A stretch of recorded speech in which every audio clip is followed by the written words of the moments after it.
Chapter 1 An opportunity arises.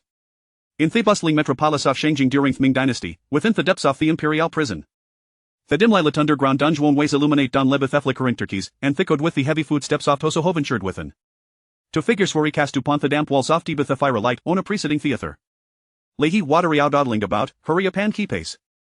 100 household Jokun turned torpiment. Oh, coming, Lee he hastily responded, quickening his steps. Before Heise's 3 lines of golden text shimmered. Congratulations, host, you have fully integrated into this realm. Reward 1 insight into unparalleled martial techniques. Reward 2 6th rank inner strength of mystic grade requires an opportunity. 3 months prior, Li He had been reborn Empire of Ming, Bekaminga royal garden named Imperial capital who served the emperor. Unlike the Ming dynasty he was familiar with from history, these world possess a genuine martial artists. Ordinary martial artists were agile and strong, akin to swallow and Danix respectively. Mystic grade martial artists could punch Trulian sandtigers, shatter monuments, and split rocks. Celestial grade martial artists could collapse a mountain sandfilces, traveling thousands of miles in a single day. What wasn't the real moth novels was no vividly presented before Lihi. 3 months had passed since Li has transmigration, just now Ash was about to follow 100 household Jokun into the imperial prison to interrogate the heavily sentenced said criminal who had attempted to assassinate the emperor 7 days ago. 3 lines of golden text suddenly appeared before his eyes. Li Hu was ecstatic. The golden finger, it was indeed the golden finger. 3 months, Doyanya however spent this 3 months? Kashio Santamid, one wrong word could lead to transfer to the Eastern factory. During these 3 months Li had whiteness had for colleagues being transferred to the Eastern factory for incompetency or offending superiors, having Thurman who'd severed and becoming junior eunuchs under the command of 9,000 years old. Now Li had finally awakened his golden finger and the oppressive days were even coming to an end. However, the content of this golden finger seemed somewhat difficult to comprehend. As a royal guard, Li naturally possessed martial skills. His current realm was the 6th rank of ordinary grade, a full realm away from the 6th rank of mystic grade mentioned in the golden text. Could the golden finger relevate to him an entire realm? Li has started at 3 golden words requires an opportunity, unable to fathom where this opportunity might lie. After being remanded behind household Jokuan, Li obedient like weakened his space. Even with the golden finger, has still had to endure humiliation temporarily. Otherwise offending as superior and attempting to escape? His men would be severed on the spot. He'll saw wonder if the golden finger could provide functions such as slim brain narration. Li had begun to indulge in wild thoughts. Turning a corner and descending a dozen steps, Li happened lie mellowed up tried a door. Finally, Jokun halted before a heavy around Durand gave Li wink. Li quick list a pet forward, pulled out a brass thesis of his palm and done luck at the cell door. Thessel was pitch black. Jokun healthider condentered. The firelight illuminated the empty room, full soft T-cell were made of granite t-shirt dacerin, with nagas except for ventilation holies take a safest. This was the imperial prison where even those with unparalleled cultivation could not escape unscathed. Against the opposite cell door, a man was chained up. The man was nearly naked, with a body covered in bronze-colored muscly Sunday mess of long hair. His body was smeared with blood and dirt. Horrifyingly, 4 arancaines as thick as thumbs pierced through his wrists and ankles, suspending a muntwal. Upon hearing the sound of the cell door, the man opened his eyes toward the firelight. Li Poyan, how do it feel to be in imperial prison? Jokun held the torch, his lips curling upinus near a shemiked. Hodorist daughter my name, you trash, Li Poyan disdainfully spat out a mouthful of blood a saliva. So, what new tricks do ya have to me with now? What a stubborn bone, Li Poyan, Jokun did with Asmile. Today, the commander of royal guards, Jodarin, and the director of the Eastern factory, Wei Gonggong, will interrogate Autagather. I hope I can remain as stubborn in front of teammates war now. As Jokun spoke, he handed the torch to Li. Li quickly took it. Jokun then pulled a dutade likatizel verki from Isha stand up ched town lock the chain locking Li Poyan's ankle. Why Herononed Grandmaster, instead of enjoying yourself in the martial world, must you line the affairs of the court? Why bother? Clack. Fetchin fell off, emitting a crisp sound. Before being sent to whistle, someone had sealed Li Poyan's vital acupuncture points. Event of his inner strength had reached the 9th rank of mystic grade, just a steep away from Bekaminga celestial grade martial artist wo could collapse a mountain sand filces. He was no other mercy of 100 household Jokuan how was in lie at the 9th rank of ordinary grade. The emperor is oppressive with his taxes and tyranny, leaving the people in dire straits. It is suctrish like the tend to kill. Before finishing his sentence, seconds jingled, and Laha was horrified to see that the chain piercing through Li Poyan's right wrist was had her in pieces. It's drush like he tend to kill. Li Poyan roared with full force, showing no signs of being severely injured. Heklecha this fistas begazable and swunged it down toward Jokun shed. A grating sound of bony cracking echoed, and Jokun shed was completely crushed into hishist. Jokun was indeed stubborn, no tuttering gay single sound, his body, now headless, collapsed like a brokekens. Wow, is she even human? Li was greatly alarmed, wondering if would be next. Nota senior, Li Heskey's due to fawning smile, I think there might be so me misunderstanding, in fact, he also hateth the emperor very much. Li Poyan grinned, revealing Gorowof whitey teeth.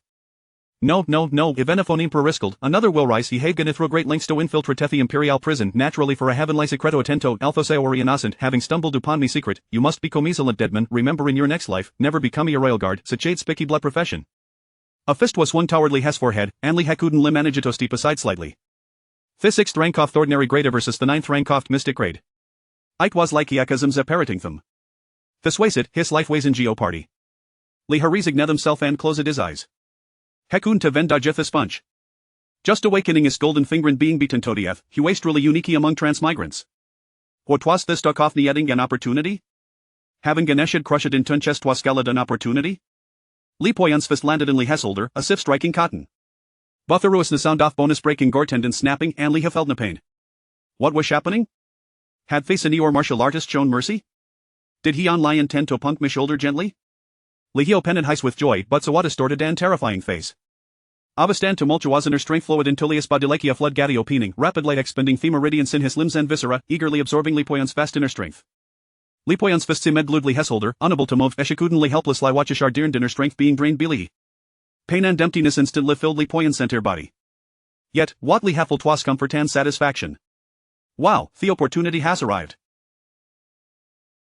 Chapter 2 of the 100 House in the tranquil stillness of the celestial prison, Li stood in opposition to Li Piayan.Li Poyan's right fist rested upon Li's left shoulder, and the distance between them was merely the span of an arm. The atmosphere was peculiar. Li resolutely closed his eyes, choosing not to gaze upon the tortured visage of Li Poyan. Instead, he focused solely on the profound inner strength coursing through his meridians like a surging river.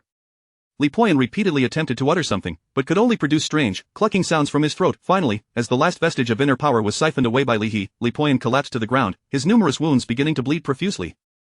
It seemed that he had just moments ago used his deep inner strength to shield his injuries. Now, devoid of that power, his wounds ruptured, and blood gushed forth like a fountain. You are from the Donghai Duan family, Li Poyan rasped, his gaze firmly fixed on Li's face. What surprise? Li inquired, perplexed. What is the Donghai Duan family? Alas, Li Poyan could no longer respond to his queries. His eyes began to lose focus, and his body twitched faintly without the protection of his robust inner strength. Li Poyan's battered form resembled a tattered sack, leaking vitality from every corner. The end of the celestial prison offers the promise of immortality, Li Poyan murmured mindlessly, his eyes completely unfocused. At last, his limbs ceased to convulse, his head tilted to one side, and he succumbed to death. The end of the celestial prison offers the promise of immortality? Li silently repeated this phrase in his mind. So, Li Poyan feigned an assassination attempt on the emperor in order to infiltrate the celestial prison in pursuit of eternal life. Indeed, his plan had nearly succeeded, had it not been for his fortuitous encounter with someone like himself. But who had liberated the acupoints that had been sealed? Li shook his head and exited the cell. He was but a humble Jinui, knowing nothing of the grand schemes at play. It was not the first time Li had witnessed death. During his 3 months in the Jinui, he had encountered countless tragic demises that were even more harrowing than those of Zhou Kuan and Li Poyan. Such bloody scenes had long since ceased to astonish him. As Li cast one last glance into the dim depths of the celestial prison, he realized he had never ventured further into the prison's recesses, let alone to the so-called end of the celestial prison. He wondered where Li Poyan had acquired such intelligence, and if others were privy to this knowledge. His instincts warned him that the celestial prison would not remain tranquil for long. But what concern was it to him? He was merely a lowly Jinui, a minor Jinui of the 6th rank. Once more, Li surveyed the darker depths of the prison, the shadowy corridor resembling the gaping maw of a ferocious beast, poised to devour the unwary. He turned and hastened towards the prison's exit, calling out as he ran, "Help, murder, help, murder." You mean to say that Li Poyan broke free from his restraints, struck Zhou Kuan dead, and when he attempted to turn on you, he suddenly convulsed and collapsed? A fair-skinned, youthful man in his early 30s questioned Li within the cell. Indeed, that is correct, Deputy Wei, Li replied, bowing respectfully. This man, appearing to be a scholarly figure, was in fact Wei Jun, a notorious figure from the Dongchang, the true confidant of the Ming Emperor, known for his ruthlessness and referred to as the Ninth Prince. Standing beside Wei Jun was a middle-aged man, the commander of the Jinui, Zhuo Yan. These two held sway over the two principal intelligence agencies of the Ming dynasty. Under normal circumstances, it would have been exceedingly difficult for a lowly underling like Li to encounter either of them. Wei Jun regarded Li with a scrutinizing glance before inquiring, did Li Poyan leave any last words before his demise? Li cautiously raised his gaze towards Zhuo Yan. Zhuo Yan's expression remained calm and imposing, gesturing for Li to speak. Yes, Master Zhua, Li replied with another bow before continuing. The scoundrel mumbled before his death, the end of the celestial prison offers the promise of immortality. Wei Jun and Zhuo Yan exchanged glances, their expressions betraying no hint of surprise. After a moment of silence, Wei Jun finally spoke, Master Zhua, it seems the matter of Li Poyan's assassination of the emperor must be left as it is for now. I shall enter the palace to plead my case and take my leave. With that, Wei Jun flicked his sleeve and departed. Once Wei Jun's figure vanished down the corridor, Zhuo Yan turned to Li and asked, Li, is it, how old are you, how long have you been with the Jinui? In response to Master Zhua, I am Li He, just turned 20, and I have been with the Jinhui for 2 years and 6 months, Li He answered respectfully. Ah, you are not without experience, Zhuo Yan nodded. You must understand the protocols. Bring a few men to clear the cell, from now on, you will assume Zhou Kuan's position as 100 house. Yes, thank you for your recognition, Master Zhua. Li He displayed a facade of excitement tempered by restraint, bowing deeply to Zhuo Yan. Once Zhuo Yan's footsteps faded into the corridor, Li He raised his head, frowning as he gazed upon the 2 lifeless bodies sprawled on the ground. His expression remained tranquil. It seemed he had been swept into a matter of considerable significance. Wei Jun and Zhuo Yan's complete lack of reaction to Li Poyan's words was what truly troubled Li He. It suggested that they might have been aware of the secret at the end of the celestial prison long before. Judging by their demeanor, this secret was certainly not a mere fabrication. There was at least a 50% chance that something related to immortality lay hidden within the depths of the celestial prison. However, if even a figure like Li Poyan was privy to this secret, it was likely that the dark and damp depths of the celestial prison would soon become the epicenter of upheaval in the times to come. Li He shook his head and strolled leisurely towards the prison's exit. After donning civilian attire in place of his flying fish uniform, he concluded his day's duties. In the capital, there were 3 Jinhui offices, and the one where Li He was stationed was adjacent to the Forbidden City, tasked with guarding the celestial prison and protecting the imperial palace. Compared to the other 2 offices, it boasted the largest number of personnel. This office was equipped with 3,000 households, each commanding 300 households, with each 100 household overseeing 20 to 30 Jinhui. The roles of 1,000 and 100 households within the Jinhui were largely nominal, as the actual number of subordinates was not as extensive as in military ranks. After all, intelligence work prioritizes quality over quantity. A mere 6th-rank martial artist like Li He could only be considered a lowly underling within the Jinhui, yet in the army of the Ming dynasty, he would at least hold the position of 100 household. On his first day as a 100 household, Li He's inaugural task was to distribute compensation to Zhou Kuan's family. The standard compensation for Jinhui was equivalent to 3 years' salary. 100 household earned 4 taels a month, totaling 48 taels a year and 144 taels over 3 years. Although Zhou Kuan was known for his treachery and severity, and had never been particularly kind to Li He, seeing a living person's life exchanged for less than 10 pounds of silver inevitably stirred a sense of melancholy in him. Life is as fleeting as grass. 100 household, albeit a slightly more expensive variety of grass. Zhou Kuan's wife wept inconsolably, her tears like rain on pear blossoms. They had only recently wedded before this unfortunate incident occurred. Li He had no choice but to dispatch 2 Jinhui to escort Zhou Kuan's widow home, along with the silver. In these times, it was unsafe for a vulnerable woman to traverse the streets alone with such a sum of money. Even in the capital, this held true. However, having 2 Jinhui clad in flying fish uniforms, with embroidered spring blades at their waists, made all the difference. In this vast world, few dared to provoke the ire of the Jinhui. Chapter 3 of the Pursuit of Wealth. In the southern part of the city, on ancient Well Street, when Li He finally returned home, the sky had already begun to dim. His journey from the outskirts of the Forbidden City to the southern precinct of the capital had taken him nearly half an hour. According to the regulations of the Jinhui, those in command of over 100 men were entitled to mounts. However, today marked the first day of Li He's appointment, and he had completely forgotten about this matter. He silently reminded himself to mention the issue of a steed to Du Qianhu when he reported for duty the following day. The capital was bustling with activity, with merchants and vendors aplenty. As Li He strolled through Nanshur Street, he seized the opportunity to purchase a freshly roasted chicken and a flask of wine from a nearby tavern, spending a total of 60 coins. Having recently received a promotion, his salary had significantly increased, and tonight he deemed it appropriate to treat himself well. The ordinary Jinhui received a monthly stipend of 2.5 taels of silver, while those commanding 100 men earned 4 taels. Although he was still far from being wealthy, he could confidently say that his basic needs were well met. Moreover, during missions, there were often additional rewards to be earned. He could afford to indulge himself, as he lived comfortably on his earnings. The modest courtyard he resided in was rented from a rather elderly gentleman who had a penchant for acquiring properties. This gentleman owned several small courtyards in the vicinity, yet only Li He occupied one, allowing him to avoid unnecessary interactions with neighbors and enjoy a peaceful existence. As Li He retrieved his keys and unlocked the gate, the door creaked ominously on its hinges. Upon stepping into the courtyard, his heart skipped a beat as he noticed a shadowy figure clad in black. "Who are you? Why have you intruded upon my home?" Li He inquired, his voice low and steady. "Are you Li He of the Jinhui? You are responsible for the case of Li Poyan, are you not?" The figure, a woman dressed in black with a sword at her waist, wore a conical hat and a black veil that obscured her features. Her voice, however, was a cold and clear feminine tone. It was difficult to discern her true form from her stature. Had she not spoken, Li He might have mistaken her for a shorter man. "This matter is of great significance, and I have nothing to disclose," Li He replied, shaking his head. "I implore you to leave at once, or I shall be compelled to report your presence to the authorities." The black-clad woman let out a light laugh. "Report? Are you not an official yourself?" Before he could react, a gust of wind swept towards him as she drew her sword, thrusting it directly at his neck. He stood his ground, a cold smile gracing his lips as he regarded the woman, not flinching in the slightest. The blade grazed his neck, sending a chill down his spine. "Why do you not evade?" she demanded, her voice sharp, though it had an oddly playful tone. "I see no reason to," Li He replied, shaking his head defiantly. "If you possess the courage, then end my life. After all, Zhou Kuan is already dead. Should you slay me, you can simply inquire about the case of Li Poyan from the Jinhui commandant. His courtyard is spacious and fitting for your combat skills." The woman was momentarily taken aback. What era are we in, sister? Do you still resort to such violence? If you genuinely seek information, perhaps you might consider offering something in return, and I might divulge a morsel of the case to you. What sort of benefit? The black-clad woman found herself unwittingly following Li He's line of thought. Must I spell it out for you? Gold, silver, treasures, martial arts manuals, anything that proves useful to me. Li He began to add, a beauteous charm could also be included, but thought better of it, considering the sword still poised at his throat. He did not wish to provoke her further, lest he lose his life. Li He was not averse to fighting. He too bore a standard Jingyui blade at his waist when fortunately, with a roasted chicken in one hand and a flask of wine in the other, he could not afford to discard either to draw his weapon.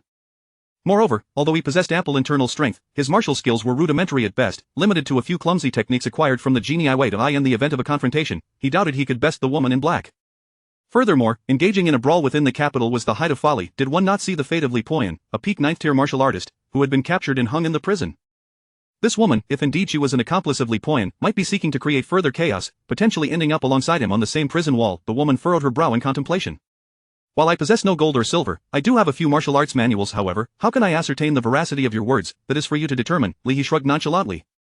I only recognize wealth and martial arts manuals. Present me with a suitable offer, and I shall share what you seek to know. With a resounding clang, the woman sheathed her sword.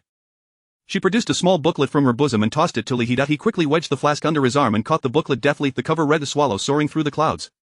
A manual on likeness skills. The woman continued, I ask you, is Li Poyan still among the living? Dead. Li He replied succinctly, dead. How did he meet his demise? Li He tucked the booklet into his robe, then extended his hand once more. That information comes at a different price.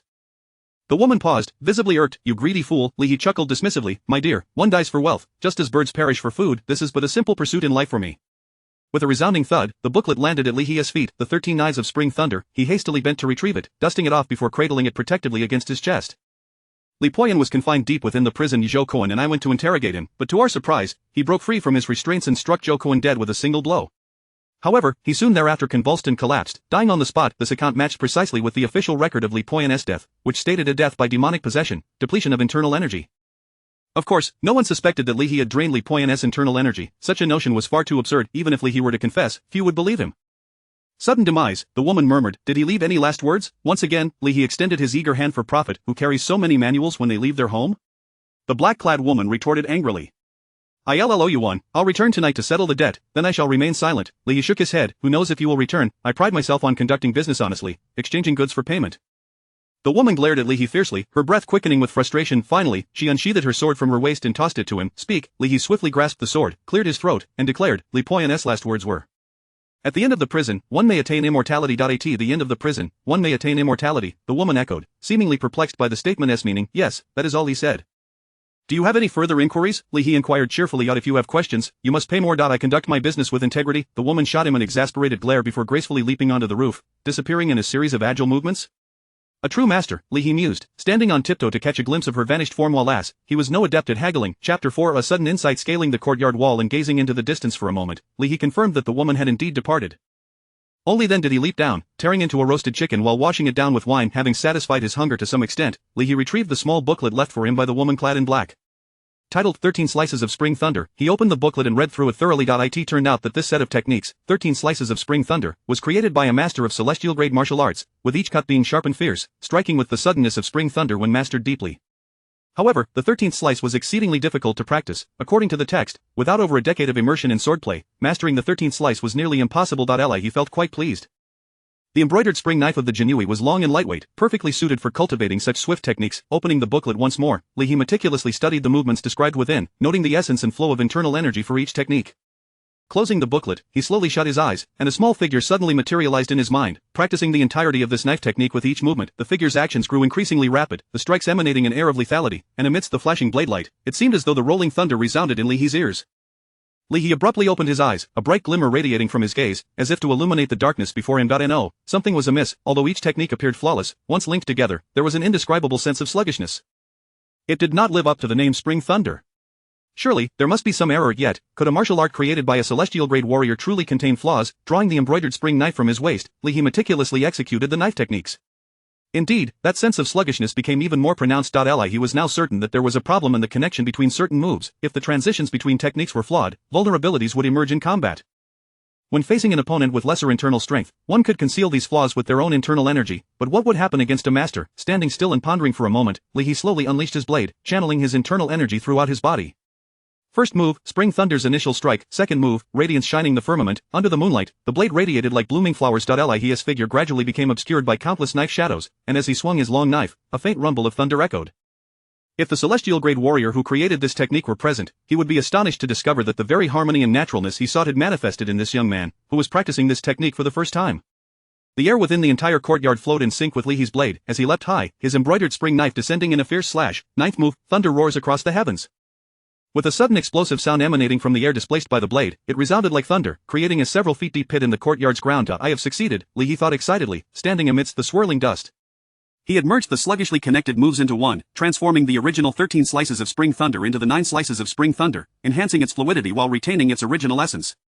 At last, he could dispense with the rudimentary self-defense techniques passed down through the Jinui. However, those few techniques appeared to have room for improvement. Just as Lihi was deep in thought, he suddenly noticed that the roasted chicken he had barely touched was now covered in dust. What a waste, old man, is it thundering outside? A few courtyards away, an elderly woman nudged the man beside her. The old man looked up at the sky. Don't be ridiculous, the moon is hanging in the sky just fine. Hadn't he heard of a clear day thunderstorm before? The woman struck him playfully. Ignorant fool. The old man clutched the spot where he had been struck, about to retort, when several sharp sounds of clashing weapons rang out, culminating in a deafening explosion that echoed in his ears. Just like a thunderclap on a clear day, boom, a figure in black crashed through the roof tiles, landing heavily in the room, a cloud of dust swirling around him like a spirit cat. He swiftly sprang up from the debris, a glint of cold light flashing as a short knife was pressed against the old man's neck. Oh, my house, the old man raised his hands, preparing to check the roof, which now bore a gaping hole, but the blade's sharp edge forced the words back down his throat. Swish, swish, swish, several landing sounds followed, as 4 men clad in official uniforms leaped through the gaping hole in the roof. Criminal Investigation Department, non-essential personnel, step back, how dare you take a hostage? The leader among them held a stout staff, broad-shouldered and robust, likely the one who had just struck the black-clad intruder down from the roof. Humph. We all engage in bloody business. Had it not been for your relentless pressure, I would not harm this old man. As he spoke, the figure in black pulled the old man toward the courtyard, leaving the officials with no choice but to follow, unwilling to let any harm befall him. Qi Lianin, I warn you, do not make a grave mistake. Normally, in the southern city, your petty thievery is not a serious crime, but today, you have infiltrated the Criminal Investigation Department and taken a hostage in plain sight. According to the laws of the Ming dynasty, that is punishable by exile or military service, the leading official barked sternly. My lord.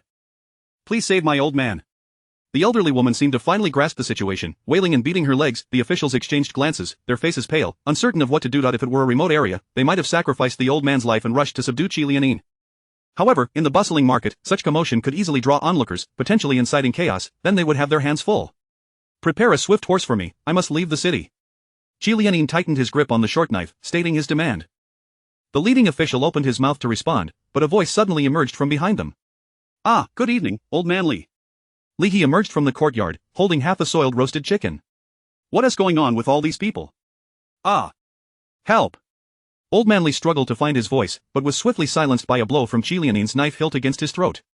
Silence, Criminal Investigation Department, non-essential personnel, disperse.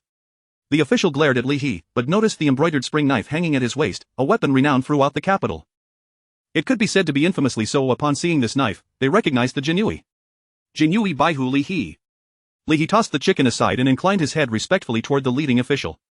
Li Durun, the official replied hastily, not daring to be dismissive.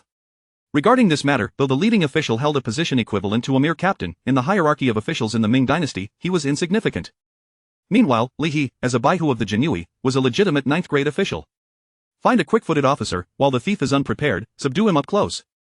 Lihi offered his suggestion. Such a skilled light-footed individual, how could they possibly serve in my department? The official replied with a grimace. Then send for an expert archer. From a distance, draw the bow and shoot straight for the thief's head. The streets here are narrow, archers cannot perform effectively. The official continued to shake his head. Then what are we discussing? Go prepare the horse, I will consider further strategies. Lihi shot the leading official a glare. The several officials exchanged glances, one of them nodding before vaulting up the wall, heading swiftly toward the direction of the Criminal Investigation Department. We're off to prepare the horse. Stay calm. Lihi smiled at Qi Lianin. Is there no other way, Li Duren? The leading official asked in a hushed tone. I will attempt my light-footed skills, Lihi replied quietly. He then pulled out a small booklet from his robe, lowering his head to study it intently. The official, sharp-eyed, caught sight of the words on the cover of the booklet, swallows soaring through the clouds. Wait, brother, are you really learning on the spot? Chapter 5. The current sale. Qi Lianin observed 2 individuals across from him, whispering furtively, yet he could not discern a single word, which only exacerbated his anxiety. What conspiratorial plans are you hatching? If the swift steed I demanded does not arrive within a quarter of an hour, I shall take this old man's life." He applied slight pressure with his hand, the blade grazing the skin on old Master Li's neck, causing a few droplets of blood to surface. Alas, whether it was from fright or pain, old Master Li stammered, unable to articulate a complete sentence. The old woman, in her distress, stomped her feet, yet could conceive of no remedy. A quarter of an hour should suffice. He hastily perused the small booklet in his hands, and an image of a sprightly little figure leapt into his mind. On land, a two-legged creature cannot outrun a four-legged one, and a four-legged creature cannot outpace a winged one. This is a steadfast law. Among avian species, the hawk is universally acknowledged as the swiftest. However, the martial artist who devised this set of light-footed techniques held a different opinion. He asserted that the fastest bird is the swift, which, when it tucks its wings and dives, is so rapid that even its afterimage may elude the eye. In crafting this set of light-footed maneuvers, the martial artist specifically sought out swift nests on seaside cliffs. Observing their graceful flight, some light-footed techniques emphasize stability and solidity, while others prioritize agility and grace. This particular technique, swallow soaring the skies, eschews such considerations, aiming solely for one attribute is speed, and unparalleled speed. While swallows cannot sustain their utmost velocity for extended periods, they can unleash astonishing bursts of speed in an instant. This technique is similarly demanding on internal energy over long distances, yet unparalleled for short sprints. Who is that woman in black? How did she obtain such formidable tomes? Perhaps the sword she wields is equally formidable. The fleeting suspicion regarding the woman's identity dissipated. The primary objective now was to save old Master Li. After all, he was both their landlord and neighbor, and should he perish, he would be obliged to bow and offer tributes.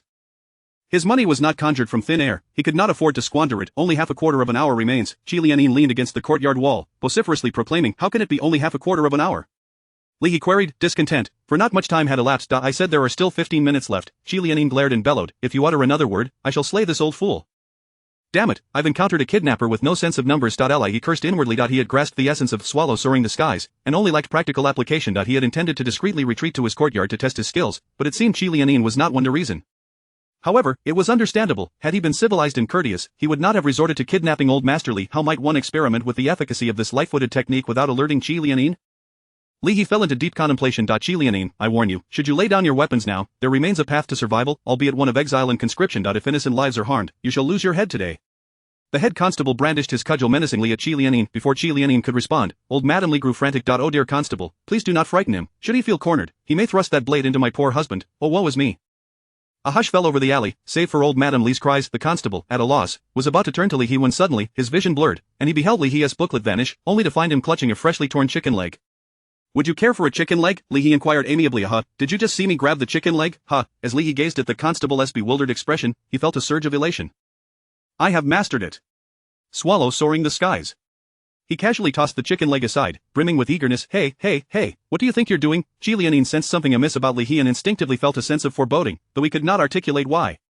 The constable again experienced a moment of disorientation. Just as he was about to complain about the excessive hours he had been working, he was astonished to find his cudgel had inexplicably vanished. "Where is my cudgel? That long stick of mine?" Of course, it was now in Li's possession. Motionless until provoked, he moved with the swiftness of thunder. In the blink of an eye, the brief distance of mere steps was traversed. The constable felt an empty hand, and Qi Lianin was engulfed in darkness as old Master Li heard a resounding thud. Qi Lianin's form crumpled to the ground, his knife sliding from old Master Li's chest to his groin. "Ah, not there!" Old Master Li was still relegated to monosyllabic utterances. "Do not shout, old Master Li," he exclaimed as he deftly disarmed Qi Lianin. "It's all fine now, remember to lower my rent next month." Several constables rushed in, glancing at the unconscious Qi Lianin on the ground, then turning to Li. "Well, I must say, this impromptu learning and application has proven effective. Li Darin, your skills are indeed remarkable." Yang Chongwen expressed his gratitude. The leading constable bowed to Li. "It turns out his name is Yang Chongwen. There is no need for formality," Li replied with a smile as he handed the cudgel back to Yang Chongwen. "We are all family here, no need for thanks, just share a portion of the reward for solving the case." Yang Chongwen paused, hastily retrieving a small piece of silver from his pocket and offering it to Li. Li pretended to decline modestly before delightfully accepting it and pocketing the coin. "This weight is at least 3 taels, enough for 5 meals of roast chicken and wine." Let it not be said that Li lacked ambition. In these times, acquiring wealth was undoubtedly the greatest aspiration. The group busily secured Qi Lianin, who bore a large bump on his forehead, his head crowned with a prominent swell. "Yang Darin, what audacity does this man possess? How dare he trespass into the constabulary?" While the others busied themselves, Li curiously inquired of Yang Chongwen. "Alas, Li Darin, you are unaware. Recently, the minister has ordered a thorough investigation of all gangs in the capital, leaving us constables overwhelmed. Having confiscated a significant amount of property, this man is notorious in the southern part of the city and possesses considerable martial skills. He dared to invade the constabulary in hopes of stealing some silver. Isn't that absurd?" "Indeed, it is absurd," Li nodded, "but why the sudden crackdown on gangs in the capital? Is there some major case afoot?" "Not quite." Yang Chongwen shook his head. "Recently, envoys from the northern Yuan are set to visit the capital. We must put on a show and cleanse these arrogant bullies lest they bring shame to our Ming dynasty." Ah, that makes sense, Li He nodded in understanding. The group bound Shi Lianin securely, though Li He had perhaps been a bit too forceful, as the lad remained unconscious despite the subtle rise and fall of his chest. Two constables hoisted Shi Lianin up as though he were a slaughtered pig, using Yang Chongwen's cudgel to support him as they staggered away. Li He escorted Old Master Li and Old Madam Li home, indulging in a late-night meal courtesy of Old Madam Li before returning to his own courtyard. A night devoid of incident. Chapter 6 Arrogance. Li He, upon receiving the command from his superior, Du Lan, was instructed to take two individuals to assist the Ministry of Justice in their investigations. Early in the morning, having just completed the roll call at the Jinui headquarters, Li He was met with this unexpected directive. Me? Although taken aback, Li He nevertheless bowed and accepted the order. Li He, you've just been promoted. This opportunity to make a name for yourself should be seized with both hands, Du Lan urged, patting Li He on the shoulder with earnest counsel. Li He nodded in agreement outwardly, while internally, he scoffed. It was merely a task that a few veteran captains were reluctant to undertake, thus they had chosen him instead. Just yesterday, Li He had learned from Yang Chongwen that the Ministry of Justice was currently purging various gangs within the capital, primarily targeting a few ruffians, hardly an endeavor that would encounter any genuine martial artists. It was a thankless task with little reward. What merit could possibly be gained? To my knowledge, the envoy from Beiyuan is due to arrive in the capital shortly. Consequently, the Beiyuan court has dispatched numerous spies in advance, and it seems that Shi Liang is also involved. Du Lan suddenly lowered his voice, speaking with an air of mystery. While the Ministry of Justice claims to be cracking down on gangs, in truth, they are seizing the opportunity to investigate foreign spies. If you manage to capture one, think of the accolades and the bounty. At the mention of a reward, Li He's eyes gleamed with interest. It was a reflex he could not suppress. Thank you for the reminder, Captain Du. Li He sincerely bowed in gratitude. Regardless of whether Du Lan's intentions were genuine, he had nevertheless illuminated a path for Li He to pursue profit that warranted appreciation. After bidding farewell to Du Lan, Li He donned his flying fish uniform and secured his embroidered spring blade, stepping out and calling towards a corner. Fengchun. Sure, Jean, stop slacking off and get ready to accompany me on duty. What duty? The burly Fengchun emerged from between two rooms, his expression one of bewilderment. Brother He, you're not sending us to escort another widow, are you? Brother He? When on duty, refer to titles. The fair and handsome Sure Jean chimed in, delivering a playful punch to Fengchun's shoulder. You should be calling him Captain Li. After Li He's promotion to captain, he had taken over the subordinates of the late Zhou Kuan, and both Fengchun and Sure Jean had joined the Jinui around the same time as Li He, fostering a camaraderie that made it easy to command them. Just last evening, he had dispatched these two to escort Zhou Kuan's widow home. Why are you fixated on that widow? Li He shot a glare at Fengchun. That is your late captain's sister-in-law. Zhou Baihu hasn't even been buried yet, and you think they have no children? None, Fengchun replied with a cheeky grin. I specifically asked yesterday, what about you, Brother He, have you taken a fancy to her? Get lost. Li He kicked Fengchun lightly, who feigned injury while laughing, knowing it was all in jest. Hurry back and dress properly. Prepare your blades, and wipe the crumbs from your mouth, we're heading to the ministry. Brother He, isn't the ministry cracking down on gangs in the streets? On their way to the ministry, Sure Jean suddenly inquired.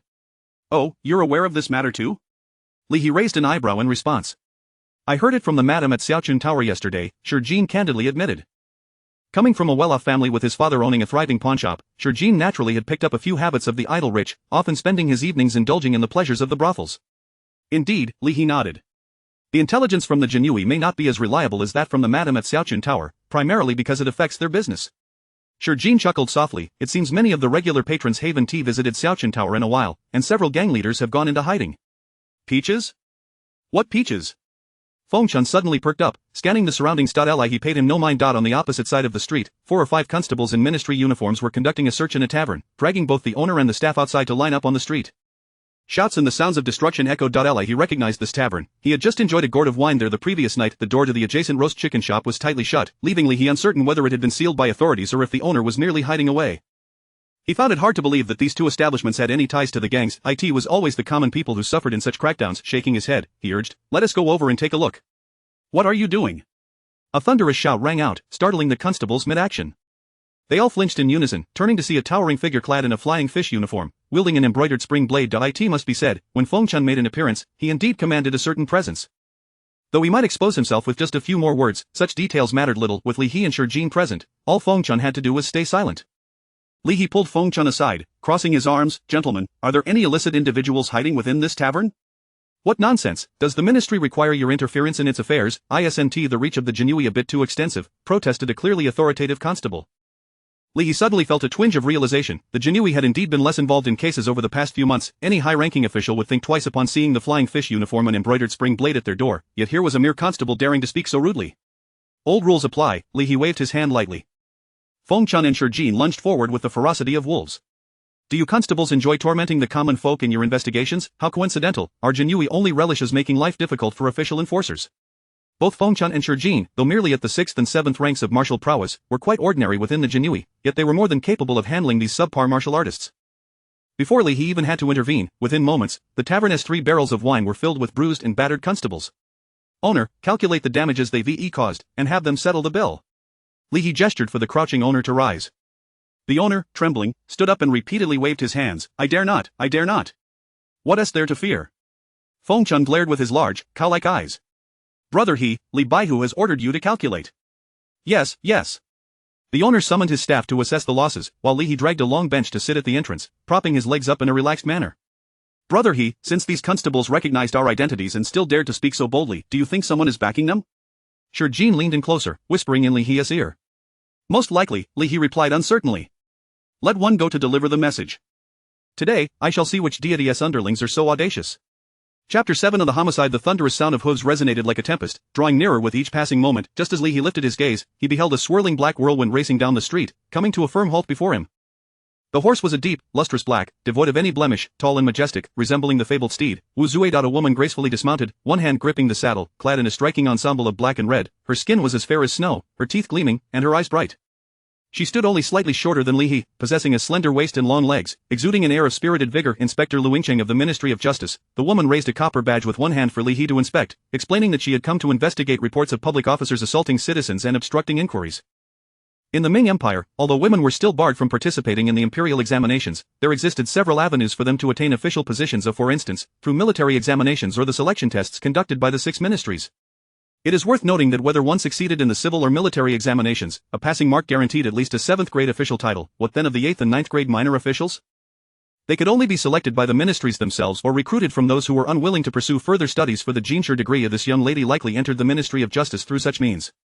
Observing her swift dismount, it was clear she possessed considerable skill, suggesting she was no mere puppet of nepotism. Achieving a 7th grade rank at such a young age undoubtedly indicated her proficiency. Captain Li of the Jinhui, Li He acknowledged, rising to his feet and offering a courteous salute. Though they were not of the same hierarchy, the requisite politeness must be observed.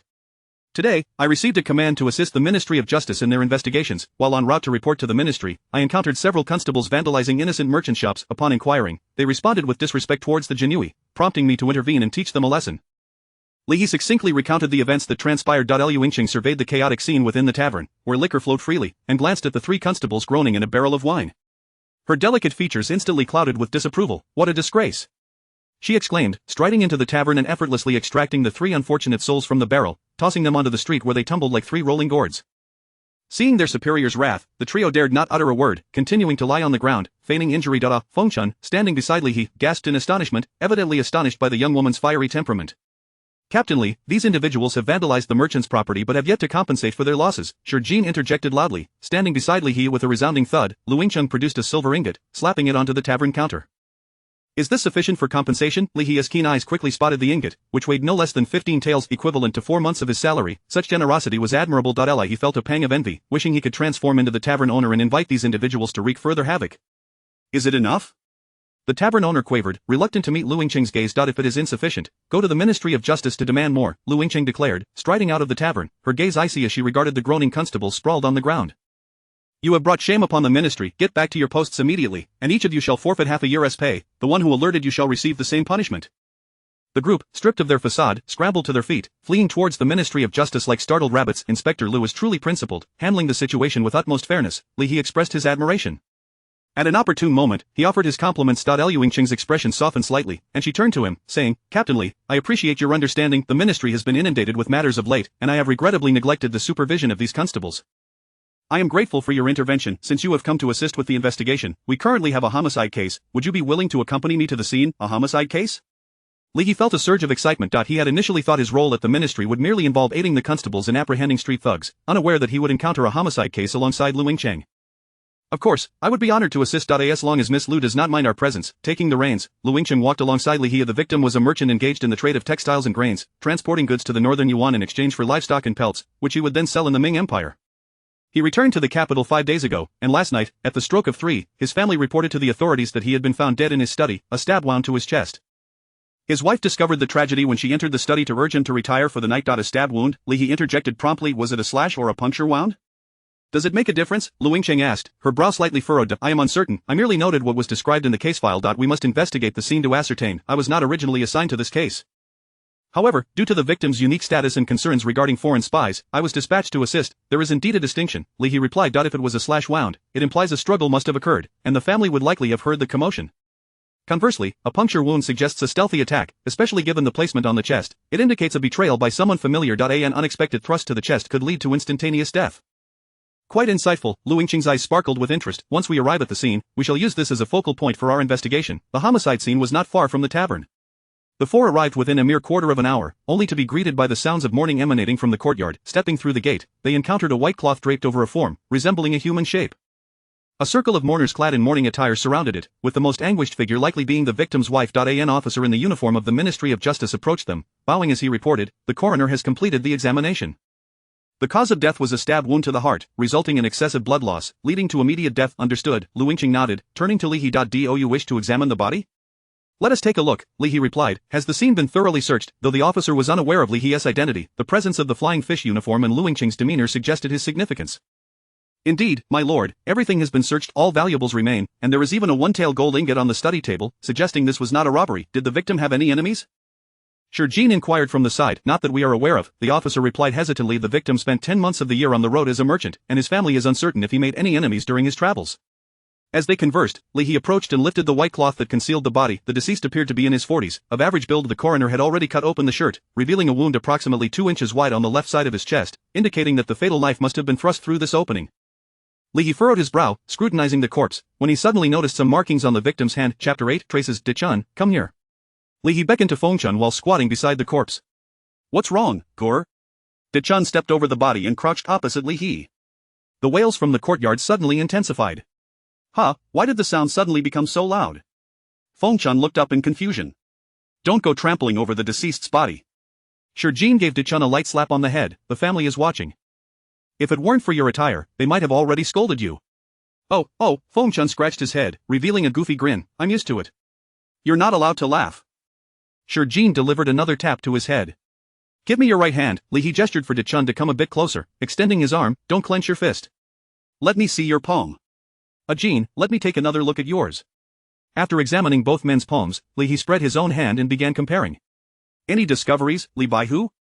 Lu Yingcheng also leaned in, crouching beside Li He, a pleasant fragrance wafting from her, reminiscent of jasmine. It far surpassed the inferior cosmetics sold at roadside stalls. Miss Lu, what weapon do you typically wield? Li He suddenly posed a counter-question. A soft whip, what's it to you?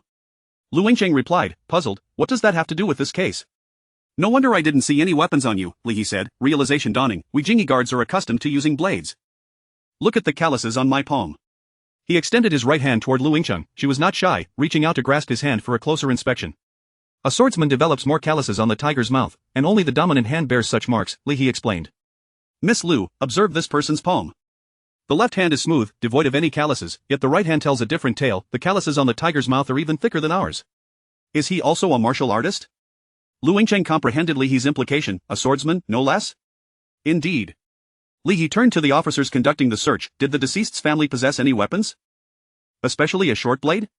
None, the officer replied affirmatively. We've thoroughly searched the entire household. There are no traces of weaponry. That's peculiar, Li He scratched his head. Surely his calluses couldn't have formed by themselves? At this remark, Fengchun seemed to recall something and burst into silly laughter once more. What are you laughing at? Shurjin scolded Dichun again. This is a crime scene. Maintain some decorum. So, Li Baihu means to say that the deceased must have had a knife, regardless of its current whereabouts, at least during his lifetime, he frequently wielded it, correct? Lu Yingcheng inquired. Though somewhat verbose, she had grasped the crux of the matter. Precisely, the deceased certainly possessed a knife, Li He nodded. There are several possibilities. First, the murderer took the knife with them, and it was the very weapon used to commit the crime. Second, the deceased may have left the knife in another location for safekeeping. Third, he might not have brought the knife back to the capital at all. The third possibility seems implausible. Lu Yingcheng quickly followed Li He's line of thought. This individual travels a considerable distance for trade and must have a weapon for self-defense. Moreover, the laws of the Ming dynasty do not prohibit citizens from carrying knives, so he had every reason to bring his weapon home. However, when they inquired about the deceased's wife, the woman's response was quite strange. My husband did not possess a knife. I have no knowledge of him owning one, nor did I know he was a martial artist. Li He exchanged glances with Lu Yingcheng, realizing that the matter had grown increasingly peculiar. A man could certainly conceal matters from his wife, like the location of hidden savings, the wins and losses of gambling, or the whereabouts of a mistress, yet, the fact of being a martial artist seems something that could not be concealed. Who wouldn't want to present a valiant and heroic image before their spouse, not to mention, even a modest achievement, such as catching a 3.5-pound carp, would warrant showing it off at home. Unless their relationship had soured, but judging by the wife's tearful demeanor, it did not appear that their bond was strained. When one discovers a cockroach in their home, it signifies that there is likely a nest of them hidden from view. In a similar vein, the fact that the deceased concealed such matters from his wife suggested that perhaps he had more secrets to hide. Could it be that even his outward identity was a fabrication to obscure certain truths? Furthermore, the deceased's apparent role as a merchant traversing between the Ming and Northern Yuan dynasties hinted at a more clandestine identity waiting to be unveiled. This is serious. I must return to the Ministry of Justice to report the case. Just as Lu Yingcheng intended to leave, Li He grasped her arm. Miss Lu, do not be hasty. We are merely speculating at this stage, without any substantial evidence. Should we misstep, it could cause unnecessary complications for the ministry. Are you suggesting we continue investigating? This courtyard has been thoroughly searched by our men. Since the deceased was killed in his study, let us inquire with his relatives and servants if he had brought anything peculiar into or out of the study in recent days. She is a notorious scoundrel from the southern part of the city, rumored to have some familial ties with the leader of the Qinghu gang. Respectable folks tend to avoid her. What did that wooden box look like? Lu Yingcheng inquired of the maid. Just an ordinary wooden box with iron corners. Nothing particularly special about it. Li He rose, waving his hand. Let us go find Dong Kayer. Dong Kayer's residence was nearly 2 streets away from the deceased's courtyard. If you didn't know how to eat, you'd be worthless. Is that so? Well then, I admit I am a glutton. De Chun pulled out an oiled paper bag, still containing leftover fruit from the morning, and took a hearty bite. The group arrived at Dong Kayer's residence. The courtyard door was not locked, merely ajar. Jin stepped forward and pushed the courtyard door open. Inside, the scene was chaotic, with signs of ransacking evident everywhere. Chapter 9. Was someone else ahead in the suicide? Li He took a swift step into the courtyard, surveying his surroundings, yet sensing something amiss. The footprints scattered across the yard were chaotic, and Li He turned to Lu Yingcheng and inquired, during your cleanup of the gang, did the Ministry of Justice also seize Dong Kayer? Lu Yingcheng was at a loss for words. However, upon observing the state of the small courtyard, the truth was hard to deny. Let us search the house first. Perhaps your men overlooked something, Li He suggested before entering the house. Moments later, he emerged, exclaiming, goodness, they've ransacked the place. It's cleaner than my own pockets. Perhaps we should return to the aunt further revealed that Dong Kayer had also been apprehended and imprisoned in the ministry's dungeon. They even took one of my chickens, she lamented, though out of respect for the officers present, she refrained from expressing her indignation too vocally. Let us head back to the ministry.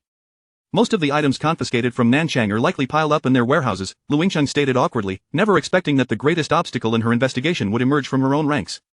Well, it seems I won't be able to crash at Igor's for lunch, De Chun said, patting his stomach with a look of regret. Crash? Nonsense. Li He chided with a laugh. My house is so barren even the mice are on the brink of starvation. You think I could possibly offer you a meal? What shall we have for lunch, then? Feng Chun persisted, still fixated on the topic of food. I'll take you to the ministry to sample their intimidation tactics, replied Li He. The Ministry of Justice was bustling with activity. The spacious courtyard was cluttered with the spoils of numerous raids, said to be stacked here only after 3 warehouses had reached their limits with more valuable. Lu Yingcheng maintained a serious demeanor as she strode into the main hall, shortly returning with a young clerk. The belongings of Dong Kayer from Yufeng Street in Nanchang? The clerk grimaced, flipping through the ledger. Nothing more? Li He probed further. Why is it only half a hen? What happened to the other half? How could she possibly have gold leaves? Jin interjected. The clerk shook his head, ultimately deciding to address Li He's inquiry, recognizing the authority of the man adorned with the insignia of the Jinyui. In response to your question, sir, there is more on the next page. The clerk turned to the following page and continued reading. A dagger and a locked wooden box. At last, a glimmer of joy appeared on Lu Yingcheng's face as she eagerly asked, where are the confiscated items stored? Ah, the hen was made into soup, the clerk replied. I didn't ask about the hen. Lu Yingcheng's eyebrows shot up. What about the other items? The gold and silver are in warehouse number 1, the larger furniture is in warehouse number 2 in the courtyard, and the weapons and smaller items are in warehouse number 3, the clerk promptly answered. Let us go to warehouse number 3. Lu Yingcheng said, striding forward. Just as Li He intended to follow, he felt a firm grip on his arm from Jin. Li Gur, it's quite unusual that Dong Kayer's household possessed gold leaves. Jin remarked seriously. Indeed, it is quite peculiar, Li He mused, stroking his chin. I have no gold leaves, yet she possesses them. Gold leaves are convenient for transport but notoriously difficult to circulate as currency. Generally, a single gold leaf could exchange for 10 to 12 taels of silver, but should one attempt to use a gold leaf for purchases, merchants would likely suspect foul play. Aside from those preparing for long journeys, it is rare for an ordinary person to hoard a few gold leaves at home. Do you think Dong Kayer was planning to flee? Jin proposed. Very likely, Li He nodded. But before she had the chance, seeking the box would be a fruitless endeavor. We should interrogate Dong Kair instead. Feng-chun, glancing around, had not been paying close attention to the conversation. But this isn't the Jinhui office. We can't simply interrogate a prisoner from the ministry at will, can we, Miss Liu? As Li He surveyed his surroundings, he spotted a familiar face. Captain Yang? To his surprise, it was Yang Chongwon, the captain who had gone. I need to handle the aftermath. In these times, deaths in either the Ministry's dungeons or the Jinui's heavenly prison had become tragically commonplace. Some individuals were already in poor health upon their capture, and after enduring a beating, it was likely they would succumb that very night. However, typically, it was not the captain's duty to address such matters. There were jailers specifically assigned to handle these situations. It could be that the ministry had been too overwhelmed lately, resorting to assigning any available captain to tend to the issue. How unfortunate, Li He remarked, placing a hand on Yang Chongwon's shoulder. I happen to have a case. The suspect is locked away in the dungeon, and it would be too troublesome to formally interrogate him. I was hoping you might allow me to ask him a few questions. Just a minor matter, naturally, Yang Chongwon agreed, nodding. Li Baihu, please follow me. However, it may not be possible with the serious offenders. He is not a serious offender, merely a ruffian who was recently apprehended. Very well, it seems the one who died today is likely in the adjacent cell. Li Baihu, please follow me. Yang Chongwon yawned as he started to walk away, yet, Li He suddenly felt an unsettling premonition. He quickly called out to Yang Chongwon, Captain Yang, why must you attend to the death of a prisoner in the dungeon? What was the name of the deceased? Yang Chongwon halted, sighing. The circumstances of the death were peculiar. The coroner stated it was due to poisoning, and I need to inspect the body. I suspect it might have been a case of suicide due to guilt. The name of the deceased is Dong Kair. Chapter 10 of The Sheath, the criminal department's dungeon. The environment here is even more abominable than Li He had imagined. Due to the crackdown on various gangs within the capital, numerous ruffians have been apprehended, and the cells have become insufficient. Some prisoners, whose offenses are not particularly grave, are now even housed in double or triple accommodations. The dungeons are damp and dim, with the stench of excrement mingling with the odor of rotting straw, provoking nausea. Feng-chun pinched his nose and complained, what a foul smell, it's so awful it makes me lose my appetite. Is this something a human can utter? Fine, after we finish investigating Dong Kair, we shall go for a meal. Li He felt that if he did not take Chun for lunch soon, he would associate everything with hunger. Really? Chun grinned widely, revealing 2 rows of pearly white teeth. He let go of his nose and appeared considerably more spirited than before. The corpse of Dong Kair lay right here. Yang Chongwon led a few individuals to a cell, pointing to a body lying on the ground, saying, when the jailer conducted the routine inspection this morning, he found him already stiff. Dong Kair's expression was grotesque and terrifying, his exposed skin marred by purplish scars, and the lower half of his body bore wet stains and soiling, suggesting he had lost control before his demise. Do several of you wish to enter to inspect the corpse? The jailer who had brought them in asked cautiously. Let the coroner determine the exact cause of death and ascertain whether it was suicide or homicide, Lu Yingchang replied with a frown. She had an innate aversion to filth, feeling utterly uncomfortable in this squalid dungeon, let alone having to engage in close proximity with such a horrifying corpse. He was the kidnapper apprehended by Li Baihu last night. He had abducted an elderly man, and it was only thanks to Li Baihu's intervention that he was subdued. He is locked up over there, Yang Chongwon explained, gesturing towards a cell diagonally opposite. The group turned to look, observing a dark cell strewn with straw, where a person lay, still unconscious. He couldn't help but wonder if he had indeed been a bit too forceful yesterday. It was his first time utilizing the swallow's soaring cloud technique, and he might not have mastered the proper force. Wow, what a massive lump! Feng-chun exclaimed, comparing it to the dumplings from the small dumpling shop on Gujing Street.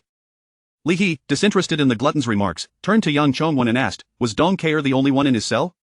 Indeed, Yang Chongwon nodded.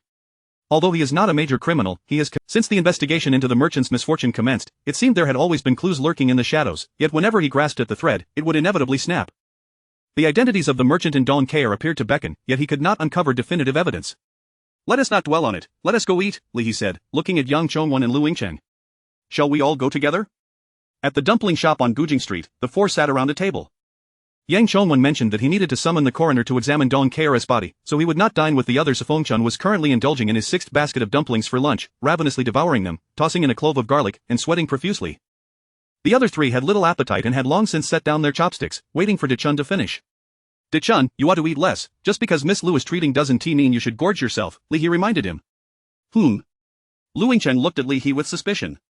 Did I ever say I would treat? Never mind, it's fine. Eat up, you'll need your strength for the afternoon's investigations, Lu Yingchang generously acquiesced, considering it merely a meal of dumplings. Feng-chun, amidst his busy eating, raised his thumb to express his heartfelt gratitude towards Lu Yingchang. All leads have come to a standstill at Dong Kair, Lu Yingchang remarked to Li He. We cannot ascertain the identity of the murderer of the merchant, and we remain unable to confirm whether Dong Kair and the merchant were indeed spies sent from foreign lands. Not necessarily, Li He pondered. As for the merchant, let us set him aside for now. It is quite possible that Dong Kair accepted benefits from foreign spies, relaying information for them. Brother, he is correct, Shurjin concurred. Once these monetary informants are exposed, it becomes remarkably easy to unveil the true spies, which is likely why someone preemptively acted to poison Dong Kair within the criminal department's dungeon. But who could possibly enter the dungeon to commit murder? Lu Yingcheng pressed, massaging her temples. The current criminal department's dungeon is not one of severe fortification. Its bustle rivals that of a marketplace. Those who had the opportunity to approach and slay Dong Kair include, but are not limited to, the jailers, constables, Captain Yang Chongwen, and Dong Kair's neighboring cellmate. Yet, we cannot simply apprehend and interrogate all these individuals without any evidence. Lu Yingcheng was a 7th-rank inspector of the criminal department, not a 2nd-rank minister. As they conversed, Fengchun, Lu Yingcheng immediately rose to settle the bill. Ally, he was certain she had been compelled by the pungent garlic scent emanating from Dichun's belch. Esteemed guest, 1 tael of silver equated to 100 cash, the dumplings cost 8 cash per basket, the side dish 20 cash, and the proprietor had rounded down the price for the 2 pots of tea. With this 100 cash, you could have dined for 80 cash yourself. Shurjin playfully thumped Dichun on the shoulder. Of course, Fengchun proudly thumped his chest. How could one investigate without being satiated? This is what one calls spending money wisely. Wisely, you dare call it wise? Shurjin burst into laughter. You've spent it on the sheath instead. The blade, the sheath, the sheath. Li He observed the two jesters bickering while his mind was preoccupied with the case. The blade, the sheath, wait a moment, the sheath. Li He's eyes widened as he suddenly had a realization. He slammed the table, rising to his feet, his eyes gleaming with fervor. The shopkeeper, who had just weighed the change for Lu Yingcheng, nearly dropped the scale on his foot upon witnessing Li He leap up, mistaking him for someone dissatisfied with the amount. What's the matter? Lu Yingcheng inquired, gazing at Li He, whose eyes were alight with inspiration. Is there not a short knife among the items confiscated from Dong Kair's residence? I believe so, Lu Yingcheng replied uncertainly. When that clerk read through the list of confiscated items today, I think there was indeed a short knife. Let us go, find the knife. Chapter 11. The note as Li He stepped into the third warehouse storing the stolen goods, his attention was immediately drawn to 2 particular items, an unlatched wooden box and a scabbard devoid of a blade. Amidst the towering piles of contraband, these 2 objects stood out, placed conspicuously upon a shelf at the entrance. Approaching the box, Li He lifted the lid, only to find it utterly empty. Nothing at all? Lu Yingcheng remarked, her gaze fixated on the vacant box, puzzled. But why were these 2 items singled out? She turned to summon the warehouse manager. The warehouse was robbed yesterday, he said with a grimace. The box was opened, and the knife has been stolen. Indeed, Li He murmured. It was undoubtedly Qi Lianin who took it. He recalled how Qi had brandished the knife recklessly the previous night.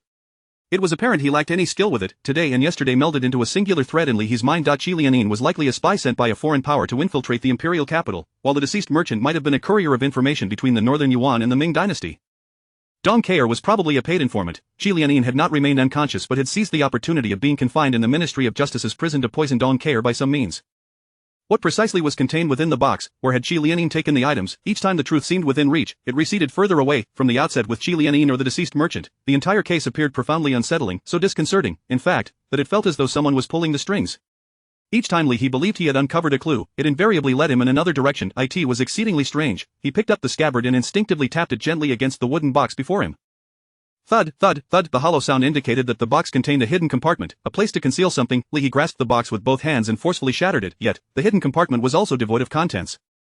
Clearly, Qi Lianin had taken everything. He fell into deep contemplation, beyond being manipulated. What else felt amiss? Following the conventional investigative approach, they had now identified Qi Lianin as a suspect, and the next step would typically involve interrogating him.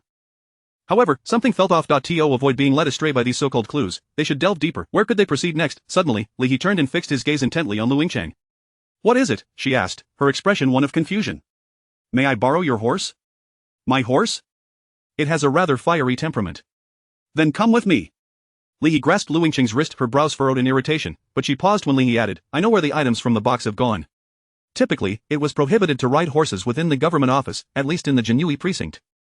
Yet, Lu Yingcheng appeared unconcerned. She swiftly mounted her horse, settling in the rear half of the saddle and patting the space in front of her. Get on. Isn't this a bit inappropriate? Riding together felt rather too intimate, but the investigation was of utmost importance. All for the sake of the case, Li He leapt onto the horse's back and took up the reins. Go! The sound of hooves thundered like a tempest as a black whirlwind burst forth from the Ministry of Justice. Fengchun gazed enviously at the black steed that had galloped out of the office, nearly drooling. Li Gur has certainly done well for himself, riding such a magnificent horse. Shurjin shot him a glance. Aren't you envious of anything else? Envious of what?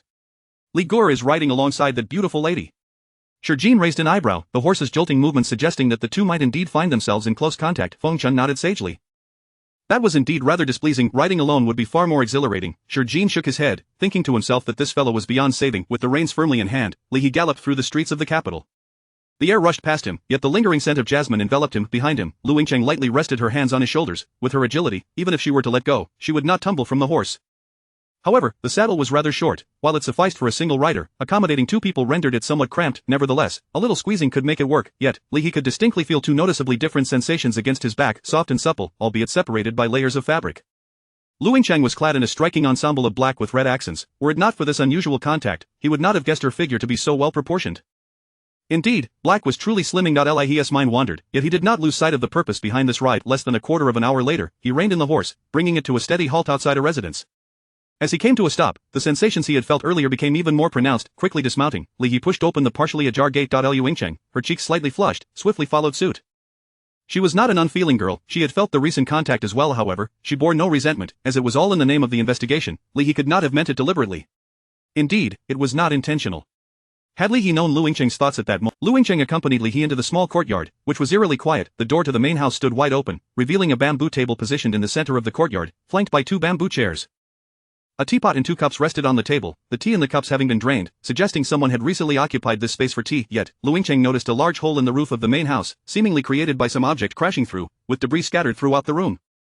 Li unsheathed his embroidered spring knife, calling out into the house, "Elderly, Madam Li, are you home?" No response came. He stepped quickly into the main room, finding it entirely empty. Lu Yingcheng reached into her bosom and followed him inside. In the center of the room stood an octagonal table, directly facing the gaping hole in the ceiling. Upon the table lay a crumpled piece of parchment. Lu Yingcheng picked it up and unfolded it. It depicted a map, with numerous annotations densely scribbled in tiny script. At the top of the map, 8 bold characters caught her eye. Defensive map of the Western Gate of the Ming Dynasty. The Western Gate was renowned as the second most formidable pass in the world, its treacherous terrain marking the largest stronghold along the border between the Western Liang and the Ming Dynasty. Lu Yingcheng's pupils constricted in shock, and she swiftly folded the map, tucking it into her bosom. He sheathed his knife with a sigh. Alas, we have arrived a step too late. You, Lu Yingcheng, watched Li with a complex expression. He is likely a spy sent by the Western Liang. Understood. Lu Yingcheng decisively turned and exited. Shortly thereafter the sound of hooves echoed as she rode away. He bent down to retrieve a slip of paper. This note had been tucked within the map, having fallen out when Lu Yingcheng unfolded it. Engrossed in the map's contents, she had not noticed the note that had landed at her feet. Li unfolded the note, which bore 8 characters. At the end of the dungeon, one may attain immortality. Chapter 12. Night visit. Upon returning to the Ministry of Justice, Lu Yingcheng promptly summoned Qi Lianin for interrogation. Before any torture could commence, Qi Lianin confessed to everything. This tactical deployment map was brought back by a merchant from the northern Yuan, its origin shrouded in mystery. Dong Keir was not merely a paid informant. She was, in fact, a trafficker of secrets. Qi Lianin had procured this map from Dong Keir, and the 3 golden leaves discovered in her residence served as a deposit. However, fate took an unexpected turn. Before Dong Keir could deliver the map to Qi Lianin, she was apprehended by the constables of the Ministry of Justice. The contents of the box had been thoroughly examined, yet the map hidden within the layers went unnoticed. Last night, Qi Lianin infiltrated the ministry's premises, absconding with the map and simultaneously pilfering a short dagger. After being spotted by young Chongwen, he fled to the residence of his superior, Master Li, feigning the abduction of a hostage while surreptitiously leaving the map with Master Li. As of now, Master Li's whereabouts remain unknown. Although Qi Lianin left the map in the house, he was aware that, being a seasoned spy, Master Li would undoubtedly possess 100 methods to smuggle the map back to the Western Liang Kingdom. In truth, the entire deductive process was not particularly arduous. Once Qi Lianin's suspicion was established, it was only natural to consider Master Li's involvement. If Yang Chongwen had been monitoring Qi Lianin as he escaped the ministry, he would have had but one opportunity to conceal the map during the supposed hostage-taking of Master Li. This was the account given by Qi Lianin, yet from Li's perspective, there remained numerous perplexities throughout the case. For instance, the identity of the murderer of the merchant, as well as the note left by Master Li. Furthermore, it seemed as if Master Li had anticipated Li's arrival, placing the map and note in the most conspicuous location. Such occurrences defy logic. Under the silvery moonlight, Li sat alone upon the rooftop, gazing at the large hole in the nearby roof, lightly tapping on the tiles beside him. Tap, tap, tap. If an event contains more than 3 illogical elements, it invariably harbors deeper secrets. At least, this was Li's conviction. For the Ministry of Justice, issuing a warrant for Master Li would suffice. However, Li had much more to contemplate. Why was it specifically him? The most baffling aspect for Li was why all events seemed to revolve around him. This was not narcissism. Throughout the case, Li had witnessed all pivotal events, and even the investigative line of thought had originated from him. It could only be described with one word: uncanny. It was far too coincidental. Li even suspected that the entire affair was a conspiracy orchestrated around him, particularly with the note inscribed with, at the end of the celestial prison, one may attain eternal life. The contents of that note bore no relation to the case, yet it appeared so abruptly in Master Li's residence. It made no sense. Although Li Poyan possessed formidable martial prowess, he was still a rogue of the Jianghu, a fact known even to him would likely have spread like wildfire among the spies of the northern Yuan and western Liang. Thus, Li He did not regard this matter as a closely guarded secret. The black-clad woman from last night could have easily exchanged it with a sword. Yes, the woman in black. Li He furrowed his brow as a realization struck him. If the entire incident were indeed directed against him, then the mysterious black-clad woman who had suddenly appeared in his home was undoubtedly intertwined with these events. She had been generous, providing him with 2 urgently needed martial arts manuals, yet her identity remained enigmatic, as did her knowledge of his residence and name. Could it be possible that she was the one who murdered the merchant? She could have slain the merchant, come to his home under the pretense of inquiring about the secrets of the celestial prison, all the while intentionally supplying him with the manuals. However, one aspect remained difficult to explain. The fatal wound on the merchant's chest was a knife wound, not a sword wound. As someone skilled with a dagger, Li He possessed enough discernment to recognize this. Furthermore, the coroner's report from the ministry clearly indicated it was a knife wound, yet the woman in black had only wielded a sword. Li He closed his eyes, meticulously recalling the details. The woman had donned a form-fitting black outfit, far too slim to conceal another weapon within. If she had ventured somewhere to retrieve a knife before committing murder, it was conceivable but unnecessary. Suddenly, Li He opened his eyes and slapped his thigh, vanishing from the rooftop and appearing in his courtyard like a spectre. He pushed open the door. The sword the black-clad woman had flung at him hung behind the main door. Li He reached for the long sword. Indeed, the blade of the long sword was sharpened only on one side. If it had pierced the chest, the finest coroner would struggle to distinguish whether it was a knife or a single-edged sword. Li He brought the blade close to his nose, inhaling deeply. A faint metallic scent of blood lingered on the blade, just as he suspected. So, who was this unidentified black-clad woman? Li He brandished the sword as he exited the house, standing resolutely in the center of the courtyard. The scenes from the moment he awakened his golden finger replayed in his mind like a revolving lantern. Golden characters reappeared before his eyes. Congratulations, host, you are nearing the truth. Reward the advancement of the 9 Thunder Blades. Was it merely nearing the truth? If so, it meant he was but a step away from the revelation. If none of this was mere coincidence, if everything was part of a meticulously arranged plot, then there were 2 places where a lapse could allow Li He to break free from the entire narrative. The first potential oversight was this morning after roll call when Du Lan, the captain, instructed Li He to assist the ministry. He had initially thought it was merely due to the reluctance of other seasoned captains to undertake such a thankless task, which had fallen to him. Now, it appeared to be part of a predetermined arrangement. The second possible oversight was a sudden sense of alertness interrupted Li He's thoughts, as the hairs on his neck stood on end, sensing something amiss. It was said that once one reached the 5th level of the Xian grade in internal energy, an extraordinary instinct would arise. If one were to perceive hostility or intent from others while fully focused, a martial artist would instinctively sense it and become wary in advance. Having absorbed Li Poyan's internal energy, Li He's cultivation had already ascended to the 6th level of the Xian grade. Although he had yet to fully acclimate to his newfound power, the elevation was undeniably substantial. Li He scanned his surroundings. On the walls to the east and west of the courtyard, 2 figures had silently appeared without a sound. The man on the eastern wall was robust, rivaling even the towering Feng Chun, dressed in a short shirt that revealed 2 muscular bronze arms. The figure on the western wall was lean and agile, clad in dark attire, dual knives at his waist, and a conical hat atop his head. He instinctively sensed that while the hostility from these 2 was not pronounced, they were undeniably approaching him. Unfortunate for Li He, his embroidered spring knife had been left inside since his return, yet he still wielded a single-edged long sword, which could serve as a makeshift dagger. Li He politely nodded towards the figures on the walls. Gentlemen, what brings you to visit me at such a late hour? Chapter 13 Confrontation at the pinnacle of a distant skyscraper, 2 elegantly attired women, clad in dark attire, stood side by side, their figures graceful and their features strikingly beautiful. The one on the left was none other than Lu Yingcheng, the 7th-rank inspector from the Ministry of Justice, who had been collaborating with Li He on a case that very day. The woman on the right, slightly shorter than the statuesque Lu Yingcheng, possessed a beauty that could rival her companion, even overshadowing her with an allure that was quite captivating. Her skin radiated a luminous, jade-like sheen, and her expressive eyes, brimming with intelligence, held a hint of charm as they focused intently on a small courtyard in the distance. Lier, do you think it might be too much to have the 2 inspectors from the ministry act together against him? Lu Yingcheng inquired playfully of the girl beside her.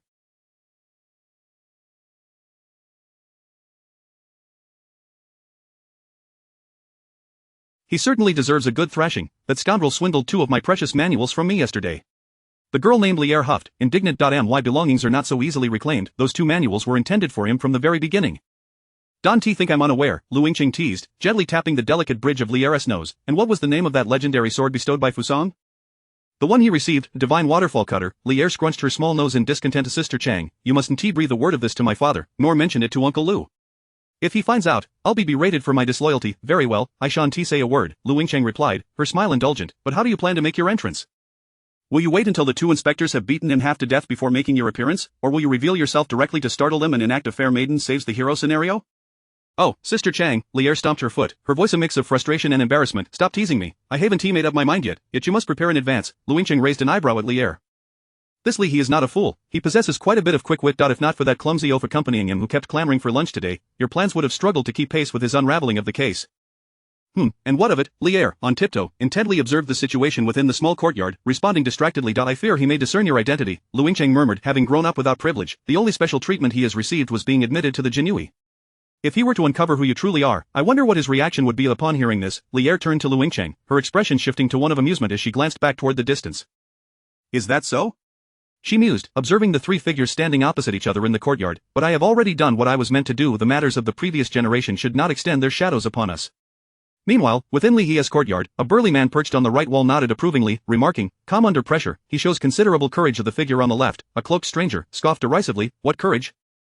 Merely posturing." Li He was taken aback. "Aren't you supposed to be on my side? Why are you speaking against me? Perhaps you two should just fight it out among yourselves." Just as he contemplated a cutting retort, the burly man on the right suddenly sprang into action. With fists clenched, his powerful arms bulged with muscle, yet his imposing stature moved with the grace of a cat, darting towards Li He with remarkable speed. Li, gripping his knife, let us call it a knife, stabilized his stance, presenting the blade with a calm demeanor. If he did not dodge, the man's throat would surely collide with the blade's tip. Of the burly man, clearly adept in martial arts, understood the danger. Even the most hardened of bodies could not withstand a blade aimed at the throat. He momentarily halted his advance, diverting his right fist to strike the blade itself. Li smiled lightly, twisting his wrist so that the blade faced the man's fist. The clash of steel. Contrary to Li He's expectations of bloodshed, the sound of metal resonated instead. A sudden force surged from the knife, nearly wrenching it from his grasp. What a formidable fist! Could it be reinforced with iron claws? Li He was inwardly astonished, yet, upon closer inspection, the burly man bore no such devices. It was merely his fist, unblemished save for a faint white mark on its surface. Without granting Li He a moment's respite, the man pressed his advantage, unleashing a powerful left hook towards Li He's abdomen. With his right hand knife displaced, Li He had no time to retrieve it. Instead, he summoned his internal energy, delivering a counterpunch from his side, meeting the man's fist with a solid impact. Boom, like the resounding beat of a giant drum. Though the burly man did not unleash his full strength, Li He's internal energy, stemming from his master, Li Boyun, was still unrefined, rendering him unable to exert himself fully. In that moment, Li He experienced the stark disparity in strength. The burly man's punch left half of Li He's body momentarily numb, his fist barely registering any sensation. Yet, the internal energy within him surged spontaneously, stabilizing his stance, and the force emanating from his fist pushed the burly man backward. Any seasoned martial artist familiar with the burly man's identity would likely be astonished to witness such a scene. One of the dual heroes of the ministry, Iron Lion, was struggling against a mere youth in a contest of fists. It must be noted that the burly man's external martial arts were unparalleled in the realm of martial arts. However, Li He understood that the man's strike was merely a probe, barely utilizing 60% of his strength. He hadn't anticipated that Li He's internal energy would be so robust as to not shy away from the famed Iron Lion's physical prowess. Nevertheless, Li He had encountered a minor setback. His left fist felt nearly numbed, and his bones ached faintly. Seizing the moment, Li He would not relent. Withdrawing his tingling left fist, he wielded his knife, carving a brilliant arc of light in the air as it slashed toward the burly man's neck. This strike, however, was unlike the previous one. Earlier, the man had effectively met Li He's blade with his fist without suffering any consequence, catching Li He off guard, because the knife had not been infused with internal energy, merely held casually before him. Li He had assumed that a mere mortal would not engage in such folly as striking a blade with their fist, yet he had underestimated the man's formidable external martial arts. That casual block could not breach his defense, but this time, armed with intent, Li He's strike was different. The trajectory of his knife flashed with such swiftness that it seemed to elude detection, slicing through the air and producing a faint sound reminiscent of thunder. This was the Spring Thunder 9 blades, enhanced by the Golden Finger. Last night, while practicing his knife techniques, Li He had distilled the Spring Thunder 13 blades into 9, refining it with his understanding of top-tier martial arts. The Golden Finger had further augmented these 9 blades, streamlining the technique to a singular focus. In essence, knife techniques are often a prelude to the decisive strike. However, this does not imply that the preceding movements are without merit. A proficient knife technique conceals the essence of energy management within its movements, embedding profound wisdom within seemingly intricate forms. Yet, the Spring Thunder technique, enhanced by the Golden Finger, transcended complexity, arriving at a state of simplicity. Every strike was direct and unambiguous, determining fate with a single stroke. Had Li He not mastered the ordinary version of the Spring Thunder technique the day before, he would have been incapable of learning the advanced version today. Only by establishing a solid foundation could one then take flight. As the burly man was propelled backward by Li He's punch, he found himself in midair, unable to leverage his strength, forced to watch helplessly as the knife descended toward his neck. Unlike the fist, the neck could not withstand any external force. If the strike landed solidly, the burly man's head would likely roll upon the ground. In a flash, 2 streaks of shimmering light swept past. The lean figure of the cloaked stranger, who had been standing on the left wall, drew his twin blades and positioned them before the burly man's neck. The clash of metal echoed. "Ha, I thought you two weren't aligned," Li He remarked lightly, despite his knife being parried. "Senior, had you chosen to ambush me just now, you might have exchanged one life for another."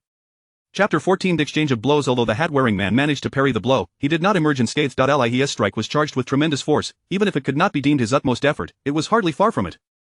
Yet, the hat-wearing man swiftly maneuvered to intercept Li He's thunderous slash, causing his arms to ache sharply. He had no choice but to leverage the momentum and deflect the strike to the side. The ferocious energy of the blade carved a shallow pit into the ground, sending sand and stones flying. The hat-wearing man's gaze flickered to the earth, where he beheld a depression approximately half a foot deep, and an involuntary chill ran down his spine. Had that strike landed solidly, the robust man's head would likely have become akin to a rolling gourd. Having been thwarted, He did not pursue the assault. Instead, he withdrew and stood tall, chuckling as he addressed them. Are you two esteemed seniors preparing to attack together, or will it be a battle of attrition? The hat-wearing man and the robust man exchanged knowing glances. They understood that their internal strength was no less than Li's, yet they had indeed underestimated him, allowing him to gain the upper hand. Both were renowned masters in the martial world and the court, and regardless of whether they engaged in a tag team or a free-for-all, it would be somewhat disgraceful for the illustrious duo of the Ministry of Justice to confront an unknown like Li. Although they were compelled to adhere to their orders today, the dignity of their seniority was paramount. Standing upright, the hat-wearing man sheathed his twin blades and scrutinized Li with his cold, piercing eyes before speaking.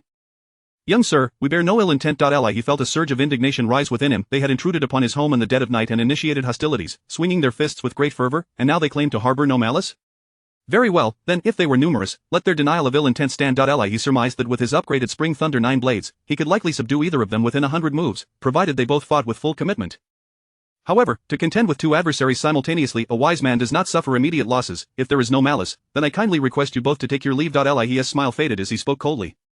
While he did not wish to engage in conflict, it did not imply he would grant them a favorable disposition. He contemplated how to discern their true intentions, seeking an opportunity to turn the tables on them. I am Qin Tu, 5th-rank captain of the Ministry of Justice. The hat-wearing man sheathed his sword and produced a token from his bosom. This is my partner, also a 5th-rank captain of the Ministry, Taishan.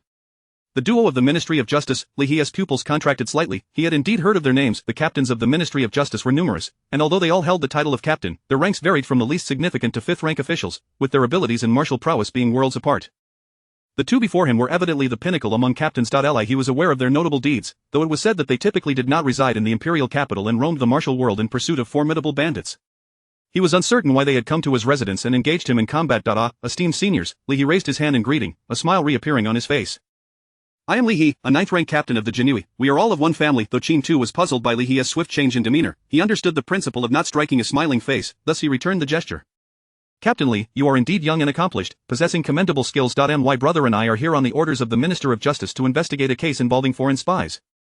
Ah, I see. He nodded, feigning enlightenment. Do you esteemed seniors have any findings? My brother and I tracked the murderer of a merchant to this location and did not anticipate clashing with Captain Li. Your martial prowess is formidable, and I believe you would not be easily coerced by that murderer. This must be a misunderstanding. We take our leave. Qin Tu clasped his hands in farewell and turned to depart, pulling Taishan along. They had scaled the walls to enter, yet now they remembered to observe decorum as they prepared to exit. Wait a moment, just as Qin Tu was about to step over the threshold, Li called out to them with a cheerful tone. What else does Captain Li require? The imposing Taishan turned, a hint of displeasure evident on his countenance. Had it not been for Qin Tu's intervention, he would likely have lost his head to Li's prior strike. Taishan had remained silent, reflecting on that blow. He realized it bore no intent to kill, but rather was the most flawless and clever counterattack. In other words, it was merely unfortunate that his neck had been in the path of Li's blade.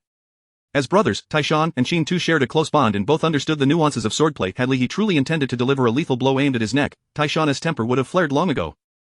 Yet, as a seasoned master who had long since made a name for himself, it irked him to have suffered a significant blow at the hands of an inconspicuous captain of the Jinui without being able to retaliate. Now being called out by Li, his displeasure was clearly written upon his face. Esteemed seniors, your martial skills are highly admirable. I have long revered you. He performed a respectful bow, maintaining proper etiquette, but then shifted the conversation. Recently, I happened to comprehend a particular sword technique, which I find rather exquisite. Regrettably, I lack a partner for sparring. Might I request the honor of testing a move against you, esteemed seniors, merely for practice? Qin Tu and Taishan exchanged glances, both instantly grasping each other's thoughts. He appeared to be merely in his early 20s, though his foundation was solid and his internal strength impressive. Even Qin Tu, a veteran who had immersed himself in swordplay for over 20 years, had yet to develop a satisfactory technique of his own. Those capable of creating their own moves were invariably exceptional talents, possessing innate brilliance, and only through decades of accumulation could they forge a path of their own. Of course, this pertained to techniques worthy of their level. If one were to speak of techniques accessible to ordinary martial artists, both Qin Tu and Taishan could easily create a multitude. Thus, Li's request was not unreasonable. It was merely an invitation for them to serve as sparring partners, without any outlandish demands. After all, the two brothers had intruded upon Li's courtyard first and were somewhat in the wrong.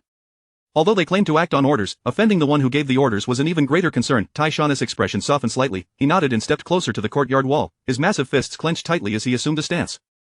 Qin Tu also drew his twin blades and adopted an initial posture. Please bestow your guidance, Captain Li. As Qin Tu and Taishan moved toward the doorway, Lu Yingcheng, perched atop a distant rooftop, nudged her companion Li and chuckled. Hurry, it's your turn to make an entrance. Why is it my turn? Li's face flushed, and she lightly punched Lu Yingcheng's arm with her petite fist, though her actions were resolute as she swiftly retrieved a handkerchief from her bosom and covered her face.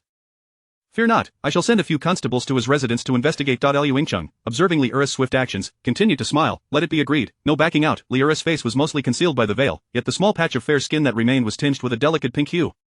Under the cloak of night, a shadowy figure deftly approached Li Yi's courtyard with a series of graceful leaps. Chapter 15. As slicely he stood resolutely with his blade in hand, his gaze piercing. He increasingly felt that this weapon, resembling a sword yet truly a knife, fit him remarkably well, even surpassing the embroidered spring knife that had accompanied him for 2.5 years. Furthermore, the material from which this knife was forged remained a mystery. Its width and thickness were akin to that of a sword, yet its rigidity and resilience were indistinguishable from that of a long knife. It was extraordinarily suited for the swift techniques he had mastered. It was as if this blade had been meticulously crafted for the spring thunder. 9 cuts. Esteemed seniors, this technique is named thunder rumbles across the heavens, and its force is akin to a thunderclap. I implore both of you not to underestimate it, Li Yi declared, casting a deliberate glance towards the unarmed Tai Shan. Tai Shan's expression faltered as he retrieved a pair of iron arm guards from behind him, fastening them securely onto his forearms. With a couple of clicks, the arm guards were firmly in place. Tai Shan dared not take this lightly. Despite his formidable martial prowess, nearing the pinnacle of the iron roof stance, he harbored a healthy respect for the knife in Li Yi's grasp. While Li Yi was oblivious to the origins of his weapon, Tai Shan was well aware. At this moment, he set aside any concerns for pride. Should Li Yi's blade breach his defenses, it would be far more humiliating. Seeing Tai Shan prepared, Li Yi gripped his knife with both hands and gently closed his eyes. In the next instant, it was as if spring thunder burst forth from the heavens. A resounding clash of the blade echoed throughout the courtyard. Under the moonlight of the deep night, the blade gleamed like a cascading waterfall. Clang, clang. The first collision resounded like a great bell, deafening to the ears. The subsequent clashes rang out in rapid succession, dense as rain. Those lacking keen hearing might easily mistake them for a single strike. Gasp, cough, 2 muffled groans escaped the courtyard. The sharp sound of metal striking the ground followed. He had returned to his original position, standing with his knife, exuding the demeanor of a master. The arm guards on Tai Shan's arms had been shattered by Li Yi's strike. Falling to the ground, this towering man felt a profound ache in his arms, realizing that without the guard's protection, his forearms would likely be severely injured. On the other side, Qin Tu was not faring much better. A master of blade techniques in both the martial world and the Ministry of Justice, he had regarded Li Yi's self-created technique with disdain. However, when Li Yi's blade met his twin swords, the tremendous force nearly caused Qin Tu to lose his grip. To avoid disgrace, he had no choice but to withdraw his swords with borrowed force. Yet, this was no easy task. While he managed to retract the blades, the impact landed heavily against his chest and abdomen. Qin Tu felt a sharp pain in his chest, realizing he had suffered a minor setback, a hidden injury he had inadvertently incurred. Though such a trivial wound was inconsequential to a master of his caliber, requiring only a few days' rest for recovery, it was nonetheless embarrassing to have been struck by a young man he had underestimated. Though Qin Tu had suffered a covert defeat, he could not express his frustration, for Li Yi had indeed warned both to prepare beforehand. He could hardly confront Li Yi over his own folly of underestimating the opponent. Li Yi had addressed him as senior with respect. To erupt in anger over such a minor matter would be a grave breach of decorum. Thus, this humiliation had to be swallowed quietly. Beneath his hat, Qin Tu's expression was inscrutable as he sheathed his twin swords, exhaling softly, a formidable strike indeed. I have learned much. Farewell. Tai Shan picked up the fallen arm guards, clasping his hands in salute to Li Yi. Li Baihu, until we meet again. He was genuinely impressed by the strike. Having heeded Li Yi's warning and prepared accordingly, he still found his arm guards shattered. Tai Shan had always respected formidable opponents, and considering Li Yi's youth, the prowess he displayed was all the more astonishing.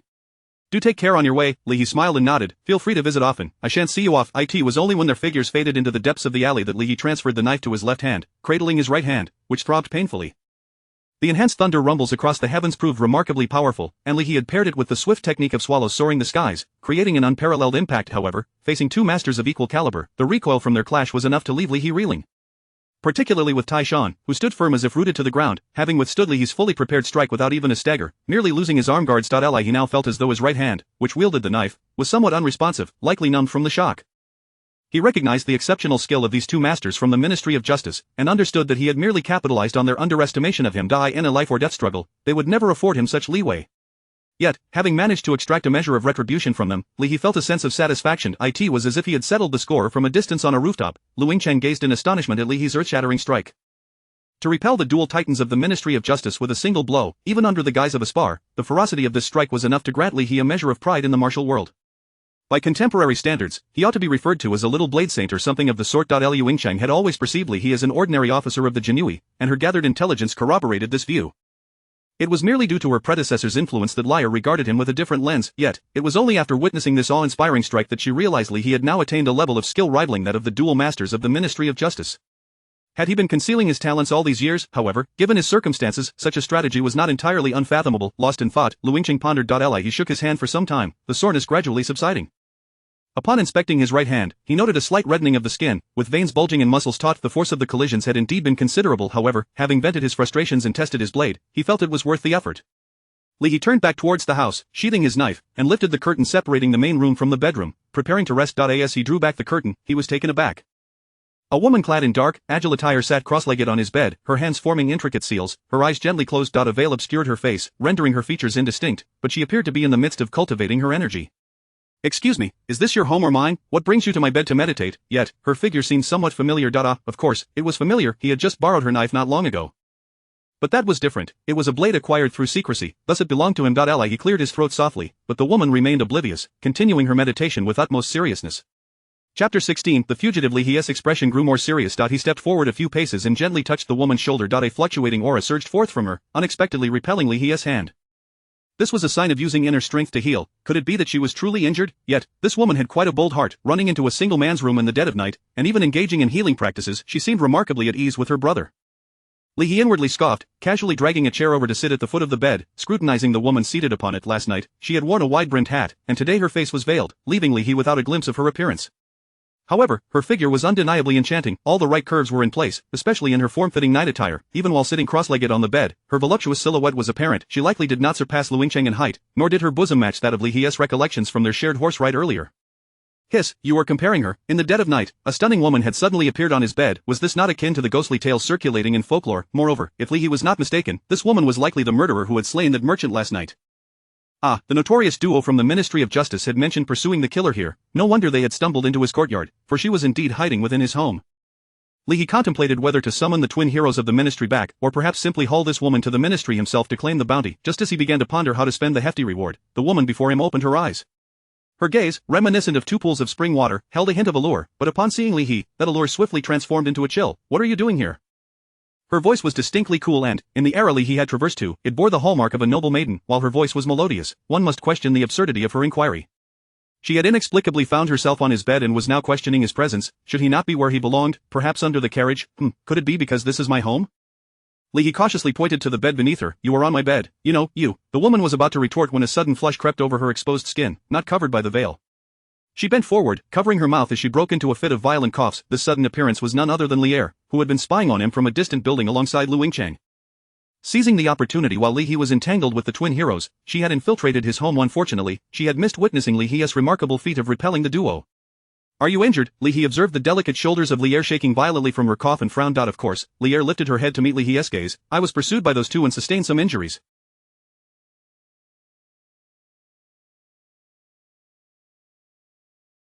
Is it not permissible to recuperate in your home? Wait, since you are borrowing, does that not seem rather presumptuous? Of course it is acceptable. Li He nodded, forcing a smile as he extended a hand towards her. Money will do?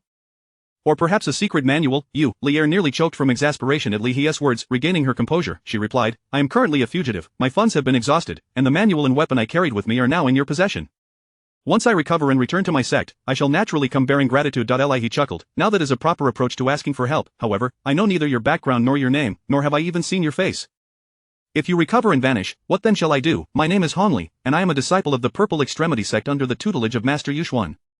The girl lifted her head and stated, as for my appearance, you may unveil my veil yourself. Hong Li. He mulled over the name. He had indeed heard of the Purple Extremity sect, which only accepted female disciples. Yet, the spring thunder blade technique that Hongli had displayed yesterday did not seem characteristic of a woman as training. Despite its swiftness, it was overly fierce and powerful. One would need a solid foundation of strength to master it. Had Li He not possessed a golden finger that granted him unparalleled martial comprehension and arranged for him to have 6th-tier inner strength, he would likely have struggled with the technique.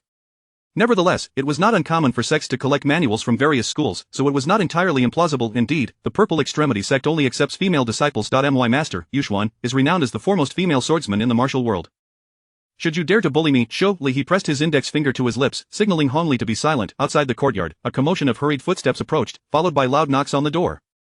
The Ministry of Justice is pursuing a fugitive. Open the door, damn it, is the Ministry of Justice relentless? Li He cursed inwardly, bending down to whisper in Hongli's ear, can you still use your martial abilities? Hongli lightly shook her head. This is troublesome. Li He raised his voice towards the courtyard, then swiftly pushed Hongli down onto the bed, covering her with a blanket. He casually removed her pale blue embroidered shoes adorned with bamboo leaves, leaning close to her ear. Stay still and don't move. I'll take a look outside. If you don't open the door, we shall force it open.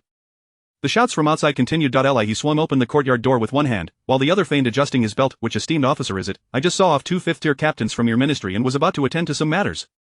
A man outside held up a badge. Inspector Xiahan of the 6th-tier and 5th-tier captain. Don't be ridiculous, a 5th-tier captain cannot come alone to investigate your home. Li He forced a smile and cupped his hands.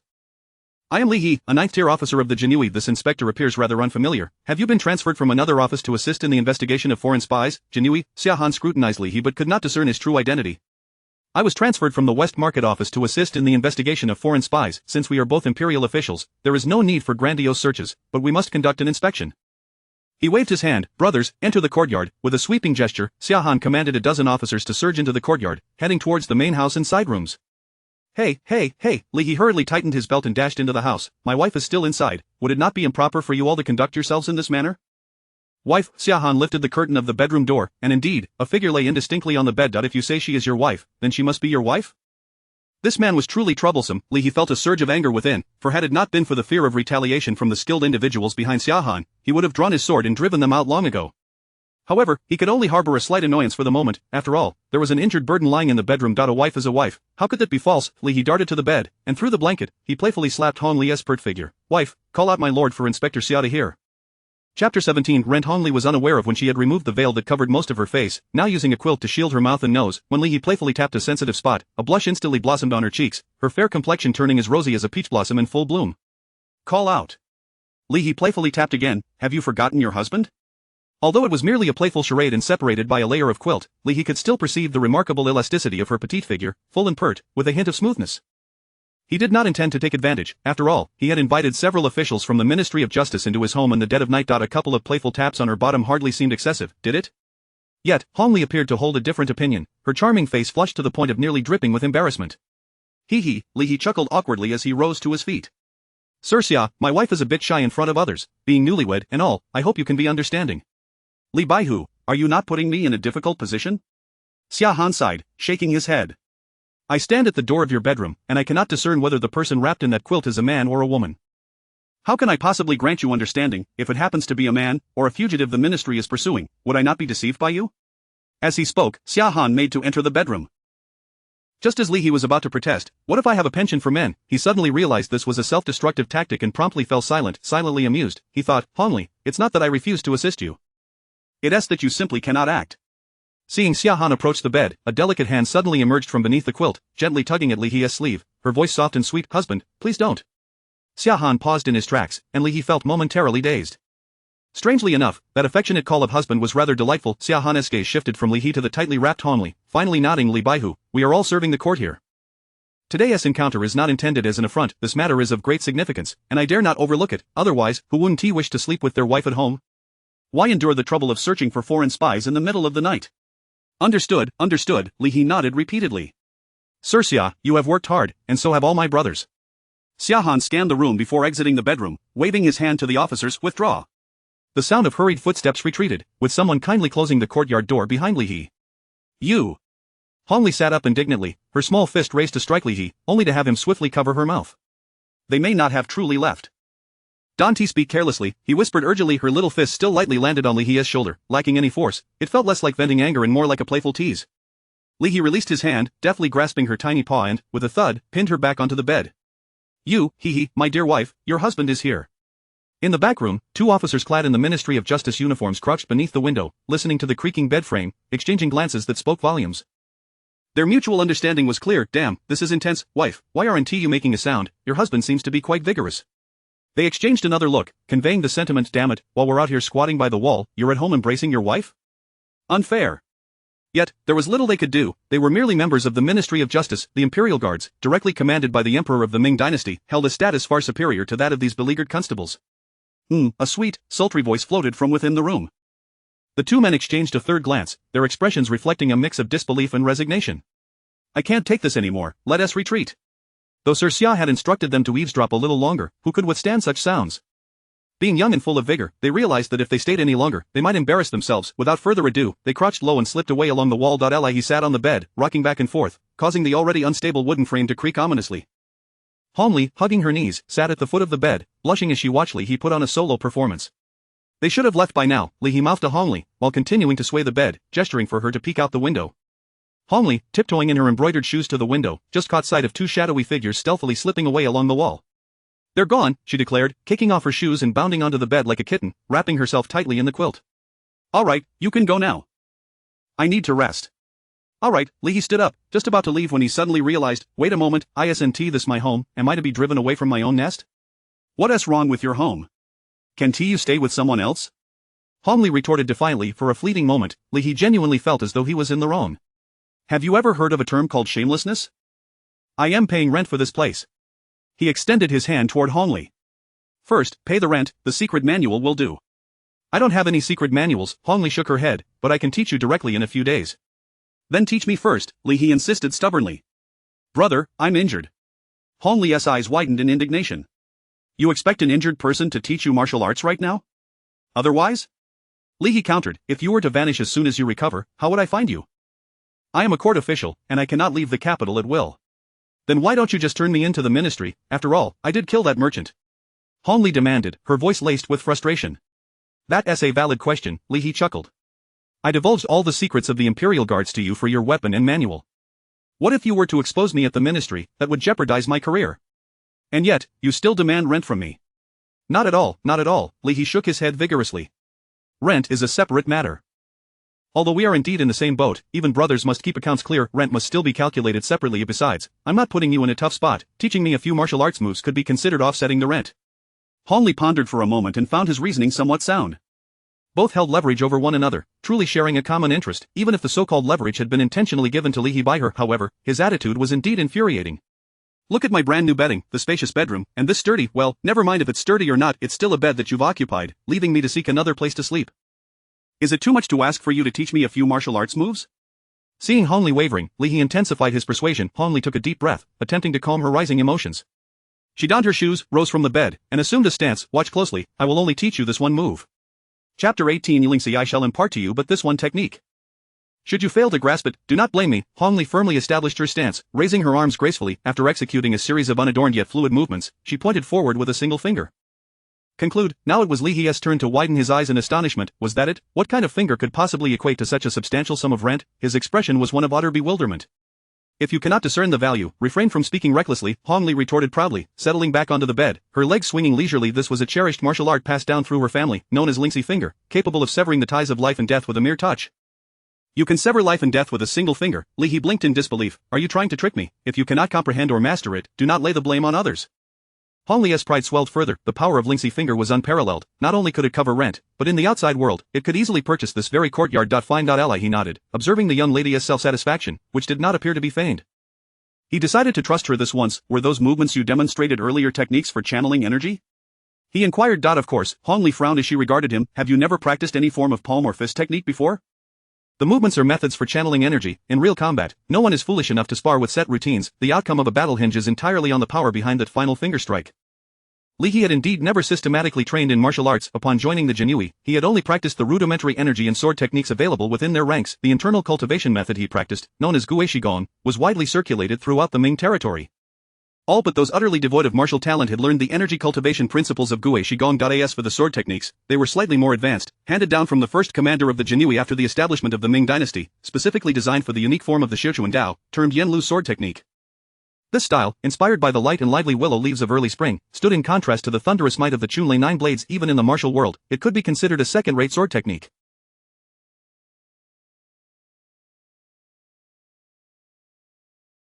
However, within the Jinhui, there were no masters to guide him hand in hand. Although Li He had diligently practiced Yanlu sword technique for several years, he ultimately understood it only superficially until the awakening of his extraordinary martial comprehension.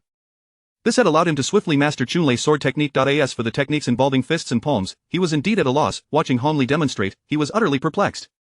Yet after a few pointers from her, he finally grasped the essence of Lingxi finger. With a clap of his thighs, he adjusted his attire, assumed the horse stance, and raised his arms. His movements mirrored Hong Li's precisely. Hong Li was astonished by Li He's remarkable memory. She had merely demonstrated the technique once, yet he had already committed it to memory.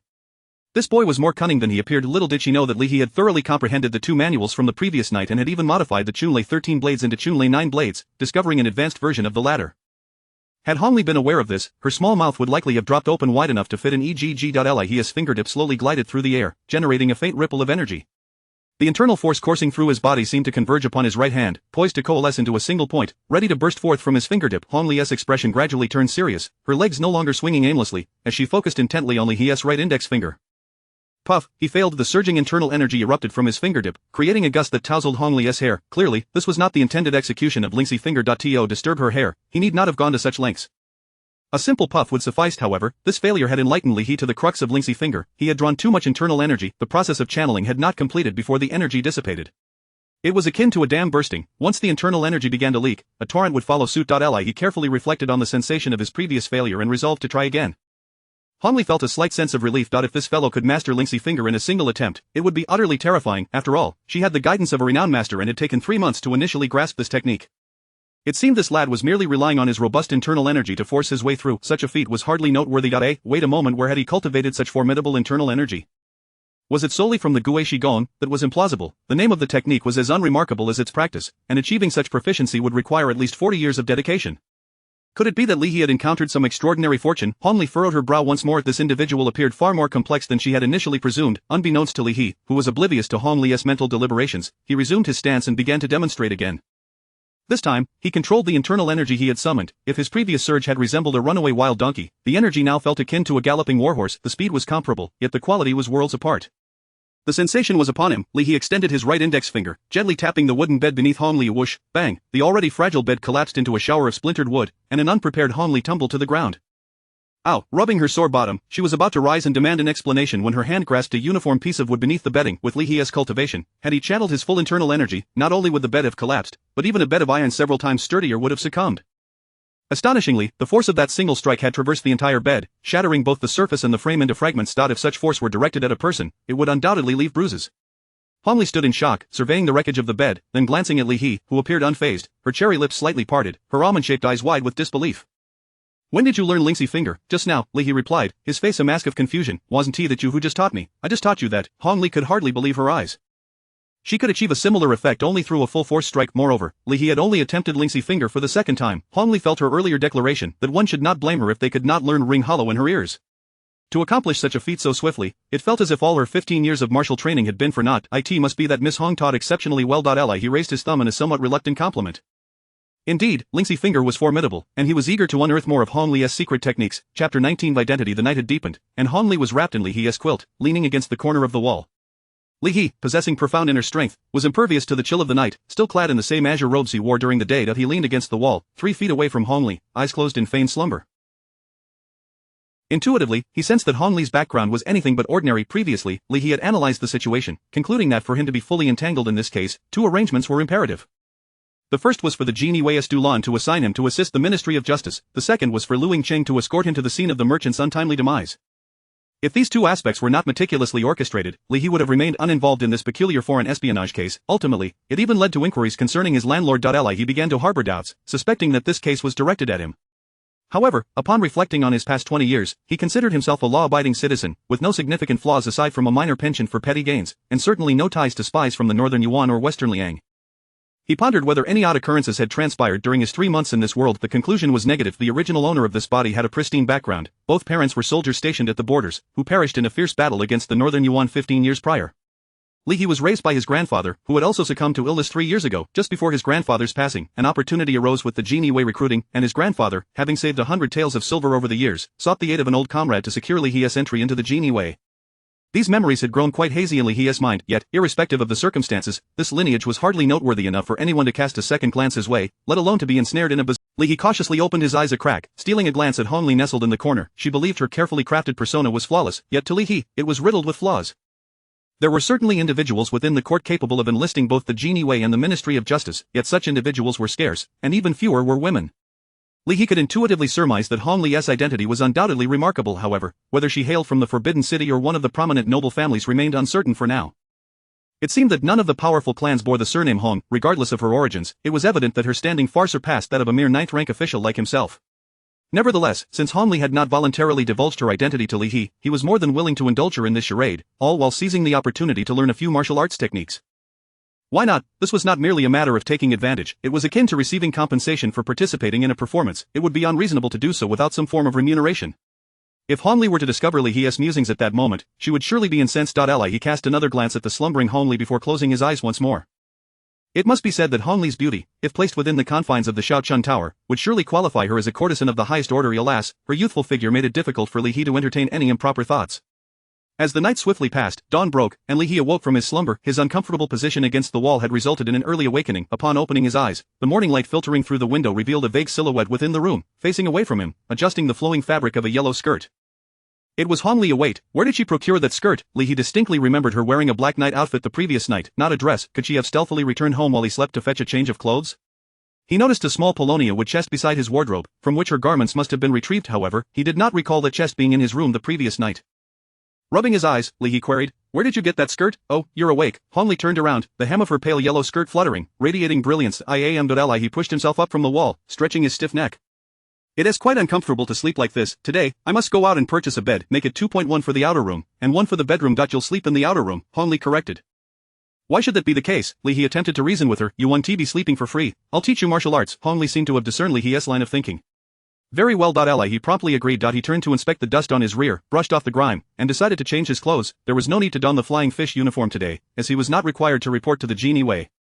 The Genie Wei also had days off, with 1 day of rest after every 10 days of work, known as a 10-day leave. Compared to his previous life, this vacation system could be deemed utterly inhumane. Today marked Li He's 10-day leave, providing him the perfect opportunity to venture out and procure 2 beds. He approached his wardrobe, reaching for the cabinet door. "Hey, don't!" Hong Li exclaimed, attempting to intervene, but Li He had already pulled open the cabinet. Inside the wardrobe lay a riot of colors: sky blue silk skirts, light green tops, and vibrant pink undergarments. "Wait, is this my wardrobe?" Li He exclaimed in shock, looking up at Hong Li. Hong Li's face flushed with embarrassment as she stepped forward and firmly shut the cabinet. "Pervert!" she chastised, her cheeks aflame. "Wait, this is my home. Where are my clothes?" Li He protested, bewildered. Hong Li pointed to the small wooden chest beside the wardrobe. "They're in there." Li He chuckled, opening the chest to find his clothes neatly folded within. Had it not been for Hong Li, he would have remained oblivious to the fact that he possessed only a few garments, insufficient to fill even a small wooden chest. "Are you truly planning to reside here long-term?" Li He inquired as he retrieved a dark long shirt from the chest. "When did you fill my wardrobe?" "Yesterday morning," Hong Li replied matter-of-factly. "I don't know anyone in the capital, and I have no money to stay at an inn, so I have no choice but to stay at your house." "What a peculiar rationale." Li He scratched his head, deciding against engaging in a verbal spar with Hong Li. "If she wished to stay here, so be it. After all, last night's unspoken agreement could be considered payment for her lodging." Li He exited the bedroom to change in the adjoining room. Upon emerging, he found Hong Li had somehow slipped into the kitchen, rummaging through various items. "What are you searching for?" Li He asked, standing at the kitchen door, observing her frantic searching. "Your home doesn't even have the ingredients for breakfast?" Hong Li exclaimed in astonishment. "I'm a single man. I never cook at home." Li He shrugged. "Even a mouse would starve if it came to my house." Chapter 20 Acquaintances. Hong Li found herself at a loss in the kitchen, which was so disheveled that it could bring one to tears at the sight of the mice scurrying about. Ultimately, she resolved to accompany Li He on an outing for breakfast. He was quite surprised. He had initially presumed Hong Li to be a pampered young lady, the type who would never lift a finger. Yet, to his astonishment, she proved to be even more industrious than himself, rising early without indulging in any slumber and eagerly offering to prepare breakfast at home. It appeared that Hong Li's background was likely not that of a noble heiress. However, this realization only deepened the mystery surrounding her character, leaving many questions unanswered. Unable to fathom the matter further, Li He decided to set it aside for the time being. With a sense of exasperation, Hong Li opened the rice container in Li He's home, only to find it completely empty, cleaner than even Li He's own visage. "I am from the old capital and do not consume rice. I prefer noodles," Li He explained. Hong Li regarded the noodle container with a mixture of skepticism and acceptance. "Fine. It's cleaner than the rice container." As dawn broke over the streets of the imperial capital, the bustle of activity began to swell. Street vendors had set up their stalls, and various shops had opened their doors. Since the conclusion of the war known as the Battle of National Fortune 15 years prior, the lives of the common folk in the Ming dynasty had grown increasingly prosperous. Established 60 years ago, the Ming dynasty arose when Emperor Gaozu rallied his forces at the Huai River, sweeping across a chaotic realm and bringing an end to the era of the 6 warring states. Yet, to the north of the grasslands and west of the Helan Mountains, 2 formidable kingdoms of nomadic people still thrived: the northern Yuan and the western Liang. In the early days of the Ming dynasty, while Emperor Gaozu was in his prime, he capitalized on the nascent strength of his newly founded empire to dispatch renowned generals to strike against the northern Yuan and repel the western Liang, thus reclaiming substantial territories from both nations. However, the protracted warfare placed an unbearable strain on the prosperous central plains, and the extensive front line in the northwest nearly crippled the finances of the Ming. If hostilities continued, the realm would once again descend into chaos, leaving the populace in dire straits. Consequently, Emperor Gaozu was compelled to negotiate a ceasefire with both the northern Yuan and the western Liang, focusing instead on consolidating and nurturing the fledgling Ming dynasty. Of the western Liang, indeed, appeared more docile. Unable to challenge the Ming to the east, they turned their ambitions westward. Reports indicated that in recent decades, the western Liang had engaged in several skirmishes with Persia, advancing as far as the city of in the western regions, with their sights set on the holy city of Mecca. On the other hand, the northern Yuan found itself in a precarious position. If they refrained from attacking the southern Ming, their only recourse would be to turn their attention northward to confront the Arctic bear, an unthinkable prospect. Thus, the northern Yuan, despite the ceasefire, remained scheming, surreptitiously attempting to extract benefits from the Ming. 20 years ago, Emperor Gaozu passed away after an impressive 40-year reign. The new emperor ascended the throne, adopting the era name of Hongzhen. Emperor Hongzhen, the 16th son of Gaozu, emerged victorious in the turbulent power struggles and took the throne at the tender age of 23, observing the youth of the new Ming sovereign. During the 40 years of Gaozu's reign, the northern frontiers were secured with a formidable military presence, deterring the northern Yuan from launching full-scale invasions. Instead, they engaged in incremental encroachments at the more vulnerable points of the Ming's border. On the surface, Emperor Hongzhen feigned indifference, acutely aware that as a newly crowned ruler, he could not afford a military expedition, a defeat would be disastrous, and the number of those coveting his throne was legion. Even a fortunate victory would invite criticism from the officials regarding the toll on the populace and the squandering of resources. Thus, he spent 5 years consolidating power and eliminating dissent, firmly grasping the military and political authority left by Emperor Gaozu. In the third month of the 5th year of Hongzhen's reign, an army of 500,000 gathered at the renowned Jubiai Pass, often hailed as the world's premier fortress, with 30,000 elite cavalry charging directly into the grasslands. By June of the same year, the Ming's war god, Lu Xinghe, reigned in his stead before the capital of the northern Yuan, compelling Emperor Boyan to emerge from the city, surrendering territory and pledging fealty, while agreeing to annual tributes to facilitate mutual exchanges between the two nations.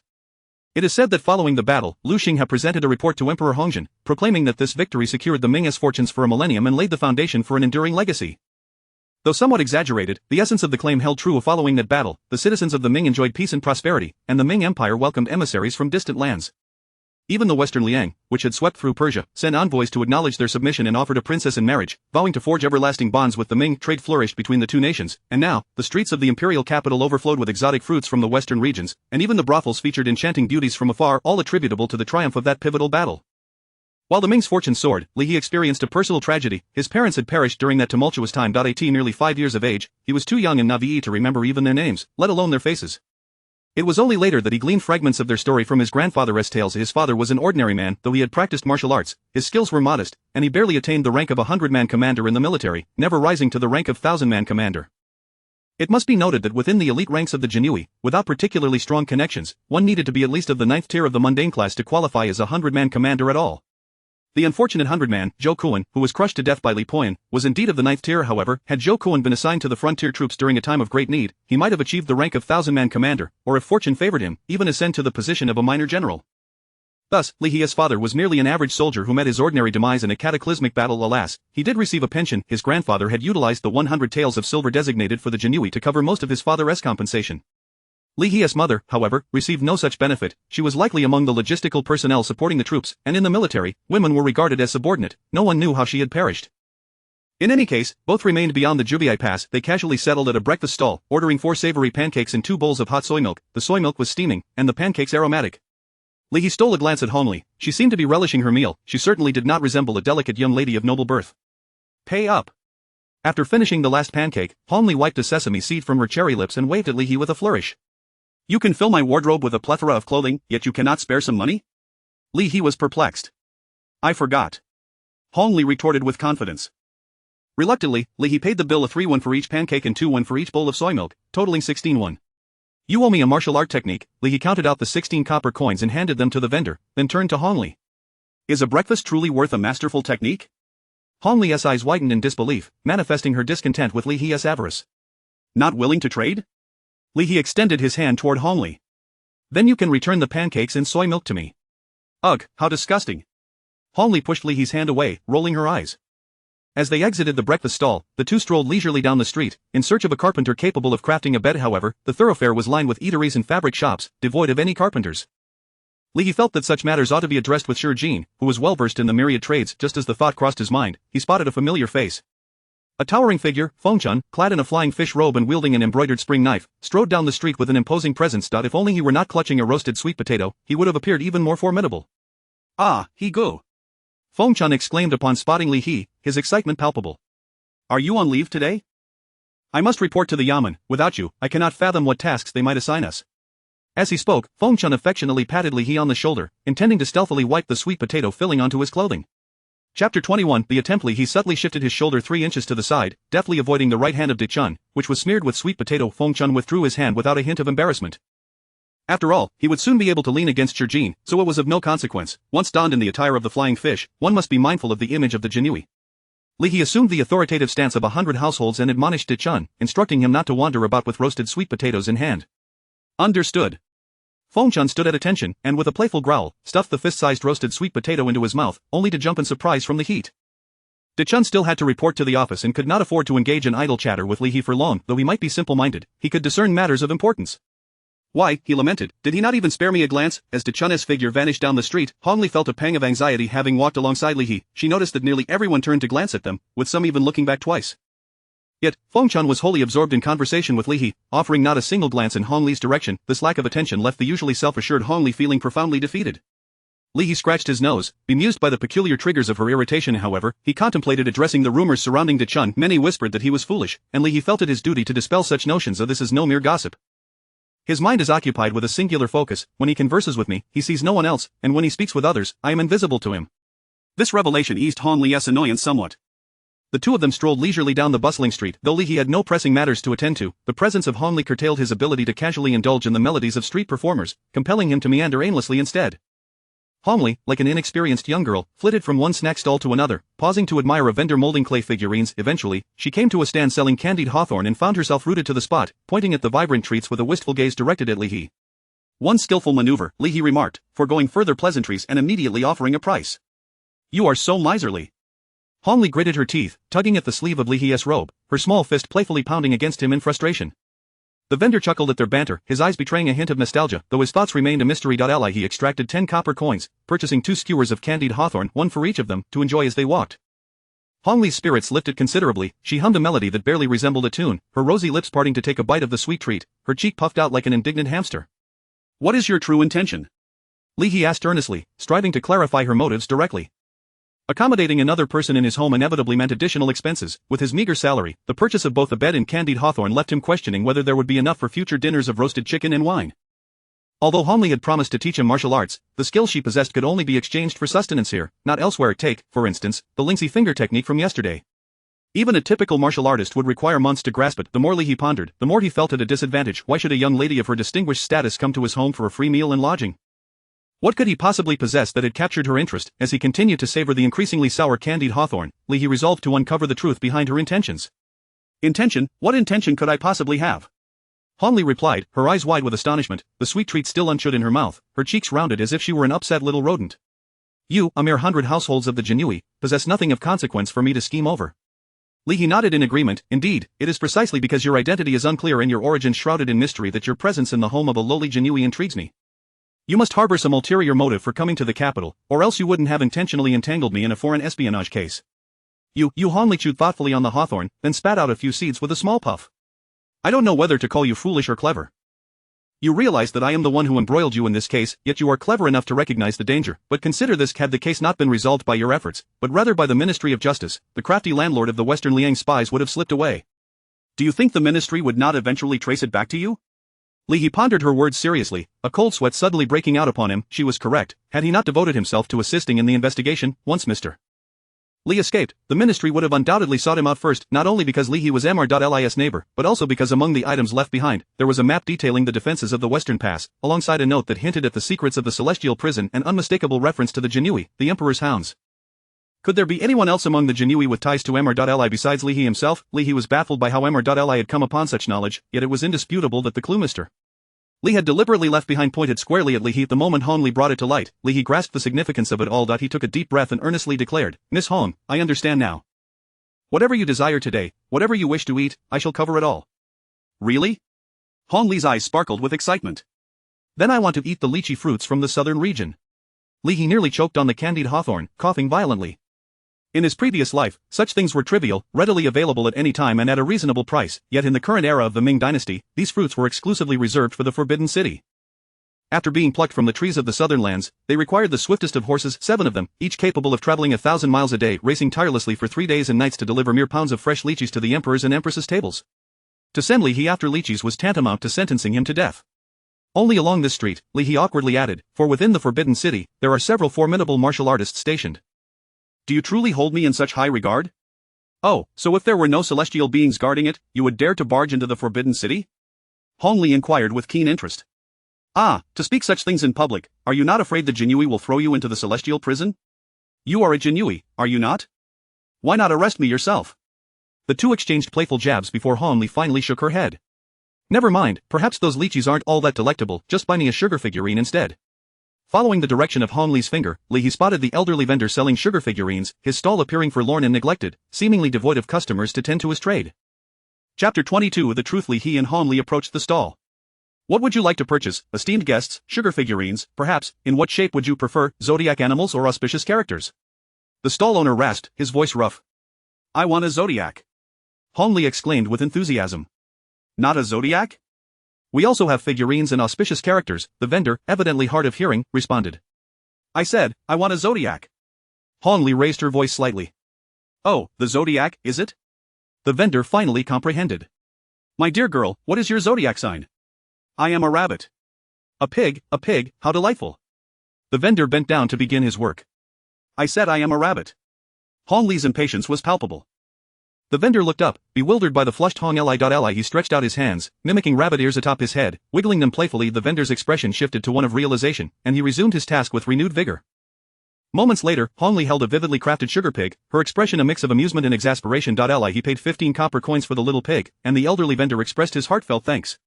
I thought he understood. Hong Li licked her sugary creation and remarked, to my surprise, he still crafted a pig for me. He regarded her with a peculiar gaze. What are you staring at? I know I am quite attractive, but there is no need to gawk. Hong Li shot him a perplexed glare. Actually, that vendor reminded me of something. He began slowly. I suddenly realized that the royal surname of the Ming dynasty is Zhu, and the current emperor's reign title is Hongjin, while your name is Hong Li. What do you mean? Hong Li casually licked the sugar pig. Are you suggesting I have ties to the royal family? I can't help but suspect. He nodded.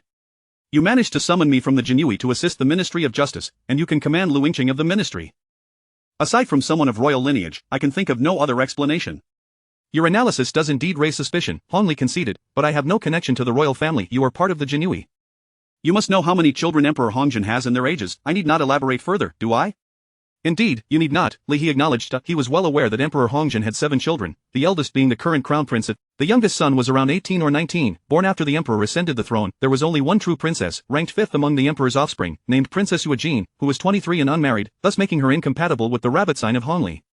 He was an ox, precisely 20 years old, while Hong Li was likely 18. The names and ages of the emperor's children were hardly secrets, even ordinary Jinui officers knew them well. Yet, if Hong Li were not a royal princess, how could the occurrences surrounding her be explained? What, then, is your true identity? He pressed on, how did you manage to give orders to both the Jinui and the Ministry of Justice? You claim to assist me, but I am merely an ordinary person. How could you possibly offer me help? You ask too many questions. Hong Li arched an eyebrow, continuing her leisurely stroll. He sighed, thinking he had been gradually approaching the truth, yet it remained elusive. Do not lose heart. Hong Li turned to pat his shoulder.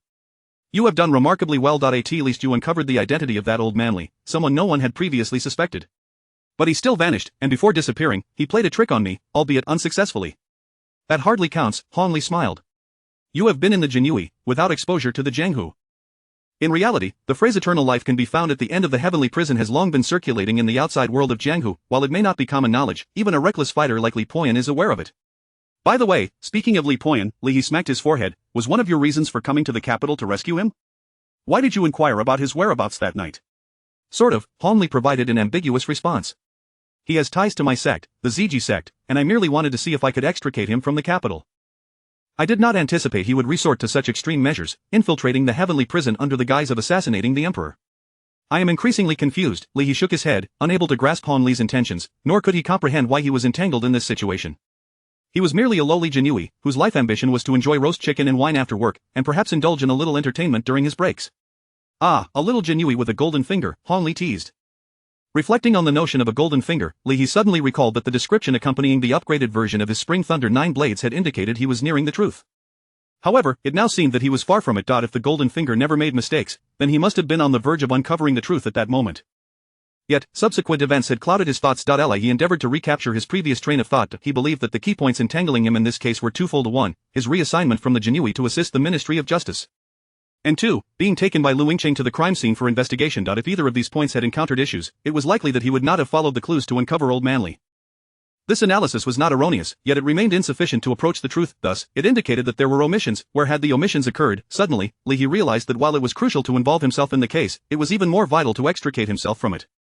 Yes, Li He smacked his thigh. He had come to a revelation. To detach himself from the case, he needed to redirect it toward an avenue entirely unrelated to him. When Lu Yingqing took the defense map, she had inadvertently dropped a note that had been tucked within it.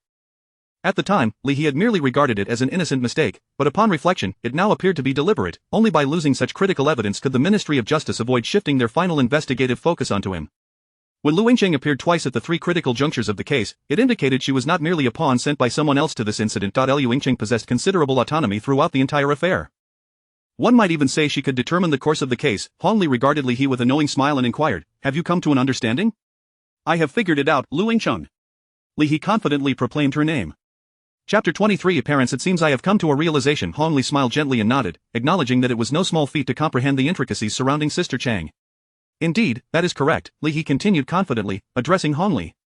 "Lu Yingqing has long been aware of the intelligence network involving the merchant Dong Queer.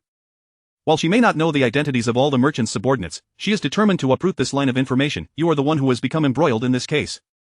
Your close rapport with Lu Yingqing has granted you permission to partake in this investigation. As for your motivations for participating, it is ostensibly for me, though that may not be the sole reason. For now, let us assume it is for my sake. Your intentions surely extend beyond mere altruism, otherwise, you would not have delivered me secret tomes and divine weapons. Although I, Li He, possess a certain level of self-admiration, I do not harbor the delusion that a beautiful stranger would willingly seek my company, let alone take up residence in my home, with a complete change of clothes already prepared." As Li He spoke, his thoughts flowed more freely, as if he were inching closer to the truth. "Thus, it is not your identity that is extraordinary, but rather mine. Lu Yingqing's status is even more remarkable. Despite our similar ages, she navigates the Ministry of Justice with ease and oversees a case of immense espionage significance, given her surname, Lu, which high-ranking official in the court also bears that name?" Upon this realization, Li He involuntarily inhaled sharply. Clearly, there could only be one answer. The renowned war god, Lu Xinghe, who had reigned in the northern Yuan capital 15 years ago, the war god, conferred the title of supreme minister, who stood shoulder to shoulder with the northern generalissimo, Lu Xinghe. It was said that Lu Xinghe shared a profound friendship with Emperor Hongzhen. They grew up as brothers, even lending considerable support during the power struggles of the imperial succession. If Lu Yingqing were indeed his daughter, it would not be surprising for her to command respect within the Jinui. As Li He gazed at Hong Li, his expression gradually became more complex. "So, it must be due to my lineage, am I correct?" he murmured. "It is not my exceptional qualities that have drawn your attention, but rather my parents, of whom I possess no memories. You do not covet me, your interest lies in my parents instead, yet, I remain oblivious to their true identities. All I know is that they perished during the War of National Fortune 15 years ago. Now, it is your turn to speak. I believe you have something to disclose regarding my parents." "Congratulations, host, you have successfully analyzed the truth of the matter. Reward 1. Ravel the mystery of your lineage." 2 lines of golden text appeared before Li He's eyes, but he merely cast a fleeting glance before redirecting his gaze to Hong Li. Hong Li's expression appeared somewhat dazed, and she unconsciously bit into a piece of candy, the crunch echoing in the silence. After a moment, she spoke. "Li He, you are quite astute. My approach to you is indeed influenced by certain legacies left by your parents, yet I have another question to pose. From the very beginning, my reason for approaching you stemmed from the phrase immortality at the end of the prison. Why do you not perceive that I sought to befriend you for the sake of pursuing immortality?" Li He found himself momentarily taken aback. As a traveler from another world, he understood that the notion of immortality was utterly absurd. Even if this realm possessed martial arts that transcended human limitations, achieving true immortality was entirely unattainable. Thus, from the outset, he dismissed Li Poyan's dying world. While 80 is indeed a considerable age, it is far from the essence of true immortality. Li He had subconsciously relegated the concept of immortality to the realm of nonsense, and thus, he did not entertain such thoughts. "Because I do not believe in immortality," Li He shook his head and stated. "All tales in this world arise from the desires of individuals, rather than the pursuit of that elusive immortality." Hong Li regarded Li He as if she were seeing him for the first time. After a brief pause, she responded, "Indeed, that phrase was merely a ruse. I cannot ascertain whether true immortality exists, but your parents undeniably left you certain legacies." Hong Li began to recount the story of Li He's parents. "Your father was named Li Xianfeng, and your mother was Lin Qingtang. Neither of them were martial generals nor civil officials of the Ming, they were stargazers." It was the first time Li He heard his parents' names, as well as the term stargazer. He nodded, signaling for Hong Li to continue. 15 years ago, during the War of National Fortune between the Ming and the Northern Yuan feared not the war god Lu Xinghe, who could charge into battle and strategize from the rear. They feared your parents. At the onset of the war, the Ming army achieved successive victories, with your parents playing a pivotal role. The stargazers could utilize secret techniques to perceive the enemy's morale at its weakest point, allowing them to shatter the Northern Yuan's cavalry formations from that very juncture. With the support of your parents, Lu Xinghe became even more formidable, and within a month, he advanced nearly 2,000 miles into the heart of the Northern Yuan territory. At that moment, only 500 miles remained to the Northern Yuan capital, yet it took 2 months to fully breach that distance. Why? Li He involuntarily inquired. Was it due to my parents encountering difficulties? Precisely, Hong Li nodded. The legacy of the stargazers is shrouded in secrecy. Both the Northern Yuan and our Ming possess such traditions, yet few are able to penetrate the mysteries, and even fewer are adept in the arts. The Northern Yuan, within a month, managed to procure a few stargazers from an unknown source in an attempt to counter your parents. Though your parents' skills far surpassed those of these individuals, they devised a strategy. By masking the morale of the soldiers on the battlefield with the national fortune of the Northern Yuan, they sought to conceal the reality of the situation. Despite the decline of the Northern Yuan's national fortune over the past 200 years, it remains an unshakable force that cannot be disrupted by mere individuals. Wait, Li He interrupted, does the concept of national fortune truly exist? I do not know, Hong Li shook her head in response. I am not a stargazer. I have merely heard it spoken of by others. The general consensus is that if they claim national fortune exists, then we may as well accept it as truth. Very well, Li He nodded, indicating his understanding. Please, continue. The stargazers from the Northern Yuan identify themselves as belonging to a mysterious organization known as the Tianji Building. Their methods of masking the morale of the soldiers stem from the secret teachings of that organization. As the Ming launched their offensive, your parents devised a plan, a desperate measure of mutual destruction. Chapter 24. The fate of the nation. When Hong Li spoke the words, the jade and stone shall perish together, her voice trembled noticeably. He remained silent, listening intently. Beneath the shroud of national fortune, the sorcerer's art of divination faltered, while the Northern Yuan army, buoyed by national luck, surged with morale, momentarily gaining the momentum to counterattack. Yet, under the astute command of General Liu, the Northern Yuan forces were temporarily suppressed. However, this stalemate could not persist indefinitely. After all, the Ming army was far from its homeland, and prolonged engagements would inevitably strain the logistics of supplies and provisions. One evening, a day after the army was stalled, your parents engaged in a deep conversation with General Liu that lasted until midnight. The following day, employing some arcane secret, they sacrificed their own vitality to forcibly seize the Northern Yuan's national fortune. Li He let out a long sigh, as he finally grasped the true cause of his parents' demise. They were not mere nobodies but rather the unsung heroes of the Ming's struggle for national fortune. Thus, the Ming had long referred to that battle as the contest for national fortune, not as a figment of imagination, but as a genuine acquisition of the Northern Yuan's fortune. Hong Li continued, yet Li He suddenly interjected, if the national fortune has been seized, why does the Northern Yuan still exist? Shouldn't it have perished? It is not so simple, Hong Li replied, shaking her head. Your parents forcibly appropriated the Northern Yuan's national fortune but did not destroy it. In truth, national fortune cannot simply be obliterated by human will. The Northern Yuan's fortune remains, it is merely beyond the control of its people, which was also one of the reasons Emperor Hongzhen did not annihilate the Northern Yuan. What does that have to do with me? Li He pressed on. Did my parents bestow the Northern Yuan's fortune upon me? They left me no relics. Hong Li furrowed her brow and said, that is precisely the crux of the matter. National fortune is intangible and elusive, difficult for even the stargazers to manipulate. The upper echelons of both sides know that your parents indeed seized the Northern Yuan's fortune, yet they are entirely ignorant of its form and where your parents concealed it. As for why they sought you out, your parents left a dying message, stating that the seal they placed on the Northern Yuan's fortune would be lifted 16 years hence. That battle occurred 15 years ago, and now less than a year remains until the term they mentioned. Li He suddenly grasped certain realizations and inquired, so the Northern Yuan envoy is soon to arrive in the imperial capital for this very matter?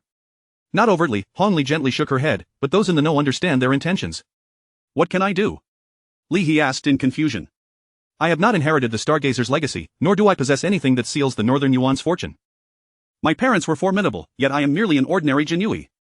Hong Li chuckled, indeed, you are presently an ordinary Jinui, so do what a Jinui ought to do. Li He refrained from inquiring what that entailed, as he had nearly comprehended the task at hand. In the imperial capital, numerous spies from foreign lands remained at large. Clearly, this constituted Li He's mission. Bayan City, as it was formerly known, was the name before the Ming established its capital here. Ever since the founding emperor designated it as the capital, it has been referred to as the imperial capital by all. Even though the Northern Yuan and Western Liang have their own capitals, everyone understands that when the imperial capital is mentioned, it refers to Bayan City. Renowned as the greatest city in the realm, Bayan City boasts a population exceeding 1 million, naturally harboring its share of dark corners and places of vice. Recently, a rumor circulated in the black market of Bayan City. Someone had stolen a troop deployment map of the garrison outside the Jinshi Pass from the Ministry of War and was actively seeking buyers from Western Liang. The Jinshi Pass is reputed to be the second most formidable pass in the world, controlling the vital artery between Western Liang and the Ming. It is said that the Ming has stationed 100,000 elite soldiers there, such that even a mouse attempting to burrow into the city would have its entire lineage eradicated. Such blatant baiting is not uncommon in the black market of Bayan City. For instance, claims that one had acquired the grain depot distribution map of the Jubiai Pass led Northern Yuan spies to eagerly purchase it, only to find the first pass depicted as a giant eggplant. Furthermore, it was one thing to be deceived by false intelligence and lose a bit of money. The most infuriating aspect was that within 2 hours, the captains of the Ming's Ministry of Punishment would storm in, demanding not only your gold but also your life. Such incidents had occurred multiple times, leading spies attempting to strike it rich in the black market to become more cautious. It was acceptable to purchase minor intelligence from strangers, but when it came to monumental secrets, they preferred to acquire them through trusted sources. Yet, this time the situation seemed different, as the individual disseminating the information was not an unknown entity. The seller of this deployment map was none other than a long-hidden, mysterious organization. The Tianji Tower, those reckless and brutish warriors, who might never have heard of this name, would find it resounding in the ears of the spies infiltrated into the imperial capital by Western Liang and Northern Yuan alike. What? You haven't heard of the Tianji Tower, which shone brilliantly in the battle for national fortune 15 years ago? If so, perhaps you should abandon espionage and return home to tend sheep. I've heard the sheep of Northern Yuan are quite good.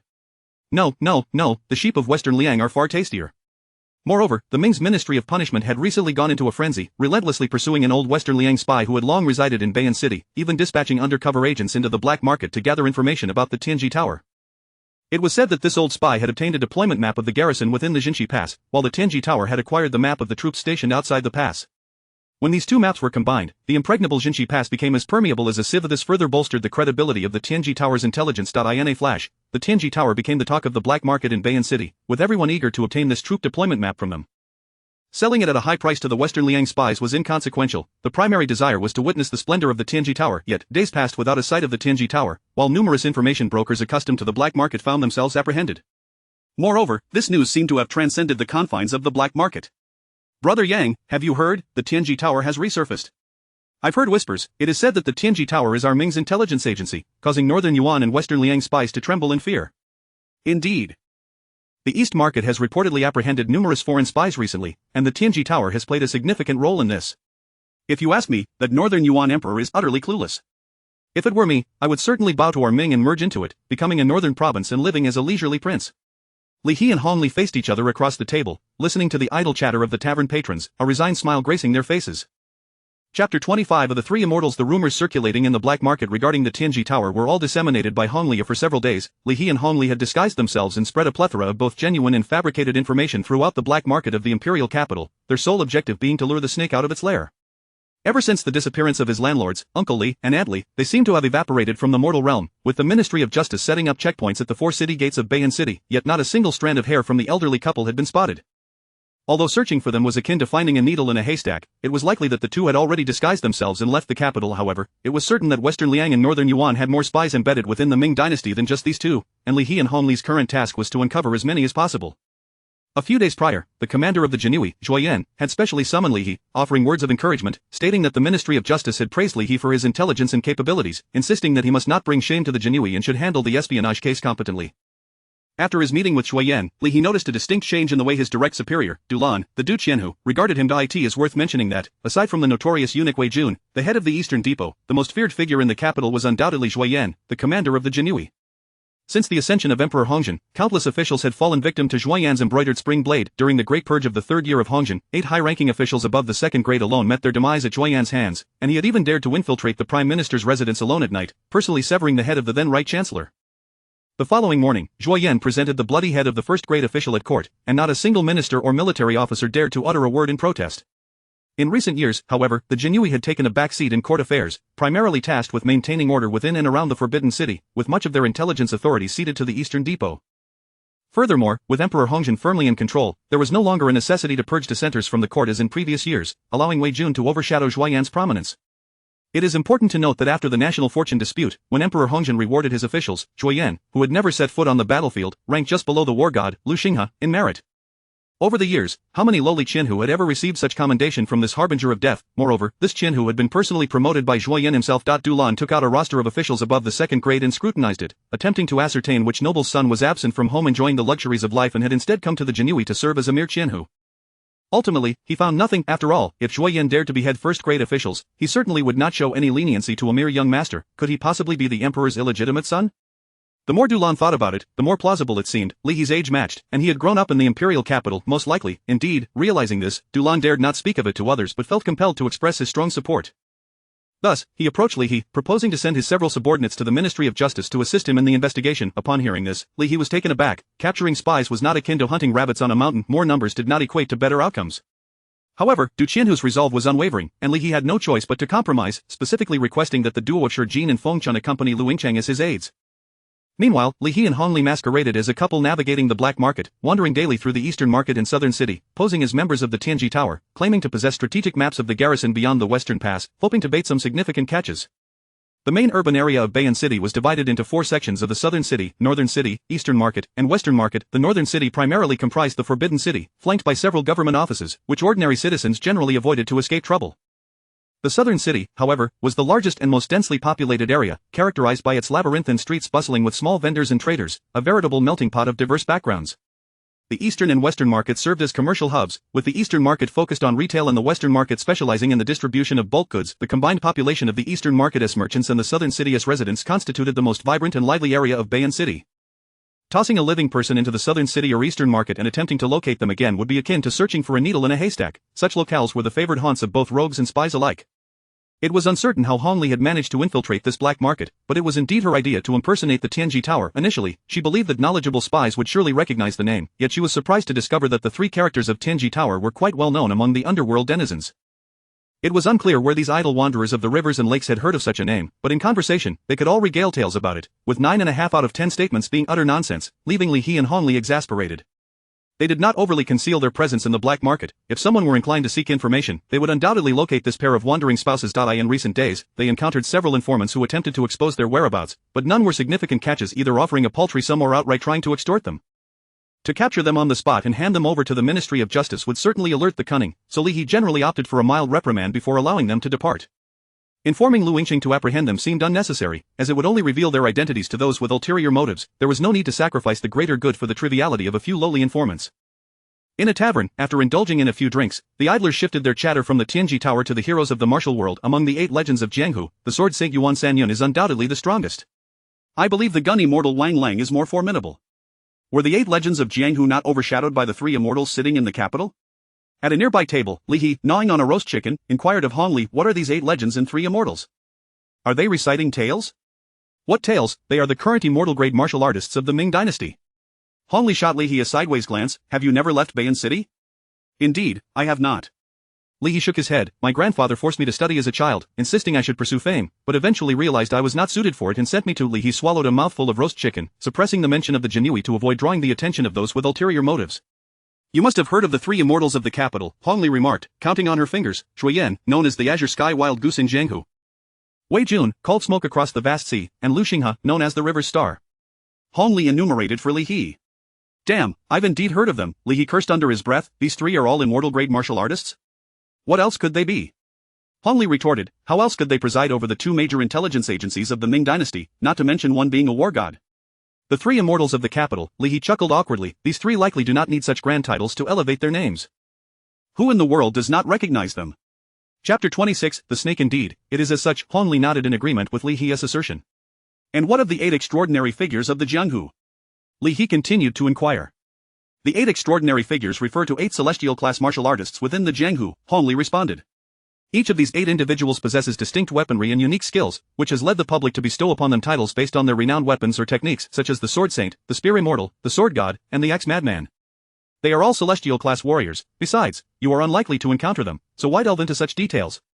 Li He took another bite of his chicken leg, shooting Hong Li a glare, and mumbled through his mouthful, how can a sparrow comprehend the ambitions of a swan? What? Although Hong Li did not quite catch what Li He had said, she instinctively felt he was insulting her, and with a swift motion, she punched him. Li He slightly elevated his backside, trapping Hong Li's fist with his brawny arm, and leaned closer to her ear, whispering, the gaunt man in the brown robe by the window appears to be a master. He seems to be watching us intentionally or unintentionally. Hong Li maintained her composure, withdrawing her small fist from Li He's armpit, and punished him with a couple of forceful jabs.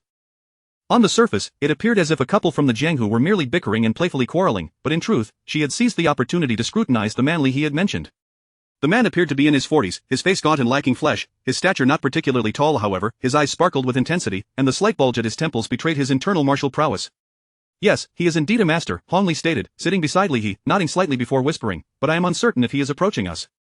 Most likely, Li He replied without looking at Hong Li, continuing to munch on his roast chicken. He has glanced our way at least 3 or 4 times. He must be hoping to catch a big fish. So, what now? The same as before, Li He said, carelessly wiping his greasy hands on the cloth atop the table, raising his hand to summon the waiter. Young man, the bill, please. Li He, of course, would not reveal his true identity.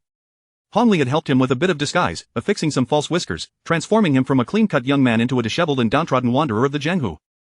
It would be difficult for anyone unfamiliar with him to recognize him, and even Li He himself found the reflection in the mirror somewhat unfamiliar. Hong Li, on the other hand, had not adorned herself much. A mere touch of rouge enhanced her complexion, making her cheeks appear pleasantly rosy. As the two exited the tavern, they ambled leisurely, neither hastening nor slowing their pace. Sure enough, the gaunt man trailed closely behind them, following as they meandered through the streets. This pursuit lasted for half the afternoon. He is persistent, he simply won't give up, Li He sighed, surely he can't keep following us indefinitely? He is undoubtedly here for intelligence, Han Li whispered. We must devise a plan. We certainly cannot return to the Ministry of Justice now, nor can we head to our residence, lest we expose ourselves, Li He pondered. We cannot confront him directly either.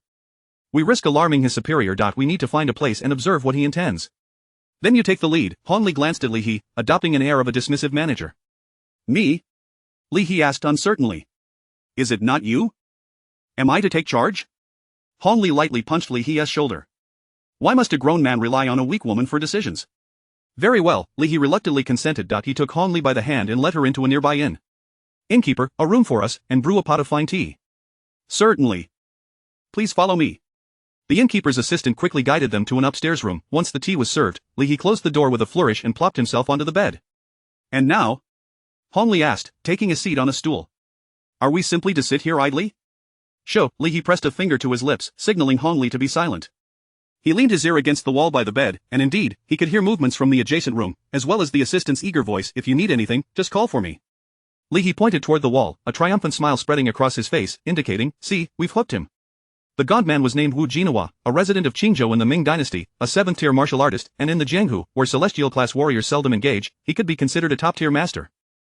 He was likely the most skilled among the intelligence brokers in Bayan City. Logically, a master of Wu Jinawa's caliber would be respected wherever he roamed in the Jianghu and would not need to degrade himself by participating in the black market for such perilous earnings. However, a hero can falter before the allure of beauty. Wu Jinawa unwittingly met the charming Xiao Chui at Huaixianglu in Bayan City, and they fell in love at first sight.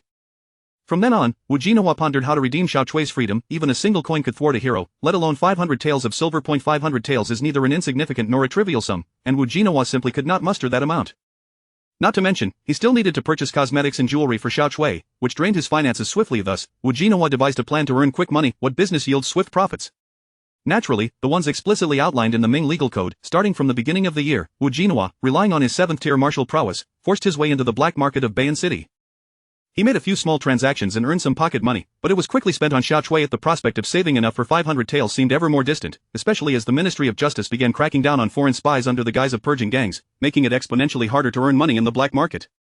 Consequently, Wu Jinawa was consumed with thoughts of how to secure a substantial deal. Finally, he stumbled upon a lucrative opportunity. The couple in the adjacent room possessed the defensive plans for Jinshi Pass, and it was rumored that someone in the black market was offering 10,000 taels for it. Wu Jinawa's interest was piqued. Logically, such a high bounty would attract those with ill intentions, and the couple would have likely been captured by now. The reason no one had made a direct move was that the man was a master. Those who attempted to do so were met with harsh consequences. Though no fatalities occurred, there were certainly broken bones and bloodshed, yet no one could ascertain the couple's true background. As a result, they dared not approach too boldly. It was clear that without sufficient strength, one would not risk parading sensitive information in the black market. After much deliberation, Wu Jinawa still decided to take the plunge. 10,000 taels would be enough to redeem 20 Xiao Chui.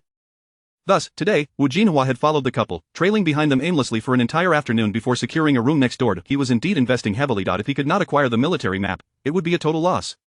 Wu Jinawa carefully pressed his ear against the wall. With his 7th-tier cultivation, he could discern even the faintest sounds. After a moment, a sound emerged from the adjacent room, a delicate gasp. Chapter 27. Poison. In the tranquil guest room, soft, ethereal sounds floated through the air, almost imperceptible. A gentle sigh escaped, followed by another low murmur. Li He sat at the table, his expression peculiar as he observed Han Li lying on the bed. Han Li reclined, her delicate hand pressed against her luscious red lips, playfully kissing her own hand. What is this? This was a method Li He had never envisioned. With a faint blush gracing her cheeks, Han Li did not spare a glance at Li He, earnestly planting kisses on her hand, occasionally letting out a few soft, indecipherable hums that stirred one's heart. Li He blinked at her, conveying the thought, your kisses are far too feigned. Is this truly effective? Han Li, oblivious to his subtle hint, increased the pressure of her kisses, producing a sound reminiscent of cupping. Good heavens! Li He felt a wave of frustration. If that gaunt man next door could be lured so easily, he would have serious doubts about the intelligence of the informants. Little did he know, Wu Jinawa was inherently dull-witted, despite his formidable martial prowess, and was rather inexperienced in matters of romance. Otherwise, he wouldn't have been so easily duped by that little girl. Chui, listening to the relentless sounds of kissing from the adjacent room, Wu Jinawa couldn't help but curse inwardly. This brat is truly enjoying himself. Observing the couple in question, the man's looks were merely average, yet the woman was undeniably exquisite. Not to mention Chui, she could easily rival even the most celebrated courtesans of Huaixianglu. As Wu Jinawa's irritation grew with each sound, he began plotting. Once he acquired the military map, he would surely make a move against the little harlot. The wooden bed in the guest room, though of good quality, could hardly withstand the ravages of a martial artist. The creaking joints resonated with a rhythmic motion. Wu Jinawa, his eyes green with envy, was feeling particularly irritable. The black market had been unkind to him lately, and he had barely earned enough to afford a simple drink at Huaixianglu, where even the lovely Chui had not deigned to offer him a kind glance, let alone anything more intimate. Now, hearing such tantalizing sounds through the wall was almost unbearable. Nevertheless, Ujinawa was a seasoned master of the 7th tier and would not succumb to a mere triviality. Yet, a flame ignited in his lower abdomen, and wicked thoughts began to take root in his mind. He turned back to the table and retrieved 2 small porcelain vials from his pocket. Little did he know how easily this lanky man could be provoked. Sitting at the edge of the bed, he exerted a slight force with his hips and arms, causing the bed to creak loudly. This time, he was more cautious, refraining from using his internal energy. Otherwise, if the bed were to shatter as it did the previous night, he would be liable for damages to the inn. Moreover, tales of his exploits would spread throughout the southern capital. Did you hear? Someone at the Ulion caused the bed to collapse during such activities. As the rumors circulated, his reputation as a member of the Jinui would be tarnished. Hongli, still reclining on the bed, bore a faint blush on her face, the cause of which was uncertain. Perhaps mere rouge. Her pearly white teeth gently bit her lower lip, and she averted her gaze from Li He, presenting herself as a damsel in distress. Make some noise. Li He widened his mouth, silently urging Hongli. She turned her head away, resembling a virtuous woman determined to resist. This little girl was truly putting on a performance. However, this was a radio play, not a silent film. Who was she performing for if she remained silent, resolute? Li He recalled the action films he had seen in his previous life and softly called out, "Ah!" The instant he did so, Hong Li's cheeks flushed crimson, and she swiftly sat up, covering Li He's mouth with her hand. They were already on the same bed, one sitting and the other lying down. Now, they were nearly face to face, with Li He staring at the profile of Hong Li, able to count the delicate lashes framing her eyes. Muffled sounds escaped Li He's mouth, rendered incoherent by Hong Li's hand, yet they somehow sounded more suggestive. Though Wu Jinawa was no longer eavesdropping at the wall, his exceptional internal strength still allowed him to hear the commotion next door. Damn it, what is that filthy man shouting about? Fuming, he slammed his hand on the table, hastening his preparations of the medicinal powders. Wu Jinawa's training came from a lesser-known sect in Qingzhou, specializing in hidden weapons and lightness skills. It was well known that martial arts schools focusing on these 2 skills were generally considered inferior within the realm. Wu Jinawa was perhaps the most gifted individual in the history of this small sect, having relied on a subpar internal cultivation technique to reach the 7th tier.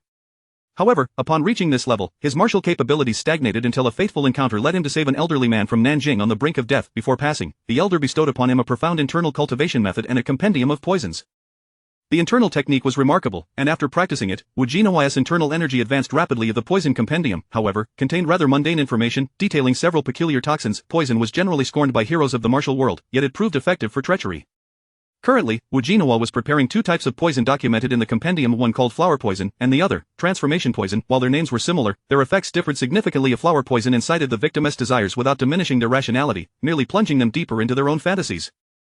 In contrast, transformation poison rendered the afflicted incapable of harnessing their internal energy for 12 hours, though their internal energy would continue to circulate unhindered within their bodies. Thus, a victim of transformation poison would remain unaware until the moment they attempted to act, only to discover they were brimming with internal energy yet powerless to utilize it.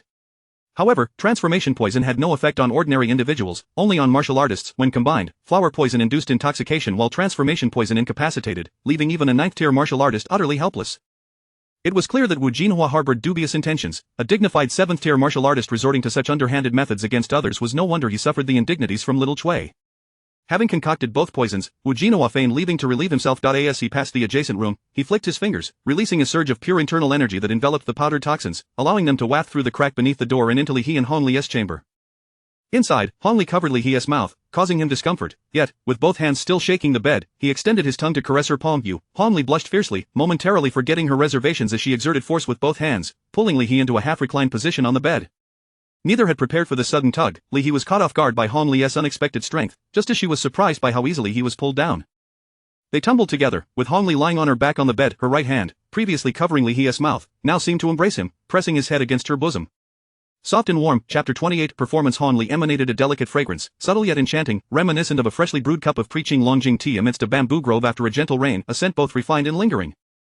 Today, she donned a simple azure cloth dress. The end of May in the imperial capital could hardly be deemed hot, yet it was not cold either, and the dress was but a thin layer. Li He, through the sheer fabric, could distinctly feel the warmth and softness of a small moon. This was troublesome. A sudden panic surged within him. He merely intended to perform for the informant next door, providing the gaunt man with an opportunity to act against them. How had he found himself in such an intimate position? Hastily, Li He extended his right hand, attempting to prop himself up from the bed, but in his flustered state, he inadvertently pressed his hand against another moon. Even through 2 layers of fabric, he could still sense its silky texture. The peculiar sensation compelled him to retract his hand swiftly, resulting in his upper body collapsing back into Hong Li's embrace. Something was amiss. Instinctively, Li He sensed the irregularity. How could Hong Li, who was now at his mercy, remain utterly still? He lifted his gaze, peering into her expression. There was no hint of anger. Instead, her lips parted slightly, her gaze dreamy, her cheeks flushed as though they might drip with dew. Her hands, too, exerted a gentle pressure, urging his head closer to her. This was even more troubling. Had she been bewitched? Just as Li He contemplated making a break for it, a line of golden text materialized before his eyes. A poison detected in the body, not lethal. Would you like to expel it? Was there any doubt? Of course, he selected yes without hesitation. The text faded to poison expulsion complete. 910 detoxification opportunities remaining today. Damn, his golden finger possessed a detoxification function. What else could it do, boss? Could you perhaps give your brother a hint? The golden finger remained unresponsive, and the text dissipated. He felt a twinge of disappointment, but then the realization struck: someone had poisoned her. So, Hong Li's peculiar behavior was a result of the poison. With this thought, he struggled free from her soft embrace, reaching out to gently pat her cheek. It felt smooth and scorching. Hey, hey, hey. Li, he murmured, his voice barely above a whisper, you've been poisoned. How do you feel? At his gentle touch, the dreamy look in Hong Li's almond-shaped eyes gradually cleared, and the grip of her arms around his shoulders loosened. I feel so hot, she murmured, her hands moving to unfasten her dress. Yes, I know, it's hot. Li firmly grasped her hands, preventing her from making any inappropriate moves. Just bear with it, let out a few soft sounds. The sticky sounds that emerged from Hong Li's throat left Li utterly astonished that such noises could escape her lips. Alright, just like that. He intensified the motion of shaking the bed. Next door, the sultry sounds continuously intruded upon Wu Jinawan's ears, turning his countenance a shade of iron. He nearly wanted to cover his ears. Wasn't this self-inflicted torment? It would be better to barge in and confront that little vixen directly. Alas, patience is a virtue in a larger scheme. Wu Jinhuan reassured himself. If that man were a fool, it would be one thing, but if he truly belonged to the Tianji Tower and possessed some skill, a forceful intrusion would surely alarm the Ministry of Justice. It was far more prudent to resort to poison. Wu Jinhuan had no idea what the Tianji Tower was. 15 years ago, during the National Fortune War, he was merely an ordinary martial artist. Though he later became an informant, it was solely due to his martial prowess and cunning. As for the secrets of the martial world and court intelligence, he was indeed not well versed. He was somewhat of an anomaly among informants. After a little more than half an hour, the sounds from the adjacent room began to subside, followed by a man's stifled exclamation. Wu Jinawan's face brightened. Evidently, the man had discovered his internal energy was out of control. He leisurely tidied his belongings, ordered a pot of tea from the innkeeper, and sipped it while waiting. Another half hour passed, the sun was about to set, and a couple of wandering heroes emerged from the upstairs room. The man appeared sallow with a faint sheen of sweat on his brow, while the woman looked flushed but walked with unsteady steps, her breath erratic.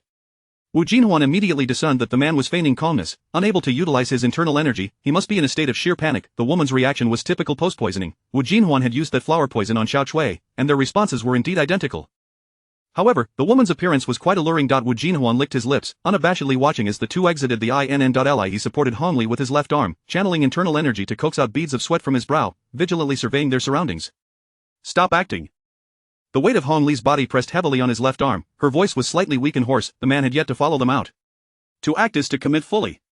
Li, he protested, do you not understand professionalism? We are now lovebirds afflicted by a deadly poison, utterly powerless. A mere 2- or 3-tiered commoner could easily dispose of us. Who said we are lovebirds?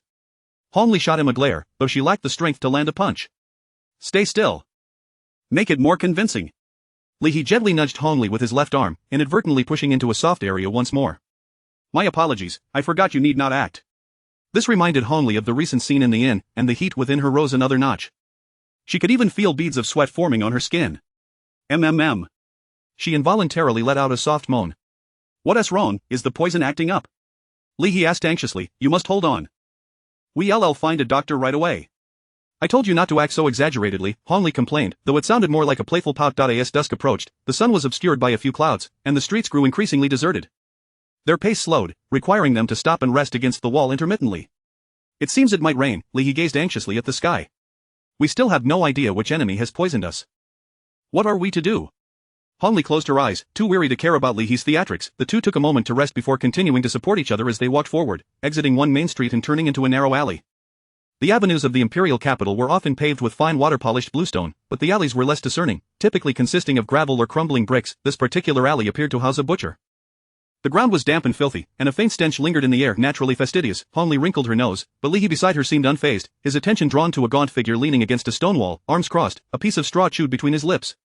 Chapter 29. A rainy night. A low rumble of thunder echoed across the densely clouded sky, heralding the impending rain. Li, vigilant, shielded Hong Li behind him, his right hand firmly gripping the hilt of his sword, and in a grave tone inquired, Who are you, sir? Why do you obstruct the path of my wife and me? Hearing the term my wife, Hong Li's face flushed slightly. Wu Jinhua chuckled awkwardly, Brother, your question lacks depth. You and your wife have recently gained quite a reputation in the black market. Can you truly not fathom why I seek you out? Do not place your hand upon your sword, you cannot summon your true energy now. Hand over what I desire, and perhaps a path to survival remains. You. Li He's expression shifted dramatically. Are you the one who poisoned us? Hong Li, concealed behind Li He, stifled a laugh. Had she not known that Li He was unharmed, she might have been deceived by his performance. Indeed, Wu Jinhua replied, reveling in his triumph.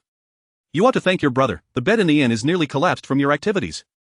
But little did you realize, the more you indulged, the quicker the drug's effect would manifest. By the time you understood you were poisoned, your true energy would already be locked away by the drug's potency. Very well, Li He declared in despair, it appears we are indeed doomed. Name your price. Price? Wu Jinawa's eyes widened as if he had heard the most ludicrous notion in the world. He straightened his posture and slowly approached Li He and his wife. You are but fish on a chopping block, ripe for the slaughter. You wish to bargain with me, have you lost your mind?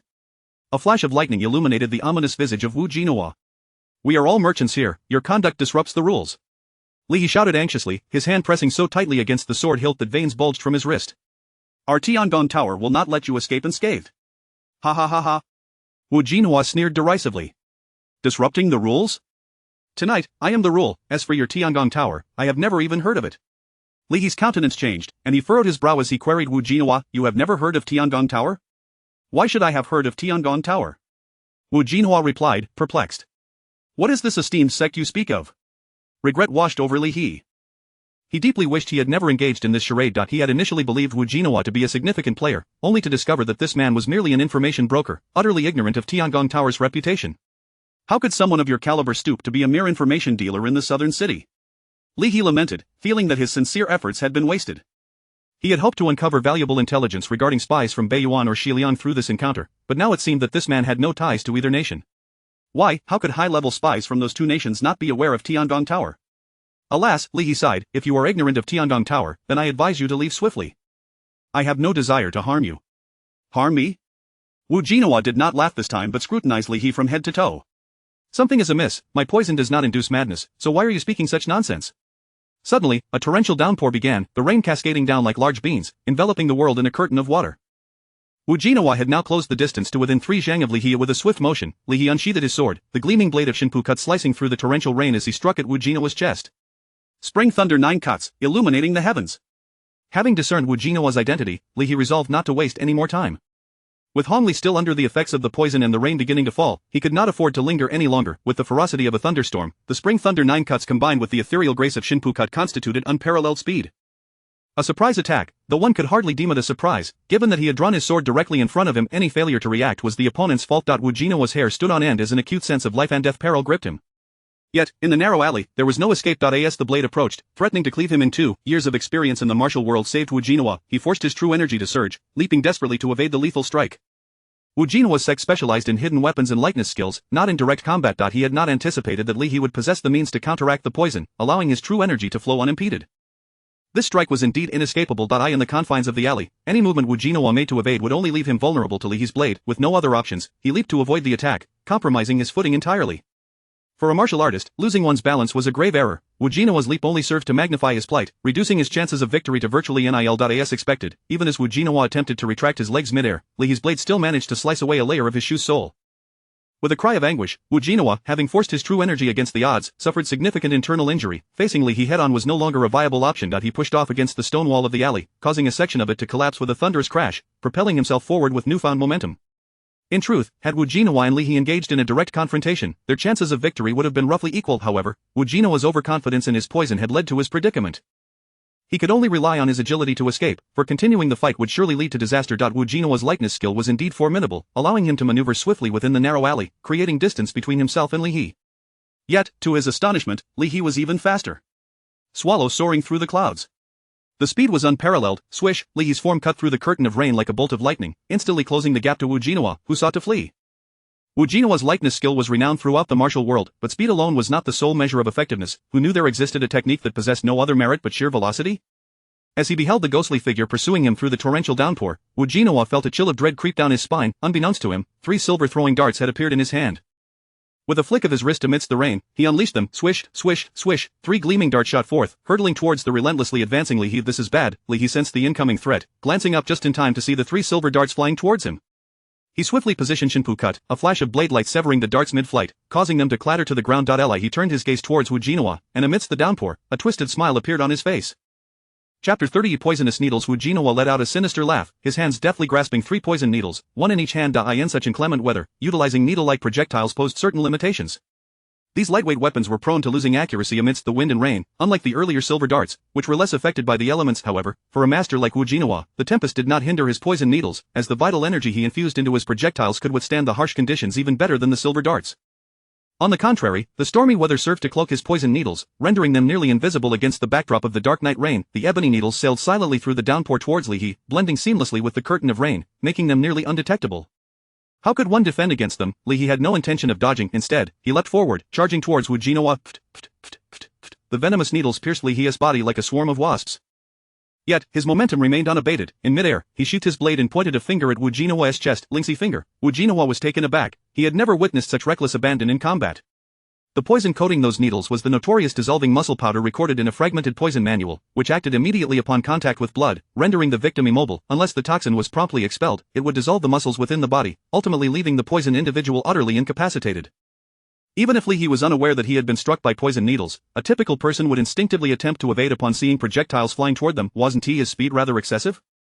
As the Lingxi finger struck home, Wu Jinhua stood frozen, possibly stunned by Li He's audacity. Unable to react in time, the finger landed squarely on his chest, and he coughed up blood, propelled backward as all his internal energy was sealed within his dantian. Detecting lethal toxins within the body should detoxify. As soon as he steadied himself after landing, a line of golden characters appeared before Li He's eyes. Detoxify, of course, detoxification complete. Remaining detoxification opportunities today.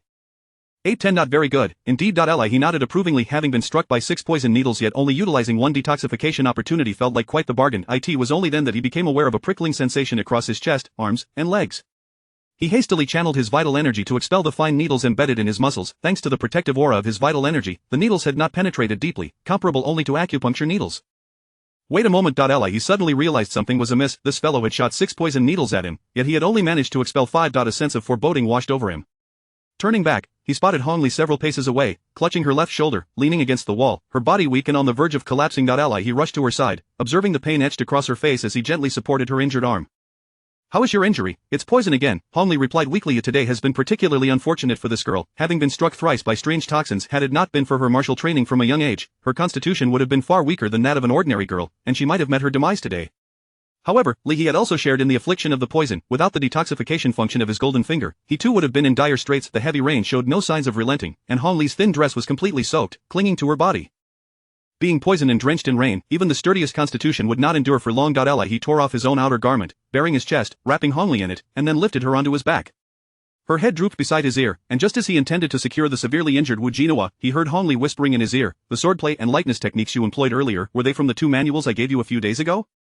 "Indeed, they were the very manuals you gifted me," Li He replied, somewhat perplexed as to why Hong Li would inquire about that, but he couldn't help but swat at the pert curve of his backside, thinking it was rather audacious of her to be questioning him in such a state. "You're moving far too quickly," Hong Li murmured against his shoulder. The manual on Swallow soaring in the clouds was notoriously difficult to master, but the 12 thunder knives were something Hong Li had genuinely practiced. Although she had given up halfway, she was self-aware enough to know that even with 3 more years of training, she might not be able to execute a strike as devoid of worldly essence as he had. Of course, she remained unaware that Li He had condensed the 12 techniques down to 9. He paid her no mind, bending down to untie Wu Jinhua's belt, binding him securely before hoisting him up and leaping onto the rooftop, heading towards his residence. By the time they returned home, nearly a quarter of an hour had passed, and Hong Li appeared slightly more spirited.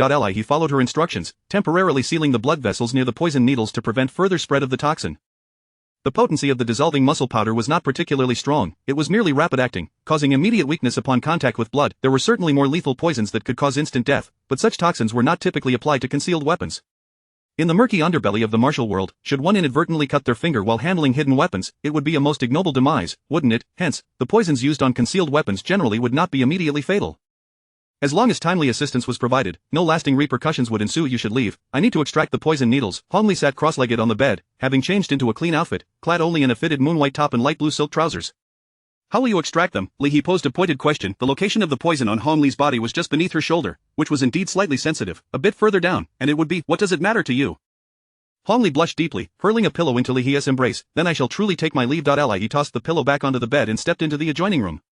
The emaciated man lay bound and helpless on the floor, having received Li He's full force strike to his chest. Although his internal energy was profound enough to prevent immediate death, he had sustained severe injuries and would not be able to walk for at least a month. Though Li He had subdued him with relative ease, it was an unconventional method. Had this individual managed to maintain distance and employed his concealed weapons and lightness techniques against Li He, the outcome might have been far less certain. Moreover, Li He possessed the golden finger's detoxification as a backup, directly confronting the man's poison needles. The potency of those 5 needles was such that even an elephant would likely succumb to the toxin. Furthermore, this encounter had expanded Li He's understanding. The man's martial prowess was even a notch above his own, yet he willingly chose to operate as an informant in the black market. Li He could only shake his head, lamenting that everyone had their own aspirations. Before he could reflect further, Hong Li's voice called out from the inner room, "Li He, come in here." Chapter 31 Detoxification. Li He secretly chuckled to himself, "Only now do you remember my presence. Just look at how I cater to your needs. No, I must still attend to you. After all, you are my esteemed benefactor."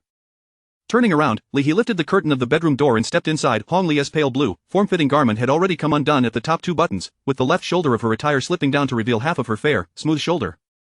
Regrettably, the dark bruise beneath her shoulder marred the view. The spot where the poison needle had pierced her skin was slightly bleeding. Unlike the 5 needles that Li He had endured, this one was deeply embedded. Only the tip, no longer than a mung bean, was visible above the surface. While Li He felt little discomfort from the needle lodged in his own body, witnessing it embedded in Hong Li's delicate skin was rather shocking. "Could you help me remove the needle?" Hong Li said softly, a hint of embarrassment in her voice. "My hands are trembling." "Well, it's only natural to tremble after being afflicted by 3 different poisons in a single day." Li He understood her plight. Assisting her was not a daunting task. Observing the wound on Hong Li's shoulder, he abandoned any thoughts of jest and approached her, squatting down to examine the injury closely. After returning home, Hong Li had changed into another outfit, while Li He rummaged through Wu Jinawa's belongings and found a small handwritten booklet detailing the toxins he had encountered that day. It stated that this particular muscle-weakening powder was not lethal, one merely needed to expel the toxic blood from the wound before it healed. Thus, Hong Li declined Li He's offer to summon a physician, emphatically asserting, "As children of the martial world, handling such minor injuries is second nature to us." Yet, she still required Li He's assistance.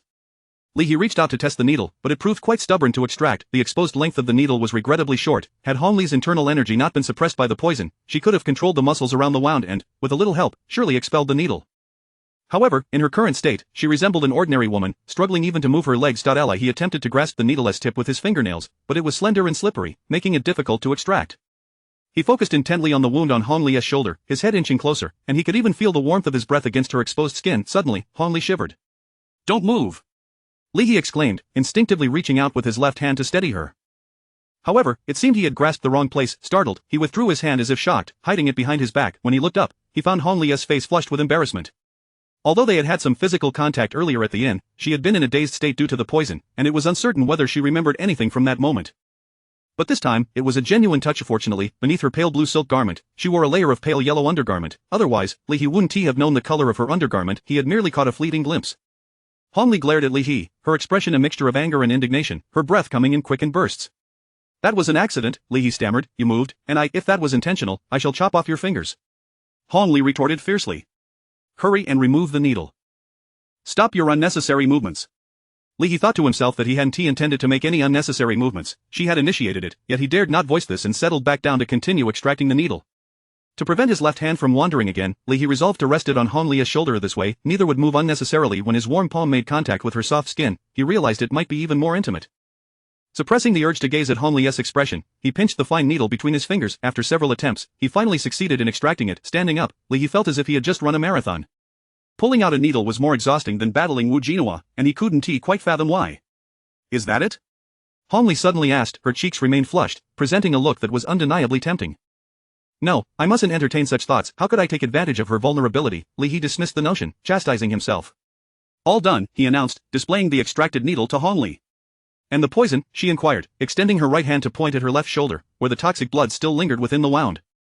"What?" Li He gasped, alarmed. "You can't be suggesting that I should suck out the toxic blood, can you?"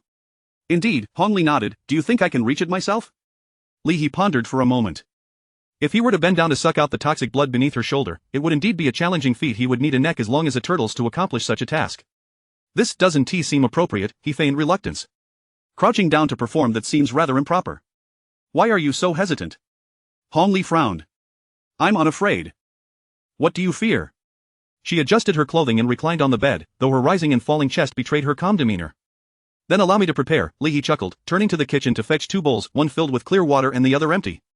"Tell me, if the toxic blood enters my mouth, will I be poisoned?" he suddenly inquired. "May the heavens poison you, you little thief!" Hong Li snapped, turning her face away and closing her eyes, exuding a defiant air. "Yet you are the one who asked for my help. How did this turn into me bullying you?" Li He grumbled inwardly. Complaints aside, the toxic blood still needed to be extracted. It was uncertain when Hong Li's internal energy would return. Although the poison was not particularly potent, it could not remain in her body indefinitely. He bent down and positioned his mouth near the wound, ready to draw the poisonous blood from the needle's entry point. Even without much contact between their bodies, he could feel Hong Li's form stiffen, likely from the pain. He thought to himself, this must be due to the discomfort. In the next moment, he straightened up and spat a mouthful of black blood into the empty bowl, rinsing his mouth with some clear water. The taste of the toxic blood was indeed unpleasant. A notification window appeared, confirming the detoxification effect. Indeed, ingesting this substance would lead to poisoning. He promptly selected the detoxification option. After all, he had 10 opportunities for detoxification each day. Once today was over, they would refresh, so he might as well make use of them. Were it not for the concern that Hong Li might misconstrue his intentions, he would have swallowed the blood without a second thought. He leaned down again, continuing the extraction. Suddenly, the door curtain was thrust open. Chapter 32 The Bounty. Logically speaking, with Li He's 6th-tier cultivation in the realm of Shinpin, he should have sensed any approaching individual harboring hostile intentions. Even amidst the torrential downpour and the thunderous roars outside, He would at least be able to hear the sound of footsteps entering. The absence of such sensations and sounds indicated that the visitor was at least on par with He in terms of cultivation, and moreover, bore no ill will. Although he did not hear any footsteps, the rustling sound of the curtain being lifted did reach his ears. Without the time to expel the second mouthful of poisoned blood, He pressed his hands against the bed, disregarding where he placed them, and sprang up, turning to face the newcomer. Unsurprisingly, his hand landed on a certain part of Hong Li, who, upon abruptly opening her eyes in anger, beheld a tall woman standing at the doorway. A Sister Chang, Hong Li exclaimed in astonishment, only to suddenly recollect her prior position with Li He. A crimson flush erupted on her face, spreading from her delicate earlobes down to her slender neck. Liu Chang revealed a teasing smile. There are still people tied up outside, and you two are just going to let me leave first? Li He, with half a mouthful of poisoned blood, muttered incomprehensible words that no one but himself could decipher. Speak properly, Hong Li chided, unable to meet Liu Chang's gaze, her face aflame as she delivered a light punch to Li He. Only then did Li He expel the poisonous blood from his mouth, furrowing his brow as he inquired, why didn't you not before entering? You didn't close the door either, Liu Chang retorted, lifting the curtain to show Li He. Indeed, he had not closed the door, as he had just returned from the kitchen carrying bowls, and upon entering, had neglected to close the door to the main room.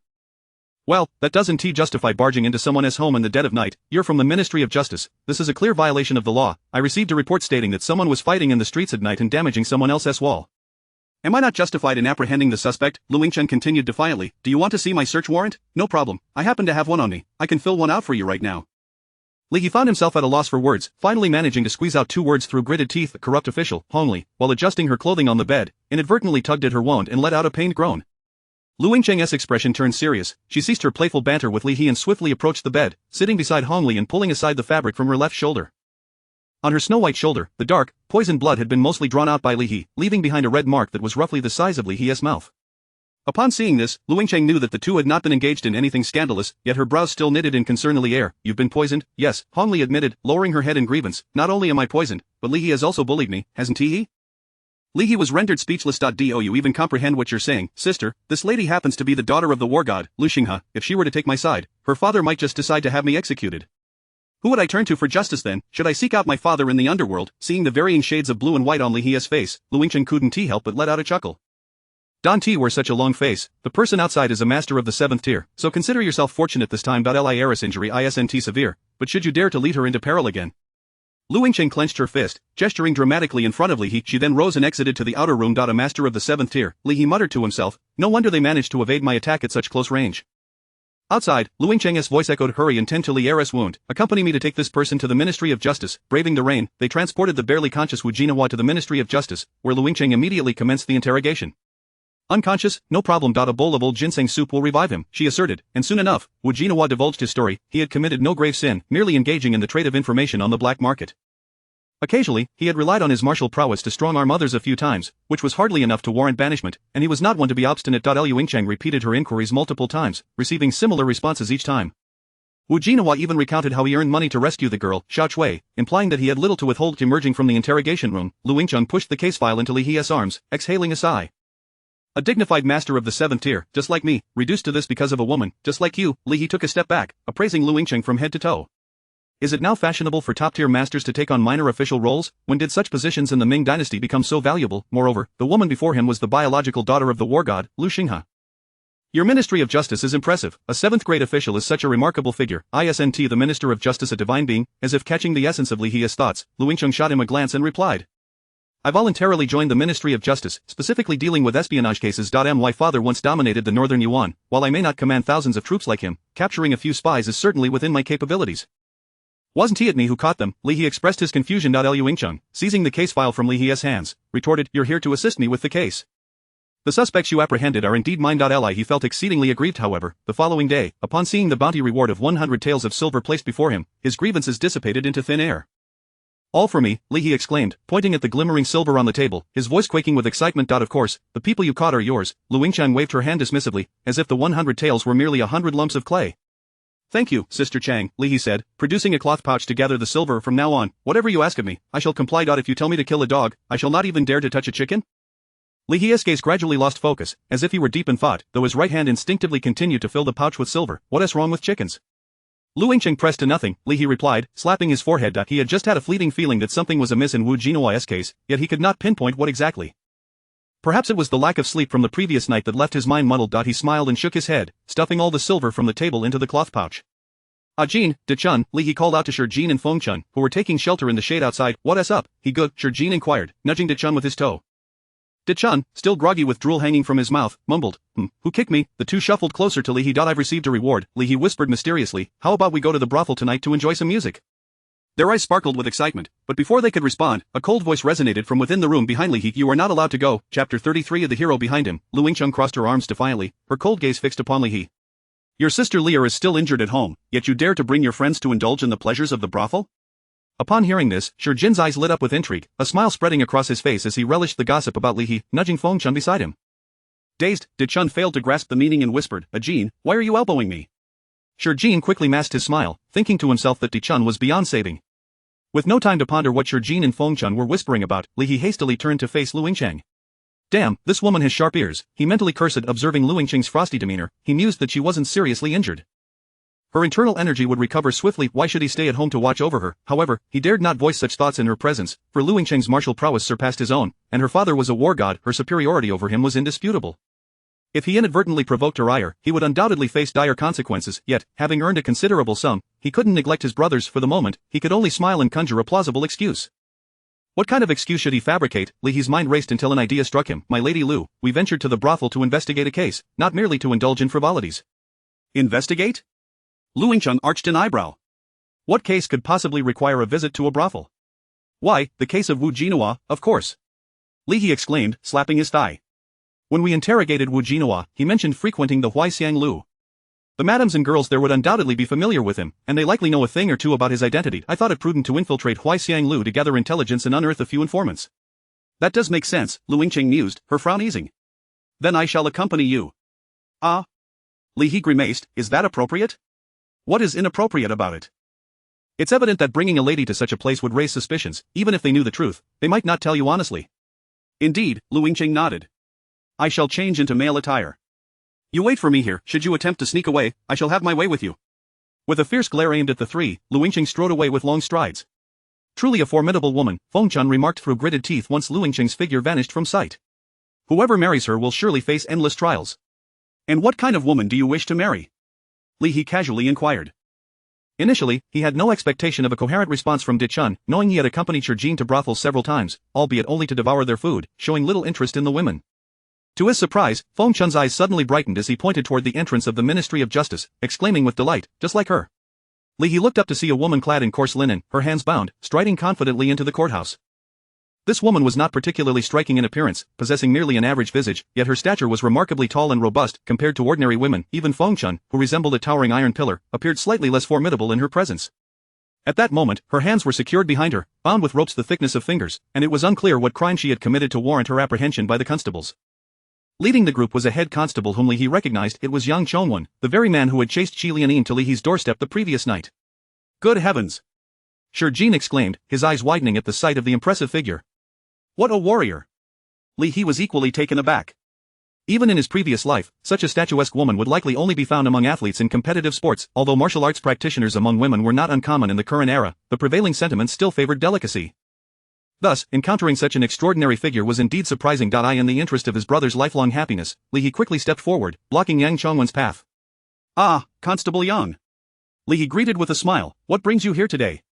Yang Chongwen jumped, and upon recognizing Li He wore a pained expression as he replied, Ah, it's you, by Huli. Don't mention it, just some trifles. A chicken was stolen, a dog was led away, and oh, someone even kicked down a neighbor's wall. He gestured toward the towering woman beside him. A wall? Kicked down? Li He mused, intrigued by the uncommon vocabulary that he scrutinized the formidable woman, noting the absence of the typical energy fluctuations characteristic of martial artists, indicating she was merely an ordinary person. For someone untrained in martial arts to demolish a wall, even if it were poorly constructed, was a remarkable display of raw strength. The wall collapsed, surely, a bit of compensation would suffice? Li He feigned surprise. Why bring her back? Exactly. Yang Chongwen sighed in resignation.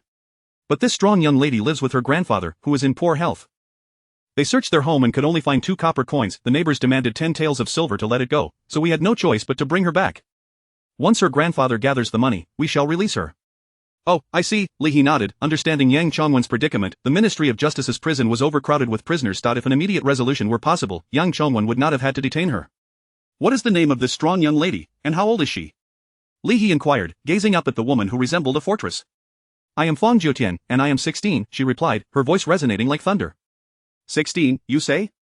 Li He inhaled sharply, though he maintained an outwardly composed demeanor. I see, Miss Fang, you do not seem like a rude or unruly person. What led to the conflict with your neighbor that resulted in the destruction of their wall? He insulted my grandfather, Fang Jiutian declared indignantly. He called my grandfather an old fool and a bear, and I couldn't bear it, so I kicked down his wall. Li He decided not to pursue the matter further regarding whether the insults were directed at an old fool or a bear. Is that so, Constable Yang? He turned to Yang Chongwen for confirmation. About that, Yang Chongwen nodded. This grandfather and granddaughter duo came from Jizhou to the capital to perform, but her grandfather has been unwell lately and has been recuperating at home. They are rather short on funds. De-chun, come here. Li He beckoned to Feng Chun like a large green-headed fly. De-chun scurried over, rubbing his hands together with glee. Compensate her neighbor, and remember to negotiate the price. Whatever they ask, just pay it without hesitation. Feng Chun's grin widened, his chest puffing up with pride. I shall ensure the task is accomplished. Chapter 34. The brothel observing Feng Chun's spirited silhouette, Li He sighed, De-chun, my brother can only assist you thus far, whether you succeed or not rests entirely upon you. Are you trying to divert De-chun's attention to prevent him from causing trouble at the brothel, brother He? Sure Jin inquired, a mischievous grin adorning his face as he leaned closer to Li He. What are you saying? Li He replied with a serious demeanor. De-chun is indeed our good brother. His lifelong affairs are my own. Last time he visited the Yihonglu, he devoured over 20 plates of dim sum and even requested roast chicken. What a disgrace to seek roast chicken in such a place. Indeed, there is roast chicken, but not the kind De-chun desires. The two burst into hearty laughter as they continued to jest about De-chun. Unbeknownst to them, a dashing young gentleman had approached their side. He possessed a mane of lustrous black hair elegantly tied back, donned a silver hairpin, and was clad in a pristine white robe, cinched at the waist with a jade belt, while his feet were adorned with cloud-patterned boots, an exquisite figure of elegance, none other than Lu Yingchang. Li He was taken aback once more. This woman, disguised as a man, was even more handsome than himself. Coupled with Lu Yingchang's tall stature, he was not much shorter than Li He. Should he enter a brothel, he would surely be surrounded by numerous eager young ladies. Goodness, he won't overshadow my presence, will he? Li He thought anxiously. However, his gaze drifted to Lu Yingchang's chest, which appeared rather unremarkable. How is this concealed? During their previous shared ride, he had personally experienced those enviable attributes. Has she really managed to hide them? Li He pondered, somewhat astounded. It must be said that this woman was indeed ruthless towards herself, evoking a sense of pity for her. Ahem. He cleared his throat, forcing himself to redirect his thoughts towards more serious matters. Beside him, Sure Jin was equally mesmerized. Lu Yingchang typically wore the uniform of the Ministry of Justice, and though her beauty was evident, her meticulous grooming revealed an astonishing countenance and extraordinary poise even while dressed as a man. Have you never seen beauty or handsome men before? Feeling somewhat uneasy under their scrutiny, Lu Yingchang flicked her sleeve and strode towards the exit. The two promptly followed suit. He was dressed in plain clothes, yet Sure Jin was clad in the resplendent attire of the Imperial Guard, naturally unable to flaunt his uniform brazenly in a brothel. It would tarnish the image of the Imperial Guard. Thus, the trio agreed that Sure Jin would return home to change, with plans to meet Li He and Lu Yingchang at the Huixianglu later. Originally a party of 4, only 2 remained, creating an atmosphere of awkwardness. He kicked at a small stone on the ground, feigning busyness, a common reaction when one feels uncomfortable. Yet, Lu Yingchang suddenly broke the silence. Li He, are you truly going to the brothel to investigate a case? Yikes, that question is rather pointed, Li He contemplated before shaking his head. If you weren't following me, I wouldn't be investigating at all. What? Seeing Lu Yingchang's brows furrow in indignation, Li He hurriedly added, when I first joined the Imperial Guard, I worked alongside Jin and De-chun. They were quite supportive of me. Jin introduced me to the world, and De-chun brought me roasted sweet potatoes in winter. Now that I've achieved some success, I naturally must repay their kindness. Repaying kindness necessitates visiting a brothel? What choice do I have? Li He shrugged. Jin fancies the ladies, and De-chun loves to eat. Where else can one find both food and companionship if not at a brothel? That makes sense, Lu Yingchang conceded slowly, seemingly persuaded by Li He's rationale. Then she realized something was amiss and exclaimed in anger, why am I here then? I even changed into this outfit for this. Well, we might as well investigate the case while we're at it, Lee sighed. After all, the brothel was a hub of diverse individuals, and one could always gather snippets of information, truth or falsehood, one could find clues. On the Red Powder Street, at Huixianglu, the object of Wu Jinawa's affections, the enchanting Xiao Chui, found herself entangled in misfortune within this very establishment the previous night. After interrogating Wu Jinawa, Lu Yingcheng had also brought people to inquire about Xiao Chui, but the young lady insisted her relationship with Wu Jinawa was purely physical, claiming ignorance of his identity or how he made a living. After a thorough search, they found no evidence to implicate Xiao Chui, necessitating their withdrawal from the Ministry of Justice. He believed that Xiao Chui was perhaps not involved in the matter. It was merely standard procedure for her to be questioned due to her association with the accused. As they stood outside Red Powder Street, the heavy scent of powder wafted through the air. The small buildings lining the street were adorned with women clad in vibrant and revealing garments, laughing as they leaned against the railings, while on the street, heavily made-up mamas beckoned customers to their establishments. The sounds of flirtation echoed constantly. He stood at the street corner, glancing up at the young women above, their garments billowing in the breeze, revealing ample expanse of fair skin. What are you sneaking a peek at? Lu Yingcheng, standing beside Li He, asked with a straight face, squeezing out 5 words through clenched teeth. Li He quickly stood upright, mimicking Lu Yingcheng's posture, focusing intently ahead. As the trio ventured into the street, a brightly dressed matron reached out to tug at their sleeves, teasingly inviting, "Gentlemen, come into our establishment to have a look. We have a new courtesan from the western regions." Shurjin and Li He's eyes lit up simultaneously, but Lu Yingcheng produced a gold-dusted folding fan from somewhere and gave both of them a sharp whack on the head. Don't forget the purpose of this outing. Li He sensed that Shurjin's hopes were waning. This lad hailed from a privileged background, with a father known for his flirtations, leading him to inherit the family tradition and frequent the city's pleasure districts since the age of 16. Otherwise, with Shurjin's talent, he would have already achieved a higher status, rather than remaining at the 5th tier, comparable to Feng Chun. He had naturally advised him that, as a member of the Imperial Guard, frequenting such establishments was ill-advised. Shurjin merely shook his head, declaring that he had no ties to gambling or drugs, yet now, even brother, he was wary of provoking this woman, forcing Shurjin to endure the humiliation, mimicking Li He's demeanor as they pressed forward. The trio's appearances were undeniably handsome, with Lu Yingcheng in male attire particularly standing out. The surrounding mamas and ladies above cast their gazes upon them, continuously throwing flirtatious glances, attempting to lure them into their establishments. Li He occasionally stole glances at Lu Yingcheng beside him, fearing that this formidable figure might unleash her wrath and obliterate the entire Red Powder Street. What would happen if Red Powder Street ceased to exist? Where would his friends go to find companionship in the future? Fortunately, Lu Yingcheng maintained an icy demeanor, ignoring the advances without taking any drastic actions. Finally, after overcoming numerous obstacles, they arrived at the entrance of Huixianglu, each feeling a degree of discomfort for different reasons. This establishment was among the more refined brothels on Red Powder Street. As Shurjin entered, he eagerly recounted the place's details to the others, mentioning a courtesan named Wen Shi who only performed and did not engage in physical services, playing the zither atop the building daily, attracting many cultured scholars. But she's too plain. I prefer another courtesan, the more approachable Tan Feng. Let's go for the approachable one.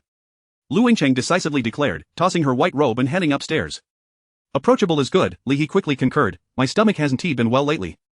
I can't indulge in rich foods. Shurjin shot Li He a disdainful glance and whispered behind Lu Yingcheng's back, could you not have a little more pride? Li He thought to himself, you have no idea who her father is. You, of course, aren't afraid. The three ascended to the rooftop, which featured a spacious terrace with a small pavilion at its center, surrounded by a dozen tables. This pavilion would serve as the performance space for Wen Shi. Do not underestimate those tables, each could seat 6, and patrons were required to pay at least 10 taels of silver just to gain entry. This was merely the entrance fee. After Wen Shi's performance, tips would be expected. Li He reluctantly withdrew 30 taels of silver, realizing that sending De Chun away was indeed a wise decision. Wait, had he given De Chun more than 10 taels? The thought deepened Li He's anguish. Chapter 35. Listening to the cue, and the three of them casually selected a table to sit down, whereupon a young servant promptly brought forth fruits and pastries to adorn the surface. The surrounding tables were sparsely occupied, and it was only when they were filled that Miss Wen Shi would grace the stage with her performance. As Li He cracked open sunflower seeds, he surveyed the scene. Each table accommodated 6 individuals, with an entrance fee of 10 taels of silver per person, 60 taels per table, and for 10 tables, that amounted to 600 taels. With a dozen or so tables here, the total could exceed 1,000 taels. If such an event were to occur every night, the profits would be astronomical. Lu Yingcheng was equally astounded. A nearby servant delivering pastries overheard Li He's musings and chuckled, this young sir is jesting. How could such an event be held nightly? Miss Wen Shi has only performed at our Huixiang Tower once in the past 6 months. The usual entrance fee is merely 1 tael of silver. Tonight, however, is indeed a significant occasion for our establishment. Why is tonight so costly? Li He inquired. That is because Miss Wen Shi will be selecting one esteemed guest from among those present to engage in private conversation in her chamber. If the conversation flows well, who knows, perhaps there will be an intimate moment, the servant replied with a playful grin, as if he himself were the fortunate one destined for such an encounter. Li He waved his hand to send the young servant away. What a coincidence, we arrived just in time for a grand event at Huixiang Tower. He pondered aloud. Recently, he had encountered too many unusual occurrences, leading him to contemplate whether such coincidences were orchestrated by unseen forces, a sign of his growing paranoia. He turned his gaze toward Shurjin, seeking confirmation. I am unsure, Shurjin replied honestly, shrugging his shoulders. I've never attended a performance before. He go, you know me, I am not one for subtlety. I prefer the kind of entertainment where one pays and immediately partakes. Understand what? Ali. He shook his head repeatedly, distancing himself from the conversation. In the center of the pavilion, other performers had already taken to the stage, singing lively tunes to warm up the crowd. However, their skill was rather mediocre, and the applause that followed each song was sparse. As dusk descended, the tables surrounding the pavilion had filled to capacity, and the servants began serving wine and drinkware, indicating that Miss Wenxi was soon to make her entrance. At the table where Li He sat, 3 young gentlemen had joined them, evidently friends who had come together. Gentlemen, fate has brought us together. I, Lu Yoji, toast to you all, declared one elegantly dressed young man across from Li He. The other 2, named Hu Dafa and Hu Ertsai, were brothers, both bearing the marks of a prosperous upbringing. It was evident that those of lesser means would hardly be able to afford the 10 taels of silver entry fee to a brothel for a mere performance. Li He and Shurjin politely raised their cups, while Lu Yingqing merely lifted her cup of tea to feign participation. The 3 affluent young men displayed commendable etiquette, not provoking any disdain as the 6 of them clinked their cups together and drank heartily. After finishing their drinks, the men began to grow more familiar. Brother Lu, are you also a fan of Miss Wenxi? Li He casually inquired. What does fan mean? Isn't that a type of side dish? Lu Yoji responded, his expression one of confusion. Li He smacked his forehead, reflecting on how difficult it was to shed the habits formed in his past life. Clearly, the people of the Ming dynasty were unfamiliar with the term. He thus explained, it refers to a loyal admirer. Lu Yoji nodded in understanding. I wouldn't call myself that. I was dragged here by the Hu brothers. They come to Huaixiang Tower daily to listen to Miss Wenxi play, insisting that refined individuals ought to appreciate such artistry. Indeed, Hu Dafa chimed in enthusiastically. Listening to Miss Wenxi's performance is truly delightful. She is like a celestial being descended from the heavens, so exquisite. Clearing his throat, Li He interjected, Brother Hu, from your accent, you do not seem to be from the capital? I hail from Yuzhou, he replied. Li He was about to commend Hu Dafa for his excellent taste when Hu Ertsai suddenly shouted, Miss Wenxi is coming. Miss Wenxi, I adore you. I adore you too, Hu Dafa echoed, eager not to be outdone. Li He scratched his head, thinking that these exuberant fans bore a striking resemblance to those he had encountered in his previous life. With 10 taels of silver for a performance, it was no wonder so many willingly parted with their money. If he were to replicate the previous model and host a meet and greet, surely the profits would be substantial? As Li He contemplated ways to earn money, the guests at the nearby tables joined in the Hu brothers' enthusiastic calls. Miss Wenxi, glance this way, you are too beautiful, Wenxi, the most exquisite in the world. Some even shouted slogans. This piqued Li He's curiosity. What beauty and grace did this courtesan, who sold her art but not her body, possess to captivate so many? Stretching his neck, he peered toward the source of the commotion, where a woman clad in a pale, goose-yellow silk gown gracefully approached the pavilion. Her slender waist swayed enticingly, stirring an itch in the hearts of onlookers. Adorning her hair was a vibrant red flower, which, far from being gaudy, accentuated her refined elegance. Regrettably, a thin veil obscured the lower half of her face, rendering her features somewhat indistinct. However, her autumn-like, captivating eyes were enough to ensnare the hearts of the men present. From the moment Miss Wenxi appeared and made her way to the pavilion, the guests erupted in a cacophony of cheers and applause, as if a pot had boiled over. Shurjin's eyes sparkled with excitement as he nudged Li He with his elbow. He go, she is truly exceptional, he exclaimed, only to shake his head in disappointment shortly thereafter. Alas, we can only admire her from afar. Can one discern her exceptional beauty even through a veil? Li He inquired curiously, suspecting that perhaps the lower half of her face was less than attractive, hence the veil.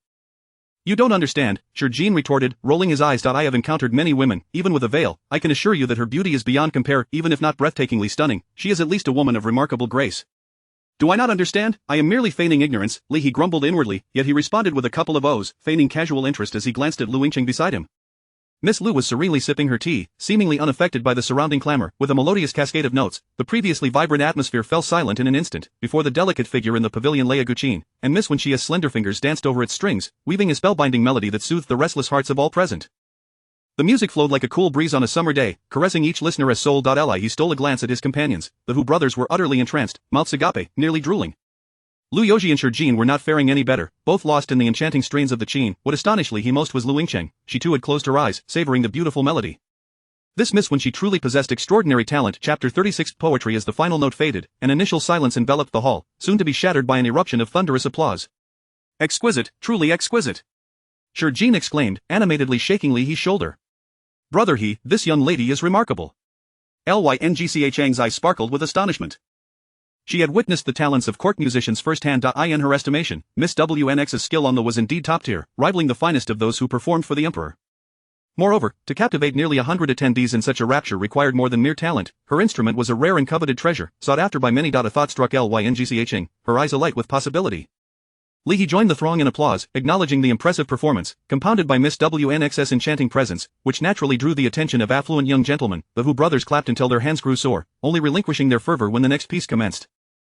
Miss WNX continued with two more compositions, leaving the audience spellbound, their cheers echoing as even Sir Jean, who professed a disdain for vegetarian fare, found himself enchanted by her artistry. "This vegetarian dish is quite delectable," he remarked, clapping as he turned to Li He. "Next time, let us indulge in this delightful fare." Once the tide of applause receded, a courtesan with a sinuous waist took the stage, addressing the audience in a melodious voice. "We thank all the esteemed gentlemen for their patronage. Now, we invite each of you to showcase your own talents, be it poetry, couplets, song, or painting. Those fortunate enough to be chosen by Miss WNX will earn the opportunity for a personal audience." Oh, oh, oh. The crowd erupted in fervent excitement at the prospect of a talent showcase. Intrigued, Li He turned to Udiji. "Brother Hu, may I inquire what talents you possess?" "Talents?" Hudi replied, momentarily taken aback as he pondered, then confidently declared, "I possess wealth." Cough, cough. Li He suppressed a chuckle, masking his embarrassment. Is wealth truly commendable? Well, indeed it is. In the hall, young lords began to flaunt their riches. Young Master Wang rewards with a pair of exquisite. It was somewhat unrealistic to expect these young gentlemen, indulging in frivolities at a brothel, to recite poetry or compose couplets, yet, extracting a few silver coins from their pockets was a trivial task. "That's it," grumbled Huert Sai, the younger Hu brother, with a pained expression. "I only prepared 100 taels, and now I cannot show my face." 100 taels, and unable to show his face? Li He glanced at the remaining few dozen taels in his pocket, wishing he could vanish into a crack in the ground. Of course, not everyone was willing to lavish riches upon Miss WNX. With the earlier displays of opulence, those with less impressive treasures felt embarrassed to present their offerings, resorting instead to ordinary silver notes and ingots. Determined, Li He gritted his teeth and began to extract some silver, intending to share with Sir Jean and Lyngching. A donation of 10 or 8 taels each should not be too shameful, he thought. However, Sir Jean placed a hand over Li He's, saying, "Brother He, allow me to handle my own donation." "Good man." Li He nodded appreciatively, returning some of the silver to his pouch. He then turned to Lyngching, his eyes questioning. "I, too, have silver to spare. Worry about your own affairs," she replied coolly. "Very well, then you are a good friend," he said, putting away the remainder of his silver. Tonight, he thought, he need not spend extravagantly amid the lavish displays of wealth. Some began to engage in literary pursuits. A young man clad in a blue robe requested paper and ink from a servant, promptly creating a painting of a beauty playing the. His skill could only be described as adequate, though he believed that with more preparation, he could have fared better. Another gentleman, evidently well prepared, also requested paper and ink, composing a remarkable poem. Thick shades of green trees in summer's embrace, pavilions reflect in the pond's calm face. Crystal curtains sway as breezes arise, a fragrant rosebush fills the yard with sighs. As he wrote, he recited with fervor, lifting the finished work high and proclaiming, "This piece, Summer Night, is dedicated to Miss WNX." A chorus of applause followed, with many praising his literary prowess. Li He, however, scoffed and muttered, "Nonsense." Amid the clamor, while others remained oblivious, Lyngching, with her superior perception, caught every word. "I find this poem quite commendable, the structure is sound, and the verses flow well," she remarked, intrigued. "Pray tell, where lies the nonsense?" Li He chuckled softly, leaning closer to her ear. "The title speaks of summer nights, yet the imagery describes daylight. Furthermore, we sit atop a building. Where are the pond and the rosebush?" This poem was clearly premeditated, regardless of its relevance to our surroundings. As Lyngching pondered his explanation, she gradually nodded. "You make a valid point. Your insights reveal a depth of understanding in poetry. Why not compose one yourself? Perhaps Miss WNX would invite you for a conversation." "Me?" Li He shook his head aloofly. A true master would not deign to showcase their talents in such a setting.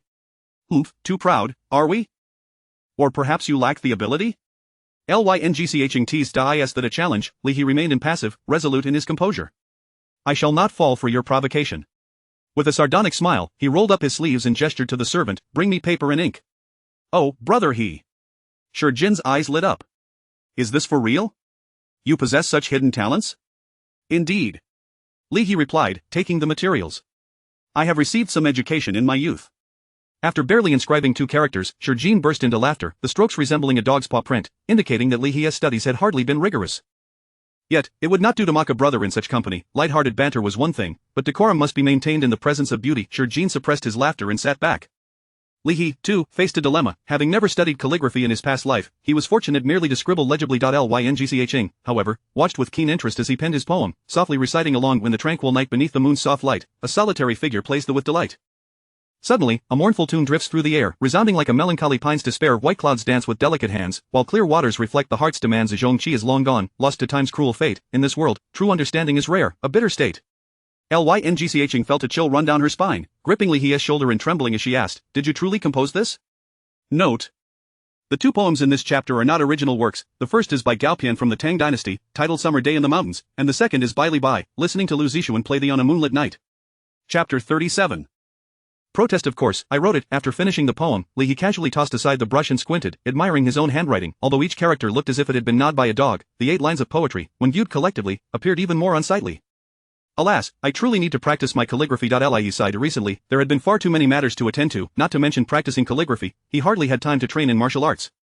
Fortunately, with the exceptional martial arts insight gifted to him, he would have found himself overwhelmed if he had to rely solely on practice. Liu Yingqing's lips moved as she read Li's poem twice more, then she raised her head, staring at him in disbelief, unable to utter a single word for quite some time.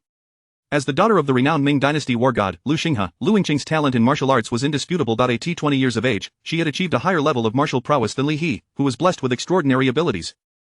Yet, few knew that, in comparison to martial arts, Liu Yingqing had a deeper affection for the literary arts. Since childhood, she had harbored dreams of becoming the most formidable female poet in the Ming dynasty, passionately immersing herself in poetry and prose. Liu Xing had doted on his daughter, even enlisting numerous scholarly talents to teach her literature. Sadly, her aptitude in the literary field was rather limited. Despite being under the tutelage of the finest instructors at the Imperial Academy, she struggled to compose even a few commendable verses.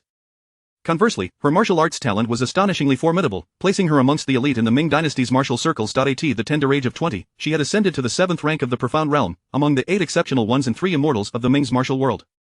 Many of her contemporaries had not yet reached her level of cultivation. It was merely Liu Xing's diligent protection of his cherished daughter that rendered her relatively obscure in the martial community. Otherwise, she would have been hailed as a quasi-immortal martial artist. Such a title was not easily earned, given her rapid progress. It was merely a matter of time before she broke through to the immortal realm. While her literary skills were lacking, her extensive reading, coupled with the guidance of esteemed mentors, had endowed Liu Yingqing with a discerning eye for appreciation. She could certainly recognize that Li's poem surpassed the previous talented scholar in both theme and intention, and even her renowned instructors might struggle to compose verses of such quality.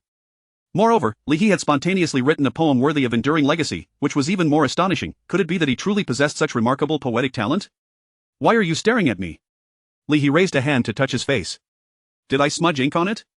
Liu Yingqing's response was tangential. Li He, speak honestly, you didn't memorize this poem beforehand, did you? How could that be? Li He scoffed, I'm not boasting, but I could easily write a whole basket of poems at this level. Perhaps that was a bit pretentious, he mused. Fortunately, I had memorized quite a few poems in my past life. Otherwise, I wouldn't be able to pull this off. Liu Yingqing regarded him with a peculiar expression, as if she were meeting him for the first time, yet she did not contest his words. She merely nodded gently, saying, your poor handwriting does not do justice to such a fine poem. When you have some leisure time, I will find you a calligraphy teacher to help you practice. Before Li He could express his gratitude, a young servant approached their table to collect the gratuities. Due to the generous contributions from the earlier patrons, those who followed understood their chances were slim and thus offered silver in return. The amounts ranged from several taels to over 50.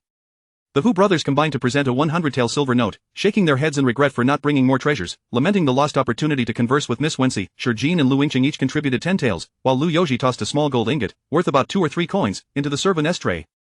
Li He casually placed his own literary work into the servant's plate. The servant gazed at Li He's handwriting, wearing a face that seemed to struggle between amusement and restraint, ultimately contorting as he carried the bronze platter away. Please wait a moment, esteemed guests. The sinuous courtesan reappeared, announcing, Miss Wency is currently selecting her preferred items. Please indulge in merriment for a while longer, and I shall announce the result shortly.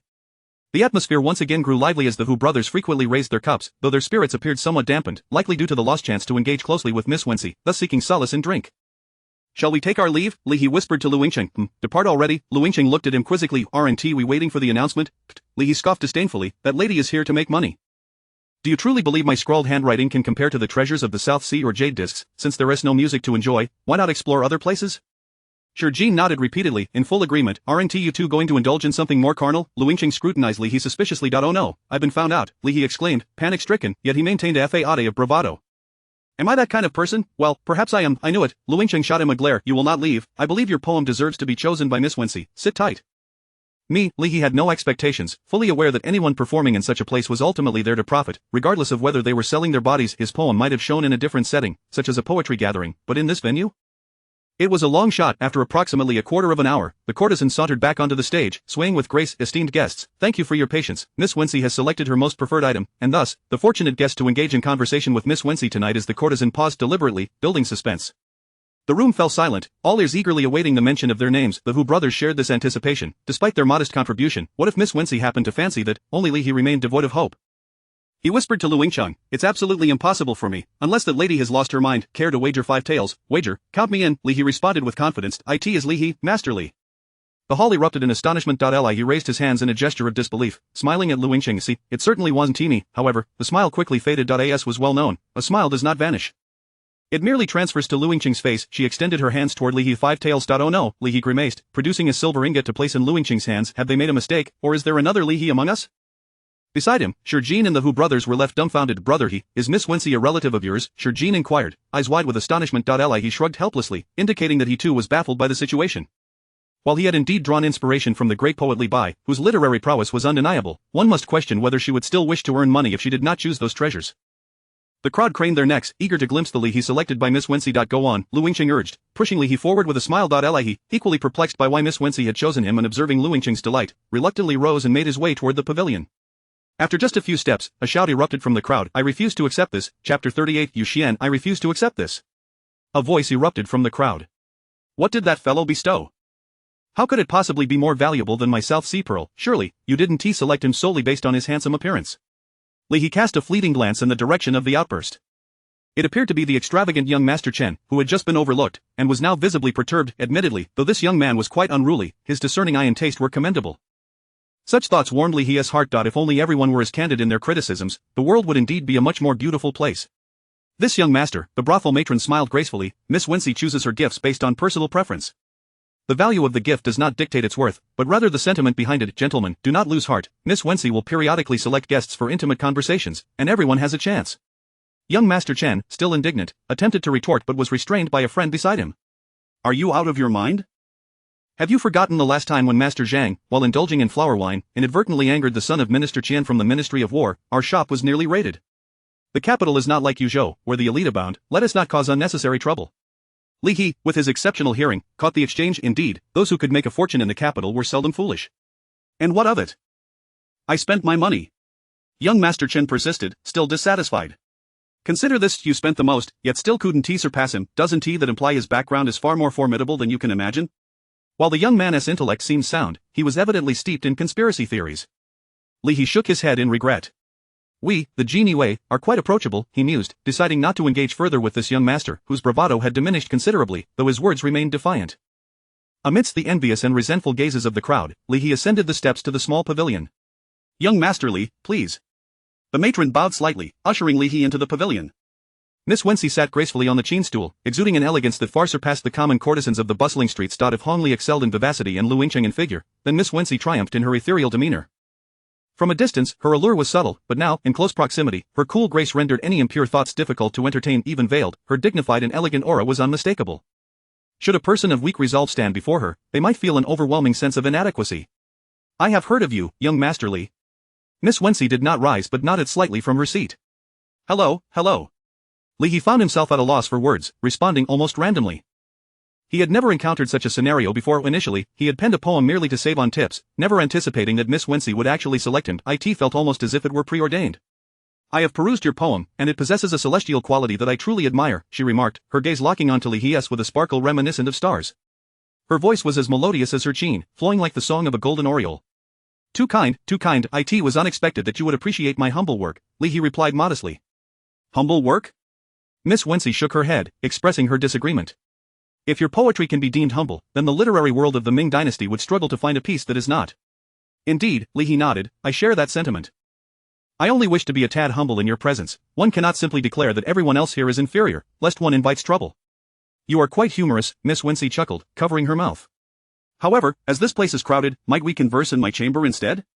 She extended a delicate, slender left hand towards him.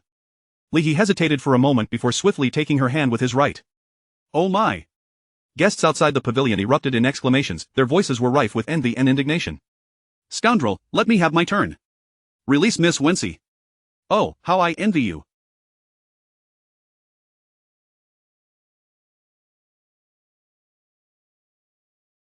Higur, where are you going? Will you return for dinner? Shurjin seized the opportunity to stir trouble. Such shouts greatly satisfied Li He's pride, there was no denying it, he was indeed impressive. With a mere scrawl, he had captured the attention of the courtesan. Who else could achieve such a feat? Hand in hand with Miss Wency, Li He descended amidst the throngs of onlookers. In the courtyard behind Huaixiang Lu, there lay a private room, transformed into a serene chamber. Miss Wency led Li He inside, where two attendants placed her chin on a stand within the room. The dim light of red candles flickered, filling the air with a subtle, fragrant aroma. Li He inhaled deeply, the scent was oddly familiar, he had encountered this fragrance before, reminiscent of freshly brewed tea, yet sweeter. Before he could ponder further, a white blur rushed towards him. Li He was startled. An ambush, quickly, he reacted, pointing his right index finger forward. Lingxi finger. However, his attempt was in vain. Upon recognizing the white figure, he promptly retracted his energy. A plump white mountain sparrow perched on his fingertip, tilting its head, its beady black eyes scrutinizing him. Chirp. The chubby sparrow chirped, as if questioning who he was to point at it. What a delightful little bird, Li mused, withdrawing his hand to gently stroke the bird's head, producing a handful of seeds he had pilfered from the table. Chirp. The little bird flapped its wings joyfully, pecking at the seeds. Meanwhile, Miss Wency closed the door and took a seat, removing her face veil. Her features, while individually unremarkable, harmonized beautifully, and combined with her ethereal grace, she was nearly flawless. Li gazed at her perfect visage, momentarily at a loss for words. Amidst the awkward silence, it was Miss Wency who broke the ice. Young Master Li, was that technique you employed earlier the Lingxi finger? Li fell silent. The tense atmosphere thickened. He had just descended 3 flights of stairs, hand in hand with Miss Wency, without realizing she possessed martial skills, yet she had effortlessly discerned his technique. Another expert, far superior to himself. What was happening in the capital? When did warriors of the 6th tier and above become so commonplace? Li regarded Miss Wency warily, subtly channeling his energy, prepared to act at the slightest hint of danger. Perhaps it would be wiser to flee. This woman could see through his abilities. He likely was not her match. Better safe than sorry. The room fell into silence, broken only by the sound of the little sparrow cracking seeds. Young Master Li, there is no need for alarm, Miss Wency said softly with a smile. The Lingxi finger is my unique skill. I was merely surprised at how quickly you have mastered it. Your unique skill? Li was taken aback. Suddenly, he realized where he had encountered this fragrance before. It was identical to that which surrounded Hong Li. Indeed, it is my original martial art, Miss Wency confirmed with a gentle nod. I am Hong Li's master, known as Yu Xuanzi. My surname is Bai, you may simply call me Bai Wency. Chapter 39. As something went awry indeed, as expected, Li felt a sudden darkness before his eyes. Having taken advantage of his apprentice, he was now holding the hand of her master. What kind of situation was this? Nevertheless, wasn't Hong Li's master a tad too youthful? Judging by her appearance, she seemed to be just in her early 20s, at most no older than 25. Could it be that she had mastered some secret to eternal youth, appearing to be in her prime, yet actually being in her 40s or 50s? Li found himself lost in fanciful thoughts.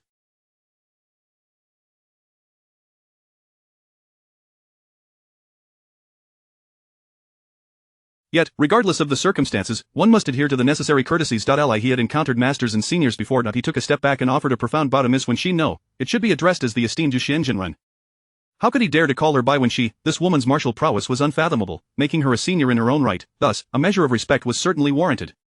Peep, the chubby little bird flapped its wings and landed on Li's hand, gently pecking at him. While bowing, he had inadvertently held onto some sunflower seeds. No need for excessive formalities, Yuxianjinren nodded slightly. Hong Li has spoken of you, stating that young Master Li mastered the Lingxi finger in just one night. I was initially skeptical, but seeing you today, it is evident that you have indeed reached a level of effortless control. Effortless control, Li thought she must be referring to a swift withdrawal of internal energy, preventing the suddenly rushing little bird from being harmed. So this is what effortless control means? It seems rather simple, merely a stroke of luck, Li humbly replied. It is also due to Hong Li's excellent teaching. However, this is trivial in the presence of seniors. I held your hand for a while, yet I failed to perceive your martial prowess. I wonder how a senior like you ended up in such a place. Both the mundane and the ethereal are realms of cultivation. Yuxianjinren waved her hand dismissively. Moreover, I have been somewhat concerned about Hong Li, so I simply sought a place to settle in the imperial capital. Upon meeting young Master Li today, it is indeed a pleasure to behold such talent, not only in martial arts but also in poetry. It has been ages since I have encountered someone of such caliber. Might I inquire, is Zhongqi a close confidant of yours? A former acquaintance, Li replied with a bitter smile. Please do not refer to me as young master any longer, I am unworthy of such a title. Upon realizing that Miss Wenxi was indeed Hong Li's master, Li belatedly understood why she possessed the autonomy to select her clients. Were it another courtesan, even if she were unwilling, the establishment would insist she choose the patron who offered the most generous rewards. He decided to shift the topic. Yuxianjinren, since you are Hong Li's master, I have a question that has lingered in my heart. Might you be able to enlighten me? Please, speak your mind. What is her true identity, and why has she become embroiled in the espionage case in the imperial capital? Upon hearing Li's query, a hint of puzzlement crossed Yuxianjinren's delicate face. You are unaware of Li Er's identity? If she did not disclose it to you herself, as her master, I certainly cannot speak on her behalf. I merely have some suspicions, Li sighed. I know her background must be extraordinary. Otherwise, she would not have had the opportunity to participate in solving the espionage case, yet she is reluctant to share more with me. You will come to know in due time, Yuxianjinren stated calmly. With the conversation reaching this point, Li could not press further. He merely closed his mouth and quietly shelled sunflower seeds for the little bird that was greedily pecking at his hand. Yuxianjinren remained silent, simply sitting there quietly. Yet if one disregarded her status, being alone in a room with the enchanting beauty was a dream come true for many men. Were it another courtesan, Li might have dared to tease her, but in the presence of this esteemed figure who would dare to do so, suddenly, Li realized that Hong Li indeed had formidable backing. How unfortunate, Lu Yingcheng had Lu Xingha behind her, and now Hong Li had Yu Xianjinren. Here he was, a solitary figure, with no support but the mere shadow of his mother's words. Just as this thought crossed his mind, a commotion erupted outside the door. Peep, the little bird was startled and flapped its wings, perching atop Li He's head. What is happening? I shall go and take a look. Li He quickly stood up. In truth, it was rather awkward to remain seated in the room, unsure of what to say. It would be better to step outside and join the excitement. Thank you, young Master Li, for your recent care of Li Er. She has a rather willful nature, and I am certain you have expended much effort. Yu Xianjinren also rose to bid farewell to Li He. Hong Li has been of great assistance to us. Without her, our investigation would not have progressed so swiftly. Li He clasped his fists in acknowledgement. However, regarding your bird, the snow-white little songbird seemed to have taken a liking to Li He, its tiny claws firmly gripping the scarf atop his head, refusing to leave. Since it is so fond of young Master Li, you might as well take it with you, Yu Xianjinren chuckled lightly. If you could compose a poem for me, this little songbird shall be my token of gratitude. Li He encountered Lu Yingcheng and Shi in the bustling entrance of the Huaxiang building. As soon as they met, Lu Yingcheng mischievously asked, how was the demeanor of the Qinxian elder? Li He was taken aback. Qinxian, one of the 8 extraordinary figures of the Zhenhu? Lu Yingcheng looked at Li He in surprise. You haven't heard? The 8 extraordinary figures? Li He had considered Yu Xianjinren's prowess to be high, but he had not anticipated it to be so remarkable. A celestial-level martial artist, this was genuinely not someone to be trifled with. He suddenly realized and questioned Lu Yingcheng. You knew of her identity all along? Not too long ago, Lu Yingcheng waved her hand with a... Initially, I had no idea who she was. Why didn't you tell me? Li He gritted his teeth. Had she not revealed her identity upon entering, I would have remained oblivious. Peep, the little bird perched on Li He's shoulder also voiced its dissatisfaction towards Lu Yingcheng. One had to admit, this little creature had only just joined Li He but was already fiercely protective of its master. What a darling little bird!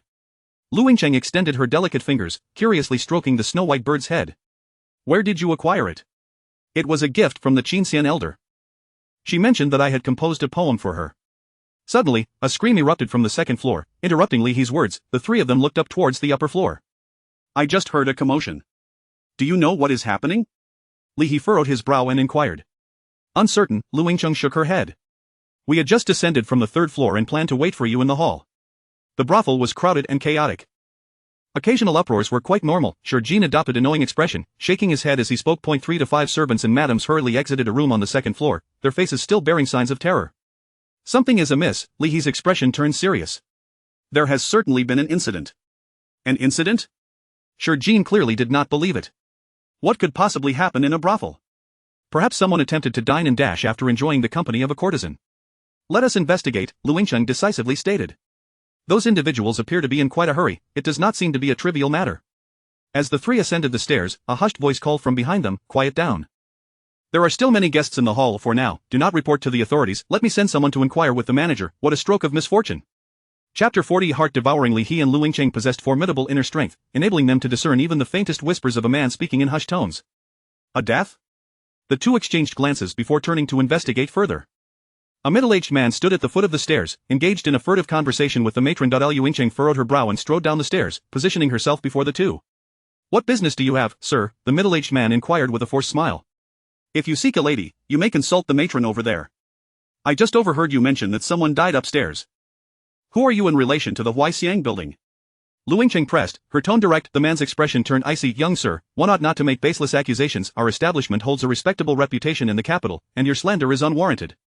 Lu Yingcheng interrupted him with a wave, retrieving a badge from her pocket and presenting it before him with an authoritative hand. Upon recognizing the inscription on the badge, beads of sweat appeared on the man's forehead.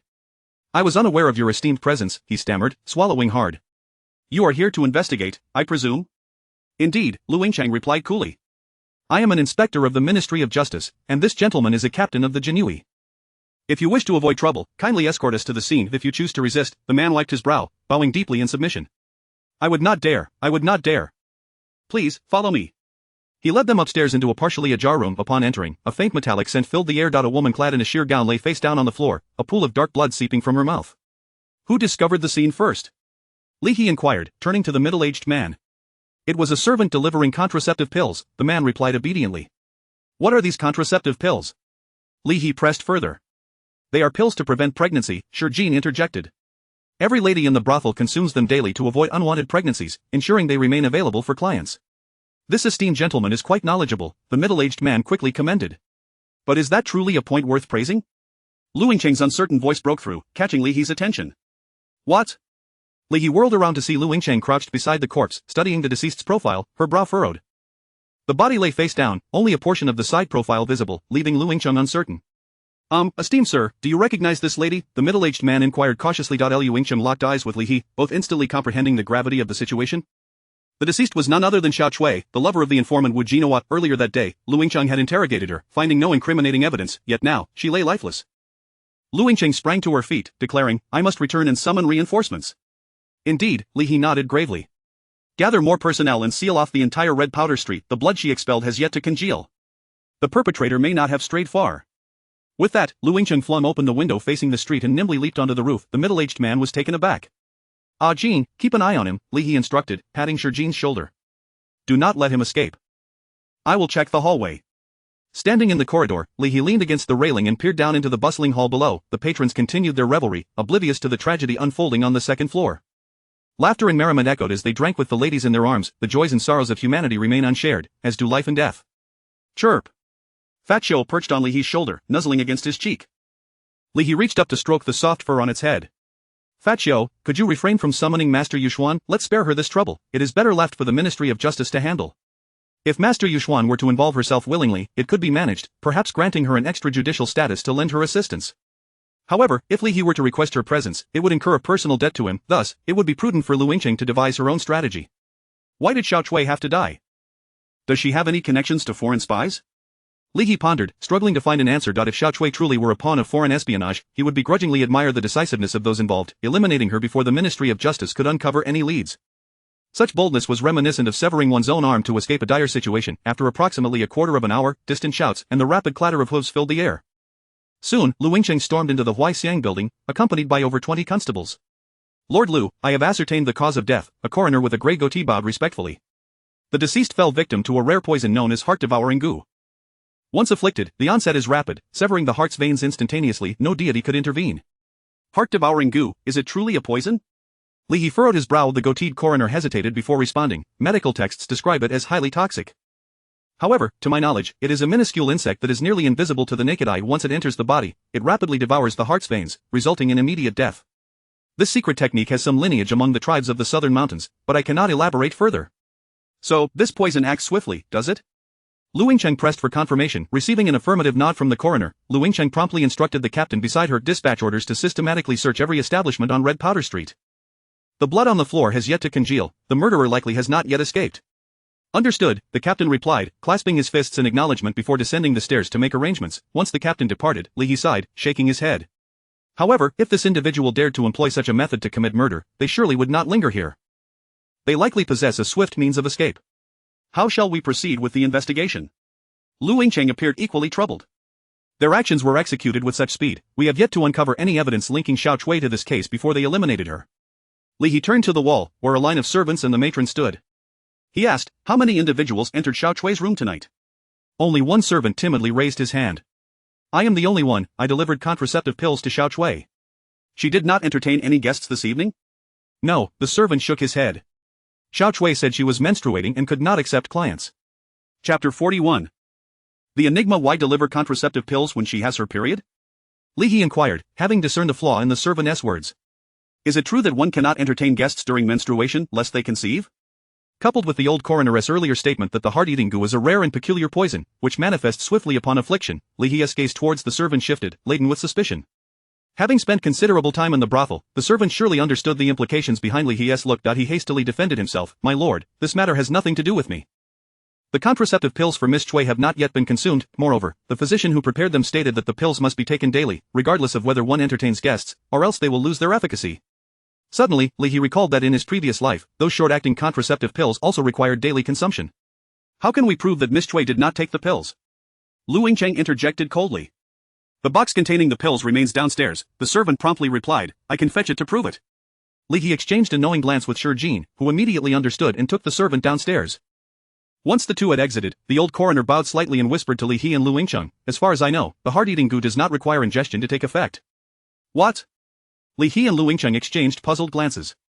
The old coroner continued in a hushed tone, this goo lies dormant until it encounters blood, at which point it awakens rapidly, traveling through the veins until it reaches the heart.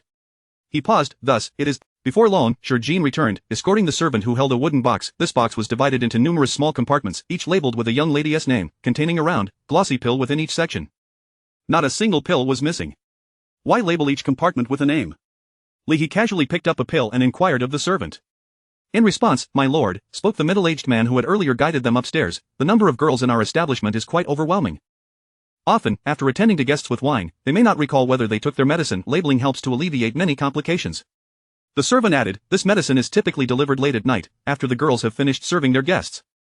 However, since Miss Cui did not entertain anyone today, I thought it best to have her take the medicine first, lest she be asleep and unresponsive later." This reasoning was not without merit, and Li He fell into contemplation. Considering the old coroner's explanation, it appeared that the servant's suspicion of poisoning could be momentarily dismissed, yet, if the heart-eating goo indeed required blood to awaken, why was there no trace of injury on Miss Cui's body?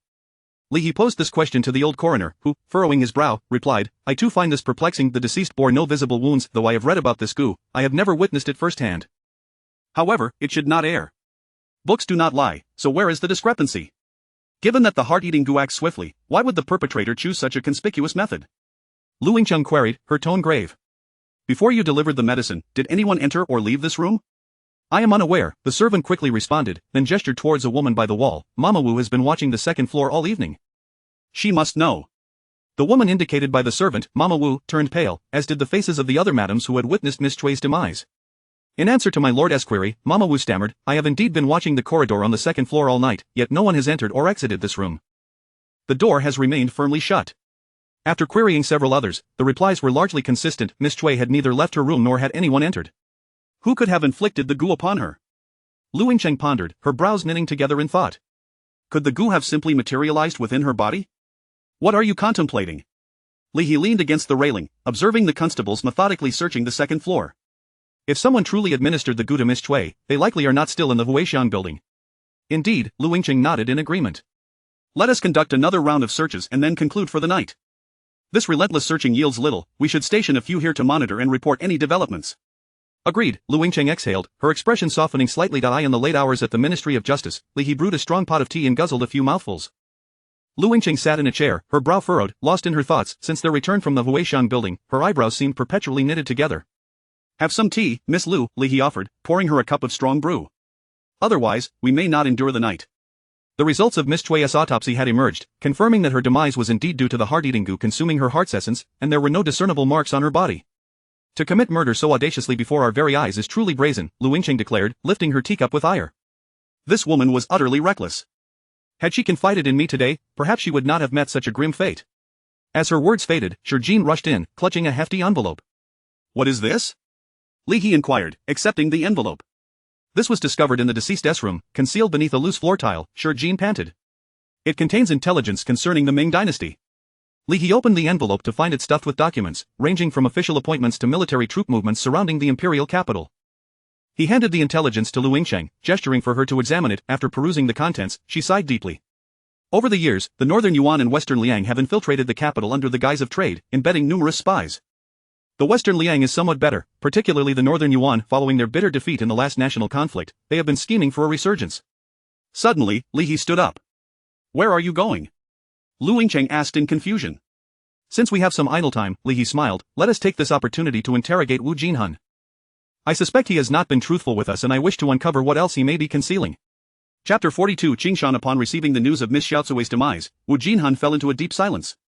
After a prolonged pause, he managed to utter, "I did indeed convey such intelligence to her, and it was initially she who suggested that trading information could yield profit. I never anticipated." Li He emerged from his cell, stretching languidly as his joints emitted a series of cracking sounds. "What was the outcome of the interrogation?" Lu Yingcheng inquired with curiosity. "A plethora of revelations," Li He replied with a yawn. Wu Jinhan interjected, stating that less than one-fifth of the information contained within the envelope had originated from him, while the remaining details were beyond his knowledge. Liu Yingcheng fell into contemplation for a moment before slowly articulating, "Big fish. Regrettably, the big fish is dead, and I have no idea where to find the even larger fish that lurks behind it," Li He remarked, yawning once more. "I truly cannot endure this fatigue any longer. I shall seek a place to rest." Just as Li He was about to depart, he heard Lu Yingcheng softly say, "You have worked hard."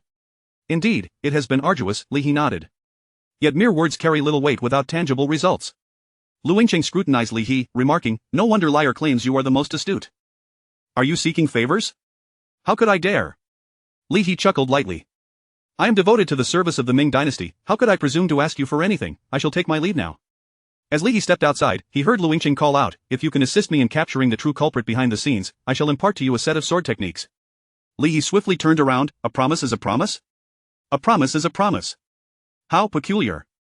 I suddenly find myself no longer fatigued.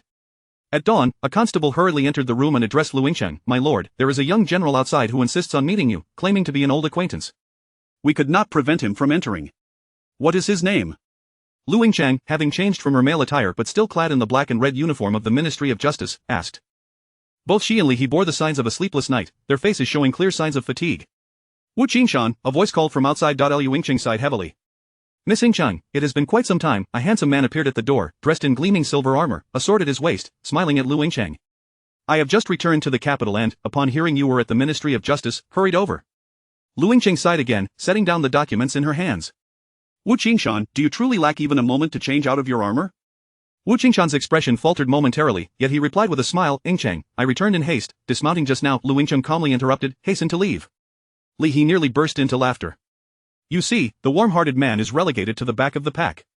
Yingqing, I have just returned to the capital and, having aided my father in suppressing Annam, I am certain I shall be rewarded, Wu Qingshan continued. Suddenly, a gust of wind seemed to materialize within the room, causing Li He to instinctively press down on the documents on the table to prevent them from scattering. With a sharp crack, Wu Qingshan was sent flying, the sound of his armor clattering against the ground echoed in the room. Lu Yingqing stood at the doorway, holding a dark red whip, evidently the source of that preceding sound. What a fierce woman, Li He couldn't help but exclaim. Whoever marries her will truly be fortunate. Yingqing, I must confess, my eagerness today has incited your ire. Wu Qingshan scrambled to his feet, his armor protecting him from injury, albeit leaving him somewhat disheveled. I shall return to change into lighter attire. Please extend my regards to Uncle Lu. He cast a lingering glance at Lu Yingqing before departing. Lu Yingqing deftly coiled the whip around her waist, its length transforming into what appeared to be a dark red belt. It seemed her weapon had always been at her side. Had one not known beforehand, Li He might have mistaken it for an unusually shaped belt. Why put yourself through such trouble? Li He approached Lu Yingqing, gazing at the swiftly disappearing Wu Qingshan outside the Ministry of Justice, reflecting, his father is General Wu Qiming. Lu Yingqing replied coolly, waging war is trivial. He has been battling in Annam for nearly 3 years. 3 years? Li He exclaimed, then Wu Qingshan must possess considerable perseverance. I have heard the climate there is humid and conditions are harsh. To endure for 3 years is quite commendable. Oomph, Lu Yingqing scoffed.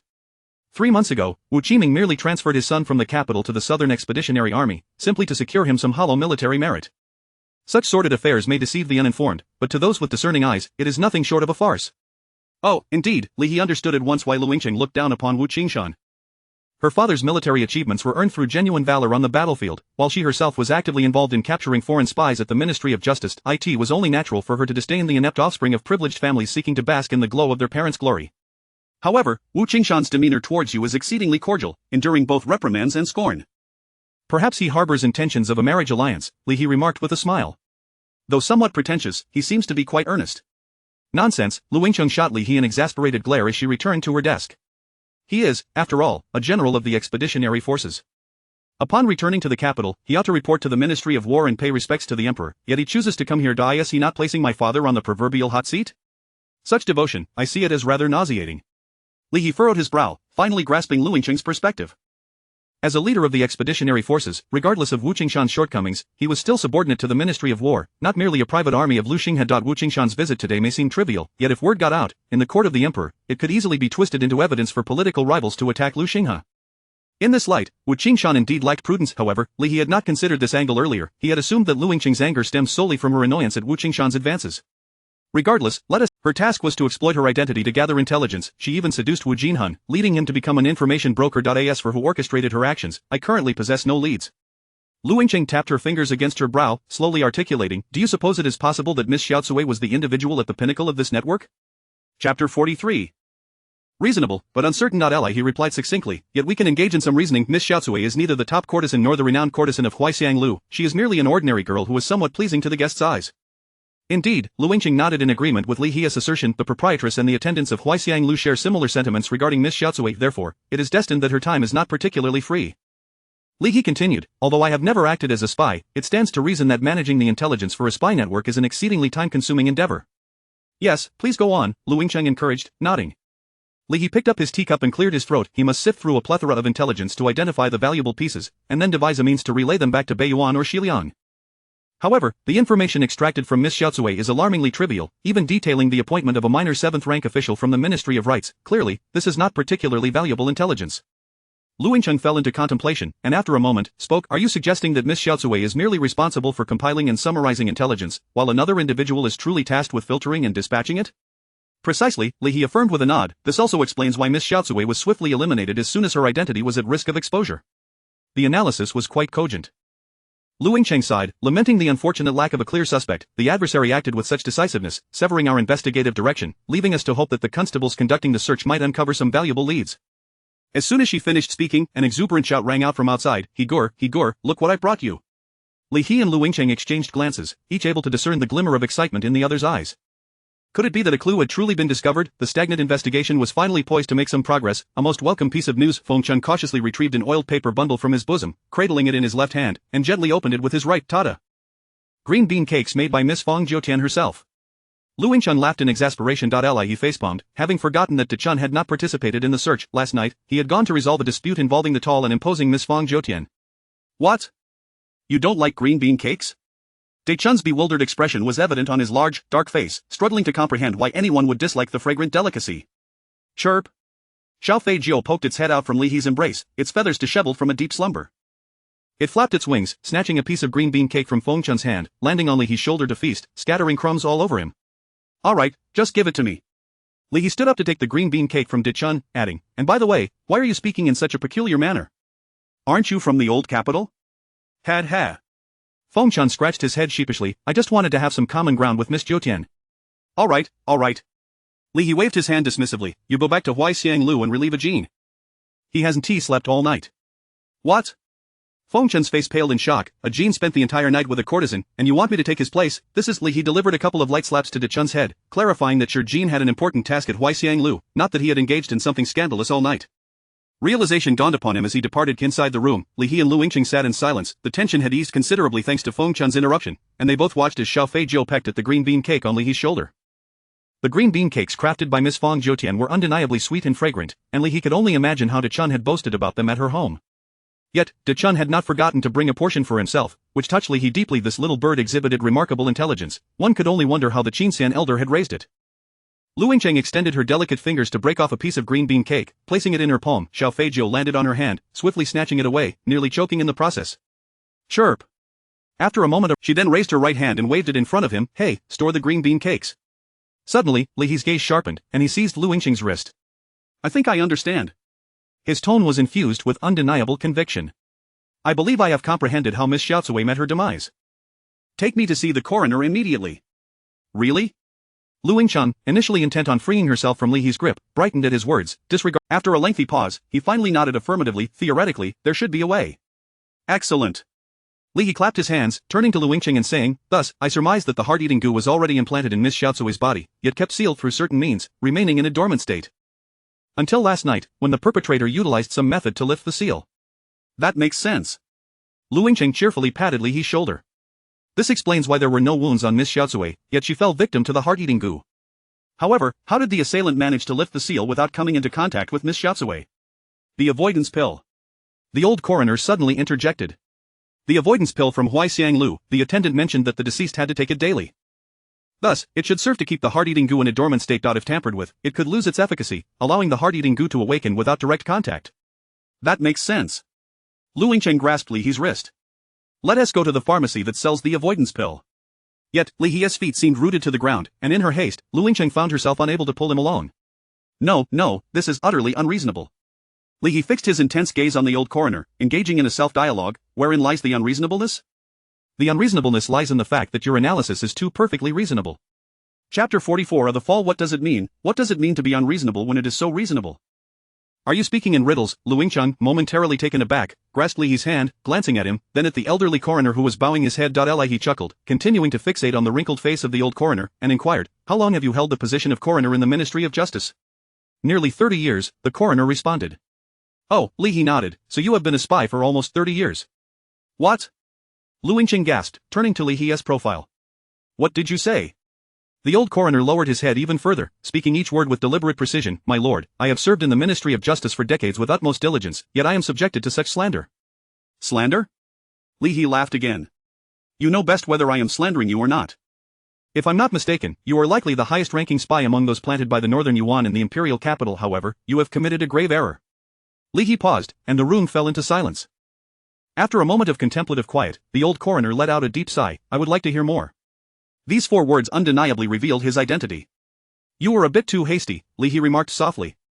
Just before I came to seek you out, I had not suspected you. I even thought you were unaware of the goo insects. Goo insects? How could there exist a goo that causes swift death? Why should I go to such lengths to raise them when I could simply end a life with a single strike? The coroner retorted.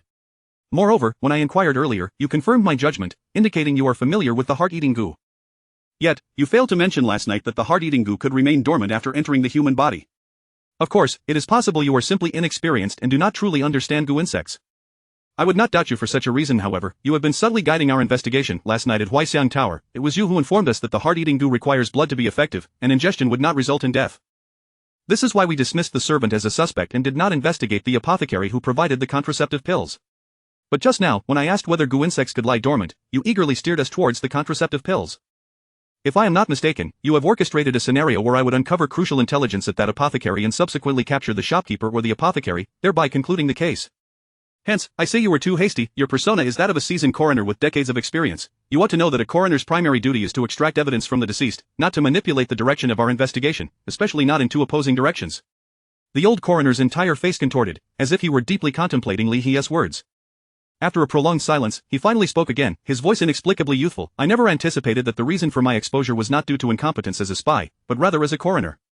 He slowly peeled away a mask from his face, revealing the pale visage of a young man beneath. With a smile, he said, can you blame me? I have assumed this identity for 5 years, and yet no one has ever doubted me. That is because you had not encountered me. Li He scratched his nose. So your true identity is that of Cui Jing from the Celestial Mechanics Tower. Li He returned home and fell into a deep slumber. From the capture of Wu Jinawa to the unmasking of Cui Jing, 2 full days and nights had passed without a wink of sleep for him and Lu Yingcheng. However, the results were exceedingly gratifying. Since the establishment of the Ming dynasty, no spy of Cui Jing's caliber from the Northern Yuan had ever been apprehended. Furthermore, Cui Jing was a stargazer from the Celestial Mechanics Tower. Capturing such a spy before the Northern Yuan envoy's arrival in the capital would grant them significant leverage in the forthcoming negotiations between the 2 nations. He slept until dusk. As he yawned and stepped outside, Hong Li was practicing a set of palm techniques in the courtyard, while Xiao Feizhou excitedly flitted around her. You are awake? Upon seeing him emerge, Hong Li ceased her training. Sister Cheng entered the palace this afternoon to meet the emperor and secured a substantial merit for you. There will surely be a generous reward. Really? Li He's eyes brightened. Will there be beautiful women as a reward? Go die. Hong Li playfully struck him on the chest with her palm, which Li He gently caught. I must leave, she suddenly announced. Leave? Where to? Li He was somewhat taken aback. I never said you couldn't stay here. It has nothing to do with you. Hong Li shook her head. You have met my master, it is she who wishes to take me away. Master Wen Shi Yu Xian? Li He asked in confusion. Did she not say that both the mundane and the ethereal are realms of cultivation? Why would she not allow you to cultivate in the mundane world? Because I have not yet perfected my cultivation outside the world. Hong Li lightly punched Li He. My master is already a transcendent warrior. Naturally, it matters little where she cultivates. However, I am only at the 3rd stage of the mysterious realm, while my master had already reached the 9th stage at my age. Unbelievable. Li He's jaw nearly dropped. He had thought that at 20, he and Lu Yingcheng had achieved the 6th or 7th stage of the mysterious realm, placing them among the elite warriors, yet, he had not anticipated that there existed even more formidable individuals. Wait, how old is your master this year? Li He inquired, puzzled. She reached the 9th stage at 18, but she looks to be just over 20 now. Hong Li began counting on her fingers. 10 years ago, my master took me as her disciple when I was 8, and she was 18. 2 years later, a position at the transcendent level opened up, and my master ascended, becoming the youngest transcendent warrior in history at the age of 20. Now that I am 18, she is 28. Isn't that just 10 years older than you? Li He said, somewhat exasperated. Why complicate things so much? Oh, I see, you mainly wish to emphasize that your master achieved the transcendent level at 20, which is indeed impressive. I initially thought your master was an ancient and venerable figure, but she is only 28, which is hard to believe. Indeed, Hong Li proudly lifted her chin. Among other transcendent warriors, the youngest is nearly 50, yet my master is still under 30. Impressive, impressive, Li He raised his thumb. But what you mentioned earlier about a position opening up at the transcendent level, what does that mean? Does a mysterious warrior need the previous transcendent to die before having the opportunity to advance? More or less, Hong Li nodded. However, it is generally not due to death, since the martial arts began to flourish 2000. To advance to the transcendent level, one must wait for a previous transcendent to fall from their rank. Fall from their rank? Yes, transcendent warriors automatically fall from their rank upon reaching 80 years of age, leaving a vacancy that must be contested for through strength and opportunity. Chapter 45. Was there such a saying? Oli, he exclaimed in astonishment. Is it true that celestial tier warriors can only live up to 80 years? It's not merely that they can only live to 80, Hongli replied, wrinkling her delicate nose. It is that after reaching 80, they will inevitably fall to the 9th rank of the mysterious tier. My master surmises that it is due to old age and the body's inability to withstand the internal energy of a celestial tier warrior, which leads to their descent in rank. So, there exists such a notion. Li scratched his head in contemplation. With the assistance of his golden finger, it would be implausible to claim he had no thoughts regarding the celestial tier. However, it appeared that achieving celestial status was not an easy feat. The positions for celestial tier warriors were limited, and one would have to wait for predecessors to vacate their spots, all while contending with rivals. Even once acquired, such positions could not be held for long, as one would have to relinquish them upon reaching 80. Furthermore, Li had heard that the founding emperor of the Ming dynasty was also a celestial tier warrior, having passed away at 80. Could it be that even he could not escape the inevitable fate of a celestial tier warrior's decline? Thus, the credibility of that saying about the end of the heavenly prison and the promise of longevity seemed increasingly tenuous. If celestial tier warriors could not attain eternal life, how could anyone still believe in such ethereal notions? You must not speak of this carelessly, Hongli warned, extending a delicate finger to lightly tap Li's left chest. My master is a celestial tier warrior, which is why I am privy to these matters. Ordinary martial artists, even those at the 7th or 8th rank of the mysterious tier, may not be aware of such secrets. I understand, Li nodded. Look at Li Poyan, he is already at the 9th rank of the mysterious tier, yet he remains oblivious to the secret, does he not? Not quite, Hongli shook her head. Li Poyan is indeed aware. When my master ascended to celestial status, Li Poyan was one of his competitors. What? Li gazed at Hongli in surprise. If Li Poyan knew the secrets of celestial tier warriors, why then did he infiltrate the heavenly prison in pursuit of the elusive promise of longevity? He voluntarily withdrew from the competition, Hongli replied, shaking her head. I am not entirely sure of the details, but my master promised him that if he were ever in distress, she would lend him a hand. However, before she could assist him, that is indeed quite regrettable, Li shrugged, feeling a twinge of guilt. Since Li Poyan's internal energy still resided within him, one could argue that Li was, in a sense, a half-disciple of Li Poyan. The assistance Li Xian provided to Li was quite similar, yet, such thoughts could not be voiced. After all, Li had miraculously survived a punch from Li Poyan and drained his internal energy. Such an occurrence was far too implausible. It might even lead to him being captured by celestial tier warriors for experimentation. Presently, with his 6th rank in the mysterious tier, Li was relatively well regarded among the younger generation, yet in the eyes of those seasoned martial artists, he was nothing of significance. Alright, I must gather my belongings and prepare to find my master, Hongli said, patting Li on the shoulder, her tone unexpectedly mature. You must assist Sister Chang well while in the capital. She bears a significant amount of pressure. If my master had not insisted on taking me away, I would certainly help her. How did you come to know her? Li inquired curiously. You are a martial artist, yet her father is the divine general of the Ming dynasty. Why would it concern you? Hongli shot Li a disdainful glance before turning to pack her belongings inside. As for Hongli's identity, Li had begun to form some conjectures. Even if she were not the daughter of nobility, she must have hailed from an esteemed family, as it was improbable for her to be so familiar with Luingcheng, nor to possess knowledge of the hidden truths from the national crisis 15 years ago. She even knew the identities of Li's parents. Thus, regarding her identity, it seemed that Hongli was still concealing something. Was she truly the princess of Emperor Hongjin? Yet, it was widely known that Emperor Hongjin had only 6 sons and 1 daughter. His only daughter, Princess Yue Jin, was reputed to be a remarkable talent and was now 23 years old, while Hongli was merely 18. Could she be an illegitimate daughter? Li chuckled at this thought. Emperor Hongjin was known for his domineering ways, raising his 6 princes with strictness. However, he was exceedingly indulgent towards his only daughter, treating her with utmost care, making it hard to imagine he would abandon an illegitimate daughter to fend for herself outside the palace. Moreover, why would he need to conceal the existence of his illegitimate daughter? With Emperor Hongjin's current stature, even if he were to acknowledge 100 illegitimate children, no one would dare to utter a word of dissent. It appeared that Hongli was likely a princess from some princely family. Which prince could it be? As Li pondered this, Hongli emerged from the house with a small bundle slung over her arm. Are you leaving today? Li was momentarily taken aback, having thought Hongli was merely bidding him farewell in advance, not realizing this was her final ultimatum. I thought you wouldn't be leaving for a few more days. What, do you not wish for me to go? Hongli laughed, resembling a cunning little fox. It's quite all right. I have made arrangements with my master. Once the Northern Yuan envoy arrives in the capital, she will return me. I do love watching the commotion. No, I meant to say that the surprise came too suddenly. I wasn't prepared to bid you farewell. Oh, you are so bothersome. Hongli huffed in frustration, stamping her foot and delivering a playful punch to Li's chest. He opened his arms and naturally pulled Hongli into an embrace. What are you doing? Hongli's cheeks flushed scarlet as her small fists gradually fell to her sides. Li's embrace was warm and spacious, carrying a faint scent of mung bean cake. Mung bean cake? Hongli recalled that it must have been when Xiao Fei Jiu stood on Li's shoulder munching on mung bean cake. She had thought he embraced her out of reluctance for her departure, only to discover it was due to such childish antics. She squirmed in his arms, attempting to break free. The height difference between them was negligible, and he could only feel two soft mounds pressing against his chest as Hong Li struggled. Ahem. He quickly released her. Hong Li pinched the soft flesh at Li's side, giving it a sharp tug. Ouch, ouch, ouch. The girl, blushing fiercely, turned and dashed out of the courtyard. Hey, do you want me to see you off? He called after her. You can come if you're not afraid of being smacked by my master. He shrank his neck. Well, I am rather afraid of that. However, fear did not equate to unwillingness to bid her farewell. Gio. Xiao Feijio landed atop Li's head, like a pompous commander, pointing forward with its wing. The implication was clear: pursue. Then I shall pursue. He dashed out of the courtyard, but on the streets, there was no sign of Hong Li. A tap, tapi in the narrow alley. A girl clad in azure walked along the pebble-strewn path. Her pace gradually slowed. She paused to observe the ants at the wall corner, then looked up at the drifting clouds above. Hong Li recalled that 15 years ago, she was a little girl with horned braids, stumbling along as she walked. Back then, she too would sit alone in a corner, watching the tiny ants forage or the occasionally passing whimsical clouds. There were no playmates. Would anyone remember events from when they were 2 or 3 years old?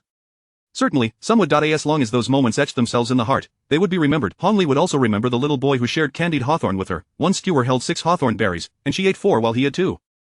Sometimes, she would have 5, and he would have 1. The little girl's belly would swell round, her teeth pained by the sourness. After being scolded by her mother, she would still indulge the next day. Those were among the few joyous moments in the little girl's day. But one day, that little boy, who was half a head taller than her, vanished, without the candied hawthorn to eat. Hong Li went to ask her mother. Her mother explained that the boy's parents had perished in a faraway northern land, and he would have to live with his grandfather. At that time, Hong Li did not comprehend death. She only knew that the boy who once shared candied hawthorn with her would no longer return. Later, her mother passed away, and her stern uncle cast her out of their home, but fortunately, she encountered her master and eventually found her father. Yet, Hong Li always felt a reluctance to grow close to that so-called biological father, even though he was the most powerful man in the nation. Nonetheless, she had to admit that the man had indeed helped her greatly, at least in finding that little boy. Gio. A clear bird call echoed above Hong Li, and a snow-white long-tailed tit landed on the courtyard wall, fluttering its wings toward the distance. The gesture seemed to beckon her. Come here. The sound of footsteps echoed from the alley behind her. Hong Li quickly turned around, and He had entered, a radiant smile illuminating his face. Tears finally escaped her eyes, trailing down her cheeks. Li's smile morphed into a look of utter confusion. Why are you crying? I haven't even been struck by your master yet. Amidst her tears, Hong Li managed a bittersweet smile. He truly had forgotten. Thankfully, he truly had forgotten. Chapter 46. Farewell. The two wandered along, stopping intermittently. When Hong Li insisted that he purchase a candied hawthorn for her. At last, they arrived at a secluded alley behind Hongfen Street. In the alley, a horse-drawn carriage awaited, with 2 individuals inside. The driver, a middle-aged man with a fair complexion and no beard, or an appearance somewhat ordinary, yet he felt a strange familiarity about him. Upon seeing Hong Li, the middle-aged man dismounted and offered a deep bow. Miss, my master has instructed me to escort you both out of the capital. Once we leave the city, I shall return, and the carriage will remain for your use. Understood, replied Hong Li, her expression impassive, as she stepped into the carriage. At that moment, a delicate hand lifted the curtain on the side of the carriage, revealing the exquisite face of the renowned Yu Xian. Are you here to bid farewell, young Master Li? She inquired, her voice calm and composed. It seemed that no matter the circumstances, Yu Xian maintained an air of tranquility, her visage rarely betraying any emotion. Knowing that you both are departing the capital today, I came to bid you farewell. I regret that in my haste, I was unable to prepare a parting gift for you, and I hope you will forgive me, Li said, mindful of the decorum befitting such a distinguished figure. A gift is unnecessary.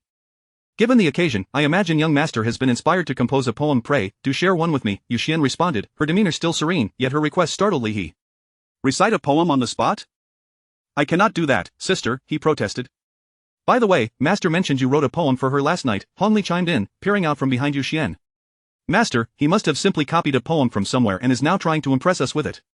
Though it was unwarranted suspicion, Yu Xian's lips curled slightly as she leaned close to Hong Li and whispered, yet I wish to put him to the test.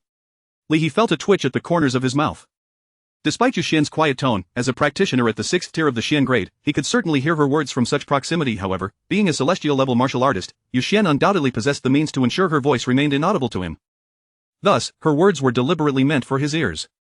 How dare you look down upon me, he thought, though he also realized he had no appropriate poetry readily available to recite. Scratching his head, he contemplated his predicament. Hong Li wore an expression of amusement, while Yu Xian's smile lingered. What shall I do? My master is quite cunning, not as calm and simple as she appears, Hong Li mused, recognizing that before departing, she sought to challenge Li. Fortunately, aside from the driver, there were no other witnesses, so even if he failed to produce a poem, it would not be excessively embarrassing. He ransacked his memory in desperation. No suitable poems? Then I shall stitch one together. After all, they had not heard these verses before. As he pondered how to weave them, the sound of melodious silk and bamboo instruments wafted through Hongfen Street. With the espionage case resolved, the spies from Tianji Tower serving Bei Yuan had been apprehended, and the lockdown on Hongfen Street had been lifted. By now it was afternoon, and the street was poised to welcome a steady stream of evening patrons. Ambitious courtesans had already begun to play inviting tunes, the air filled with the lively sound of music. He took a few steps while clasping his hands behind his back and began to recite. In the capital, the silk and bamboo play a lively tune, half caught by the clear wind, half lost to the clouds. Having uttered these lines, he paused briefly. Yu Xian's brow furrowed ever so slightly. While these lines were commendable, they fell short of excellence, lacking the depth of the previous night's poignant couplet. Zhongqi has long departed, and there is no one in this world who understands me. The current lines merely sketched the scene before them, devoid of any sense of farewell. Perhaps I have set the bar too high for Li He. Yu Xian began to reconsider, questioning if she had been overly demanding. Since Hong Li had affections for Li He, why not allow her to cherish him? Subjecting Li He to such trials would yield little practical benefit, only serving to soothe her own private emotions. Just as she prepared to apologize, Li He suddenly spoke again, reciting the next line: "Do not lament the road ahead for lack of friends." Yu Xian's tranquil gaze instantly brightened. Who in the world does not recognize you? In the capital, the silk and bamboo play a lively tune, half caught by the clear wind, half lost to the clouds. Do not lament the road ahead for lack of friends. Who in the world does not recognize you? As he softly recited the entire poem, the radiance in Yu Xian's eyes grew ever more vibrant. Even Hong Li, who typically displayed little interest in poetry, was momentarily taken aback by the latter lines, who said farewell poetry must be sorrowful and lingering. Such grand and expansive verses could equally convey the sentiments of parting. Yu Xian beamed with an unprecedented brightness, a sight that Li He had never before witnessed on her otherwise expressionless face. Thank you, young Master Li, for gifting me with these timeless verses, she said with a smile, and I wish you success in finding your kindred spirit soon. With a flick of the whip and the sound of wheels turning, Yu Xian gazed out at the bustling bay and city and sighed. The fortunes of the great Ming are now at their zenith. Master, Hong Li, though unsure of the meaning behind this statement, straightened in her seat and shot her master a look, urging her to be wary of the driver outside. Yet Yu Xian appeared oblivious, continuing, typically, there are never more than 2 celestial-level martial artists in the court. Thus, no matter how prosperous the dynasty, the ruler will always regard the celestial martial artists of the Jianghu with caution. However, at Emperor Hongzhen's side, there are 3 loyal celestial beings. Once, there were 9 celestial beings in the Central Plains Jianghu, and now only 8 remain. Should another celestial being side with the court, or should the court strive to elevate another to celestial rank, once Emperor Hongzhen has dealt with Bei Yuan, his next target will likely be to regulate this Jianghu. Can I truly hear this? Hong Li asked timidly. The carriage slowly rolled through the city gates. Of course you can, Yu Xian replied, resuming her calm demeanor. This is a grand strategy, the greatest of all, unstoppable and unassailable, merely to be witnessed as it unfolds. As the carriage gradually came to a halt, Hong Li, perplexed, lifted the curtain, only to discover that the fair-complexioned driver had vanished without a trace, having made no sound whatsoever. In astonishment, she turned to her master. Who was that person? Yu Xian calmly uttered a name that could shake the very foundations of the imperial capital. Wei Jun. Chapter 47. In defiance. As the clock approached the witching hour, Li He donned a pristine flying fish uniform, with the divine waterfall dagger gifted by Hong Li hanging at his waist, and strode into the Genie Wei headquarters. Du Lan, the captain, awaited anxiously at the entrance, and upon spotting Li He, his expression visibly softened. Ah, my dear brother, you have finally arrived, he exclaimed, warmly embracing Li He's shoulders. Li He, a bit taken aback, felt somewhat ill at ease. Having been promoted to the rank of Bai Hu merely half a month ago, he had spent most of that time in the Ministry of Justice, assisting Lu Yingcheng in the pursuit of foreign spies. Opportunities to meet with his superior, Du Lan, had been few and far between. Yet tonight, Du Lan had sent someone to summon him to the Genie Wei headquarters post-haste, citing urgent matters to discuss. This left Li He feeling quite perplexed. Nevertheless, as it was his superior, he felt compelled to show the necessary respect. Thus, he quickly changed into appropriate attire, equipped himself with his weapons, and made his way to the headquarters. Captain Du, is there a mission that requires my presence at this late hour? Li He inquired directly, unable to perform the customary bow due to Du Lan's embrace. Indeed, there is a mission, Du Lan replied, his expression tinged with difficulty. Brother, it is not my intention to summon you at such an hour. It is merely that Commander Zhua has instructed me to deliver the sealed letter into your hands before the 3rd watch. As he spoke, Du Lan produced a letter sealed with red wax. Zhuo Yan? Li He furrowed his brow slightly. Before comprehending Zhuo Yan's exalted status as a celestial-grade martial artist, Li He had regarded him as merely the superior of his own superior, a 5th-rank official. Nothing more. However, Zhuo Yan's prowess and influence in the court surpassed his expectations. He was clearly a figure of significant might, yet, what could Zhuo Yan possibly want at such a late hour? Li He, puzzled, opened the envelope. Inside lay a single folded sheet of paper. He extracted it and beckoned Du Lan. Captain Du, would you care to take a look? No, no, no. Du Lan exclaimed, visibly alarmed, waving his hands in protest. You read it yourself. In the capital, especially within the Genie Wei, knowledge could be a double-edged sword, and Du Lan felt he had already gleaned enough. The fact that Zhuo Yan placed such importance on Li He, personally promoting him and sending a secret letter, only solidified Du Lan's earlier suspicions. Li He was indeed the illegitimate son of Emperor Hongzhen. But what could Du Lan say? He could only feign ignorance of this staggering secret, hoping it would remain buried forever. Lie, merely exchanging pleasantries, was primarily concerned that Du Lan might harbor jealousy over his close ties with Zhuo Yan and seek to undermine him. However, given Du Lan's refusal to look at the letter, he felt justified in his actions. He unfolded the letter, which contained but a single line: exit the headquarters, proceed east for 300 paces, scale the wall to the north, and I shall await you there. He read the line thrice in silence before slowly raising his gaze to meet Du Lan's anxious expression. Captain Du, I haven't wronged you in any way, have I? The Genie Wei headquarters, situated on the western edge of the Forbidden City, served to guard the Imperial Palace. If he were to follow the instructions in the letter, heading east for 300 paces and then scaling a wall to the north, wouldn't he be trespassing into the Forbidden City itself? Oh, and it explicitly states to scale the wall. Thank you for the guidance, otherwise, I would have been utterly unaware that entering the Forbidden City required such an audacious act. Du Lan's cold sweat began to bead visibly upon his brow. Oh dear brother Li, what words are these? What grievances could possibly exist that I fail to comprehend? Captain Du, do take a look at this letter, consider what it contains. Would Commander Zhuo leave such a missive for me? Li he pressed, holding the letter closer to Du Lan. The latter quickly averted his gaze, shutting his eyes tightly and pushing Li He's arm away. Brother, it truly is a letter from Commander Zhuo. He even mentioned that if you doubt its authenticity, I should reveal a name. Noticing Du Lan's earnest demeanor, Li He felt the gravity of the situation. What name? Du Lan squinted, ensuring that Li He had indeed put the letter away before cautiously opening his eyes. Li Xianfeng. Commander Zhuo said you would surely seek him out upon hearing that name. Who? Li He was momentarily taken aback. The name was utterly unfamiliar, like a whisper from a distant memory. Oh, wait. It wasn't the first time he had heard it, it was the second. He was Li He's biological father, yes, his true father. The thought that hearing this name would compel him to search for Zhuo Yan was bewildering. Li He turned and walked towards the exit of the headquarters. Du Lan exhaled a sigh of relief. Once outside, Li He turned westward. Only a fool would dare to infiltrate the Imperial Palace at night. That man, Li Poyan, a 9th-tier celestial-grade martial artist, had been apprehended and executed for attempting to breach the palace, his body displayed like a trophy in the heavenly prison. Though defying Zhuo Yan's orders would undoubtedly come with dire consequences, anything was preferable to being hung in the prison as a piece of cured meat. He walked at a deliberate pace, the northern district of the capital cloaked in silence, the only sound being the rustling of leaves in the wind. A crow caught from atop a tree, momentarily breaking the stillness. As he glanced upward, he was startled to see a figure standing 5 paces away. It was a middle-aged man with a pale complexion and no beard, someone he had encountered earlier that day. The very coachman who had driven Hong Li. Commander Zhuo has provided you with the location, why do you hesitate? The coachman inquired. At that moment, his facial muscles began to twitch, and his joints emitted cracking sounds, causing him to appear significantly taller and much younger, seemingly just over 30 years of age.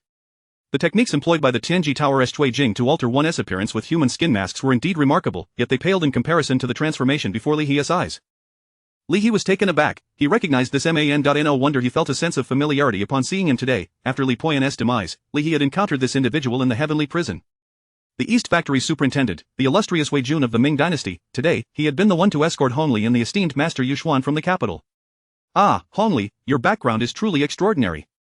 With no time to marvel at Hong Li's identity, Li He respectfully bowed to Wei Jun. Greetings, Superintendent Wei. I dare not trespass into the Forbidden City. Wei Jun's expression remained unchanged.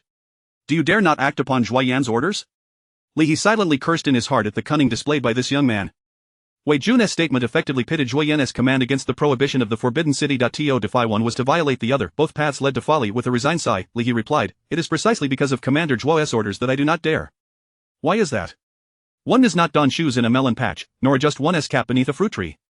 Li He raised his chin defiantly. A gentleman would not willingly place himself in peril.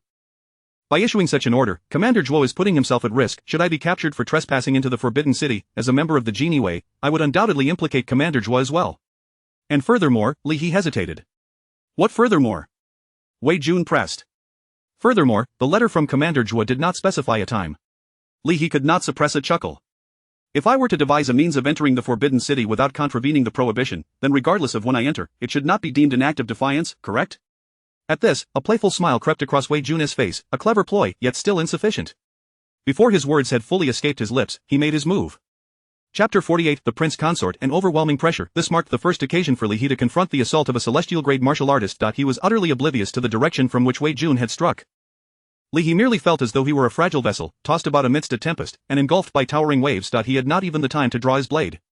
Is this the prowess of a celestial-grade martial artist? Darkness enveloped him, and Li He succumbed to unconsciousness. Clang, clang, the sound of metal clashing echoed as a concealed door creaked open, and Wei Jun strolled into the Imperial City. Trailing behind him were 2 young eunuchs bearing a stretcher, upon which lay a man shrouded in a black cloth bag, dressed in a pristine flying fish robe. In Wei Jun's hand was a sheathed long sword, Li He's divine water cutter. Along the corridor of the imperial city, sentinels stood every 5 paces and guard posts every 10, all of whom beheld the sword-bearing Wei Jun, yet not a single soul dared to obstruct his passage. Throughout the vast Ming dynasty, only 3 individuals would dare to brazenly enter the imperial city armed. Wei Jun ambled along the corridor, heading toward a brilliantly illuminated palace. Even at this late hour, the palace was aglow as if it were the height of day, with a faint aroma of animal fat wafting through the air. Each lamp burned the finest animal fat, and the candles were crafted from the best beeswax. Merely sustaining the illumination of this grand hall for a single night would consume hundreds of taels of silver. The palace doors were firmly shut, adorned with a plaque inscribed with the characters Yangxin Hall. Emperor Hongzhen would almost nightly review memorials within this hall, continuing until dawn. Just moments ago, the corridors of the imperial city had been bustling with guards. Yet, at the entrance of Yangxin Hall, there were no sentinels on duty, only 2 young eunuchs stationed outside the doors. Upon sighting the approaching Wei Jun, the 2 immediately bowed in respect. Wei Jun halted before the palace doors and announced in a clear voice, "Wei Jun seeks an audience with the genie Wesley He." After a brief pause, a voice resonated from within the hall to come in. As the door swung open, a tall, slender man clad in a bright yellow robe sat within, his brush gliding over the memorials laid before him. It was none other than Emperor Hongzhen of the Ming dynasty. He bore none of the imposing aura typically associated with royalty. If one were to disregard his yellow robe, he appeared as an ordinary middle-aged scholar. Beside the desk stood another man, diligently grinding ink for the emperor. The completed memorials had already piled high beside them. The ink-grinding man raised his head and spotted Wei Jun entering. "Commander Wei, your timing is impeccable. These memorials have been approved. You must now organize and categorize them." "Understood." Wei Jun set his long sword aside and began to sift through the mountain of memorials. The 2 eunuchs carrying the stretcher followed suit, holding their breath, placing it down quietly before exiting the Yangxin Hall. "Today could be deemed a reunion of old friends," the emperor remarked, pausing in his writing, his tone tinged with nostalgia. 20 years ago, on the night I ascended the throne, this hall was much the same. However, that day, it was Li Xianfeng who ground the ink for me, while it was Zhuo Yan who lay on the ground. The ink-grinding Zhuo Yan stopped, awkwardly touching his nose. "Your Majesty, must we dwell on the past?" Yet, Wei Jun interjected candidly, "Those lying down are all from the genie Wei. There is no fault in that." The emperor burst into hearty laughter. "Enough, enough, let us cease this mutual exposure of grievances." He cleared his throat, turning to Li He, "Wake him up, we shall discuss other matters." Zhuo Yan scoffed. He was already awake when he entered. "Commander Wei, your approach was perhaps a tad too gentle." Li He was taken aback. Despite his efforts to feign unconsciousness by regulating his heartbeat and breathing, Zhuo Yan had discerned his awakening with ease. Without even approaching the stretcher, the charade could no longer be maintained. Li He rolled over and sat up, pulling off the black cloth bag from his head, and bowed respectfully to the 3 within the hall. "I am Li He, 100-man captain of the genie Wei, and I greet your Majesty, Commander Zhuo, and Commander Wei.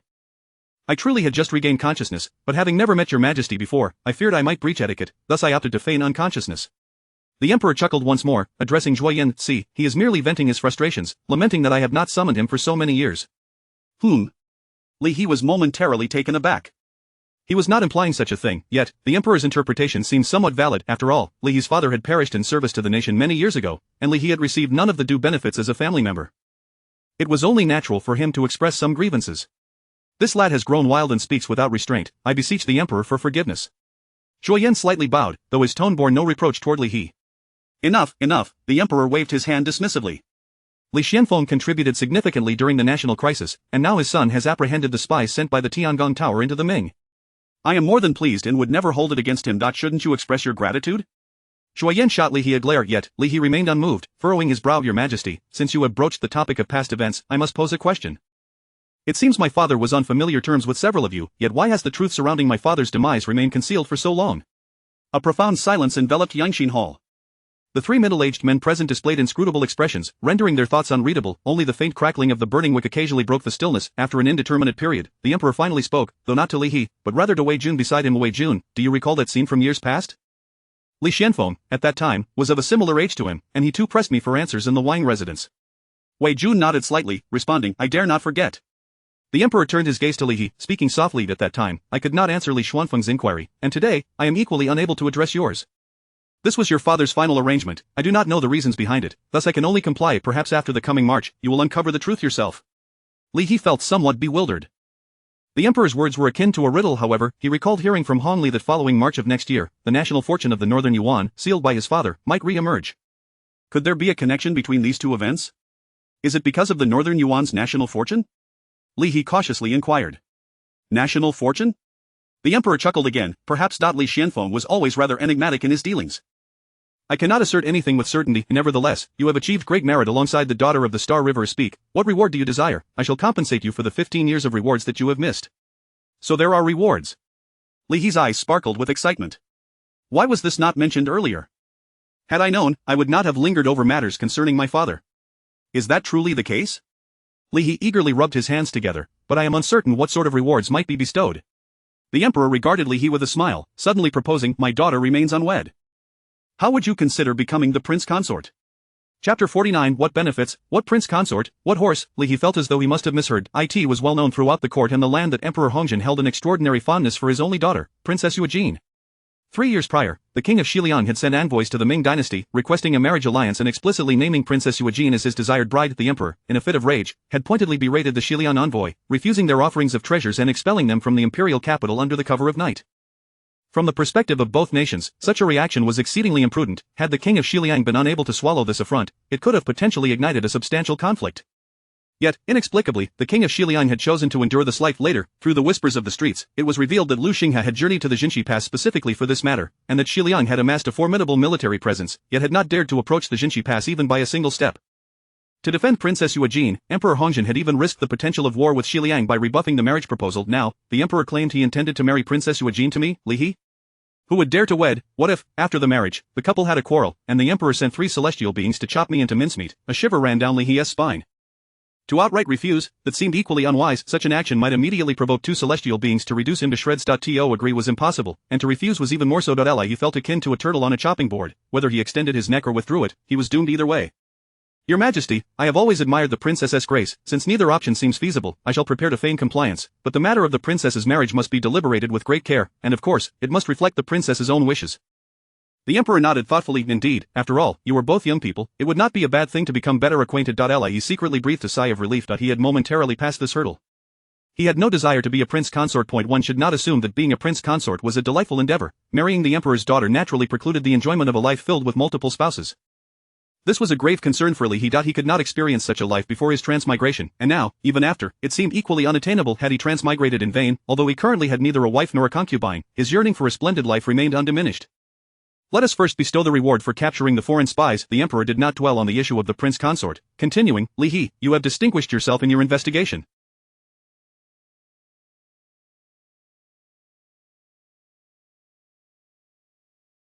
I grant you 100 taels of gold, 10 strings of pearls, a residence, and promote you to the rank of 5th grade Imperial Guard with the title of Captain of the Jinui.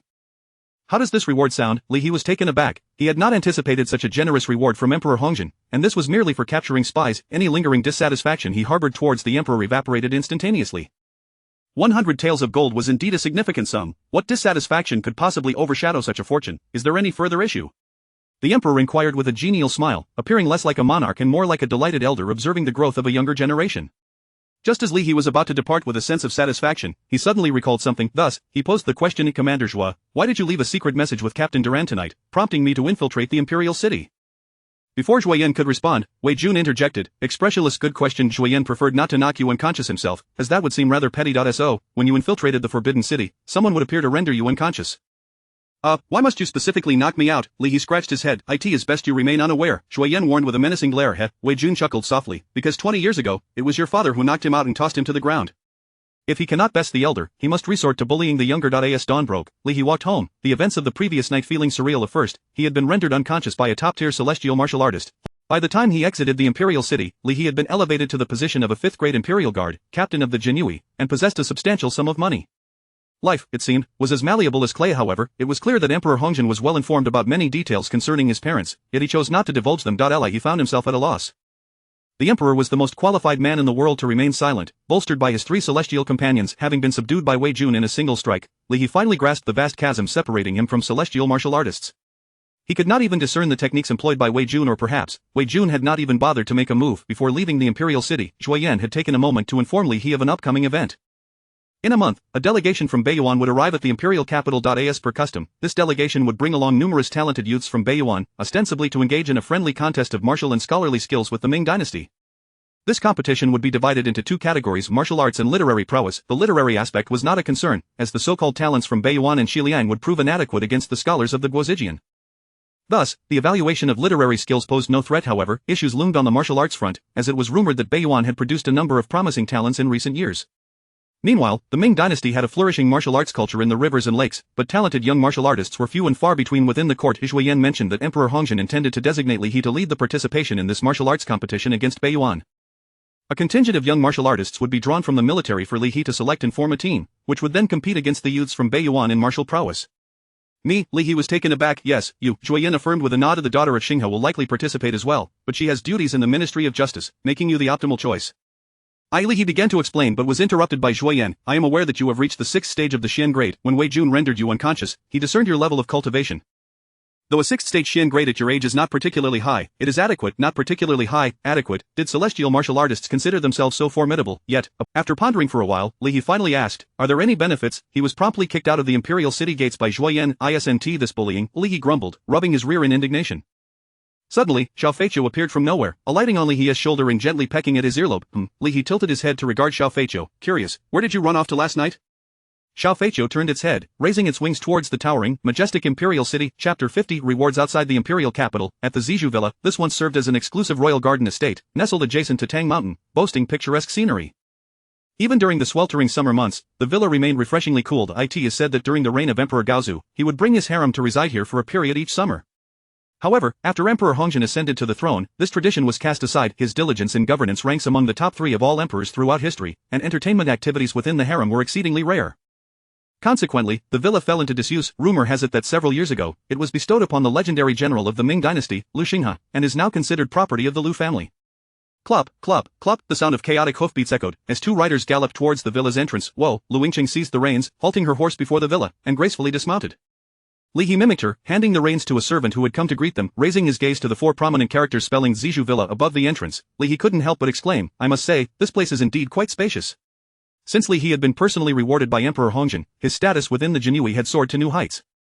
With the title of a 5th-rank imperial guard, he was surpassed only by Jueyin. Moreover, he had also been granted the position of Qianhu. In truth, the role of Qianhu within the Jinhui was not a mere sinecure.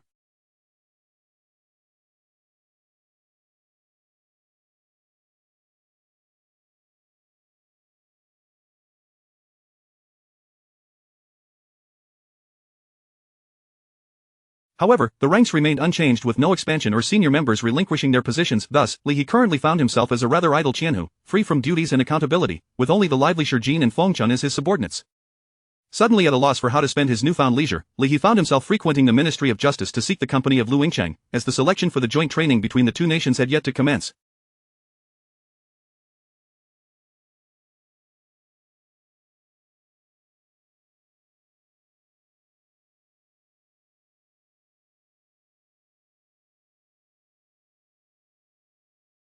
He had not forgotten Lu Yingqing's promise to teach him a set of sword techniques upon capturing the true culprit behind the Xiaozui case. After persistently accompanying her for 3 or 4 days, Li He finally seized an opportunity to pull Lu Yingqing out of the Ministry of Justice. Are you planning to teach me sword techniques right here on the street? Perhaps we should go to my home? Li He proposed, yet, Lu Yingqing shook her head. Your courtyard is too small. The sword techniques I intend to teach you require a spacious environment. Spacious, in a city where land is as precious as gold, Li He's modest courtyard was already considered ample. Any larger space would necessitate venturing to the Forbidden City.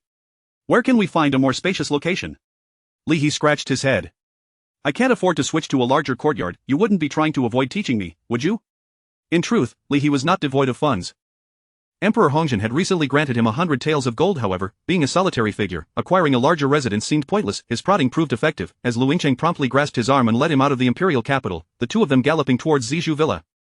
Situated over 30 miles beyond the western gate of the imperial capital, this villa was a place Li He had never ventured to since his earliest memories. It must be noted that the first 20 years of Li He's life had indeed been fraught with challenges. In such a spacious locale, my expectations for your sword techniques are rather elevated. Could you perhaps divulge a hint about what you plan to teach me? Li He inquired, trailing behind Lu Yingqiang as they made their way into the villa. Cheap, Xiao Feiqiu excitedly perched upon Li He's shoulder.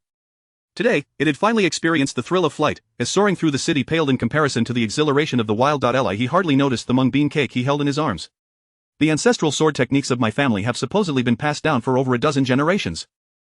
My father has made some modifications, Lu Yingqiang stated, striding confidently into the courtyard. Today, she was not clad in the red and black uniform of the Ministry of Justice but instead wore a flowing moonwhite gown, her lustrous black hair casually pinned up at the back of her head. Li He had always thought that if Lu Yingqiang were to wear a high ponytail, it would surely accentuate her spirited demeanor, yet, such a hairstyle seemed rather unpopular in the Ming dynasty. With his modest aesthetic sensibilities accumulated from his previous life, Li He had often envisioned giving Hong Li a bun, styling Lu Yingqing's hair into a high ponytail, and allowing Master Yu Xian to wear her hair down. At this juncture, the first 2 ideas seemed feasible, while the last remained merely a fanciful thought. Your family's ancestral sword techniques? Li He paused in surprise. Is this something I can learn? Will I need to change my surname to Lu or become a son-in-law? How naive. Lu Yingqing's cheeks flushed slightly as she shot him a glare. The original name of this sword technique was the Lu family sword techniques, and it indeed cannot be passed on to outsiders. However, my father made significant alterations and changed its name, so now there are fewer restrictions. As long as you can learn it, my father will not object. I see. Li He nodded, feeling somewhat disappointed at the prospect of not being able to become Lu Xing his son-in-law. However, after my father's modifications, the difficulty has significantly increased. Lu Yingqing's tone shifted as she began to give Li He a cautionary warning. Even if you possess considerable talent, it will take at least 10 days to half a month to grasp the basics. If you wish to master it to an advanced level, it may require 3 to 5 years of diligent practice. That's no problem, I have always been quite perseverant. Li He waved his hand dismissively. With the extraordinary martial arts comprehension bestowed upon him by his golden finger, if Lu Yingqing claimed 10 days to half a month, he believed he could master it in just 1 or 2 days.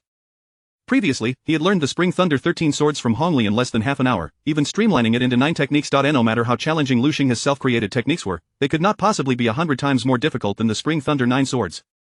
The villa was enveloped in lush greenery, with a small stream meandering through the estate, flanked by numerous exquisite residences. Lu Yingqing led Li He past these structures until they arrived at a vast grove of purple bamboo, which lent its name to the villa. A winding path led into the thicket, though its destination remained obscured. Xiao Feijiu darted into the bamboo forest, flitting about joyfully, evidently delighted by its surroundings. This shall suffice. Lu Yingqing halted in a clearing at the forest's edge, turned, and drew the shinpuqie from Li He's waist, swiftly cutting a suitably sized stalk of purple bamboo, shaping it to match the length of the shinpuqie. Standing tall with the bamboo in hand, she instantly exuded an imposing aura. Li He, are you not going to pay your respects to your master? Master? Li He was taken aback, not expecting Lu Yingqing to indulge in such role-playing. At a loss for words, he could only gaze at her in confusion. Under Li He's peculiar gaze, Lu Yingqing could no longer maintain her demeanor, her imposing presence dissipated, and she helplessly remarked, "All right, let us forego these formalities. However, if you do not practice earnestly, I will undoubtedly impose strict penalties. There's even a reward." Li He's eyes sparkled with excitement. Chapter 51. Practicing the blade. Though the thoughts swirling within his mind were somewhat perverse, Li He understood that he must not allow any hint of this to manifest upon his countenance. The mere thought of Lu Yingqing being unable to handle the situation and running to Lu Xinghe to lodge a complaint sent a shiver down his spine. That day, Wei Jun had effortlessly subdued him, leaving Li He with no chance to resist. He had come to grasp the immense chasm separating him from the celestial-grade martial artist. Such a disparity was far beyond what the current Li He could dare to provoke. Thus, he spoke earnestly, "It is indeed a stroke of fortune for me to be able to practice this set of blade techniques, and I shall devote myself to learning it. If I make any errors, I kindly ask Miss Lu to point them out." Very well, Lu Yingqing replied with a satisfied nod, clearly appreciating Li He's attitude. She positioned her feet shoulder-width apart, her right hand gripping a section of purple bamboo, and assumed a starting posture. This set of blade techniques is called the waterfall of the Starry River. Just as Li He prepared to observe the technique with utmost seriousness, he noticed Lu Yingqing retract her stance. She muttered, "I shouldn't be wearing a skirt for this." With a casual motion, she thrust the purple bamboo into the ground and loosened the belt that secured her skirt. "Hey!" Li He exclaimed, his eyes widening as he became even more attentive, fearful of missing even the slightest detail. "What are you staring at?" Lu Yingqing chided, not concerned about revealing what should remain hidden. Li He quickly covered his eyes with his hands, though the wide gaps between his fingers betrayed his curiosity. As the moonlight-colored skirt fell to the ground, it was evident that Lu Yingqing was not accustomed to practicing martial arts in the nude. Beneath her long skirt, she wore a form-fitting, light blue silk short top. Of the attire clung to her figure, accentuating her stunning curves, with her ample bosom presenting an imposing presence. Typically, at the Ministry of Justice, Lu Yingqing donned a loose-fitting black and red uniform that concealed her figure, but this short top perfectly highlighted her taut silhouette. The generous swell of her chest tapered into a comparatively slender waist, leading down to her well-proportioned hips and 2 long, straight legs. Li He swallowed hard. With such a figure, did one even need to practice blade techniques? Simply standing there and posing would be enough to mesmerize any wayward hero with a lack of resolve. In an effort to demonstrate his respect for Lu Yingqing's teaching of the blade techniques, Li He maintained his composure, keeping his gaze unwaveringly fixed upon her. Lu Yingqing shot him a glare, though she hesitated to reprimand him. After all, a lack of meticulous observation would surely hinder one's ability to master the divine blade technique crafted by the god of war himself. Whoosh! Lu Yingqing drew the purple bamboo from the ground, carving an arc through the air that produced a resounding whoosh. Her aura suddenly shifted, surging to a peak of intensity. He stepped back, fully focused on scrutinizing Lu Yingqing's movements. Rustle, rustle, rustle. With a single hand gripping the bamboo, Lu Yingqing swiftly stepped forward, stirring up a flurry of fallen leaves beneath her feet.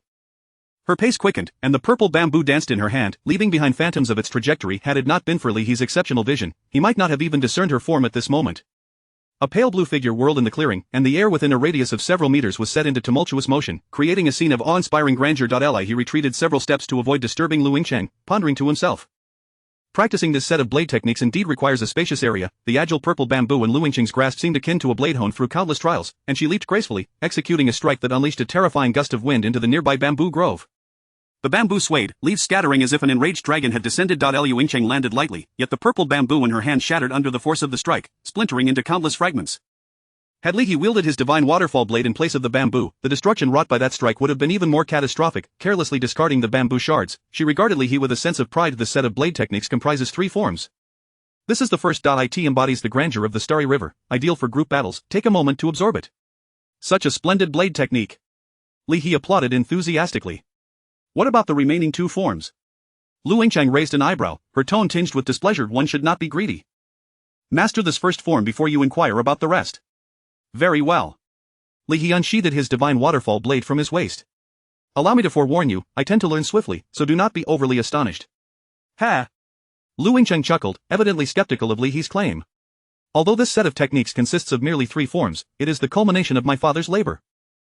I pride myself on my comprehension, yet it took me a full 7 days to grasp the essence of this first form. That if I say you will need 10 days or even half a month to fully comprehend it, consider that a generous estimation, not an invitation for you to boast. Now, let us begin. Li He sighed inwardly. Very well, I shall drop the pretense.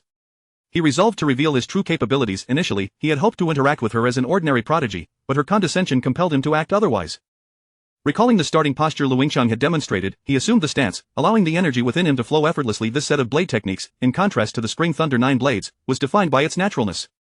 The Spring Thunder 9 blades, while formidable, bore a hint of artifice even after being enhanced by the divine touch. Yet, this waterfall of the starry river flowed harmoniously, its energy circulating with organic ease, surpassing the Spring Thunder 9 blades in strength. No wonder Lu Xinghe held such high regard for this technique, even naming it after himself. Even with only 3 forms, it likely represented the pinnacle of martial arts in this world.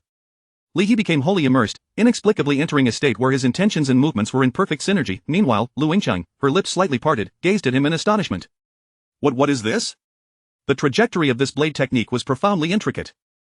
For a novice, merely memorizing it without error was an arduous task. Yet, Li He, in this moment, not only executed it flawlessly but infused it with an added rhythm that surpassed Lu Yingqing's earlier demonstration. A swirling vortex of energy danced around Li He, causing the fallen leaves in the forest to flutter like dragons in flight. Lu Yingqing's almond-shaped eyes widened, struggling to contain her breath, her heaving bosom rising and falling with the rhythm of her inhalations, prompting concern that the delicate buttons of her thin garment might burst open.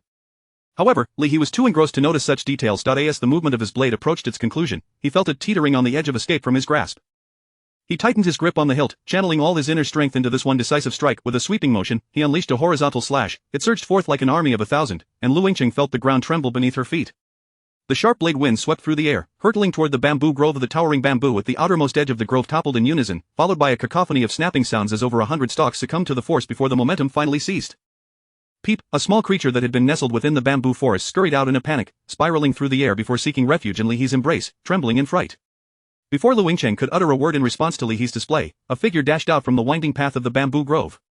An earthquake, the person exclaimed, clutching a small round table as they sprinted away at breakneck speed.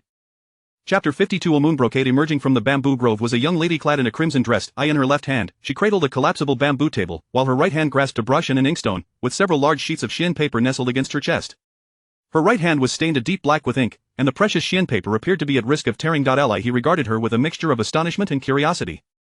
Is there truly a store for scholarly supplies hidden within this bamboo forest? With her brow furrowed in concentration, the young lady dashed a few steps forward, nearly tripping over a fallen bamboo stalk. She let out an exclamation as the seemingly valuable inkstone slipped from her grasp, hurtling towards the ground. In a moment of urgency, Li He tossed aside his knife and reached out, catching the inkstone just before it shattered.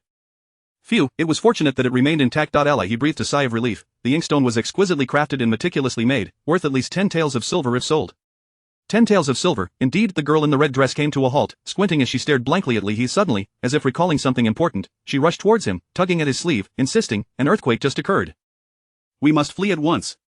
Ahem. Lu Yingqing, standing nearby, coughed with exasperation. The girl squinted around, finally locating the source of the cough. She leaned in closer to scrutinize Lu Yingqing's face, and then, with delight, exclaimed, Xiao Chang. What brings you here? It turned out she was quite nearsighted. He couldn't help but chuckle inwardly. The girl was not unattractive, at least on par with Lu Yingqing, yet her vision left much to be desired. Moreover, she seemed to possess an inherent air of innocence. I was just about to ask you, Xing Yan Jia, Lu Yingqing said with a resigned smile. What are you doing here? Are you painting? Yes, painting, the girl in red admitted, somewhat shyly hiding the Xian paper behind her. I wanted to paint bamboo, but it was too noisy at the Guozijian. My aunt said this villa is serene and abundant in bamboo, so I asked Dong Hatsai to bring me here. Dong Hutsai? Li He scratched his head, the name sounding familiar. A young deputy general from the Imperial Forest Army bore that name, and since the Jinui often collaborated with the Imperial Forest Army, he had heard of several prominent generals within their ranks. It was said that Dong Hutsai was the youngest deputy general in the Imperial Forest Army, barely in his 20s, when he was appointed last year. It had caused quite a stir in the capital. Everyone with discerning eyes knew that a deputy general in his 20s had a bright future ahead, prompting many officials to consider ways to win his favor. In the world of officials, alliances based on mutual benefit were notoriously unreliable, especially in the Ming dynasty. If one gave gifts exceeding the customary limits during the day, one could expect visits from the Jinui and the Eastern Depot at night, inquiring about the matter. Thus, the most steadfast relationships among officials were categorized into three types: master and apprentice, fellow townsmen, and in-laws. Among these, familial ties were the most secure. During that period, at least 5 officials holding positions of the 4th rank or higher were eager to marry off their unmarried daughters to Dong Hutsai. One of them, a junior official from the Ministry of Works, had a daughter merely 14 years of age, who had even found someone to propose on her behalf, seeking not to be the principal wife but merely a secondary concubine. The Jinui were renowned for their speed and gossip, and this matter quickly circulated, reaching Li He's ears as well. The thought of this had stirred quite a bit of envy among the older bachelors within the Jinui, with dreams filled with the prospect of the Minister of Rights begging to marry his daughter to them. It wasn't until Li He reminded them that the minister was nearing 70 and his daughter was already 43 that they paused their fanciful musings. However, one had to wonder what kind of woman could command the attention of Dong Hutsai? Could she possibly be a consort from the palace? Li He was startled by his own thoughts, only to dismiss this conjecture. Consorts were not allowed to roam freely outside the palace, and this girl referred to Lu Yingcheng as her sister, suggesting a familial or close friendship. Right. The girl in red suddenly recalled the earthquake. The earthquake. It just happened, did you not feel it? But it seems to have stopped now. It was not an earthquake, I was merely teaching this person swordsmanship. Lu Yingcheng patted the girl on the shoulder. We had no idea you were out here painting in the forest, which is what startled you. Oh, that's a relief. The girl in red followed Lu Yingcheng's gesture and caught sight of Li He, leaning in to scrutinize him once more. Li He felt somewhat uneasy under her gaze, yet found it difficult to voice his discomfort. You should head back and wash up. Lu Yingcheng instructed, pressing the girl on the shoulder. Look at your hands. They are covered in ink, I'll join you shortly. With that, she swiftly snatched the inkstone from Li He's hands and stuffed it into the girl's arms, inadvertently smearing her skirt with a splotch of ink. The girl departed, stepping gingerly as she left. Only then did Lu Yingcheng exhale, turning to Li He. I even suspect you might be my father's illegitimate son. Not at all, Li He replied, momentarily taken aback. Your topics of conversation leap around rather wildly. Who was that girl? Li He inquired quietly, sidling up to Lu Yingcheng. Lu Yingcheng picked up the dagger Li He had discarded on the ground and began to carve the second bamboo pole. Her name is Yu Qingyan, my cousin, she replied casually. My mother and her mother are sisters. So she was a cousin. Li He realized with clarity. Wait a moment, her surname is Zhu, could it be? Indeed, Lu Yingcheng nodded, she is Princess Yuejin. Good heavens, the illustrious Princess Yuejin, renowned throughout the realm, was actually a nearsighted innocent? Li He felt his illusions about the royal family begin to shatter. Emperor Hongzhen resembled an ordinary middle-aged scholar, but his beloved daughter, the widely acclaimed talent of the realm, was merely a girl with poor eyesight. Well, it made a certain sense. A prodigy might well strain her eyes from excessive reading, which seemed reasonable enough upon reflection. Come now, Lu Yingcheng beckoned, assuming his stance. I'll teach you the last 2 techniques of the Star River Cascade Blade. Hurry up, hurry up. At this moment, Lu Yingcheng found the act of teaching swordsmanship to Li He to be somewhat lackluster. It was akin to a teacher imparting knowledge to a student. The most fulfilling moments were when the teacher explained a difficult problem 2 or 3 times, and the student finally grasped it. Yet, if the teaching persisted too long, it could lead the teacher to question the student's intelligence. Li He had certainly never attended Lu Xingha's tutoring sessions, but the speed at which he learned was extraordinary. While it was plausible that his solid foundation in martial arts allowed for rapid comprehension, there should still be limits to such speed. Lu Yingcheng had witnessed what she termed the ceiling of martial comprehension, where learning any technique yielded diminishing returns. However, Li He's ability to replicate a technique after just one demonstration, and even surpass Lu Yingcheng's own level, was far beyond any ceiling. It was akin to ascending to the 33rd heaven. Lu Yingcheng forced herself to halt her thoughts, fearing that if she continued down this path, she would completely lose her confidence in teaching. Chapter 53 The Water Pool. Lu Yingcheng swiftly demonstrated the last 2 knife techniques to Li He, indifferent to whether he had grasped them or not, before tidying up and departing in search of Zhu Qingyan. It was evident that Li He's confidence had been somewhat shaken by Lu Yingcheng's extraordinary learning speed. He sighed inwardly during Lu Yingcheng's demonstration. Her impressive figure had swayed enticingly before him, leaving him somewhat distracted and struggling to focus on the details. He intended to discuss further with Lu Yingcheng, yet she did not afford him that opportunity. Picking up her garments from the ground and leaving. He was left to explore on his own. This set of knife techniques was indeed bold and expansive, particularly suited for the chaos of the battlefield. It was likely that Lu Xingha had drawn upon various combat techniques from the field when refining this style, prioritizing the breadth of attack over the pursuit of a single lethal blow. In the hands of a warrior of Li He's caliber, a single slash could potentially sweep away dozens of armored soldiers. However, the final strike of these 3 techniques always seemed to carry a tendency to slip from his grasp. When Li He exerted 6/10 of his strength to execute a slash, he had to grip the hilt with all his might, otherwise, the knife would fly off into the unknown. Surely, this could not have been an intentional design. He began to doubt himself. Had he perhaps overlooked some details during Lu Yingqing's demonstration, yet, he could not call her back for a repeat.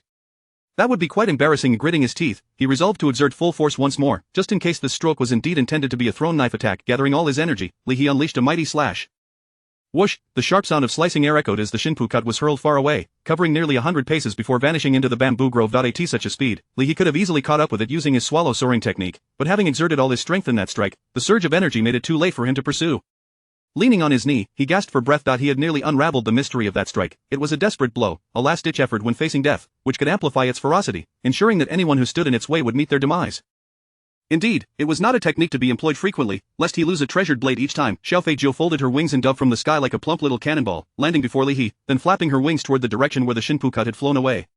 Chirp, she seemed to convey, indicating that the knife had indeed gone that way. Alright, let's go find the knife, Li He said, gently ruffling Xiao Feijiu's head before standing upright and walking toward the direction where the long knife had disappeared. Xiao Feijiu flapped her wings excitedly, leading the way, her enthusiasm seemingly excessive today, creating afterimages as she flew. It seemed she would need at least half a piece of mung bean cake to compensate for today's exertion. After walking along the path for several dozen paces and circling around a portion of the bamboo grove, Li He heard the gentle sound of flowing water. Moving a little further, a small water pool appeared before him.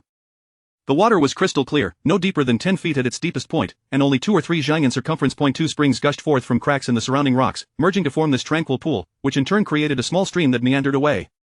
The stream that Li He had encountered upon entering the mountain villa must have originated from here. Curiously, one of the springs was a hot spring, while the other was a regular spring, their waters meeting in this pool, distinct and clear. The surface of the hot spring side was shrouded in a delicate mist, and he could faintly detect a slight sulphurous scent in the air. This area had long been known for its hot springs, hence the name Tangshan. However, the proximity of a regular spring and a hot spring, converging into one pool, was indeed a rarity. It was likely that the location of the Zizhu villa was chosen for these 2 springs. Chirp! Xiao Feijiu perched on a stone at the water's edge, extending her wings toward the hot spring side. Did something fall in? Li He wondered aloud. Xiao Feijiu nodded earnestly. He leaned over the edge to observe for a while, but the steam rising from the hot spring obscured his view of the pool's bottom. The regular spring side lacked mist, yet he could not see the bottom there either. It seemed he had no choice but to dive in and search. He was a strong swimmer, he had excelled at swimming before his transmigration and had even trained in breath holding, capable of staying submerged for over 3 minutes. Furthermore, his profound inner strength, derived from his mastery of the Li Yun technique, would surely elevate his swimming abilities further, though he was uncertain just how much. This was a perfect opportunity to test himself. In a swift motion, Li He shed his clothing until only his shorts remained, hiding his garments behind a stone, and dove into the pool. The water was pleasantly warm where the 2 springs converged. He swam gracefully like a nimble fish, initially ignoring the search for his Shinpu cut, opting instead to enjoy the water. After approximately a quarter of an hour, he resurfaced, refreshing. He shook the droplets from his head and inhaled deeply the slightly sulphurous fresh air. Truly invigorating. With his 6th-tier inner strength, Li He found his breath remarkably prolonged, feeling as if he were indeed a fish, relishing the freedom of the water. Exhaling the stale air from his lungs, he dove down once more. He had caught a glimpse of the Shinpu cut beneath the water, but instead of hastily retrieving it, he indulged in the thrill of swimming a little longer. This time, his descent was aimed at retrieving the knife from the hot spring side. He could not linger too long, lest Lu Yingqiang return to the city and find him missing. The Shinpu cut, having fallen into the pool, had been swept into the crevices among the stones. It took Li He a while to locate it. Carefully, he moved aside several stones and reached into the crevice, finally retrieving the Shinpu cut. He was now very close to the point where the hot spring flowed into the pool, surrounded by the sounds of gushing water and feeling the warmth enveloping him. Li He estimated that the temperature of the hot spring water must have exceeded 50 degrees. Had an ordinary person been submerged in it, they would likely have been scalded. Holding the Shinpu cut, he swam toward the cooler spring side. Beneath the surface lay 2 or 3 nearly transparent little shrimp. Li He curiously approached to take a closer look, but they were startled and darted into the crevices, disappearing from sight. As he gradually made his way to the surface, he suddenly heard a splash. A delicate, porcelain-like foot appeared before him. Liu Yingqiang had found Zhu Qingyan. Their relationship had always been close, and after chatting for a while about feminine matters, they decided to bathe in the cold and hot springs behind the bamboo grove. Initially discovered by farmers who stumbled upon this water pool, it had been reported up the ranks, and the emperor had taken great liking to it, leading to the construction of the Zizhu villa. Later, the Hongzhen emperor gifted this estate to Lu Xinghe. This water pool had always been a favored spot for the womenfolk. Not only was the water clear and suitable for bathing, but the alternating hot and cold waters were immensely comfortable, creating a natural grand bathing pool. As a warrior, Lu Yingqiang naturally had no fear of temperature extremes. Upon reaching the pool, she arranged her garments and slid into the water near the hot spring. He was taken aback by the sudden appearance of a fair, delicate foot right before him, nearly causing him to gulp down a mouthful of water.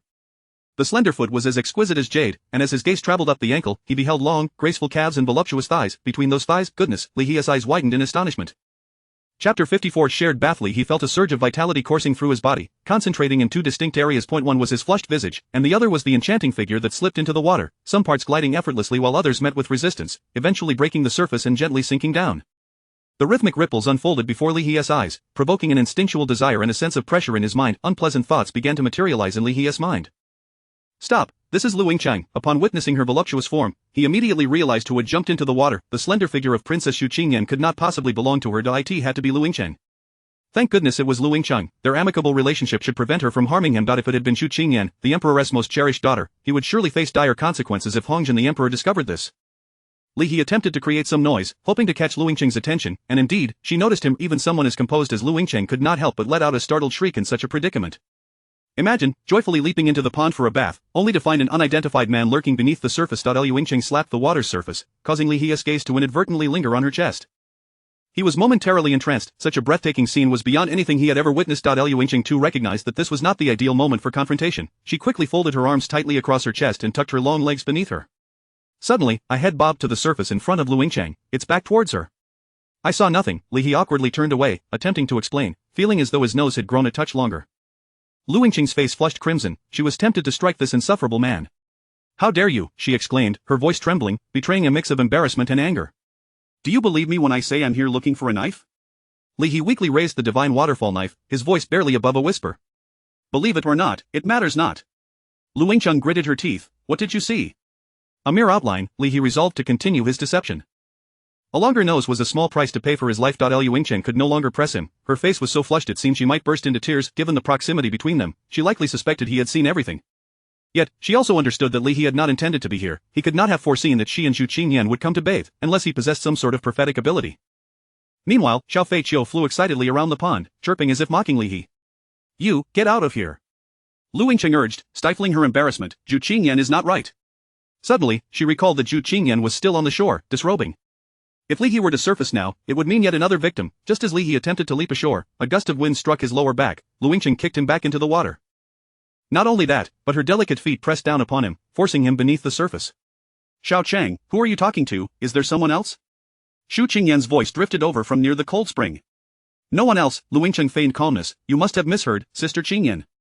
About 2 meters away, Xu Qingyan, her fair skin half submerged in the water, squinted in Lu Yingqiang's direction. Fortunately, this princess was severely myopic, unable to distinguish between people and animals from 2 meters away. Xiao Chang, you're truly impressive. It seems quite warm over there. I can hardly bear. Naturally, I am impervious to heat and cold. You, with your delicate constitution, should find a more temperate spot to bathe. Lu Yingqiang's voice regained its steadiness, and the redness on her face began to fade as she engaged Xu Qingyan in idle chatter. She firmly kept Li He pinned beneath her foot. After all, she had already been exposed. She could not allow Xu Qingyan to suffer the same fate. As for settling the score with Li He later, there would be ample opportunity. While contemplating this, Lu Yingqiang stomped down on Li He a few more times. It seemed she had trodden upon the hilt of his knife. Li He's eyes widened beneath the water. He had not anticipated such a reward. Well, if she was going to step on him, so be it. After all, he had indeed seen something he should not have. Seizing the opportunity, he decided to take a closer look. Lu Yingqiang's long legs swung through the water, finding the chance to stomp down on him. Though she refrained from employing her inner strength, each kick was still quite forceful. A few taps were bearable, but if each one landed on sensitive spots, Li He found himself struggling to endure. Yet, he could not deny Lu Yingqiang her moment of reprisal. If she were to remain unsatisfied, she might later report him to Lu Xinghe, and his life would undoubtedly be in jeopardy. Li He subtly paddled, positioning his chest and abdomen to meet Lu Yingqiang's descending feet. Lu Yingqiang, however, did not think much of it. Having kicked the knife aside, she was determined to rid herself of this detestable hilt. Finally, having succeeded, she proceeded to stomp down on Li He's chest repeatedly, causing him to bubble and splutter beneath the water. The force of her kicks ignited a fire within Li He. He had initially intended to act as a gentleman and refrain from taking further advantage of Lu Yingqiang, believing he had seen quite enough. Yet, after enduring those few kicks, he found himself reopening his eyes, which he had intended to shut. Coincidentally, this angle was perfect for admiring the view. Since arriving in this world, Li He had maintained a sense of propriety, and now he was treated to a visual feast. Li He reflected on whether his relationship with Lu Yingqiang was progressing too swiftly. They had yet to share a kiss, yet he had already seen so much. It was indeed a bewildering experience. Turning his head to the side, he could still faintly glimpse another woman's form, not as voluptuous as Lu Yingqiang, but slender and graceful. Alas, he could not behold Lu Yingqiang's overwhelming presence. What a pity! At this moment, Li He's mind was filled with frivolous thoughts. Hey, Sister Qingyan, what did you paint in the Zizhu forest today? Lu Yingqiang inquired while playing in the water. Her capacity to endure such humiliation was unparalleled among women of her time. Having just experienced such a mortifying encounter, she could still joke and laugh with Xu Qingyan, earning Li He's admiration.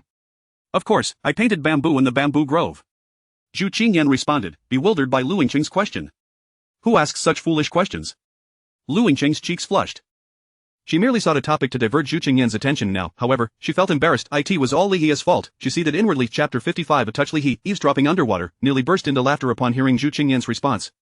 Indeed, in a bamboo grove, one ought to paint bamboo. It would be absurd to depict sunflowers there, wouldn't it? Lu Yingcheng appeared calm, yet her heart was in disarray. Xiao Chang, why do you ask? You know my painting skills all too well, Zhu Qingyan replied, her tone tinged with a hint of embarrassment. She possessed remarkable talent in literature, and the venerable scholars at the Guozijian lamented that Princess Yuejin was not of the male gender. Yet, Zhu Qingyan's truest passion lay not in the written word, but in the art of painting. The Hongzhen Emperor had arranged for the most renowned painters of the time to instruct her, but as a severe myope, she struggled to even complete the most rudimentary of meticulous works. Even the sage of painting shook his head in dismay. It was akin to Lu Yingcheng, whose martial prowess was exceptional, yet she found herself enamored with poetry and prose. Both were individuals who loved to play despite their lack of skill. Eventually, Zhu Qingyan acknowledged that not only was her vision impaired, but her artistic talent was also quite ordinary, leading her to shy away from retaining those esteemed instructors. Nevertheless, her love for painting remained undiminished. Despite being the youngest master at the Guozijian in a millennium, she frequently secluded herself in tranquil corners, brush in hand. As Zhu Qingyan's close cousin, Lu Yingcheng was well aware of these matters. Your paintings are not unpleasing, Lu Yingcheng consoled her cousin, it's merely that too many fail to appreciate them. Is that truly the case? Zhu Qingyan's eyes brightened, only to dim once more. I am aware of my lack of talent in painting. There is no need for you to comfort me. I am not offering mere comfort, I speak sincerely. Painting does not necessarily require realism, just as when you paint bamboo, it need not be an exact replica. What matters is capturing the essence of bamboo. Lu Yingcheng faltered momentarily. Like the resilience and grace of frost on a winter's morning? Zhu Qingyan's eyes sparkled anew, her expression seemingly lost in contemplation. Yes, that is precisely it. Lu Yingcheng exclaimed in agreement. If realism eludes us, we can certainly explore impressionistic painting. But, how can one discuss capturing the spirit when one has yet to master the foundational techniques of meticulous painting? Zhu Qingyan hesitated, clearly swayed by Lu Yingcheng's words, yet still doubting herself. Who says one must master the basics to paint?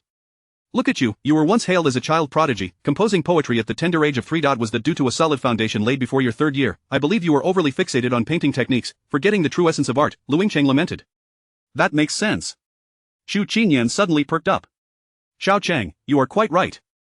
My visual impairment does not preclude me from painting, rather, I should carve out a new path. Li He only heard the sound of splashing water, and soon after, a fair figure had emerged onto the shore.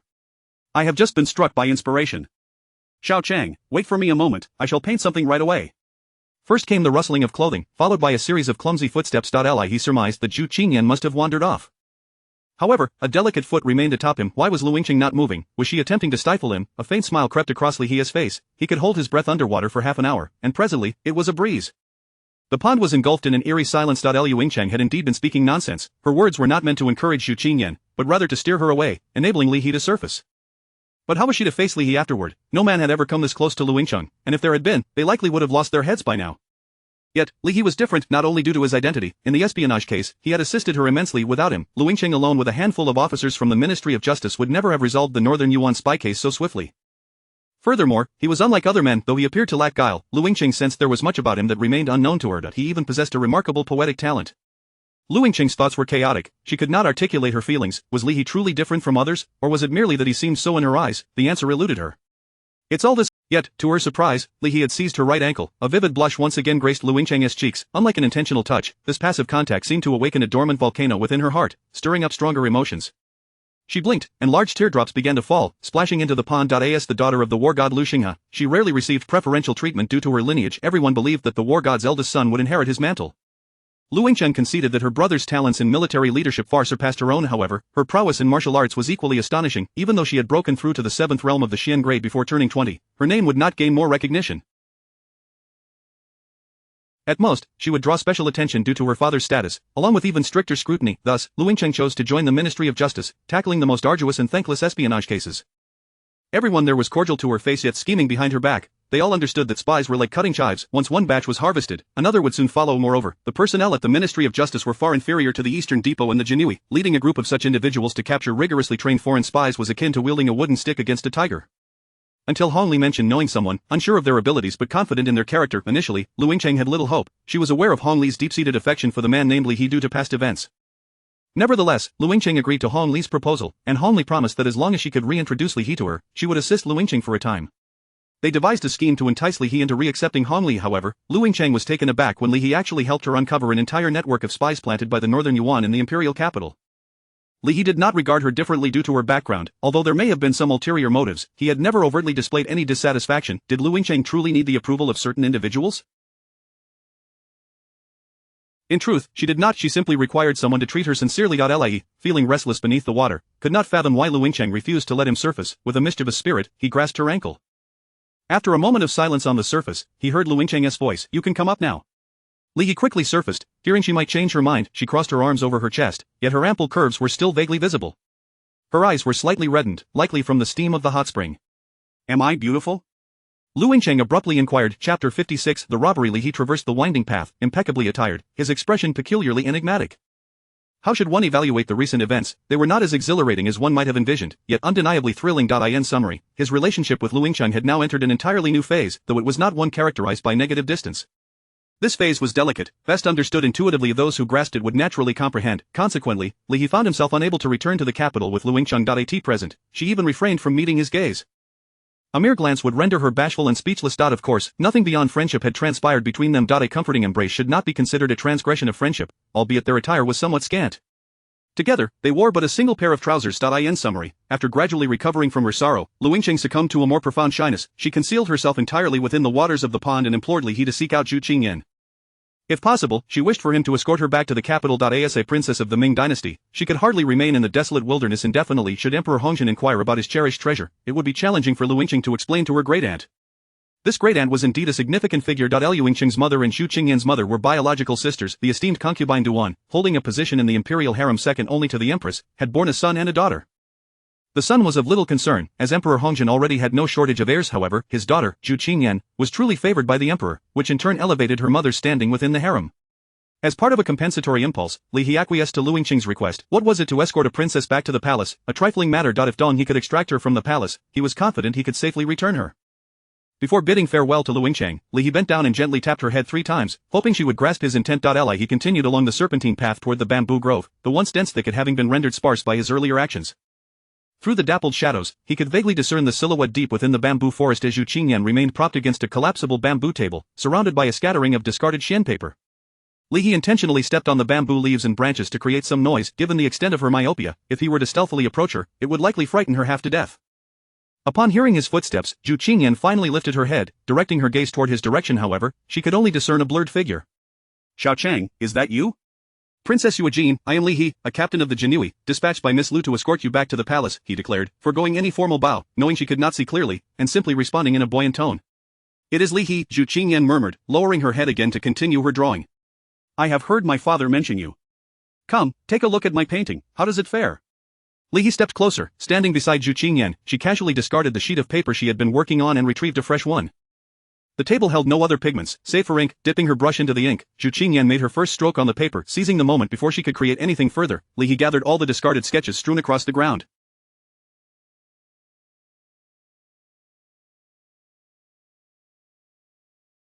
Though he lacked artistic understanding, he was capable of comparison. Among the sketches, those with fresh ink strokes were evidently superior to those with dried marks. As for what constituted better, he could not articulate. However, the most recent painting, featuring bamboo, undeniably possessed a greater essence than the others. Even an untrained eye could discern that this piece illustrated not merely bamboo, but also the noble character it represented.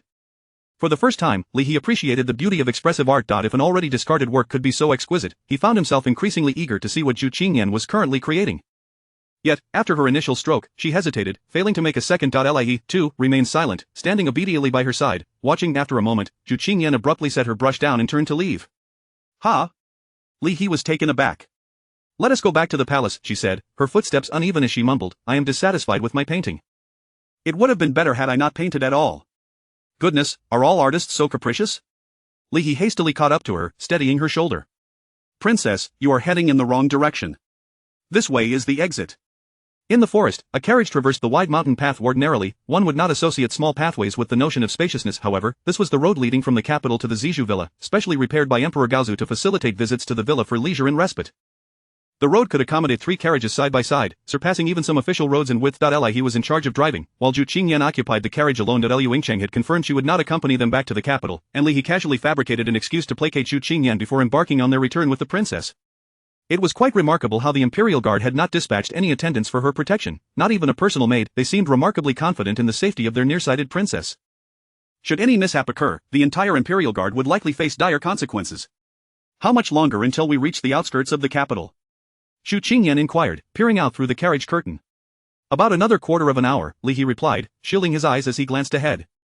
Once we emerge from this grove, we should be able to see the outline of the capital's walls. Xu Qingyan nodded, then, somewhat shyly, added, I sneaked out this time.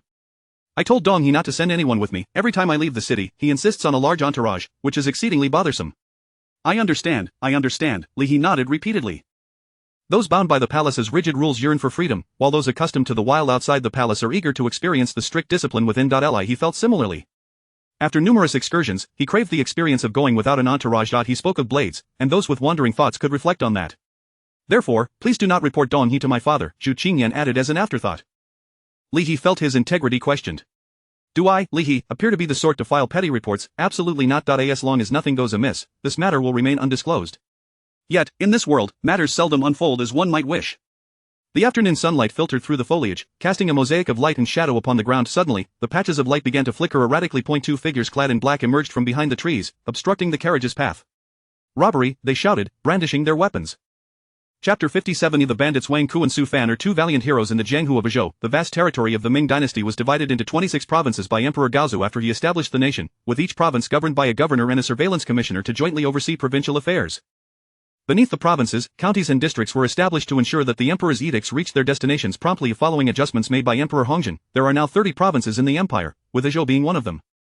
Azhou occupies a unique position, situated at the heart of the entire eastern region of the Ming dynasty, and has long been known as the thoroughfare of the 9 provinces. As a critical transportation hub, it is often a melting pot of diverse characters. Azhou is particularly notorious for its unique brand of bandits known as the Green Forest Bandits. This phenomenon has ancient roots, as it is said that even Emperor Gaozu originated from such banditry, rising from Huizhou to conquer the world and ascend to the highest throne. However, upon his ascension, Emperor Gaozu deemed the eradication of banditry one of his most critical tasks. Despite being surrounded by the northern Yuan and western Liang, he dispatched elite troops to eliminate the scourge of banditry. Yet, facing simultaneous threats from both the northern Yuan and western Liang while contending with bandits proved to be overwhelming, even for the formidable Emperor Gaozu, leading to the postponement of this endeavor. It was only after Lu Xing had decisively vanquished the northern Yuan and intimidated the western Liang that the task of eradicating bandits was revisited. It is said that upon returning to court, rather than quelling the rebels in Liaozhou or intimidating Annam and Lingnan, Lu Xing had led a small contingent of elite troops composed of the Jinui and the Imperial Guards, sweeping from the shores of the East China Sea to the gates of Xinshi Pass. Initially, the bandits from several provinces attempted to unite against him, yet they lacked disciplined formations and could not summon martial artists of sufficient caliber to confront Lu Xing directly. They dramatically illustrated the meaning of collapse upon contact, with thousands of bandits obliterated by merely over 100 soldiers. Those who resisted were executed on the spot, while those willing to surrender were exiled to Liaozhou to combat the rebels. After a month of relentless efforts against the bandits across 3 provinces, the once feared Green Forest Bandits finally succumbed to despair. Liu Xing had discovered that in the 4th province, the bandits had vanished, replaced instead by a few villages. Although their homes were poorly constructed and their farming tools rudimentarily crafted from improvised materials, the villagers insisted that they had lived there for generations, tending to the land, and proclaimed themselves loyal subjects of the Ming dynasty. Lu Xinghe, having seen much in his travels, found this situation intriguing. Rather than exposing their deception, he generously rewarded them. The next province exhibited a similar pattern. Liu Xinghe offered them verbal commendations, and the following province was no different. Eventually, however, he apprehended them all. The bandit leader, indignant, questioned why the previous 2 provinces' bandits masquerading as farmers had evaded capture, while they had been caught. Liu Xinghe explained that the earlier bandits, though not particularly clever, had constructed proper houses and fashioned new farming tools. In contrast, they had merely erected a few makeshift shelters and tied their weapons to poles, pretending they were farming implements, displaying a lack of seriousness that warranted their capture. The bandit leader remained unconvinced, prompting Lu Xinghe to assert that if he rejected reason, he might find merit in the application of force. It did not take long for the bandit leader to relent. The captured bandits were subsequently exiled to cultivate land beneath Xinshi Pass, an area with a unique climate well suited for growing fruits. The melons they produced were even offered as tribute to the imperial capital. However, that is a tale for another time. The experiences of this group of bandits served as a cautionary tale for the remaining bandits, illustrating that mere imitation would not suffice. They needed to discover methods suited to their circumstances. Consequently, the bandits of Azhou took to fishing in the lakes, those of Huzhou ventured to tea-picking in the mountains, and the bandits of Dianzhou foraged for mushrooms. The bandits of Lingnan, in a curious turn of thought, engaged in the trafficking of human beings, attempting to smuggle the black natives of Java back to the Ming. However, it is said they encountered fierce storms on their journey, seemingly swept away to the far side of the ocean. Lu Xinghe, disinterested in their fate as long as they did not wreak havoc within the borders of the Ming, paid them no mind. Wherever the war god tread, banditry transformed. Azhou, however, remained an exception. In other provinces, the Green Forest bandits operated under organized structures, managed by a figurehead of sorts. In contrast, Azhou's complex Jianghu was characterized by fragmentation. Among the more notable bandit factions, there were over a dozen, and countless smaller independent bandits. Moreover, with the Yunmeng march to the south and dense mountains and forests to the north, these bandits could easily retreat to safety, making it challenging for Lu Xinghe, even with the assistance of Zhuo Yan and Wei Jun, to locate them. Thus, after a brief survey of Azhou, Lu Xinghe incorporated the most significant bandit factions and returned to the capital. From that point onward, Lu Xinghe's renowned sword, first advancing upon the capital of the northern Yuan and then trampling through the green forest of Jianghu, his title as the war god becoming undisputed. Among these illustrious achievements, the only minor blemish was the failure to eradicate the bandits of Azhou completely. Wang Ku and Su Fan represent the smallest of these blemishes. Over a decade ago, during Lu Xinghe's campaign through the green forest, they were already entrenched in Azhou, and they remain there still. However, they have since evolved from mere lackeys trailing in others' wake to skilled individuals of some repute, engaging in clandestine tasks for the wealthy and officials. Today, they intercepted a carriage, acting on the orders of an unidentified man who approached them 2 weeks prior, offering them 50 taels of gold as remuneration to apprehend an individual in the imperial capital and retrieve a specific item from him. Having never encountered such a sum of gold before, Wang Ku and Su Fan readily accepted. However, upon reflection, they realized their eagerness may have led them into peril. What if the person they were meant to confront was Lu Xinghe or Emperor Hongjin himself? Fortunately, the man had mentioned a name they had never heard before. Li He. An individual of no renown, a mere foot soldier among foot soldiers. They promptly set forth, braving the elements and traveling day and night to reach the imperial capital, eventually locating Li He. Yet, this individual was either at the Jinhui office or the Ministry of Justice, his home bustling with activity like a marketplace, preventing them from finding an opportune moment to strike.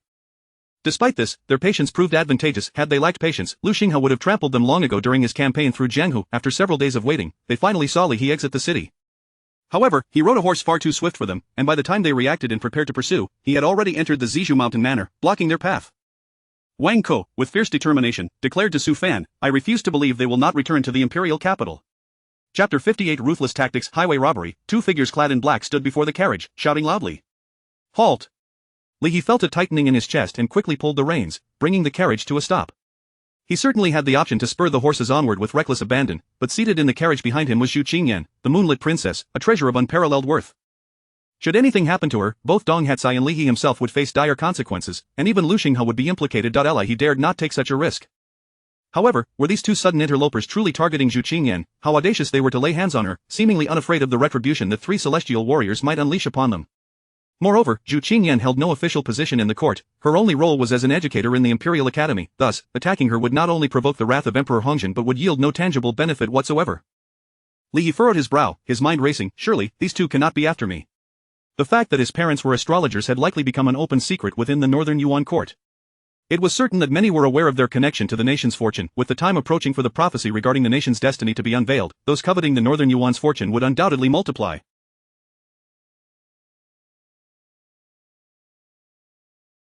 Although Li He was ignorant of the nature of the northern Yuan's fortune, and had no idea what it resembled, he understood the principle that a man can suffer for possessing something he does not comprehend. Currently, with no leads on the northern Yuan's fortune, these predatory individuals would surely seek to uncover clues through the orphan Li He. "You are Li He, are you not?" Wang Ku inquired. "I am not." "What Li He?" Li He blinked innocently, feigning ignorance. "You lie, we have followed you from Bayan City to this very spot. If you are not Li He, then who is?" Su Fan bellowed angrily. Li He thought to himself, what a pointless question. But he truly was not the person they believed him to be. "Could it be that you have mistaken me for someone else? I do not recognize this Li He you speak of," he sighed. The two brigands exchanged glances, each reflecting confusion. How could this be the case? With such earnestness in his words, could it be that he truly is not Li He? Have we made an error? Observing the duo's bewildered expressions, Li He found their intelligence rather concerning. It was no surprise that Wang Ku and Su Fan were confused. Their employer had indeed provided scant details about Li He, not even a single portrait. They had merely been given his. They had independently investigated and identified Li He. As well known, a celestial warrior presided over the Jinui's headquarters. Hence, Wang Ku and Su Fan had been cautious during their inquiries. Could it truly be that we erred? The two began to doubt their own judgment. Suddenly, a white long-tailed mountain sparrow, resembling a snowball, alighted on a branch, extending its wings and pointing toward the two highwaymen ahead. He nodded slightly, understanding what the little creature meant. Only these two stood in their way, there were no accomplices nearby. "You may have indeed made a mistake. I am not Li He, merely an ordinary member of the Jinui. I am unaware of your intentions, but I have an urgent task at hand." "Might you allow me to pass? I must return to the capital before nightfall," Li He said politely, inclining his body slightly. Wang Ku furrowed his brow and stepped forward. "If you claim you are not Li He, how can you prove it?" With a clear, resonant sound, the clash of steel rang out, and the forest was suddenly illuminated by a blinding flash of blades. Li He Shinpu Chia unsheathed with a flourish, and he unleashed his most formidable strike, Thunder's Roar. A torrent of formidable blade energy surged forth, aimed directly at Wang Ku and Su Fan with the swiftness of lightning. Li He had no faith that such a clumsy ruse would deceive them. These two possessed the countenance of seasoned bloodied warriors. Their momentary skepticism was likely due to his lack of renown, leading them to fear they might be mistaken. Yet, even if they recognized their error, they would not let him escape unscathed. Otherwise, all their years in the martial world would have been for naught. Thus, when the little sparrow confirmed that only the two were present, Li He resolved to strike. Regardless of their martial prowess, the first move was his to make. Wang Ku and Su Fan, seasoned fighters from the green forest of Azhou, exhibited remarkable reflexes. The instant the blade energy illuminated the air, they had already prepared their weapons. Wang Ku wielded two steel whips, while Su Fan drew a long sword from his waist. Clang, clang, with two successive sounds, Li He's overwhelming strike was effortlessly deflected by the duo, yet his assault did not cease. He leapt from the carriage, his body soaring through the air, as he aimed his Shinpu Chia down upon Wang Ku. Merely a trivial skill. Wang Ku scoffed, positioning his steel whips firmly above his head. Even should Li He's blow connect, much of its force would be dissipated. Meanwhile, Su Fan lunged forward, thrusting his sword at Li He's chest. Instead of the anticipated clash, a sickening sound of steel-piercing flesh echoed. Warm blood gushed forth, splattering Wang Ku's face. Su Fan's sword had pierced Li He's right chest, resulting in a spray of crimson blossoms. Simultaneously, Li He's Shinpu Chia descended upon Su Fan's head, blood erupting like a fountain, showering Wang Ku. Li He's strike aimed at Wang Ku was a feint. The true intent was to eliminate Su Fan. The two had effortlessly blocked Li He's blade energy, their cultivation levels at least on par with the infamous duo from the Ministry of Justice who had troubled Li He previously. In that instant of parrying his attack, Li He realized he could handle one opponent, but facing two simultaneously would surely lead to his defeat. Therefore, in order to ensure Zhu Qingyan's safe return to the capital, one of them had to be dispatched swiftly. The blow aimed at Wang Ku appeared to be his utmost effort, intended to provoke Su Fan into attacking. In such a contest, authenticity was key. A half-hearted strike would be easily discerned as a feint. Su Fan, believing Li He had given his all, also committed fully to his attack, leaving himself wide open. Yet, Li He had retained a sliver of reserve. As Su Fan's sword was about to pierce him, he deftly evaded the fatal blow, simultaneously redirecting his Shinpu Chia to sever Su Fan's head. Having navigated the treacherous waters of Azhou for many years, Wang Ku and Su Fan were not merely skilled, their seamless coordination, one attacking while the other defended, rendered them formidable opponents. Even someone a tier or two above them in cultivation would struggle in battle against them. Yet on this day, Li He shattered their partnership with ruthless efficiency. The long sword had penetrated Li He's right chest, while Su Fan's headless corpse still gripped the blade. Wang Ku was left in shock. They had evaded even Lu Xinghe, yet today they fell to this young man's blade. You shall pay for this, you wretched child. Wang Ku's eyes blazed with fury as he swung his heavy steel whips down upon Li He. Chapter 59 returned to the city. In the fleeting moment when his body was pierced, there was no sensation whatsoever. Yet, in the next heartbeat, an excruciating pain surged into Li He's mind like a relentless tide. Simultaneously, Wang Ku's steel whip descended with formidable force. If he failed to respond adequately, Li He's head would explode like a rotten watermelon, with blood and brain matter splattering in all directions. Li He extended his left hand, grasping the arm of the headless Su Fan, and swiftly retreated. He could not pull the sword from his body immediately, as the blade was still lodged in the wound. Removing it would inevitably result in a catastrophic loss of blood. He was uncertain whether he could withstand the debilitating effects of such blood loss while enduring this intense pain. He dared not take the risk that he could only drag Su Fan's lifeless form backward. The ferocious steel whip struck down, smashing Su Fan's torso into a pulp with a sickening thud. All that remained in Li He's grasp was a severed arm. Had he not preemptively seized Su Fan's arm, the whip would have cleaved him in two, sword and all. Even so, the force of the strike exacerbated the wound on Li He's chest. Before he could retaliate, Wang Ku let out a shriek and turned to flee. The sight of Li He had terrified him to the core. Over the years, Wang Ku had encountered many reckless individuals in the martial world, yet, those willing to gamble their lives were often mere foot soldiers, lacking other means and relying solely on their reckless courage to appear valiant. However, few would dare to engage in life-and-death confrontations with someone of Li He's formidable caliber. As one ascends through the ranks of martial arts, each level presents a formidable barrier, and some may never even touch the threshold of the 5th rank. The arduous nature of martial cultivation is evident. Thus, individuals of higher realms tend to value their lives more. Those so-called 8 extremes of the Jianghu are all exceptional warriors, their realms profound and intricate, so much so that even ordinary 5th-tier warriors can scarcely fathom their prowess. Yet, they prefer to refrain from conflict whenever possible. Should they engage and incur karmic repercussions, decades of hard-earned cultivation could be lost in an instant. Truly a case of losing more than one gains. Today, Wang Ku had unwittingly crossed paths with the life-risking Li He. He disregarded the unwritten rules of the Jianghu. According to the customs of Azhou, both parties were to introduce themselves and discuss any mutual acquaintances, seeking a peaceful resolution. Yet, Li He was oblivious to their so-called customs. He only knew that someone had obstructed his path with Zhu Qingyan, and he was determined to escort her safely back to the capital. Wang Ku fled with remarkable speed, covering dozens of feet in the blink of an eye. He could not allow Wang Ku to escape. His wound still bled profusely. Should he lose consciousness, he would be unable to fight further. If Wang Ku employed a hit-and-run strategy, he could easily wear Li He down. However, Li He was unaware that Wang Ku was fleeing in terror. He believed Wang Ku was merely retreating temporarily, waiting for an opportunity to re-emerge and harass him once again. Suppressing the agonizing pain, Li He swung his long knife at the blade gleamed like a cascade of stars, cascading down from the night sky. The divine waterfall cut through the air, instantly traversing dozens of feet, piercing through Wan Ke's back and pinning him firmly to the ground. Cough, cough, cough. Li He could not help but cough softly as Zhu Qingyan finally poked her head out from the carriage and gently inquired, "Are you all right? Has it been resolved?" Though her eyesight was poor, she could hear the sounds of battle outside and detect the acrid scent of blood in the air. Yet, she was powerless to assist. Recklessly appearing outside would only complicate matters for Li He. She could only sit quietly inside the carriage, awaiting the conclusion of the conflict. The princess has been frightened, but the two highwaymen have already met their end at my hands, Li He replied while extracting the sword from his chest.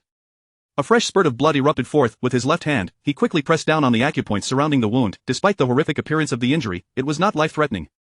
With proper treatment upon returning to the capital, it would prove to be a mere trifle. "Are you injured?" Zhu Qingyan squinted as she asked. "Just a trivial wound. Nothing to concern yourself with, princess." "We shall continue on our journey," Li He replied, enduring the pain as he settled back into the carriage. The carriage resumed its forward motion. As they passed Wan Ke's lifeless body, Li He did not forget to retrieve his divine waterfall knife.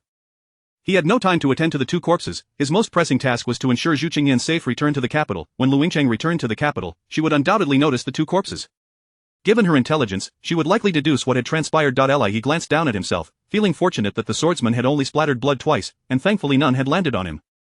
The only trace of blood on him was from the wound on his right chest, but since he was clad in black today, it would likely go unnoticed unless someone looked closely.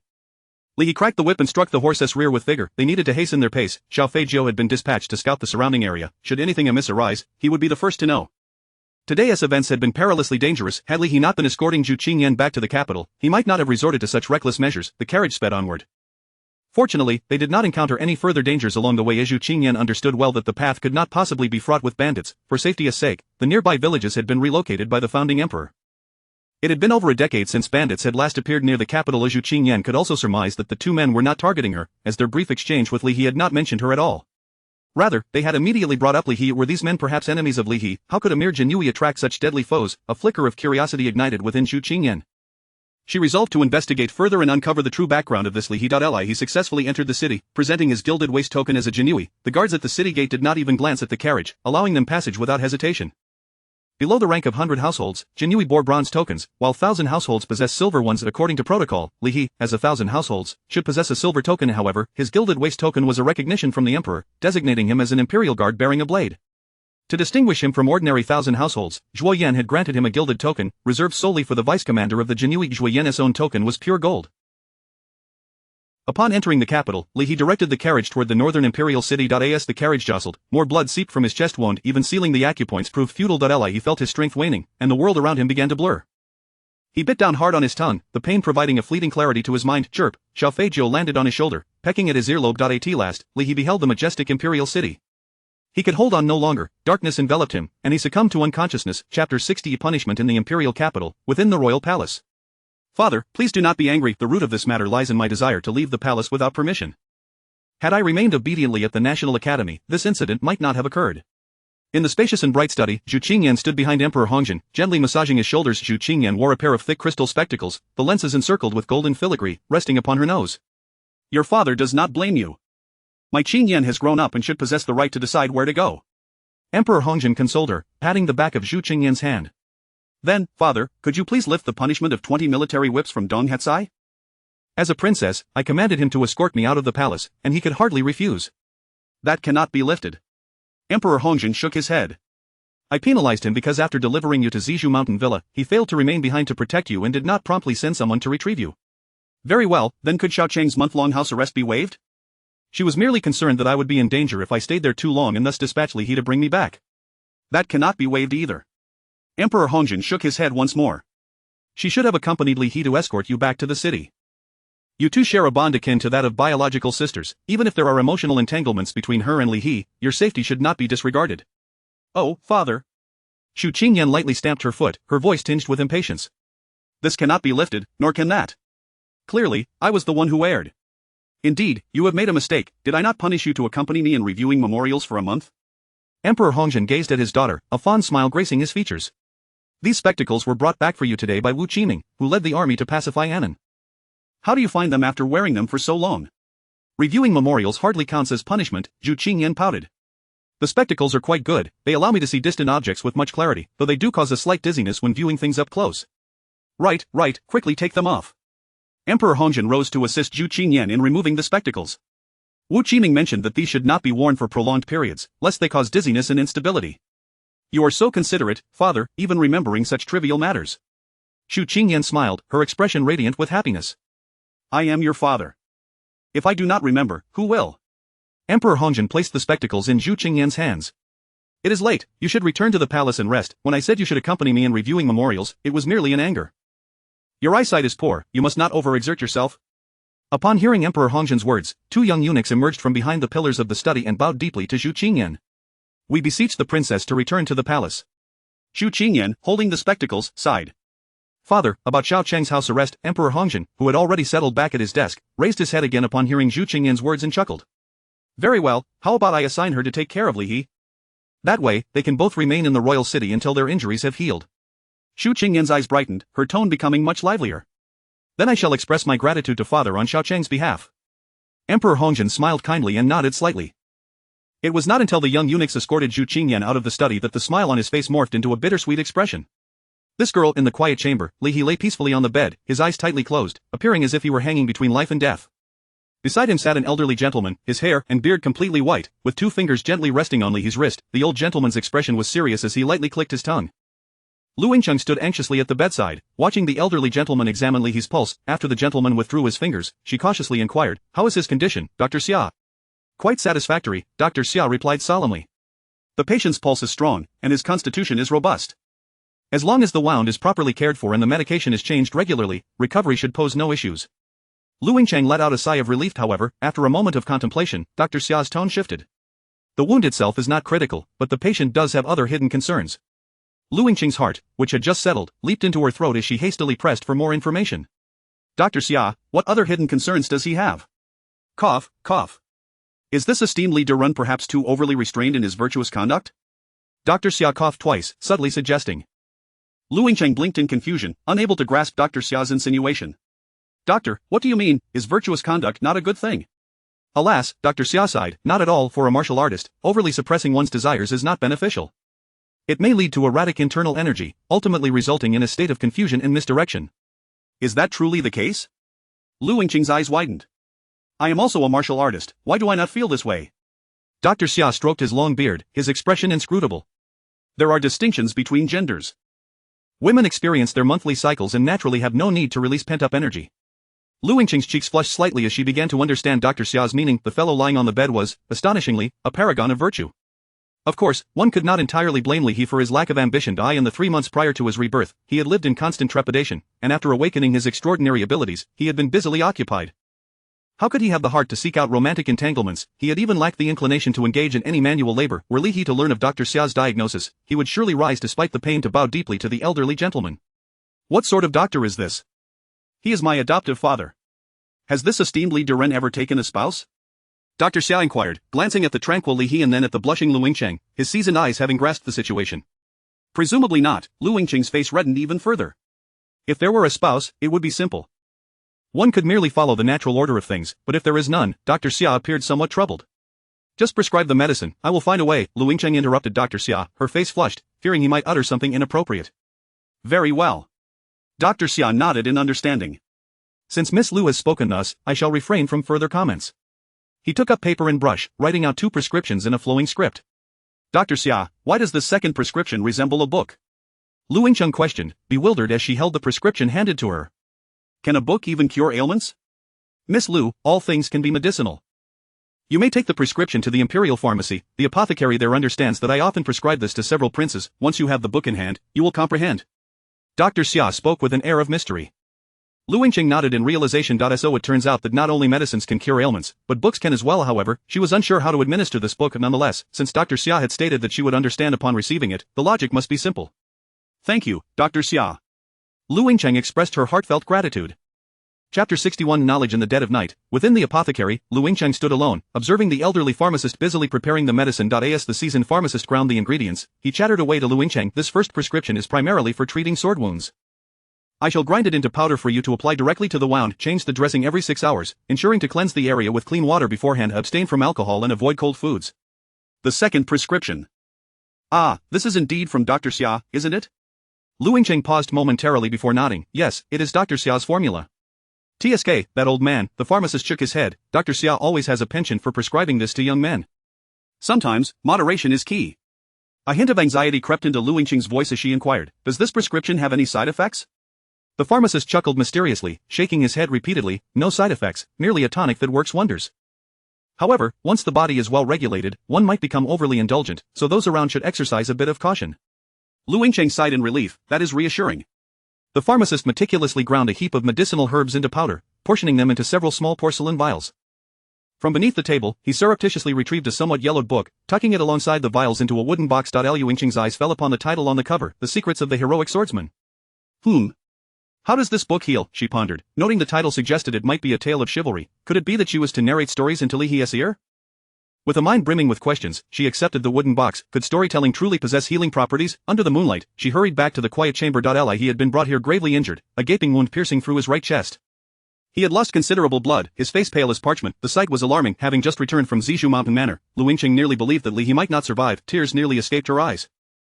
Fortunately, the physician assured her that Li Hie's robust constitution meant that with ample rest, he would not suffer any lasting effects. This news brought her a modicum of relief. That evening, Emperor Hongzhen sent word, mandating Lu Yingqing to care for Li He until he fully recovered. The guilt that had consumed her heart began to dissipate somewhat. Had she returned to the city with Li He, together they could have dealt with those two ruffians more effectively. Yet, events had unfolded as they did, and all she could do now was to tend to Li He, seeking to alleviate the burden of her guilt. As the candlelight flickered, Lu Yingqing gently untied Li Hie's garments. His wound, located on his right chest, required treatment both front and back. Carefully, she turned Li Hie's body, using the prepared clean water to cleanse the skin around the wound before applying the medicinal paste. The same procedure was repeated for his chest. This process was not overly complicated, yet it involved much turning and maneuvering, and Li Hie's clothing had long become disheveled. Li Hie's physique was not burly, but his muscles were distinctly defined and elegant, the contours of his chest visibly pronounced. His abdomen showcased 6 perfectly sculpted muscles, with 2 defined lines extending downward, disappearing within his loose trousers. Lu Yingqing felt a slight flush warm her cheeks. She had glimpsed Li Hie's bare upper body at the pond, but in that moment, both had been too anxious to observe closely. Now, with Li He still unconscious, she could finally take in the sight of his physique. Indeed, it was quite admirable. She noticed her lips had grown somewhat parched. She extended a slender finger, gently pressing against Li Hie's chest. The strong thump of his heartbeat radiated warmth and solidity, sending sensations coursing through Lu Yingqing's mind. She found herself unable to resist touching him a few more times. Wait, is it common for women to find interest in a man's chest? No, it was not just the chest point. One delicate hand glided down Li Hie's abdominal muscles, smooth and firm. The ridges between the muscles rose and fell like the undulations of a carriage over rough terrain, each movement evoking a sensation of weightlessness. No, she could not venture further. Lu Yingqing fought against her burgeoning curiosity. He was still clothed. And what of the book that could heal? An idea suddenly struck her. She had yet to utilize the second prescription from Dr. Xia. She retrieved the book from the wooden box. The small booklet was quite thin, comprising around 100 pages, and she remained unaware of the tales it contained that could purportedly heal. However, Dr. Xia had mentioned that once the book was in hand, one would understand how to use it for healing. Truly fascinating. Determined, Lu Yingqing decided to peruse its contents. As she opened the first page, her almond-shaped eyes widened, and her brows nearly shot up to her temples. 2 crimson spots rapidly appeared on her cheeks, rendering her entire face a burning hue. What is this? With a decisive clap, Lu Yingqing shut the booklet with force, causing a yellowed paper attached to the cover to flutter down, revealing the original title, The Secrets of the Heroic Swordsman. It was not a literary work but a pictorial one. The first page depicted a heroic figure, poised with 2 straight swords, the artistry exquisite and lifelike, instantly revealing the swordsman's athletic form. The mere thought of the illustration sent Lu Yingqing's earlobes aflame. Is this truly a healing book? However, she recalled Dr. Xia mentioning that Li Hie's ailment stemmed from his excessive restraint. Thus, she began to grasp certain concepts. It appeared that the means of releasing pent-up energy was indeed such. No wonder Dr. Xia frequently prescribed this book to the princes. Though Lu Yingqing was not well versed in such matters, she was a 20-year-old young woman and understood the basics, yet, the intricacies eluded her. But considering Li Hie's current comatose state, how could she possibly awaken him even if she understood the method of release? Lu Yingqing was an eager learner. Suppressing her embarrassment, she flipped open the book once more. The array of illustrations was quickly perused, and she truly felt transformed. So many techniques, she was taken aback. She had assumed that knowledge between men and women was limited to a few mundane concepts. Yet, there were indeed over 100 variations. Could such things truly be effective? Would they bring pleasure? She glanced at the slumbering Li He. He was now in a state where she could dictate his actions. Curiosity began to take the reins of her mind. Just a trial, a mere experiment, surely nothing adverse would come from it. She grasped the hem of Li Hie's trousers, yet, this felt unbearably shameful.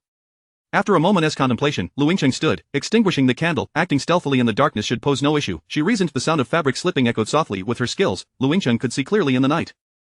Extinguishing the candle was akin to covering one's ears while stealing a bell. Her face glowed brightly in the darkness. Slowly, she extended her hand, instinctively mimicking the actions depicted in the booklet, lifting her hair in a playful manner. Chapter 62, tidying up. Little fat Jiao perched on the windowsill, tilting its head as it observed the two individuals within the room. An extraordinary being by nature, it was a mystery where Master Yuxuan had acquired such a creature, for not only was it endowed with remarkable intelligence, but it could also move about freely at night. Despite its seemingly inconspicuous, glossy little eyes, it possessed the ability to discern objects clearly in the dark, effortlessly making out the two figures before it. Little fat Jiao found itself intrigued. It was aware that its master was injured, yet it was perplexed by the fact that its master had sprouted a tiny tail. However, in comparison to its master's substantial physique, the tail appeared pitifully small. Oh, it can grow larger. Well, that settles it. Moreover, Sister Chang seemed to take great delight in teasing its master. Sister Chang, why are you blushing? Inside Lu Yingqing's chest, it felt as if a fire were raging. This was not her first encounter with the emblem of masculinity, yet this instance was markedly different from any before. What exactly was different? She could not articulate. It was simply different. An inexplicable difference. She dampened a towel with clean water and diligently cleaned Li Xiaohua. Such a simple action only served to intensify the flush on her face, as if it were ablaze. Nevertheless, she earnestly supported Li Xiaohua, meticulously wiping every corner. Recalling the contents of her book, she scrubbed with renewed vigor. After all, it was an imported item, and thus warranted thorough cleansing. Li Xiaohua, invigorated, sat up. Lu Yingqing only knew that Li Xiaohua would behave unusually when stimulated, yet she had never witnessed the transformation firsthand. Seeing that He remained unconscious, it was Li Xiaohua who awakened first, piquing Lu Yingqing's curiosity. As she reached out to grasp his hand, she could not suppress a gasp. The heat emanating from him was beyond imagination. Could it be that Li had a fever? Hastily, Lu Yingqing felt Li's forehead. His temperature was normal. So, it was only there that he was burning up. In a fit of irritation, Lu Yingqing smacked Li Xiaohua. You, causing such a fever, nearly startled me. To her surprise, the slap seemed to invigorate Li Xiaohua even more. This discovery ignited a playful spirit within Lu Yingqing, prompting her to tease Li Xiaohua relentlessly, causing him to flush crimson and even bead with perspiration. Could this be his fiery temperament? Lu Yingqing mused, yet she could not fathom why such heat would manifest in droplets of water. Deciding it was best not to dwell on it, she turned to the next step outlined in her book, which required her to embody the demeanor of a gentleman. Why? Because a gentleman speaks rather than acts. Lu Yingqing tucked the strands of hair that had fallen over her forehead behind her ear. Ahem. She began to cough violently. A frustration welled up within her. The instructions in the book were utterly incorrect. It simply could not be done, yet, Lu Yingqing was not foolish. She understood the necessity of adaptation. If a bowl of noodles could not be consumed in one bite, it must be divided into two. She bent down once more. Like practicing martial arts, this was a skill that could be honed through repetition. As long as one grasped the essentials, even the most inept would know how to proceed. With delicate precision, Lu Yingqing soon found her mouth parched. Rising, she seized a teacup from the table and drained it in one go, only to catch sight of little fat Jiao peeking in. Go away, go away. Lu Yingqing waved her hands repeatedly. What are you still doing here? Go outside and keep watch for anyone approaching. Little fat Jiao seemed to comprehend, unfurling its wings and flying outside, dutifully perching on the doorframe, alertly scanning the silent imperial city. Lu Yingqing delivered another playful smack to Li Xiaohua. You stubborn creature. If Li Xiaohua could speak, he would undoubtedly feel quite aggrieved. Was not stubbornness a virtue? Lu Yingqing bent down once more, diligently continuing her task. A quarter of an hour later, cough, cough, cough. Were Li to awaken at that moment, he would surely see the golden characters hanging before him. Congratulations, host, for completing the task. First intimate encounter. Task reward: the advanced version of the Galaxy Waterfall Blade. Lu Yingqing, her face flushed and disheveled, wiped her cheeks with a towel. Li Xiaohua seemed to sense he had erred, lowering his head in contrition. You naughty boy. She playfully smacked Li Xiaohua once more. After cleansing her face and rinsing her mouth, Lu Yingqing returned to her seat beside Li. Though the initial discomfort lingered, akin to martial training, she began to find the underlying pleasure in it. Especially after a long accumulation, the release felt akin to breaking through a bottleneck in martial arts. Casting a glance at the dejected Li Xiaohua, unable to contain her irritation, she flicked his forehead with her finger. You mischievous one. To her astonishment, he seemed to exhibit a tendency to resist. You dare to rebel. Lu Yingqing's rebellious spirit surged, and she picked up the small booklet that had fallen to the ground. What other tricks could she employ against him? In the imperial study, Emperor Hongzhen sat behind his desk, calmly reviewing memorials. On the floor lay a stretcher, upon which a bloodied young man was sprawled. Despite his grievous state, the youth remained stoic, his head bowed toward the ground. The study was enveloped in silence, save for the soft crackle of burning candles. Once Emperor Hongzhen finished reviewing the document in hand, he lifted his gaze to the young man on the floor. Don Hetzai, do you know that Li single-handedly battled 2 6th-tier Xian-class opponents and even killed them on the spot? At the sound of the Emperor's voice, Don Hetzai quickly raised his head, responding respectfully, Your Majesty, I am aware. Emperor Hongzhen stood, letting out a sigh. And you?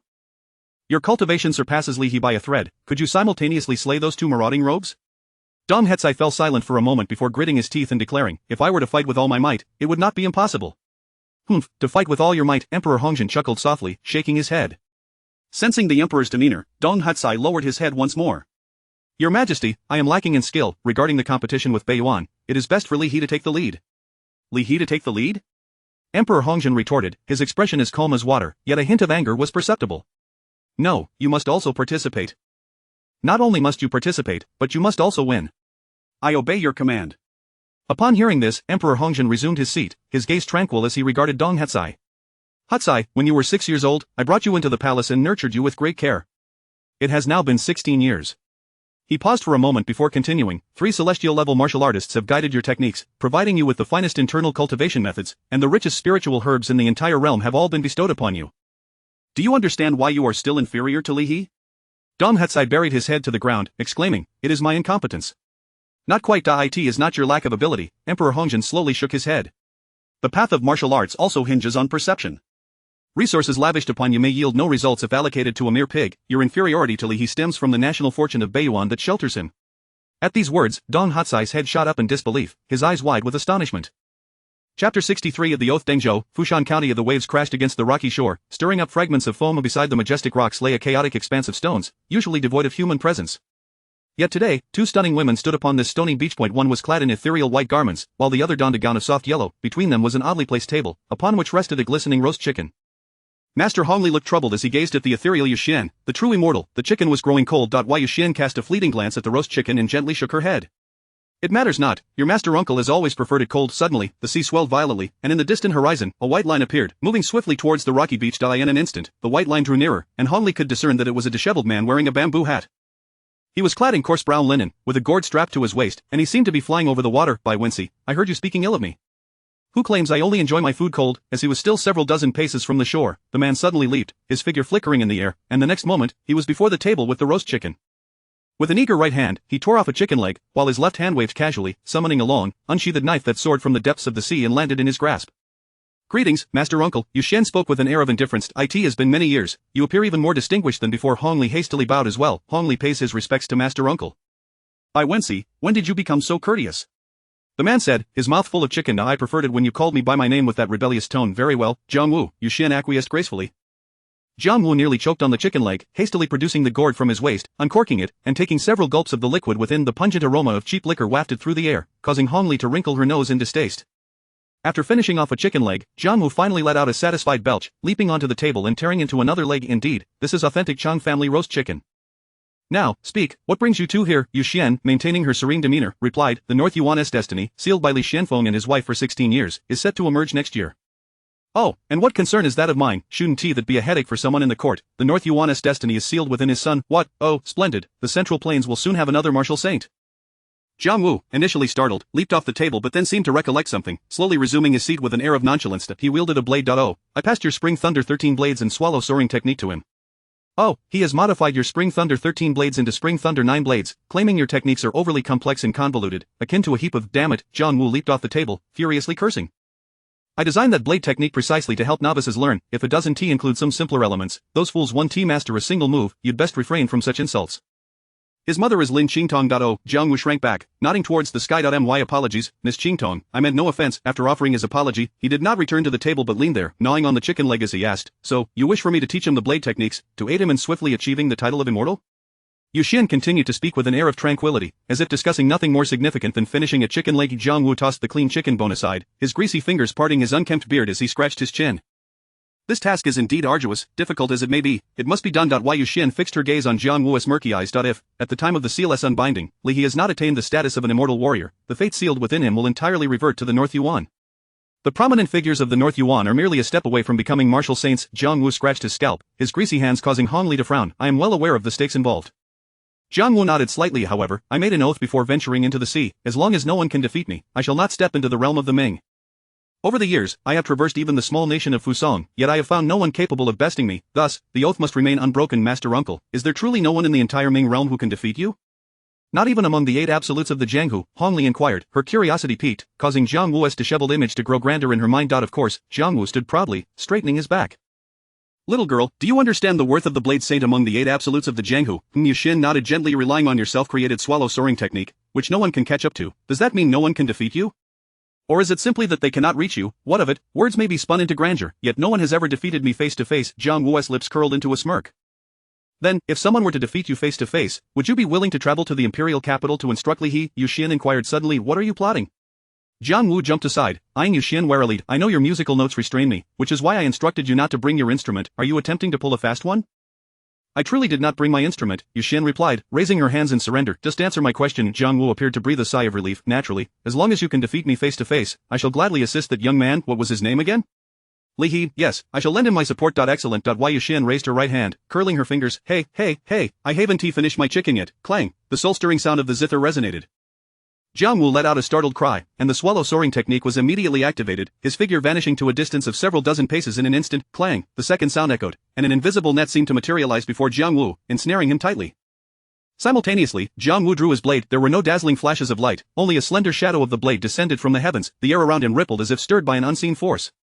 Clang, the sound wave collided with the blade's shadow. Two formless entities met, erupting into a tremendous force. The violent shockwave rapidly spread outward, and the table placed upon the rocky beach shattered into a cloud of wooden splinters in an instant.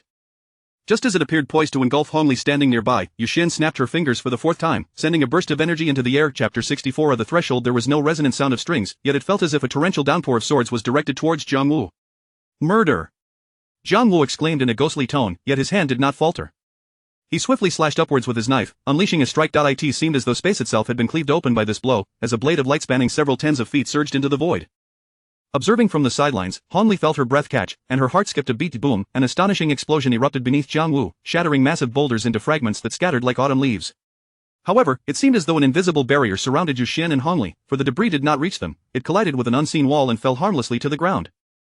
Jiang Wu's expression darkened as he swung his knife once more, but this time, the blade's force was significantly diminished. Ding, Yuxian raised her right pinky finger and flicked it gently. A colossal wave surged from the ocean, akin to a rebellious water dragon leaping from the sea, crashing heavily against Jiang Wu's back. With a long sigh, he refrained from retaliating.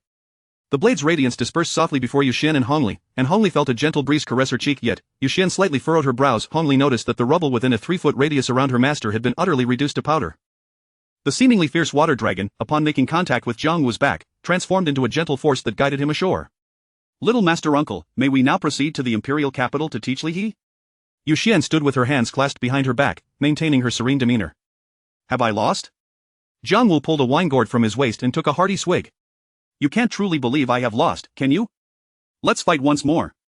Yuxian gestured invitingly. This time you may escape first, and we shall see whether my music is swifter than your swift falcon. Ha, we are all family, why must we resort to violence? Jiang Wu chuckled nonchalantly. I shall go to the imperial capital, but whether that lad can learn my ultimate techniques depends on his fortune. Indeed, Yuxian nodded.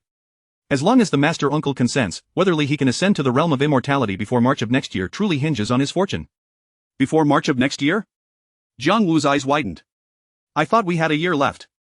What stage is he currently at? 6th tier of the profound grade. Are you joking?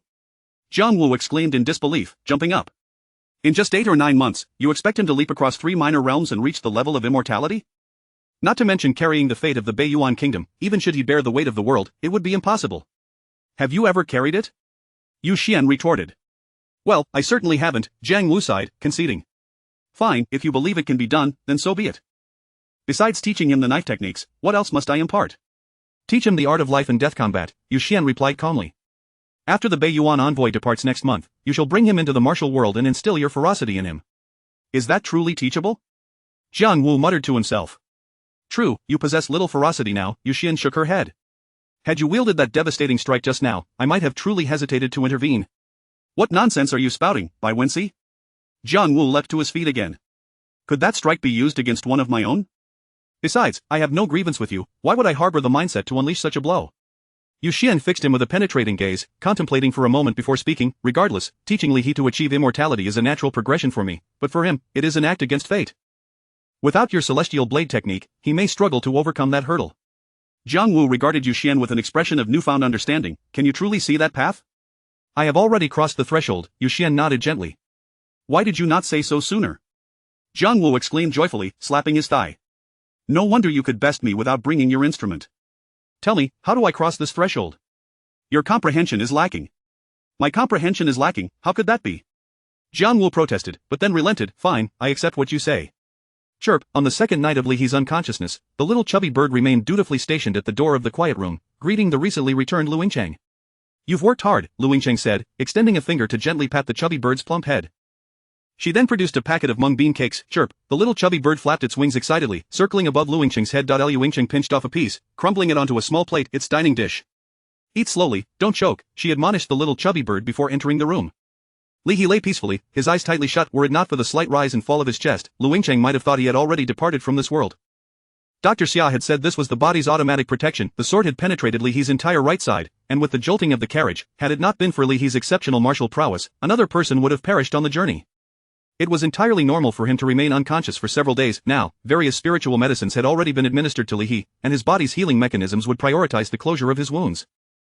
The remaining unabsorbed medicinal power would transform into alchemical fire. Thus, the work of expelling this fire must continue. As Dr. Xia spoke, he scrutinized Lu Yingqing from head to toe, a knowing smile gracing his lips. This made Lu Yingqing blush slightly. However, Dr. Xia assured Lu Yingqing that Li He's unconsciousness would not exceed 7 days. Should it surpass that, it would indicate a misjudgment on his part. Upon entering the room, Lu Yingqing first filled a basin with clean water and gently wiped down Li He's upper body. The horrifying wound was already showing signs of scabbing. The medicine prescribed by Dr. Xia was indeed effective.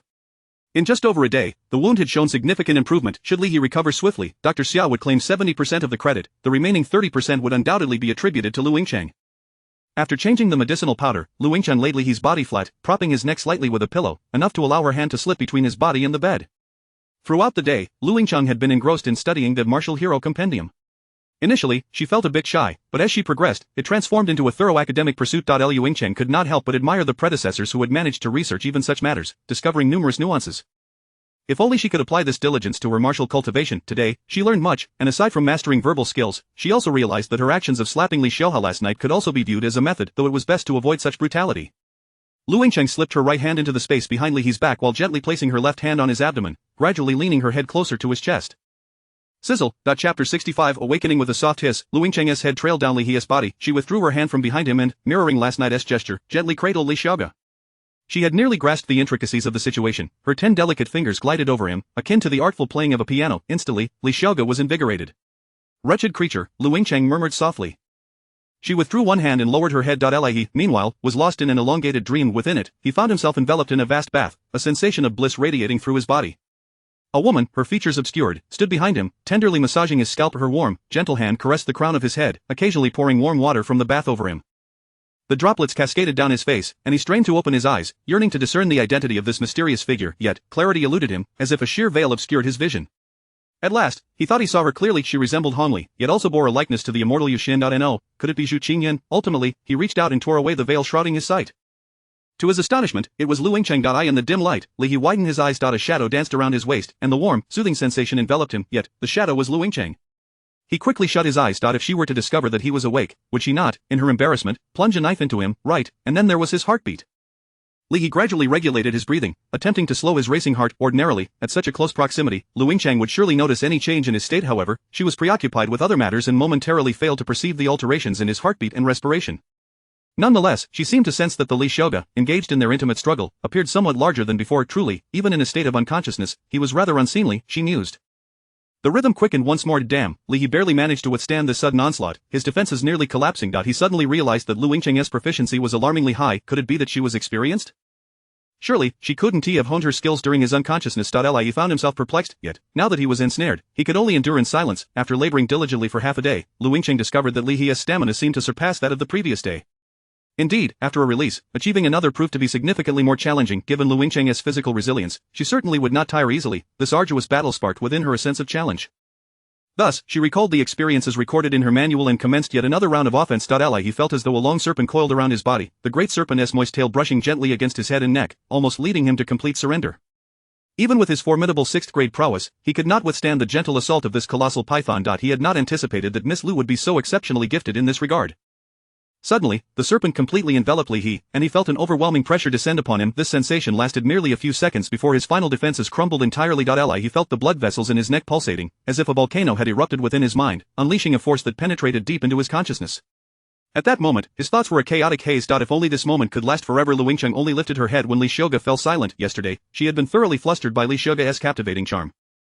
Today, she had learned her lesson and effectively silenced his words. There was a hint of an unpleasant odor, yet it was far preferable to the embarrassment she had previously endured.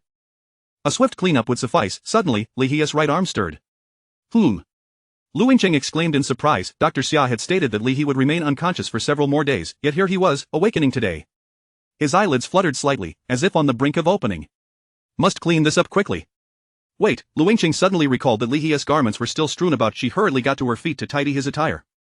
Abruptly, Li He's right arm moved again. There was no time. Gritting her teeth, Lu Yingqing continued to arrange Li He's clothing while nervously swallowing. He couldn't help but chuckle inwardly, suddenly filled with an immense sense of satisfaction. Forget it, he thought, I shall not trouble her further given her treatment of me. She must have endured considerable hardship these past few days. What is this? He finally noticed the golden characters before him. First intimate contact? The reward is an advanced version of the Starry River Cascade Blade? He rejoiced. At last, he had glimpsed the golden finger at work again, yet, such a remarkable golden finger, could it not hasten my recovery? He still felt the penetrating wound in his chest. Even with the medical conditions of a past life, healing such an injury would take at least several months. Even with the special medical techniques of this world, it would likely require over a month to heal. Over a month, indeed. The Northern Yuan envoy would arrive in a month. Surely, he could not appear before them, wounded, in a contest against their young prodigies. However, the wound itself now bore little pain, merely a tingling sensation. Could it be that the golden finger had alleviated the pain? Just as this thought crossed his mind, the golden characters before him suddenly shifted. Rapid healing technique, Method 1, Burn Life Essence, Method 2. Yin-Yang Fusion, please select, Host. Was that even a question? This was a single-choice query. He decisively chose the second option. Instantly, a wealth of information flooded his mind, coalescing into a technique. This technique bore no name, yet possessed a singular efficacy. It could rapidly heal non-lethal injuries. Even so, if introduced to the outside world, it would undoubtedly incite a fierce competition among countless experts. Yet, the conditions appeared somewhat stringent. Lu Yingqing, given her level of proficiency, perhaps she might struggle. Nevertheless, there was no harm in attempting. Cough. He pretended to cough in agony, slowly opening his eyes. You're awake. Lu Yingqing, still savoring the moment, widened her eyes in joyous surprise at the sight of Li He's awakening. I'm utterly exhausted. Where am I? He feebly inquired. In the Imperial City, Lu Yingqing replied, momentarily brushing aside other concerns as she seated herself beside Li He's bed. His Majesty arranged a quiet chamber for your recovery and has assigned me to care for you. Her face suddenly flushed, and she found herself unable to continue. Chapter 66, Dual Cultivation. Nurture me or drain me. A flicker of doubt arose in Li He's heart, yet he dared not voice it. Currently, he was still in a severely injured state, and engaging in playful banter with Lu Yingqing would undoubtedly put him at a disadvantage. Thus, he resolved to keep his tongue in check. Should he provoke Lu Yingqing, he would be left to bear the consequences alone. How long have I been in a coma while recuperating? Precisely 2 days and 2 nights. Lu Yingqing furrowed her brow slightly, instructing, do not speak, rest well. The physician has stated that your injuries are grave, and it will take at least a month for you to recover. A month may not suffice. He cleared his throat, striving to imbue his voice with conviction. What do you mean at 1 T suffice? Lu Yingqing's brow knitted tighter. Not overthink it. All you can do now is focus on healing. No. He grasped Lu Yingqing's right hand, which was resting on the bed. The envoy from Beiyuan is scheduled to visit next month. I promised His Majesty that I would prevail in the martial arts competition between our two nations. Given your current condition, what are you even thinking about martial arts competitions? Lu Yingqing felt her cheeks flush slightly as Li held her hand. A man's word is his bond. I cannot allow a mere injury to deter me. He feigned a cough for dramatic effect. Please, do not say any more. Lu Yingqing anxiously caressed Li He's chest. You are gravely injured already, and yet you still concern yourself with martial arts competitions? Are you seeking to hasten your demise? Yingqing, He suddenly tightened his grip on her hand, his voice hoarse as he asked, may I confide a secret in you? Will you promise to keep it? Lu Yingqing was taken aback. The strength of Li He's grip was astonishing for one so wounded. In the darkness, Li He's eyes sparkled with sincerity. After a moment of meeting his gaze, Lu Yingqing replied, I promise. In truth, I possess a dual cultivation technique. Li He's voice gradually diminished to a whisper, chirp, just as the little chubby sparrow, who had just finished a piece of mung bean cake, heard its master's voice. It flapped its wings and flew into the room, carrying a small crumb of the cake. It perched at the head of Li He's bed, eager to feed him the morsel. If I meet 2 specific conditions, I can restore my injuries instantly. Thank you, little chubby sparrow. The sparrow opened its beak and dropped the snack onto Li He's chest. It had originally intended to place it directly into his mouth, but its aim was lacking. Chirp, hearing Li He's gratitude, the sparrow flapped its wings joyfully and perched on Lu Yingqing's shoulder, pointing its wing at her mouth. Still lost in the secret Li He had just shared, Lu Yingqing looked puzzled and asked, what does that mean? Oh, it claims to be assisting in my care and is seeking credit. Li He explained. Chirp, the little sparrow chirped in confusion. It had clearly stated that it was caring for Li He in conjunction with this woman. Had Li He's understanding dulled after his injury? Very well. Lu Yingqing nodded, realizing that the bird's meaning differed slightly from her initial interpretation. But, are you speaking the truth? She inquired with a hint of skepticism. He had just conveyed to her that he required a pure-hearted, fellow martial artist to willingly engage in dual cultivation with him. Under the confluence of yin and yang, his grievous chest wound could heal swiftly. When have I ever deceived you? Li retorted. Then do you wish for your wound to heal quickly? Lu Yingqing asked, her cheeks tinged with crimson. Wound Ti, Li responded earnestly. Once my injury heals, I can represent the Ming dynasty in the martial exchange with Beiyuan. Suddenly, Li realized he had misspoken. Lu Yingqing's expression turned icy, and the atmosphere in the room seemed to drop in temperature. Are you so eager to spar with the young warriors of Beiyuan? She asked coldly. Oh no, I truly misspoke. Li he swallowed hard. It's not that I'm particularly keen. I merely what? Lu Yingcheng pressed relentlessly. You merely wish to cultivate with you. Cultivate with you. With a whoosh, the little chubby sparrow took flight from Lu Yingcheng's shoulder, entangled in a long skirt as it flew out the door, disoriented. Chirp, the sparrow soared angrily, cursing profusely. With a bang, a packet of mung bean cakes flew out, and the door of the quiet room slammed shut with a gust of wind. The little sparrow scratched its head, glancing at the fallen packet of mung bean cakes, contemplating that this was more like it. However, it was already somewhat full and was curious about what its master was doing inside. Moreover, why did Sister Chung throw her skirt outside? Ugh, he barely caught a glimpse of a snowy white silhouette in the darkness before a strip of cloth obscured his vision. Yingcheng, you he began to speak but was interrupted as a soft, fluffy object pressed against his mouth. Do not speak. Lu Yingcheng's voice whispered in his ear, leaving him uncertain whether it was a threat or a flirtation. In truth, he wished to express that she ought to cherish this delicate flower, for he was merely a wounded young boy. He felt tears welling up accompanied by a muffled gasp of pain. He sensed a cool, soothing aura amidst the warm, moist surroundings. He hastily activated the technique bestowed by his golden finger, channeling that aura into his body. He could feel the wound on his right chest healing at an astonishing rate, far surpassing the normal healing speed by hundreds of times. Simultaneously, the internal energy he had absorbed from Li Boyun began to stir within him. Li Boyun was originally a master at the 9th tier of the Xian grade, only a step away from the celestial tier. Although Li He had drained his internal energy, it had only elevated his own cultivation to the 6th tier of the Xian grade. A significant portion of that energy remained hidden within Li He's meridians and dantian. As the cool, soothing aura entered his body, these hidden energies erupted, flowing ceaselessly between him and Lu Yingcheng in the most intimate of ways. Lu Yingcheng felt the agonizing pain suddenly dissipate, replaced by a gentle warmth and a refreshing sensation akin to a tide. She barely had time to contemplate the contents of the heroic discourse, realizing that this was knowledge she had unconsciously mastered. With the strength of a woman not to be underestimated, Lu Yingcheng firmly restrained Li He. He felt his internal energy rise and fall like waves, as if a blockage had been utterly shattered by the crashing tide. 7th tier of the Xian grade, the sealed realm burst forth in an instant, unleashing a torrent of energy. A warm current radiated from Li He's lower abdomen, spreading outward. Chapter 67 Gaining fame. It truly is wonderful, Lu Yingcheng exclaimed with excitement as she gazed at the right side of Li He's chest. The wound that had once pierced through his right breast now remained merely a faint white scar. Of course, would I deceive you? Li He chuckled as he pulled the towel from his mouth. Incredible, Lu Yingcheng suddenly fell silent, realizing that her dress had just been carelessly tossed outside. She pressed Li He's hand down, feeling a rush of shyness. Don't move, alright, I shall remain still. Li He lay back on the bed, feigning innocence. Just as Lu Yingcheng released her grip to retrieve her dress, a pair of warm hands grasped her. Didn't you say the injury had healed? Who would heed your words? No, you mustn't. Li He interrupted, silencing Lu Yingcheng's protest with his lips. After a long pause, they parted. Do you think this bed can withstand the weight of the two of us? You rascal, perhaps we should stand up, you rogue. Much time passed, and the dawn light began to filter into the room. Li He lay on the bed, while Lu Yingcheng nestled in his embrace, her delicate fingers tracing circles on his chest. Li He, what do you call me? Li He tightened his hold, drawing her smooth form closer. My lord, Lu Yingcheng shyly corrected herself, and now that's more like it. Li He contentedly caressed a certain soft area, teasingly asking, what does calling me my lord imply? You insufferable. Lu Yingcheng retaliated by pinching Li He, saying, I merely wish to inquire if you intend to report your recovery to the emperor. Li He paused for a moment before responding, yes, a report is necessary, but it cannot be entirely truthful. How so? We shall say I have mostly recovered, and the remaining injuries will certainly heal before the Northern Yuan envoy arrives in the capital. This will prompt the emperor to hasten the selection of candidates to spar with the Northern Yuan. Why are you so concerned about this matter? Though it is merely under the guise of sparring, your words suggest it holds great significance. Lu Yingcheng lifted her head, gazing earnestly into Li He's eyes.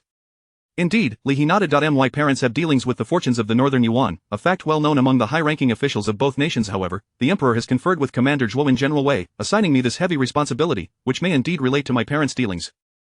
That makes sense, Lu Yingcheng pondered for a moment, but what connection could there be? I do not know. Until that day arrives, I cannot say, Li He replied, shaking his head decisively.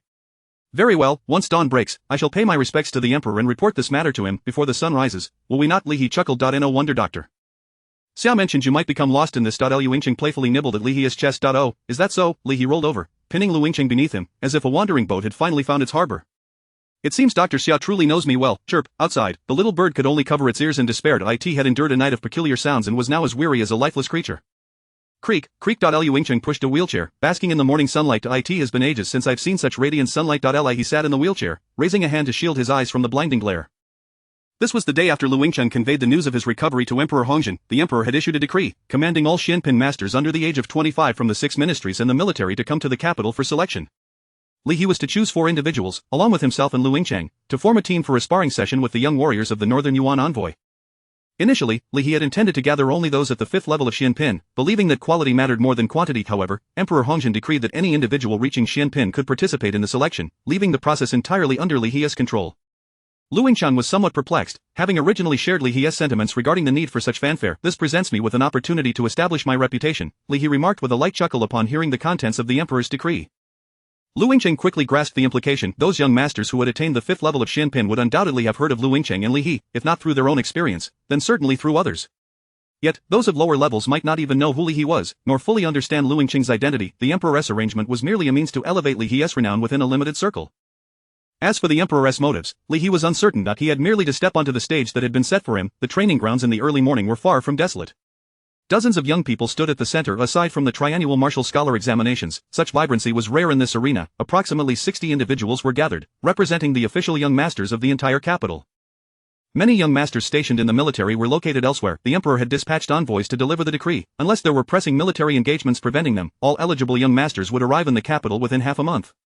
Today, they would begin the preliminary selection among those currently in the capital. These young masters belonged to various ministries, with the Ministry of War having the most representatives, followed by the Ministry of Justice, while others were sparsely represented.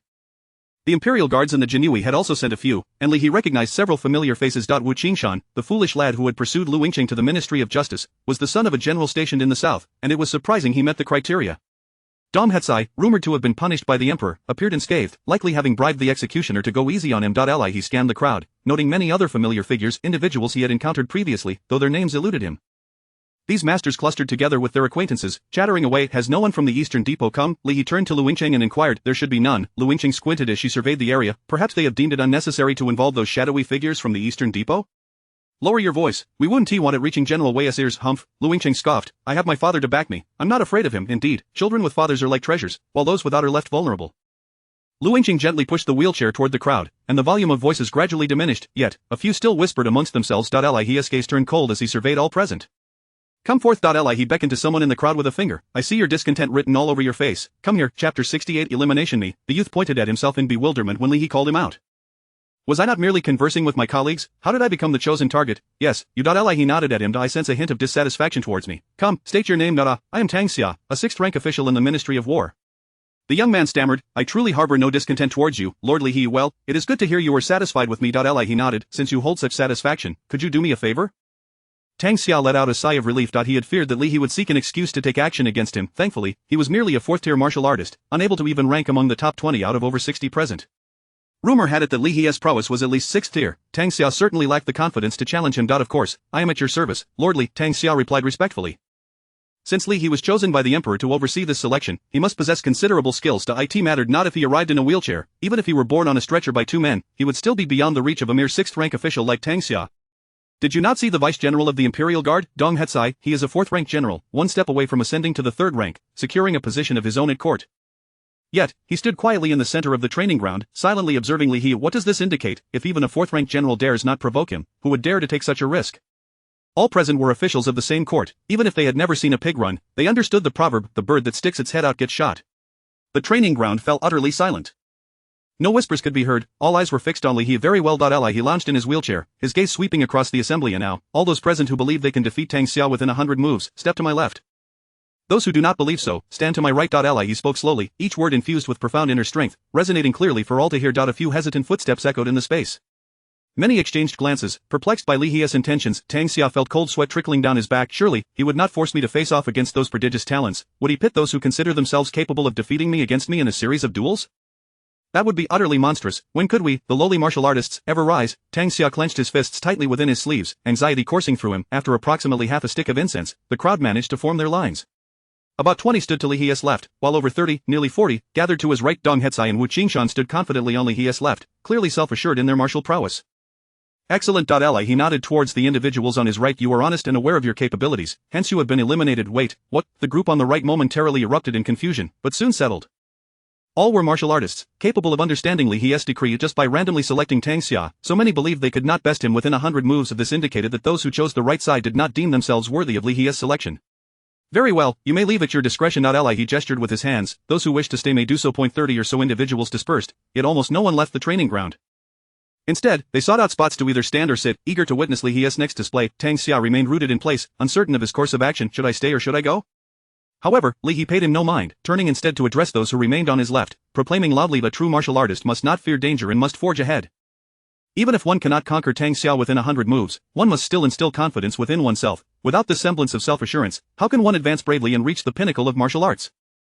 Upon hearing this, the first round of eliminations left many bewildered. What does this mean? As long as one believes they can win, they can remain. How outrageous! They were clearly suffering from the consequences of their excessive honesty. Noticing the expressions of disappointment on the faces of those eliminated, Li He nodded in satisfaction, redirecting his gaze to those who remained. Unsurprisingly, among them were a few who wore expressions of relief. Clearly, these individuals did not truly believe they could best Tang Xiao within 100 moves. They had merely sought to take advantage of the situation, yet Li He did not expose them. Instead, he posed a second question to the group of us. Those of you who are confident in your abilities and believe you can defeat Tang Xiao within 3 moves, please step to my right. The rest remain where you were. Tang Xiao felt a sense of relief wash over him. Good news, there is still a role for me. Bad news, now it's within 3 moves. Whoosh, nearly everyone shifted to Li He's right, save for one solitary figure who remained still, Wu Qingshan. The man who had pursued Lu Yingqing to the Ministry of Justice, only to be sent flying by her whip. Excellent. Ally, he was not surprised. Instead, he smiled at Wu Qingshan. General Wu, you have temporarily passed this test. You are currently a person capable of recognizing your own limitations. Wu Qingshan's face registered astonishment, yet he said nothing further, silently stepping aside. It seemed that after being struck by Lu Yingqing's whip, he had learned his lesson. Thus, Li He had added the word currently, implying that when Wu had stormed into the Ministry of Justice that day, he had not yet possessed the clarity to recognize himself. Damn it.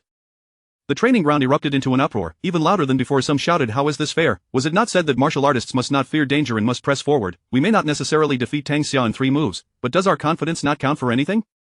Exactly, Li He smiled at the agitated crowd, their fervor palpable. Nearly all were in uproar, only Dong Hetsai stood quietly in the midst of the turmoil, seemingly unaffected by the clamors surrounding him. Crack, at some point, Lu Yingqing had drawn her long whip from her waist, the tip cracking through the air with a resounding snap. The silence finally descended. Though Lu Yingqing had remained silent, her lineage was well known. The daughter of the war god, Lu Xinghe, anyone who dared to act recklessly before her might truly be courting death. Quiet down. Ally, he remained relaxed in his wheelchair, still exuding an air of nonchalance. I never stated that you have been eliminated. Since you are brimming with confidence, I shall provide you with an opportunity to prove yourselves. Ally, his gaze shifted towards Tang Xia. Tang Xia panicked. Brother, you wouldn't want me to face off against these dozens of people, would you? Chapter 69. A dislocation of the muscles. Tang Xia was in a state of panic. He dreaded that Li He might impulsively decide to engage in a reckless display, challenging him to face off against more than 20 individuals in succession. Even though none among them could defeat Tang Xia within 3 moves, to fight continuously against 20 opponents would surely exhaust him. Li He withdrew his gaze from Tang Xia and extended his right hand, raising 3 fingers. 3 methods to prove oneself. First, defeat Tang Xia in 3 moves. Second, catch Lu Yingqing's whip. Third, withstand my strike. Very well, I present you with these 3 options. Now, commence your selection of how to demonstrate your capabilities. Those who wish to challenge Tang Xia, please stand opposite him. Those who wish to challenge Lu Yingqing, stand to my left, and those who wish to challenge me, please position yourselves to my right. The crowd exchanged glances, yet none moved. It was evident to anyone with a sound mind which of these challenges was the simplest. After a brief moment, only Dong Hetsai stepped forward, positioning himself in front of Tang Xia. A collective sigh of relief swept through the others. Of course, there could be no definitive conclusion as to who was the weakest among them, but it was unquestionable that Dong Hetsai was the strongest. It was entirely reasonable for the mightiest warrior to select the most formidable challenge. However, the thoughts of the others were rather similar. Why would one choose to engage a wheelchair-bound invalid when there were 2 capable opponents standing? It was a choice that even a fool would recognize. Have all the selections been made? Li He's voice rang out, reminding everyone, once the bow has been drawn, there is no turning back. As his words settled, no one in the arena budged. Then let General Dong take the first challenge. Li He gestured towards Dong Hetsai. As Tang Xia gazed at Dong Hetsai before him, he found himself exhaling in relief. At least Dong Hetsai would not strike indiscriminately. Moreover, Tang Xia was aware of Dong Hetsai's prowess. He truly could not withstand 3 moves against him. Had it not been for the fear of losing face before so many, Tang Xia might have willingly conceded defeat. General Dong, I respectfully seek your guidance, Tang Xia said politely, bowing with utmost decorum. Though Dong Hetsai was not Tang Xia's superior, his rank and status far surpassed that of Tang Xia, making such courtesy necessary. Draw your weapons, Lord Tang. Dong Hetsai assumed a stance, his feet firmly planted as he prepared for a long-range attack. My apologies. With a flash of cold light, 2 short swords were drawn from Tang Xia's sleeves, resembling 2 swift venomous snakes, aimed directly at Dong Hetsai's vital points. Li He exchanged glances with Lu Yingqing, both astonished by Tang Xia's composure. In such circumstances, he had not faltered. Even when confronted by the evidently superior Dong Hetsai, he chose to launch an aggressive assault.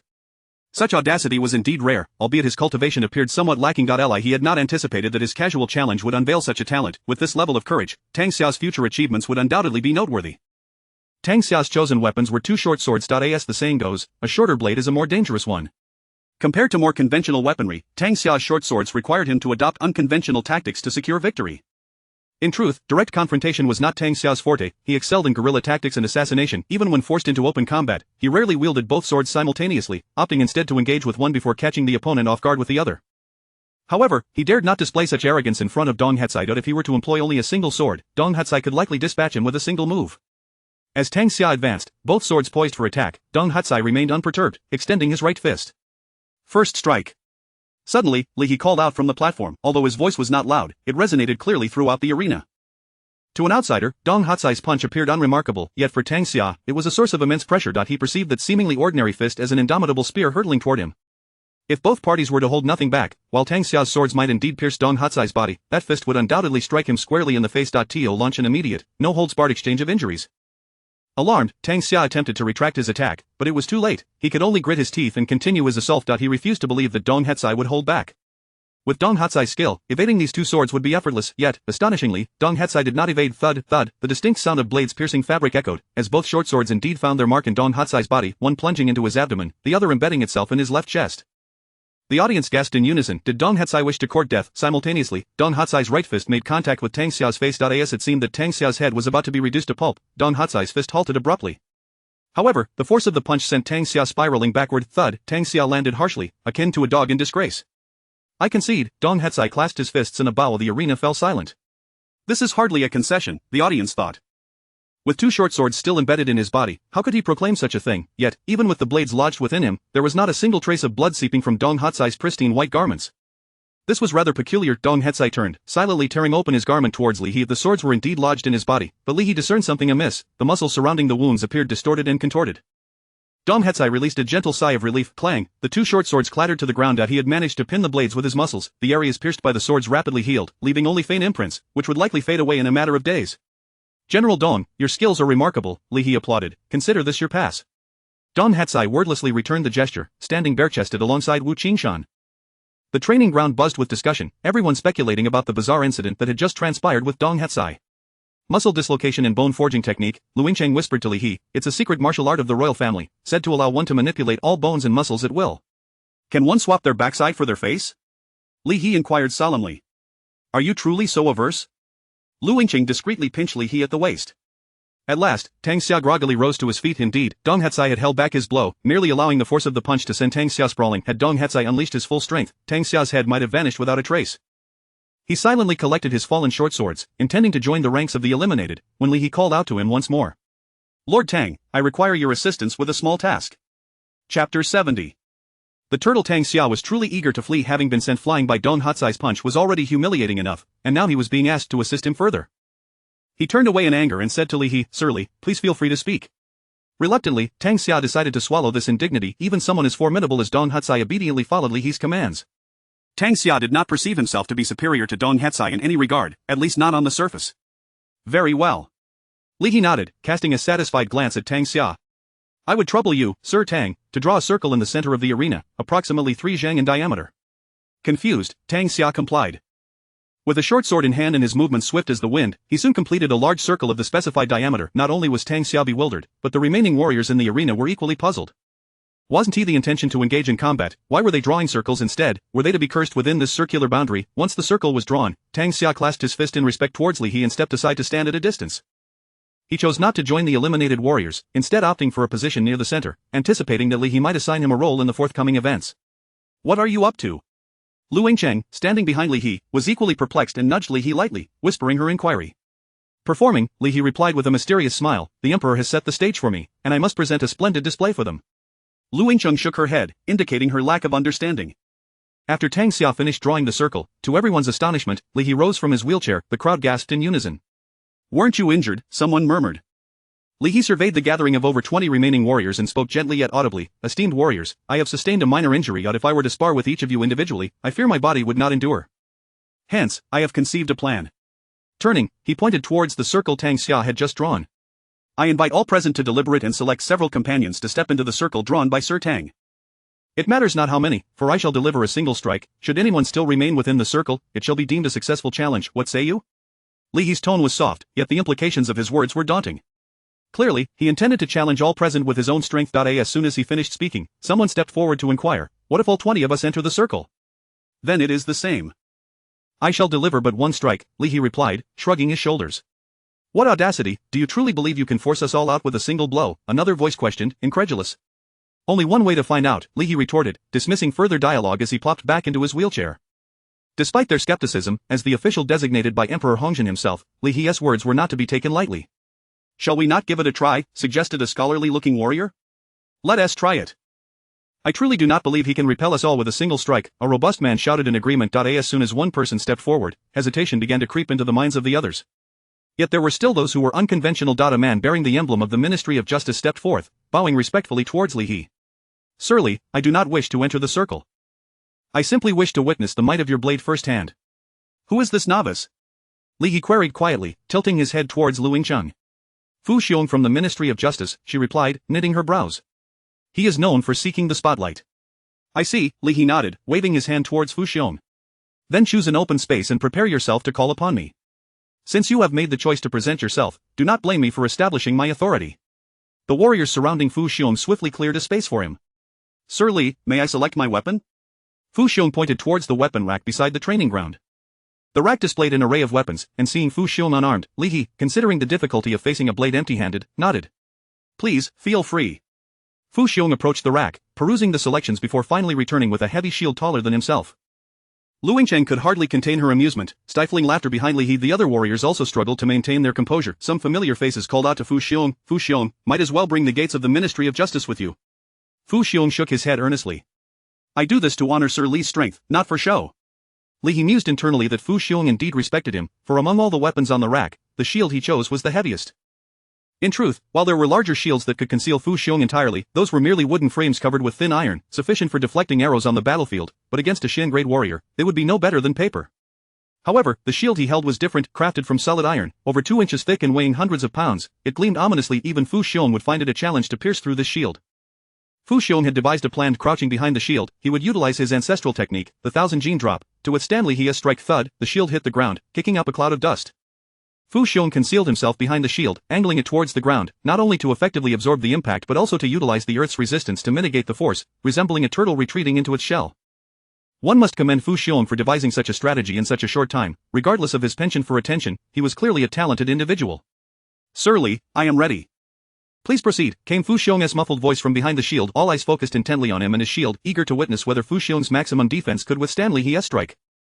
If he succeeded, many would surely opt for individual challenges against Li He. If he failed, they would undoubtedly choose to enter the circle drawn by Tang Xia to collectively confront Li He's blade. Beside Fu Xiong, the compacted earth sank over an inch beneath his boots, and his right arm, raised with the shield, bulged with veins, clearly straining with all his might. Li He slowly rose from his wheelchair, as Lu Yingcheng handed him the divine blade. Shen Puqi. On the other side, Wu Qingshan leaned closer to Dong Hatsai and whispered curiously, "General Dong, what do you think?" Dong Hatsai shook his head slightly, murmuring, "Even with my Dongming spear, it would be quite challenging." The over 60 young talents present from the 6 ministries remained wholly focused on Li He. Chapter 71. Formation. Everyone appears so grave, I feel an immense pressure. Li He chuckled softly, extending his right hand to grasp the hilt of his sword, the divine blade unsheathing with a resonant clang. Boom, a reverberating sound akin to a tolling bell echoed throughout the arena. A colossal shockwave swept across the training ground, displacing the compacted earth beneath, and in the swirling dust, Fu Xiong's figure had vanished from sight. Li He, however, nonchalantly returned to his wheelchair, even taking a moment to cough into his right hand, portraying the injured persona with striking authenticity. As the swirling dust gradually settled, a figure was revealed, lying flat upon the ground. The very spot where Fu Xiong had crouched with his shield now bore a gaping pit, approximately 10 feet in diameter and over a foot deep. One must acknowledge that the surface of this training ground had been compacted countless times. A regular individual, even wielding their full strength, could only leave a shallow mark upon the earth, yet, Li He's strike had created such a massive crater. The martial artists present exchanged glances, their expressions rife with astonishment. Looking towards Fu Xiong, who lay sprawled several yards away, his eyes tightly shut, he appeared as serene as one who had departed this world. His shield, however, had not traveled as far as he, but bore a deep gash of nearly an inch in depth. This was no mere facade covered in iron, it was a solid iron shield. Goodness, had he not possessed that shield, would he not have been cleaved in two? The previously boisterous man who had spoken out stood dumbfounded, his countenance betraying a burgeoning sense of trepidation. Those who had previously been eager to emulate Fu Xiong now fell silent, subdued by fear and seeking clemency. Fu Xiong's colleagues from the Ministry of Justice hastened to his side. Although this fellow was not particularly well liked within the ministry, it was indeed inappropriate for him to lie there unattended. Rumors could easily spread throughout the capital. By tomorrow, the Ministry of Justice is embroiled in severe internal strife. Fu Xiong is injured, and his colleagues remain indifferent. A few members of the ministry gathered around, while eliminated martial artists also rushed over to witness the spectacle. They felt for his pulse, tested his breathing, and even pinched his acupoints. Ultimately, they concluded that he was not gravely harmed. It seemed he had merely been stunned by the force of the blow. However, given that Fu Xiong had already broken through to the 4th tier of the profound realm, he was but a step away from the 5th tier. Even if he had been knocked unconscious by such an impact, he ought to have awakened by now, yet he continued to lie there, tranquil, his breathing slow and steady. Thus, some speculated that perhaps he was simply embarrassed and had chosen to feign unconsciousness. Of course, such conjectures were entirely unfounded. Fu Xiong, lying on the ground, felt a quiet urgency within. Could they not hasten to the next phase and cease their incessant inquiries about whether he was conscious or not? Ultimately, it was Li He who came to Fu Xiong's rescue. Ladies and gentlemen, you may now proceed to make your choices. Those willing to jointly withstand my strike, please step into the circle. Those who wish to challenge me individually, stand to my right. In a flurry, regardless of whether they entered the circle or not, there was temporarily no one on Li He's right side. Those who had entered the circle began to silently compete, vying for advantageous positions. Standing opposite Li He meant facing the edge of his blade. Standing away from him risked being pushed out by others. Thus, the safest position lay at the center of the circle. The contenders, eager to claim that central spot, glared fiercely at one another, tension mounting as if a confrontation was imminent. Gentlemen, allow me to speak. The young man who had suggested they all band together quickly moved forward, positioning himself between the others. He bore the countenance of a refined scholar, yet his demeanor among the crowd was lively and unflinching. If we wish to withstand Lord Li's strike, we must unite our efforts. As you have all witnessed, the might of Lord Li's blade is formidable. If we engage in individual combat, our fate shall be no better than that of Fu Xiong from the Ministry of Justice. True enough, but how do we unite our efforts? Someone in the crowd asked loudly. A pertinent question. The scholar turned to Li He, bowing deeply. Lord Li, might you grant us a brief respite? I possess a formation that may prove useful. Li He smiled slightly. You wish to utilize a formation to counter me. Why should I acquiesce to your request, Lord Li? You seek to defeat us all with a single strike. You must understand that without the aid of a formation, it is unlikely that even one among us would remain within the circle. Furthermore, it seems you wish to incite discord among us, leading us to defeat before the battle even begins. However, since we stand here, we are determined to contribute to the glory of the Ming dynasty, regardless of whether we earn your favor in the end. I do not wish to witness internal strife among my colleagues. I humbly possess some knowledge of formations and would like to seize this opportunity to share it. I wonder if Lord Li might offer me some guidance. Li He pondered for a moment. I shall grant you half an hour. The scholar, seemingly anticipating Li He's agreement, broke into a relieved smile and bowed once more. Thank you, Lord Li. He then lowered his voice, urging the belligerent individuals to calm their tempers. Who is this person? Li He discreetly inquired, patting the ample thigh of Lu Yingcheng beside him. But Lu Yingcheng shot him a glare, leaning in to whisper in Li He's ear. He is an official from the Ministry of Works. I believe his name is Song Yongshang. From the Ministry of Works, Li He was taken aback. The civil engineers from the Ministry of Works are now delving into formations. Indeed, he was the top scholar appointed by His Majesty in last year's imperial examination, Lu Yingcheng replied quietly. Despite having the option to join the Ministry of Personnel or the Hanlin Academy, he chose the arduous path of the Ministry of Works. However, he is indeed skilled in design and construction. After only a year there, he has already overseen parts of the Imperial Tomb projects. He was astonished once more. The Imperial Tombs are no ordinary undertaking. It is customary for emperors to begin constructing their mausoleums in advance.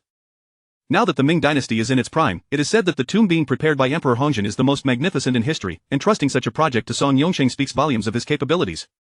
A top scholar who understands formations, possesses martial prowess, and is well-versed in engineering. This is truly a well-rounded talent. Moreover, it seems Song Yongsheng possesses remarkable social acumen as well. With just a few words, he had managed to diffuse the tension in the arena. Li He had initially hoped for some internal strife among them, which would have made things somewhat easier, and now, it appeared that with Song Yongsheng present, he would have to exert his utmost effort. Chapter 72. The blade strikes. Half an hour swiftly passed. Li He sat in his wheelchair, observing alongside Lu Yingcheng as Song Yongsheng directed over 20 individuals in the practice of formations within the arena. Among those yet to be eliminated, along with Song Yongsheng, there were a total of 24 warriors, engaged in the execution of peculiar footwork and movements under his command. The eliminated warriors remained gathered nearby, awaiting the final outcome. Do you understand? Li He turned to Lu Yingcheng and inquired. No, Lu Yingcheng shook her head. Li He, too, was at a loss. He had never encountered formations before. The tactics practiced within the Jinui bore no resemblance to the formation Song Yongsheng was now demonstrating. Initially, Li He assumed that Lu Yingcheng, as the daughter of the war god and well-versed in various matters, would possess some understanding of formations. To his surprise, she was equally perplexed. The art of formations was intricate and esoteric, and now, the number of individuals who comprehended it had dwindled significantly. Lu Yingcheng attempted to salvage her dignity. It's all right, Li He reassured her, patting the back of her hand. Unless this formation can single-handedly overcome 100 foes, I shall not falter. Lord Li, our formation has been successfully practiced. I humbly seek your guidance, Song Yongsheng announced, bowing respectfully towards Li He as the time approached. Upon hearing Song Yongsheng's words, the 20 or so individuals practicing the formation were taken aback. Is that all? They had toiled for half an hour without truly grasping the purpose of their efforts. Song Yongsheng instructed them to remember a few positions, and each time he commanded, they moved to designated spots. They remained bewildered as to the rationale behind such movements and the ultimate effect of the formation. However, given Song Yongsheng's illustrious reputation in the imperial capital, nearly all present had heard of him, and coupled with his confident assertion that his formation could rival Li He's, they reluctantly gave him the benefit of the doubt. If others could devise countermeasures, they would hardly believe in Song Yongxing's peculiar tactics. He gradually rose from his wheelchair, the Shinpu Chia resting horizontally across his chest. Song Yongxing leapt into the formation, positioning himself near the edge. Move. The 24 individuals each stepped forward. Move. They took their second step. Move. The third step. Though these 24 were a disorganized group, having never collaborated before, they were nonetheless the finest young talents from the 6 divisions. Even without full comprehension, they dutifully followed Song Yongxing's instructions, ensuring not to disrupt the formation. After 3 steps, an enigmatic aura began to emanate from these individuals, who had trained for merely half an hour. Move. The 4th step. After this step, everyone returned to their original positions. Channel your true energy. In an instant, these 24 exuded a fierce aura akin to that of 1,000 troops, transforming their previously disjointed formation into a unified front. What in the world is happening? General Dong exclaimed, his eyes wide in astonishment as he nudged Dong Hatsai beside him. I cannot fathom this. Song Yongxing is truly a remarkable talent, Dong Hatsai replied, equally awestruck. In the next moment, his gaze shifted to Li He, who faced this formation. He now resembled a solitary boat, on the verge of capsizing amidst a raging tempest. Just half an hour ago, he had undeniably been the advantageous party in this challenge, and now, however, Song Yongxing had completely reversed the situation with this formidable formation. He had become the one at an absolute disadvantage. Within the arena, the 24 continued to follow the previously practiced footwork, maintaining the formation's operation in cycles of 4 steps, yet, Li He remained motionless, the Shinpu Chia across his chest, his expression devoid of emotion as he regarded the formation before him. The aura emitted by Song Yongxing's formation was something he had only felt once before. That night, when Wei Jun had attacked Li He had experienced the sensation of a lone boat swaying helplessly amidst tumultuous waves. Yet, this felt different. The might of a warrior's strike relies upon cultivation, technique, and equally upon momentum. Prior to striking, if one's momentum peaked, the blow could possess 12 parts of its full potential. Yet now, Li He's momentum was firmly suppressed, he could scarcely muster even 10 parts of his strength, let alone 12. Yet he had no choice but to strike. Originally, Li He's plan was to incite internal conflict among these individuals, eliminating a portion of them, after which he could unleash a powerful blow to dispatch the remainder. Even if they were clever enough not to fight among themselves, he believed that with a desperate strike, he could force them all out of the circle. But with the emergence of Song Yongxing, the internal strife had dissipated, and these individuals had united to practice the formation. To shatter their formation with a single strike and force them out would likely require a peak 9th tier or even an immortal grade warrior. He drew the Shinpu Chia, casting the scabbard aside. Gripping the blade with both hands, his expression grew solemn. The golden finger had just rewarded him with an upgraded version of the Xinghe Juepu blade, and he intended to test it.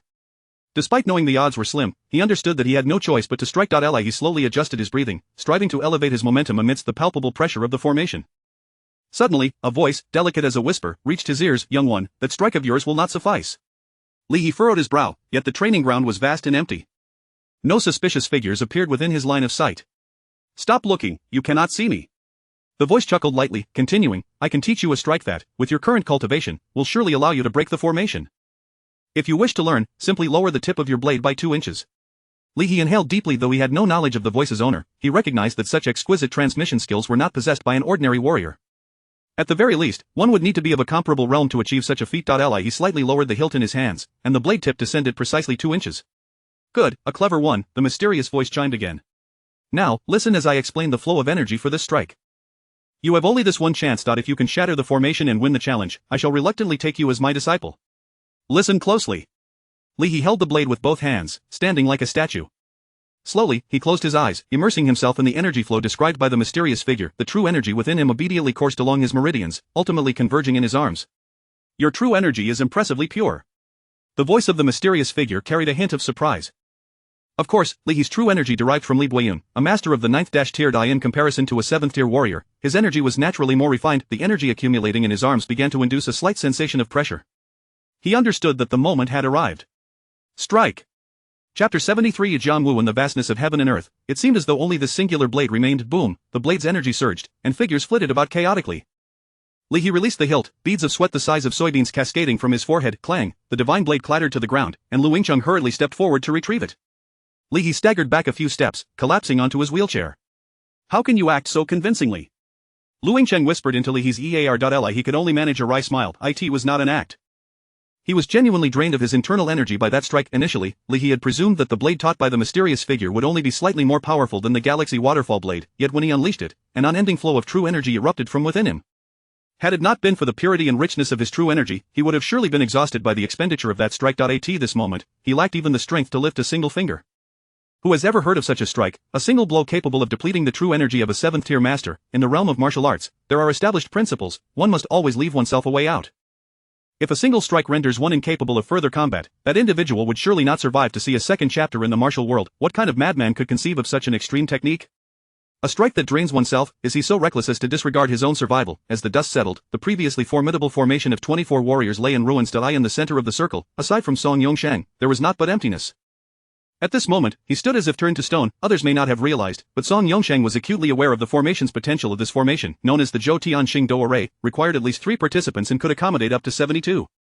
The greater the number, the more challenging it became to form. However, the 24 present were all elite members of the 6 departments. Even Song Yongsheng had not anticipated that the formation would succeed on the first attempt. From his research, he understood that the array possessed countless variations and unmatched power. With 72 proficient practitioners of the profound tier working in unison, it could even annihilate divine tier beings.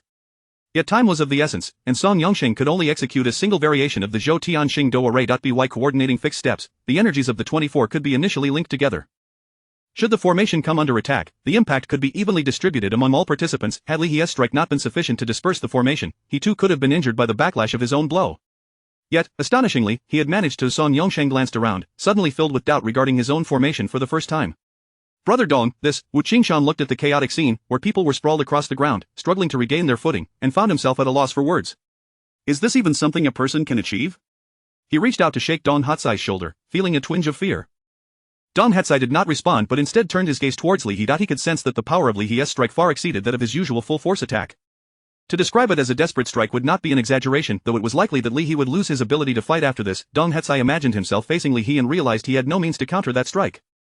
Even if he were to imitate Fu Xiong and seek refuge behind a heavy shield, he would likely be shattered by Li He's blow. He found himself agreeing with Wu Qingshan's assertion. Is this even something a human can accomplish? Seeing the disarray around her, Lu Yingqing finally understood that the situation was far more complex than she had initially perceived. She took a large step towards Li He, crouching down to grasp his wrist. Though Lu Yingqing possessed only a rudimentary understanding of medicine, she could discern that Li He's pulse was weak and erratic, clearly indicating exhaustion. What have you done? Lu Yingqing was momentarily stunned. She had stood behind Li He moments before and had not felt the overwhelming force of his strike. Watching the chaos unfold, she had thought it merely a collision between his casual slash and the formation. However, witnessing the figures being hurled out of the circle, she finally grasped the true power of Li He's blow. Yet he had somehow managed to concentrate the tremendous energy entirely in front of him, leaving even Lu Yingqing, who stood not far behind, oblivious to its presence. Such terrifying control was something Lu Yingqing had only experienced in one individual, her father, Lu Xinghe, yet she knew that Li He had not reached the divine tier of mastery akin to Lu Xinghe. Although she was still unclear on how Li He had executed such a strike, she understood that the price he had paid was undoubtedly steep.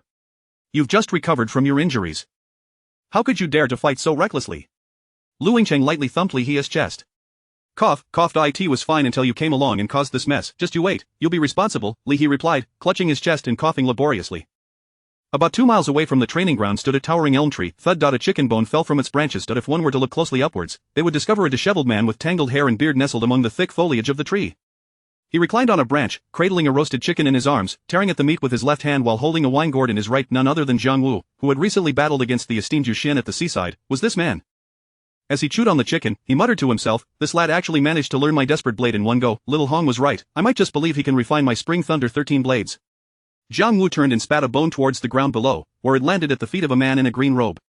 Hey, watch where you're throwing that. It wouldn't be good to hit someone on the head, he remarked with a smirk, sipping from his gourd. The blade saint graces us with his presence. I assume it is not solely to drop bones on my head, Wei Jun said, bowing respectfully beneath the tree. I can't say whether His Majesty's chosen successor meets your expectations, but regardless, it is him. Pa! Jiang Wu turned his head and spat out another chicken bone in the opposite direction. That brat Zhu Daohong dares to select my successor. Let him take a look at himself in the mirror and see if he is worthy. Few knew that Zhu Daohong was the given name of Emperor Hongjin. Over the past 20 years since his ascension to the throne, the number of people aware of Emperor Hongjin had grown, while those who knew his name was Zhu Daohong had dwindled. Jiang Wu, after 20 years of hiding at sea, you still speak so freely, Wei Jun replied, furrowing his brow, his tone growing more serious. Now that the Ming dynasty stands at the pinnacle of power, you ought to think before you speak, lest you find yourself sent back to the sea to catch fish. Jiang Wu rolled his eyes and snorted, ultimately refraining from retorting. Seeing Jiang Wu remain silent, Wei Jun continued, His Majesty entrusted me to convey a message on the matter of Li He bearing the auspicious energy of the Northern Yuan must not be divulged. As a divine tier warrior of the Central Plains martial world, you surely understand the implications. Jiang Wu exhaled through his nose, nonchalantly replying with 3 words, understood. Upon hearing this, the figure in the green robe vanished from beneath the tree. As in Chapter 74 processly he sat in his wheelchair, eyes closed in quiet meditation. The true energy within him felt as empty as a sun-dried fish to eye in the training grounds. The warriors who had been sent flying by Li He, they bore no serious injuries, merely minor wounds from the force of that strike. Not a single individual chose to depart. They stood solemnly in place, gazing at Li He in his wheelchair. Those who had arranged the formation sensed its formidable power, which combined the momentum and cultivation of the 24 participants within the formation. They even experienced a delusion, as if this array was invincible. No matter who stood before them, none could breach this formation, yet, Li He had accomplished it with a single stroke. These talented youths from the 6 departments displayed outward humility, yet harbored pride within. At under 25 years of age, each possessed at least a profound level of cultivation, provided they did not encounter significant obstacles or stray from the righteous path. Nearly all present would undoubtedly become the backbone of the vast empire of Ming in the future. They had ample reason to feel proud, however. Li He's strike had shattered their arrogance to pieces. It was said he was merely 20 years old. There are always those beyond the realms of the known, and higher skies above. They stood in place, looking at Li He as if gazing upon a towering mountain. He slowly opened his eyes and, upon seeing so many solemn faces fixed upon him, he momentarily froze. He reached out and patted Lu Yingcheng's arm, softly asking, "Why don't you let them disperse? I thought you were holding a memorial service for me." Lu Yingcheng pouted helplessly, "Isn't it your fault? Who would dare leave without your word? All right, blame it on me then," Li He replied, scratching his head as he stood up from the wheelchair, all eyes fixed upon him, and in that moment, he became the center of attention. Emperor Hongjin had provided Li He with a platform, and he had performed magnificently. His aim of establishing a name and reputation had indeed been achieved. So, was there anything left to say? Li He waved his hand amidst the gazes of the crowd. "Brothers, you may disperse now. No lunch will be provided." Laughter erupted throughout the training grounds, and the atmosphere lightened considerably. "Lord Li, you've injured over 20 people with that strike. Surely you ought to compensate for some medical expenses?" Someone called out jokingly. He was well aware this was in jest. Warriors serving the court inevitably faced injuries. Moreover, they were generally robust and seldom fell ill. Thus, Emperor Hongjin had long issued an edict stating that any warriors serving the court, who fell ill or were injured and required medical attention, could receive treatment free of charge at designated medical establishments. Since the issuance of this decree, countless martial artists from the rivers and lakes had flocked to Ming. Those who roamed the underworld were known for their free-spirited nature, often resisting government control, and were quick to draw their blades at the... It was not an exaggeration to refer to them as a plague upon the common folk. Warriors in the underworld understood that in the perilous world they inhabited, one could not avoid injury. It was not the injury that was to be feared, but the absence of a place to seek healing afterward. Therefore, following the emperor's decree, enterprising individuals estimated that at least 10,000 martial artists had joined the ranks. This not only bolstered the official strength of Ming but also diminished potential unrest. Thus, even if the individuals in the training grounds bore minor injuries, they could easily receive free treatment at the designated medical facilities. Furthermore, such minor injuries caused by shock to the internal organs required no physician. A few days of rest at home would suffice for recovery. The notion of Li He compensating for medical expenses was, of course, merely a jest. Come, step forward, and I shall owe you another strike." Li He beckoned playfully to the individual. Laughter erupted once more. The crowd found their familiar companions and called out to one another, heading off for drinks. Work was done. Tang Xia, excited, gathered his 2 short swords, preparing to slip out of the training grounds. He had no particular hobbies besides playing the flute. Each day, he would venture to the brothels, seeking out familiar courtesans to enjoy tea and play his flute. And indeed, he was a serious flutist. Tang Xia's ancestors had been renowned cloth merchants in the capital city of Bei'an, and his family lived in comfort. Though not born with a silver spoon, he was at least of a respectable gentleman's standing, akin to Li He's good friend, Shijin. Yet, since childhood, he had taken a liking to playing the flute. This passion had greatly distressed Tang Xia's father, who, in frustration, sent him to the military. In an environment filled with rough men, one could hardly be seen daily clutching a flute. Unexpectedly, Tang Xia enlisted at the age of 15 and, during his military service, was introduced to the cultivation of martial arts. Within 5 years, he had broken through to the profound realm and was eventually transferred to the Ministry of War as an official. When asked why he worked so diligently in martial arts training, to the point of neglecting his beloved flute, Tang Xia replied, "I train in martial arts to secure a position in the Ministry of War, where officials get off work on time, allowing me to play my flute in the brothels afterward." Tang Xia's response reached his father's ears and nearly drove him to the brink of anger. However, now that Tang Xia was an official of the court, his father could no longer chastise him and had to let him be. Although he had been struck by Dong Yikai today, it was merely a loss of face, and he had not sustained any injuries. Plus, he was able to leave work early. Tang Xia was immensely grateful to Li He. As Tang Xia joyfully made his way out of the training grounds, a faint voice clearly reached his ears. "Lord Tang Xia, why the haste? Where are you off to?" Tang Xia stiffened and turned, only to see Li He waving at him from a distance. Through the use of internal energy, Li He could transmit his voice across several dozen paces, though not as far as Jiang Wu, who could send his voice 2 miles away. Reluctantly, Tang Xia walked over to Li He, his spirits dampened, uncertain of why he had been called. "Lord Tang Xia, I did not say you were eliminated." Li's opening words took Tang Xia by surprise. No, Lord Li, please do eliminate me. My mere 4th tier profound cultivation is surely a disgrace to Ming." Tang Xia waved his hands frantically. In truth, he merely wished to get back to playing the flute soon. That would not be in accordance with protocol. Li He shook his head. "You were simply selected by my arbitrary standards, and besides, I never said I intended to eliminate you." Consider the 3 conditions I proposed for you to remain: defeat me in 3 moves, 1 strike from you, and 1 from me. You have yet to fulfill that, thus, I must complete the process before I can leave? Tang Xia pondered briefly, then was interrupted by Li He. However, Lord Tang Xia, you cannot engage in combat with yourself, so you must choose one of the 2 remaining options. Will you take my strike or shall I take yours? Of course, I shall take your strike, Tang Xia quickly replied, though he had not faced Li He's blade directly, having observed it from the sidelines, he was acutely aware of its might. Even if Li He did not wield all his strength against him, defeating him would undoubtedly be effortless. Li He chuckled, is that so? Then I shall draw my blade. Chapter 75 of The Reason in Li He's quaint courtyard in Bayan City. Ever since the disappearance of the landlord, Old Master Li, who was suspected to be a spy from Xiliang, Li He has completely taken over the premises, with no one to collect the rent. He has transformed the courtyard into his own abode. A few days ago, he had requested Feng Chun to assist him in transporting several stone stools into the yard, intending to set up a stone tea table in the southwestern corner for enjoying the cool summer evenings. Li He initially thought that as long as the stone stools could accommodate people, it would suffice. To his surprise, Feng Chun, along with his beloved, Miss Feng Zhoutian, brought in 7 or 8 enormous stone blocks. They were not merely suitable for sitting, they could even serve as beds. Consequently, Li He altered his design, converting the intended tea table into a stone bed, perfect for lying down on hot summer nights to ensure a refreshing respite. Peep, the little chubby bird, Fat Joe, perched on Li He's shoulder, smudging the remnants of green bean cake on his collar. Li He caught the little bird, gently rubbing its head. Lu Yingcheng entered the courtyard, pointing at the 2 or 3 neighboring courtyards, saying, once you ascend to the rank of a 3rd-grade official, you should approach the Ministry of Works to connect these courtyards and construct a grand residence. My father can then seek a horticulturist from Jiangnan to design the front courtyard beautifully. What's this? Why am I becoming a 3rd-grade official? The owner of this courtyard is not me. Wouldn't that be extorting the people? Li He blinked. Well, you could always find the owner again, he replied. If you managed to locate him, your accomplishments would surely merit an elevation to the rank of a 3rd-grade official. Lu Yingcheng shrugged. That's true. According to subsequent investigations, the elderly neighbors claimed that the landlord, Old Master Li, and his wife had resided here and established their business for at least 20 years. A spy from Xiliang who had been lurking in the imperial capital for over 2 decades thought if Li He could capture him, not to mention attaining the rank of a 3rd-grade official, even the position of the Eastern Depot's commander would be within reach. For the happiness of Lu Yingcheng, perhaps it is best not to pursue the role of the Eastern Depot's commander. Lu Yingcheng approached Li He and sat down on the clean stone slab, leaning her head gently against his shoulder. Husband, there is something I do not understand. The term husband stirred Li He's heart, and he felt compelled to assist her with whatever it was, even if she had 100 queries. What is it? He asked, taking her delicate hand in his. Why did you let that officer from the Ministry of War, Tang Xia, stay? You even deliberately lost to him. With his skills, he clearly wasn't worthy of remaining. Li He awkwardly cleared his throat, saying, it was not my intention to lose to him, I was genuinely exhausted at that moment. But why did you call him back? He was already planning to leave the training grounds. Lu Yingcheng gazed into Li He's eyes, her sparkling orbs filled with confusion. Do you truly wish to know? Li He inquired, observing her puzzled expression. Of course, I want to know. Then give me a kiss, and I shall tell you. The little fat Geo, perched nearby, covered its eyes with its wings, peeking through the feathers. However, the two did not continue. Lu Yingcheng wriggled out of Li He's embrace, supporting herself on his shoulder, her cheeks flushed. Alright, we've kissed, now hurry and explain. Li He chuckled, extending his hand mischievously. Let me have one more touch before I tell you. Fine, then I'll just sleep alone tonight and seek a physician to prescribe some cooling medicine for you. Don't even think about coming to me for relief. Lu Yingcheng sprang up from the stone bed, feigning to stride out of the courtyard. Hey, no need to be so serious. I was just joking. Li He pulled Lu Yingcheng back by the arm. That Tang Xia has exceptional combat instincts, he is quite a character. Did you see how he faced Dong Hachai's punch?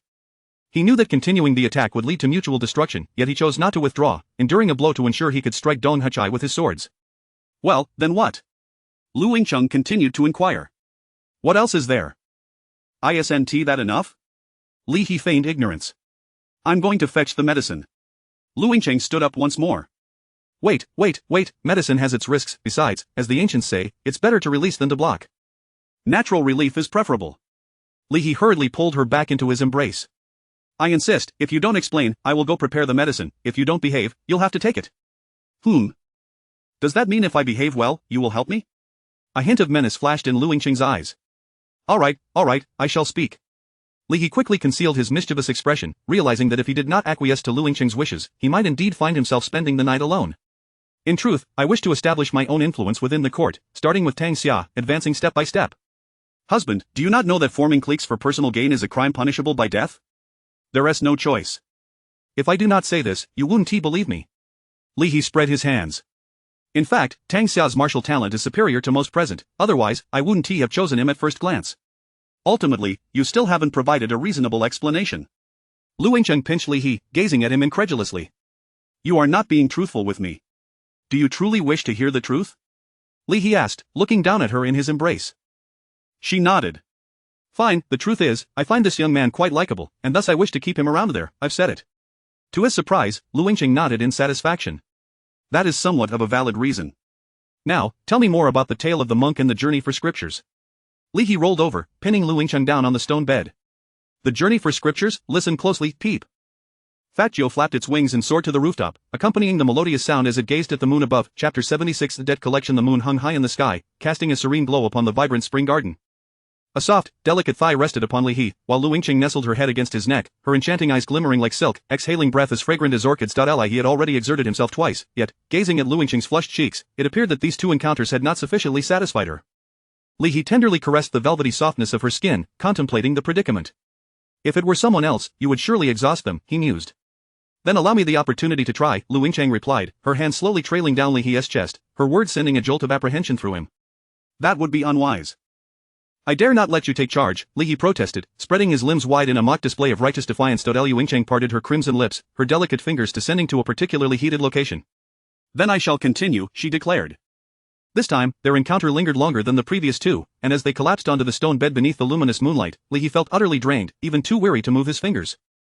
The exhaustion he felt was not merely physical but deeply psychological, born from the events of the day. Finally sated, Lu Yingcheng nestled against him, her fingers tracing circles upon his chest. You mentioned that in a month, the envoy from Beiyuan will arrive in the capital. Yet, we are still unfamiliar with their customs and protocols for the proposed sparring. Could their initiation of this exchange harbor ulterior motives? Lu Yingcheng lifted her gaze, concern etched upon her features as she regarded Li He. I am uncertain, he replied, shaking his head gently. The notion of sparring indeed originated from Beiyuan.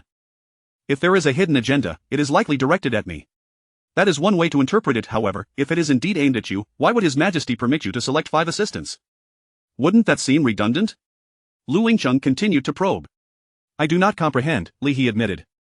Although I may appear to possess a certain standing, I still find myself ill-equipped to engage in the intricate machinations between our two nations. It is possible that I am merely a pawn in their game. Li He sighed, absently kneading the soft yet firm whiteness before him, but he recognized that in the grand scheme of the power struggle between the two nations, he had not yet earned the right to make a decisive move. For now, he could only play a pivotal role, biding his time until the moment arrived to overturn the board. Lost in thought, Lu Yingcheng suddenly broke free from his embrace, rustling as she began to don her garments. What is the matter? Li He inquired, sitting upright in confusion. It is a bit chilly, she murmured. Li He glanced down, noting the dampness on the stone beneath them, now cooled by the evening breeze. Ahem, he coughed, realizing that with Lu Yingcheng rising, he too should not linger idly. He began to dress. Shall we return indoors and continue? Continue? Lu Yingcheng regarded him with a teasing smile, as if to suggest that he might overexert himself and find himself depleted. How could I possibly be weak? Li He boasted, slapping his chest with a resounding thud, his bravado as unyielding as the stone beneath them. Come, follow me inside. Lu Yingcheng grasped Li He's wrist, pulling him towards the house. Hey, hey, hey! Just as he attempted to protest, a sudden flutter of wings interrupted them. Chirp! The small, plump bird perched above them. The two exchanged bewildered glances. What does that mean? Lu Yingcheng asked, her confusion evident. She could not decipher the bird's chirps, only Li He possessed that understanding.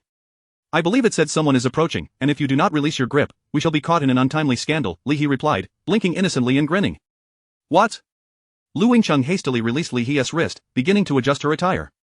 Li He leapt from the stone bed, hastily putting on his trousers and fastening his garments. Thud, thud, thud, the sound of hurried footsteps echoed from outside the courtyard. The warning from the little bird had become redundant, as both heard the urgent, heavy tread. Bang, bang, bang, someone knocked frantically at the courtyard door. Higor, are you at home? A rough voice called from beyond the gate. Li He exchanged a glance with Lu Yingcheng. What brings Fengchun here at this hour? Dichun, wait a moment. Li He shouted towards the outside, quickly tidying his disheveled attire. Just a moment, my collar. Lu Yingcheng reached out to straighten his collar, and only then did they approach the door to open it. Higor, there is grave news. Oh, Miss Lu is here too? Dichun burst into the room, his expression fraught with urgency as he caught sight of Lu Yingcheng. I was merely sparring with Miss Lu, Li He explained, trying to mask the chaos of the situation. Why do you arrive so late, Dichun? Is there something urgent? Oh, sparring, Dichun replied, suddenly enlightened, clearly believing Li He's alibi. Higor, something dreadful has happened. The grandfather of Zhou Tian has encountered a mishap. What transpired? Please, recount it slowly, Li He urged, his brow furrowing with concern. De Chun explained that after encountering the valiant young woman Fang Zhoutian at the Ministry of Justice, he had fallen head over heels and had used his funds to assist her in dealing with troublesome neighbors.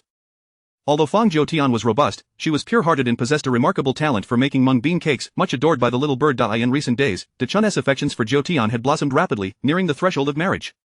Li He had also heard that Fang was from Jizhou, orphaned and raised by her grandfather, who had made a living through street performances, but now, her grandfather was in peril. This was no trivial matter for Fang Zhoutian. It all began when the two of them first arrived in the capital, De Chun continued, his intelligence shining through despite occasional lapses. Li He finally grasped the situation of Fang Zhoutian's grandfather, Fang Guan, had come to the capital to perform, just as the Ministry of Justice had begun cracking down on the gangs in the city. To sell their performances, they had to pay protection fees to the local gang. However, Fang Guan had managed to negotiate with the gang's minor leader for an extension, promising to pay back 15 taels of silver after 6 months. Just as they were nearing the time to repay, Fang Guan fell ill, and Fang Zhoutian had exhausted their savings on medical care. With the Ministry of Justice recently focused on gang activities, no one had come to collect the debt. But tonight, for reasons unknown, the gang had come to seize Fang Guan, threatening Fang Zhoutian to prepare 100 taels of gold or face dire consequences. Why not report this to the Ministry of Justice? Lu Yingcheng interjected, her brow knitted in concern. The ministry stated it was a financial dispute and was not within their purview, De Chun replied, his expression one of helplessness. Chapter 77 The Blue Lotus. Lu Yingcheng's delicate brows furrowed as she counted down the moments, ready to confront those at the Ministry of Justice. Ally he promptly stopped her, asserting that visiting the ministry now would serve no purpose other than to vent her anger. It would be wiser to rescue Fang Guan first. The old man had just recovered from a serious illness. If they tormented him further, he might not survive it. After listening to Li He's counsel, Lu Yingcheng managed to temper her fury and inquired of De Chun, where is the stronghold of that gang? De Chun, having spent considerable time with the young lady Fang Zhoutian, now spoke with a distinct dialect of Jizhou, merely revealing that the gang was called the Blue Lotus Gang. The Blue Lotus Gang? Lu Yingcheng's brows knitted together slightly. Why? Do you know of it? Li He pressed eagerly. I have heard some rumors suggesting this gang has ties to the Blue Lotus sect in Yangzhou, he replied. But never mind that for now. We must rescue Grandpa Fang first. In the western city of the imperial capital, a grand residence glowed with bright lights. In the courtyard, adorned with white walls and blue tiles, dozens of members of the Blue Lotus gang stood attentively, listening to a heart-wrenching lament emanating from the hall. I, Fang Guan, have diligently served the Blue Lotus sect, even at the cost of my sons and daughter-in-law's lives, and now you wish to extend your hand towards my granddaughter. Where is the justice in this? Where is the justice? Within the hall, a frail old man, bound in ropes, lay on the polished bluestone floor. It was hard to believe he was the robust Fang Zhoutian's grandfather, for his face was now a mask of sorrow and indignation, which could easily fill a tome. Before him, a massive copper hammer, the size of a melon, leaned against the 8 immortals table. The hammerhead glimmered with a golden hue, while the handle was made of dark iron. It is worth noting that the typical copper hammer used by ordinary soldiers is only slightly larger than a walnut. Beyond that size, it becomes exceedingly difficult for an average person to wield. Even if one could manage it, they would soon be exhausted. This copper hammer, however, likely weighed over 100 pounds, indicating the extraordinary strength of its wielder. Seated beside the table was its master. In a rosewood armchair, a formidable man sat upright, his broad shoulders resembling 2 sturdy doors, and his muscular arms capable of tearing apart a bear. This man, named Cheng Siyuan, was one of the guardians of the Blue Lotus sect in Yangzhou, appearing similar in stature to Taizhan, one of the dual heroes of the Ministry of Justice, suggesting he too was a master of external martial arts. Despite his imposing physique, Cheng Siyuan's movements as he lifted a teacup were remarkably refined. Old Fang, we do not wish to make things difficult for you, considering your decades of dedication to our Blue Lotus sect, which has been commendable. However, the promise you made before the ancestral tablets upon leaving the sect must be honored. The sect leader has dispatched me to the imperial capital to retrieve the Saintus, and regrettably, this means I must defend you first. Fang Guan writhed on the ground, rolling his eyes in disbelief. What promise did I make? I promised to take Zhoutian back, but I never specified a time. You forced me to sign some half-year agreement. Half a year is hardly sufficient. The Zhuge family has also fallen, with Zhuge Doliang being such a useless wretch that he cannot even uphold the ancestral legacy, and now you expect Zhoutian to return to serve him? Thud. The enormous copper hammer crashed down beside Fang Guan's legs, reducing a section of the sturdy bluestone floor to fine powder. A middle-aged man standing nearby, with a surname Yang and named Yang Zhengyi, flinched at the sound. Yang Zhengyi was the hallmaster of the Blue Lotus gang in the imperial capital, aware that the guardian before him had arrived from the main sect in Yangzhou and possessed formidable martial prowess. The hammer, weighing over 100 pounds, swung with the swiftness of a whirlwind, akin to a washerwoman wielding a pestle. It pulverized the stone floor into dust. If it were to strike a head, what a dismal thought. Yet, the frail old man lying on the ground remained unfazed, his arms bound but his chin defiantly pointed at his own legs. Don't hold back, strike my legs, strike my legs. Fang Guan. You show disrespect to the sect leader, this is a grave offense. Do not think I would hesitate to strike. Cheng Siyuan's expression transformed from calm to fury, a stark contrast to his earlier demeanor. Ha! Do you think the Blue Lotus sect is the Ming court? Offending the sect is a serious crime. I shall see if you dare to lay a finger on me today. You will not leave the gates of the imperial capital. Despite being tightly bound, Fang Guan's spirit remained unyielding, seemingly unafraid of death as he continued to provoke the now enraged Cheng Siyuan. Very well, very well. Cheng Siyuan scoffed with a bitter smile. You know that if I harm you, the Saintess will never return with me to Yangzhou. Do not think this can intimidate me. Today, I shall break your 2 old legs. He stepped forward and seized the embedded copper hammer, raising it high. Fang Guan gasped, tightly closing his eyes, his features contorted in trepidation. Yet, the anticipated agony of his legs being shattered never came, nor did he hear the sound of the hammer striking the ground. Instead, 2 sets of footsteps echoed through the courtyard. Who are you? Cheng Siyuan's voice reverberated with confusion. Fang Guan cautiously opened his eyes, only to find Cheng Siyuan frowning at the entrance rather than at him. Fang Guan was equally perplexed, wondering if he truly had such influential connections in the imperial capital that someone dared to intrude into the Blue Lotus gang's lair to rescue the. As he turned with great effort, he caught sight of the scene at the doorway. A figure clad in a blue robe appeared leisurely at the entrance, accompanied by a tall woman in a black dress, wielding a whip that resembled a sinuous serpent. The pair were strikingly handsome, their heights remarkably well matched, presenting an image of a celestial couple. Who are they? Are they here to rescue me? Fang Guan's mind swirled with confusion. Behind this duo, the spacious courtyard lay scattered with the bodies of dozens of Blue Lotus gang members, their presence unnoticed by Fang Guan until now. Moreover, the main hall's door remained wide open. Had anything occurred outside, Cheng Siyuan would have been the first to notice, yet, he showed no reaction, implying that this pair had effortlessly subdued the gang members in an instant. Fang Guan was taken aback by his own conjecture. As a seasoned wanderer in the martial world, he had rarely encountered such extraordinary masters, perhaps only a handful in his lifetime. He quickly dismissed the notion that this pair had come for him. The old man knew he lacked such significance. When had the Blue Lotus gang drawn the ire of such formidable experts? Fang Guan's heart brimmed with incredulous mirth. It seemed fate was determined to bring ruin upon the Blue Lotus gang. Chapter 78. The Copper Hammer. Yang Zhongyi, the master of the Qinglian gang, was taken aback. The members of the gang gathered in the courtyard represented the entirety of his years of hard work and effort. Recently, the Ministry of Justice had launched a crackdown on gangs, resulting in numerous arrests. Initially, he had anticipated the arrival of the headquarters protector to rally the members and bolster their presence, but now it seemed they had been caught in one fell swoop. However, with Protector Chang by his side, he believed there was no reason he couldn't handle these 2 young men. What sorcery is this? Yang Zhongyi boldly stepped forward, pointing at the young man with a sword at his waist, shouting, "Quickly awaken my brothers. Otherwise, Protector Chang will not spare you." This statement was the result of much contemplation on Yang Zhongyi's part. It not only showcased his protective nature towards his brothers in front of Cheng Siyuan but also sought to implicate Cheng in the situation. Having said this, how could Protector Chang refrain from intervening on his behalf? Yet, he failed to notice that upon seeing the pair, Cheng Siyuan's muscles were taut, resembling a bear ready to pounce on a tiger. Protector Chang? He let out a soft chuckle. I am aware that the capital houses 6 departments and numerous officials, yet I have never heard of a position known as Protector. Who conferred this title upon you? Just as Yang Zhongyi was about to retort, Cheng Siyuan interrupted him. The burly man spoke in a deep voice. Young brother, I am Cheng Siyuan, protector of the Qinglian sect from Yangzhou. I have come to the capital to retrieve our sect's saintess to preserve our lineage. I am unaware of how I have offended you. I ask for your understanding. Yang Zhongyi was rendered speechless. I was just boasting, hoping to leverage your authority, and yet you choose to yield first? Is this a stab in the back? At nearly 50 years of age, Yang Zhongyi had barely reached the first level of the Xin grade, and thus he could not discern the exceptional prowess of the 2 before him as Cheng Siyuan could. Nevertheless, the young couple seemed disinclined to acknowledge Yang Zhongyi's presence, which allowed him to breathe a sigh of relief. The Saintess? He exchanged a glance with Lu Yingcheng, both reflecting confusion in their eyes. Wasn't Fang Jiutian a struggling girl who came to the capital with her grandfather to perform? How had she suddenly become the Saintess of the Qinglian sect? To avoid any misunderstandings, he took a step forward and inquired, Protector Chang, is the Saintess you speak of the granddaughter of this old gentleman, Fang Jiutian? Yes. Before Cheng Siyuan could respond, Fang Guan, on the ground, shouted anxiously, my granddaughter is the so-called Saintess bestowed by your Qinglian gang. She has no desire to be a Saintess, she only wishes to settle down and have children.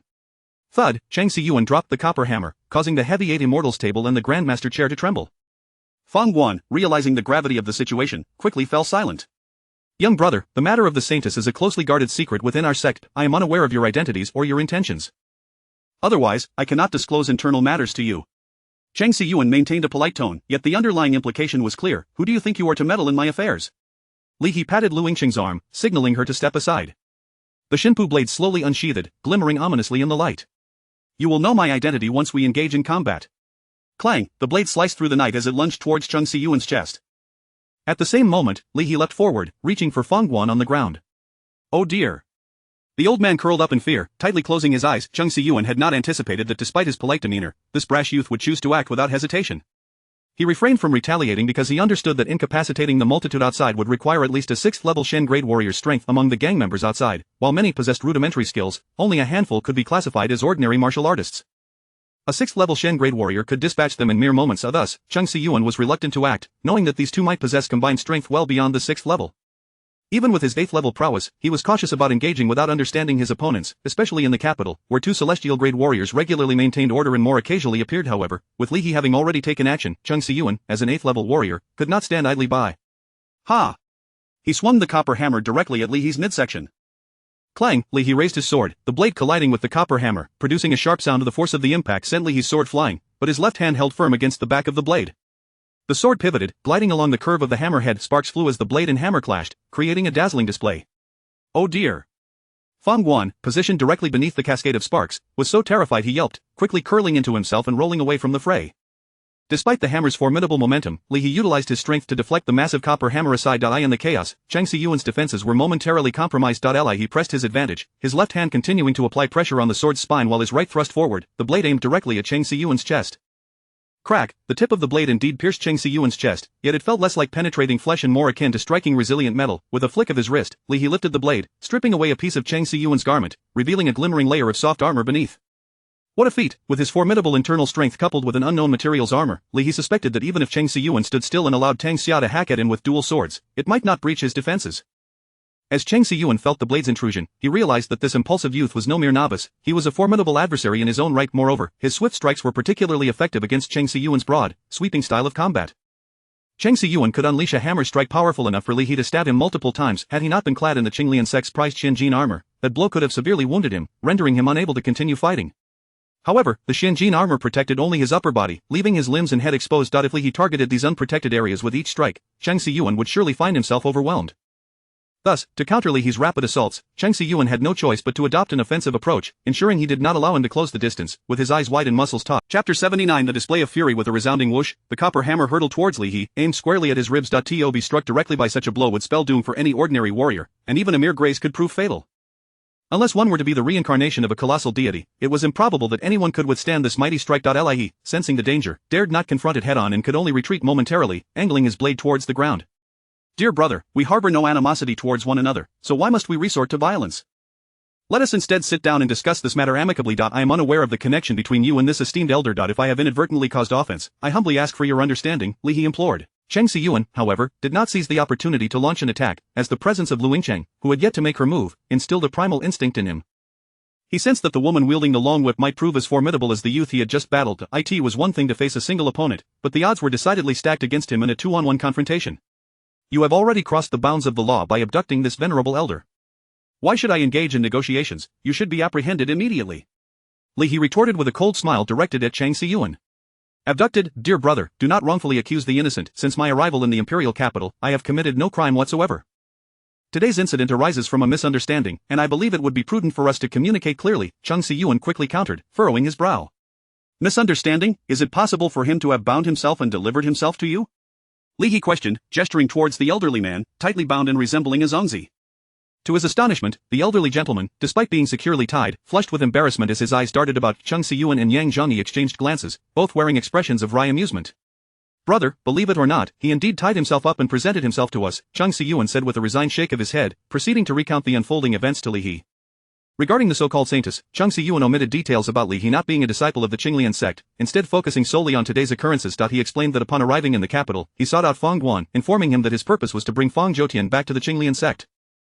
At the time, Fang Zhoutian was assisting Feng Chun in moving heavy stones for Li He. Naturally, Fang Guan vehemently opposed this, for she was his only granddaughter, and he could not allow Cheng Siyuan to take her away.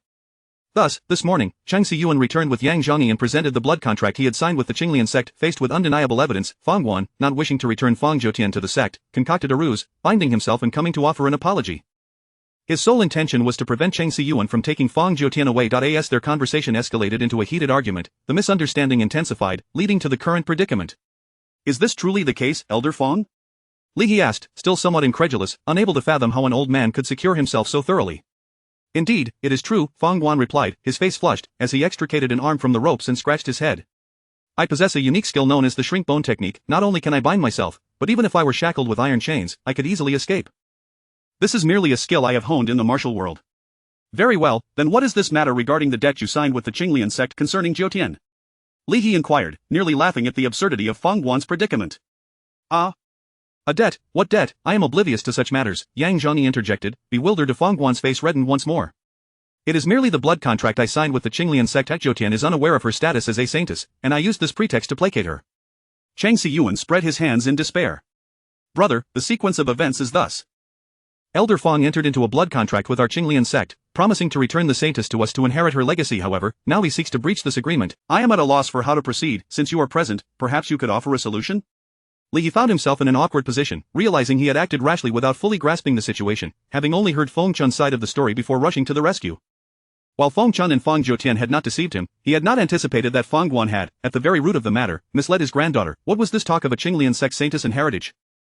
It all felt like a muddled mess. Now he was being dragged into the fray of these sectarian disputes, and he truly wished to remain uninvolved. After all, both parties had their own arguments. It would be far more straightforward to let the law decide with capital punishment rather than become embroiled in this chaos. Yet, Li He realized he had no choice but to engage, particularly since he had just wounded Chang Siyuan. Had it not been for that protective armor, Chang Siyuan might well have met a dire fate. To atone for his misjudgment, he found himself unable to avoid the murky waters of this situation. With a sigh, Li He sheathed his blade, the divine cascade, and bowed to Chang Siyuan and Yang Zhongyi. I am Li He, a 5th-rank Imperial Guard, serving under the Jinyui. I extend my apologies for any offense caused tonight. Chang Siyuan's eyes brightened, and he returned the gesture. No wonder your skills are so exceptional. Forgive me, I should address you as lordly. Too kind, Li He replied, waving his hands modestly. He then produced a gold ingot from his sleeve and handed it to Yang Zhongyi. The brothers in the courtyard were subdued by my wife using a secret technique, and they should be unharmed. This ingot serves as an apology. Should any brother require medical attention, I would be more than willing to cover the expenses. Li He felt a pang of regret, for in helping Feng Chun, he was now parting with a substantial sum of gold. It felt like a losing proposition. The wages for moving stones yesterday had yet to be settled. Yang Zhongyi's face broke into a broad smile as he accepted the gold ingot. My lord, you are exceedingly generous. This is merely a misunderstanding. There is no need for such grand gestures. Li He sighed inwardly and continued, since I have unwittingly involved myself in this matter, I must delve deeper. Elder Feng, Cheng Hufa, could you enlighten me on what it means to be a saintess of the Qinglian sect? Why was Zhou Tian chosen for this role, and why did Elder Feng take her away from the sect? My mind is awash with questions, and I implore you to clarify. Chang Siyuan nodded, ready to respond, but the elderly Fang Guan suddenly erupted in a wail. Zhou Tian cannot return. Zhou Tian is my very life. If she goes back, I shall not survive. What nonsense is this saintess? I was deceived by the Qinglian sect too. In a fit of emotion, Fang Guan thrust his hands against the ground, astonishingly freeing himself from the tightly bound ropes, rising to his feet as he shouted, whoever dares to take Zhou Tian away must first tread over my old bones. Chapter 80. Causality. Chang Siyuan and Yang Zhongyi exchanged a glance at the flailing Fang Guan, their faces betraying a bittersweet smile. In unison, they shook their heads at Li He. Li He discreetly signaled to Lu Yingcheng, who promptly understood and stepped forward, speaking softly. Old Mr. Fang, we comprehend your reluctance to part with Miss Zhou Tian. However, it is essential to acknowledge that this matter commenced with your signing of the blood contract. Perhaps we should convene and deliberate on a mutually beneficial solution, and I believe it is also prudent to consider Miss Zhou Tian's perspective. After Lu Yingcheng's gentle persuasion, Fang Guan finally ceased his lamentations. I cannot let Zhou Tian know of this. I merely desire for her to live joyfully without entangling herself in the sordid affairs of the martial world. Very well, Lu Yingcheng reassured him, but you must elucidate the sequence of events so that we may devise a suitable resolution. In a quiet chamber at the Qinglian sect's headquarters, 5 individuals sat in a circle around a table. Fang Guan and Chang Siyuan recounted the entire tale for over an hour, thoroughly clarifying the circumstances. To fully grasp this narrative, one must delve into events that transpired several decades ago. The Qinglian sect is renowned for its formidable external martial arts lineage, which is well known to demand extraordinary physical aptitude for cultivation. Only those with a complete innate constitution can embark on this path, and to reach a level akin to Chang Siyuan's, one must possess a talent of at least the innate divine strength caliber. The quality of one's physical aptitude is often dictated by hereditary factors, prompting the Qinglian sect to intentionally arrange marriages among the youth within the sect to produce offspring with exceptional abilities.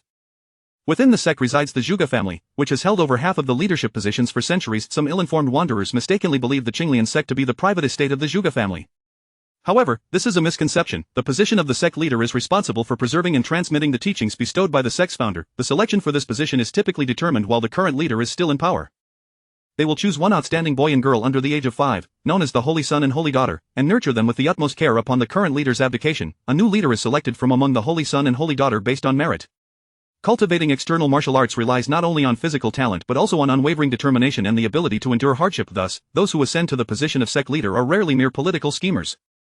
Fang Guan, in his youth, was originally a wandering performer, a fact he did not fabricate. He later married his wife with the earnings from his performances, and together they roamed the world. Eventually, they had a child, who was Fang Zhou father. However, when Fang Guan turned 30, chaos ensued. The era of Emperor Gaozu's pacification of the realm had only just begun, and bandits roamed the land unchecked, wreaking havoc. When they encountered robbers, Fang Guan valiantly protected his wife and child, narrowly escaping with their lives. Though his wife was struck by a stray arrow. With his wife deceased, Fang Guan was engulfed in despair, unwilling to continue wandering with his son. He longed for a place to settle down and safeguard his young son until he grew into adulthood. At that time, the Qinglian sect was in need of a handyman, and they took Fang Guan in. Having traversed the martial world for many years, Fang Guan had a keen sense for reading people's expressions and was quick and efficient in his tasks. Within a year, he ascended to the role of overseer of various affairs within the Qinglian sect. In martial arts sects, not only warriors exist, but also ordinary individuals like Fang Guan, who manage the day-to-day operations. Their offspring have a better chance than common folk of joining the sect as direct disciples. Fang Guan's son participated in the sect's assessments but, regrettably, lacked talent. Thus, he learned a few rudimentary martial arts techniques and worked alongside Fang Guan as an overseer for over 20 years. Now of marriageable age, Fang Guan's son had long harbored feelings for an ordinary female disciple within the sect. Consequently, both sets of parents arranged their marriage, and 2 years later, they welcomed Fang Zhou into the world. Aside from the early death of his wife, Fang Guan's later life could be described as nearly perfect. He was respected within the Qinglian sect, and though his son and daughter-in-law lacked extraordinary abilities, they were dutiful and harmonious, even blessing him with a lovely granddaughter. No, rather a robust granddaughter of Fang Zhou could roll over at 3 months, crawl at 5 months, walk independently at 7 months, and run with great vigor by 9 months. By the age of 1.5, she could lift a hammer nearly equal to her own weight, a weapon carried by the sect's esteemed experts. The elders and sect leader, upon witnessing this, declared, "Is this not an exceptionally rare talent?" They could hardly wait for the formal test and promptly announced Fang Zhou as the Qinglian sect's holy daughter of this generation. Once the ceremony was conducted, she would be the rightful heir to the sect's leadership. As for the holy son, it remained undecided. They would select one later. This news elated Fang Guan, his face nearly splitting with joy, constantly proclaiming that his fortune. This invigorated his commitment to the Qinglian sect, for once his granddaughter ascended to the leadership position, the sect would effectively belong to him. Fang Guan's son, Zhou father, was equally ecstatic, having grown up within the Qinglian sect, which felt like home to him. Thus, he began to take over his father's responsibilities, even establishing businesses like taverns and pawnshops, earning countless praises from the sect leader. At the time of the following year, after Lu Xing has swept through northern Yuan, he led 100 cavalry into the martial world. The bandits near Yangzhou gathered in alarming numbers, instilling fear in everyone. On that fateful day, Fang Guan's son and daughter-in-law ventured out of the city on business, only to encounter the bandits. The details of the incident remain shrouded in mystery, but 7 or 8 individuals in their party never returned. The Qinglian sect mobilized its entire force to search for them, ultimately discovering the lifeless bodies of Fang Guan's son and daughter-in-law in a remote valley. Fang Guan's world crumbled. His wife had perished in the martial world, and now his son and daughter-in-law had met the same fate. The more he pondered, the more dread consumed him. It felt as if he were under a curse. If Fang Zhou were to inherit the sect's leadership, that simply could not happen. Fang Guan resolved to shield Fang Zhou from the so-called martial world.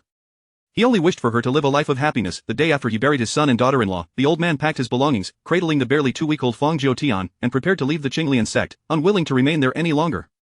Although the entire sect sympathized with Fang Guan's plight, they could not permit him to take their holy daughter away, yet, she was also Fang Guan's biological granddaughter, his only remaining kin.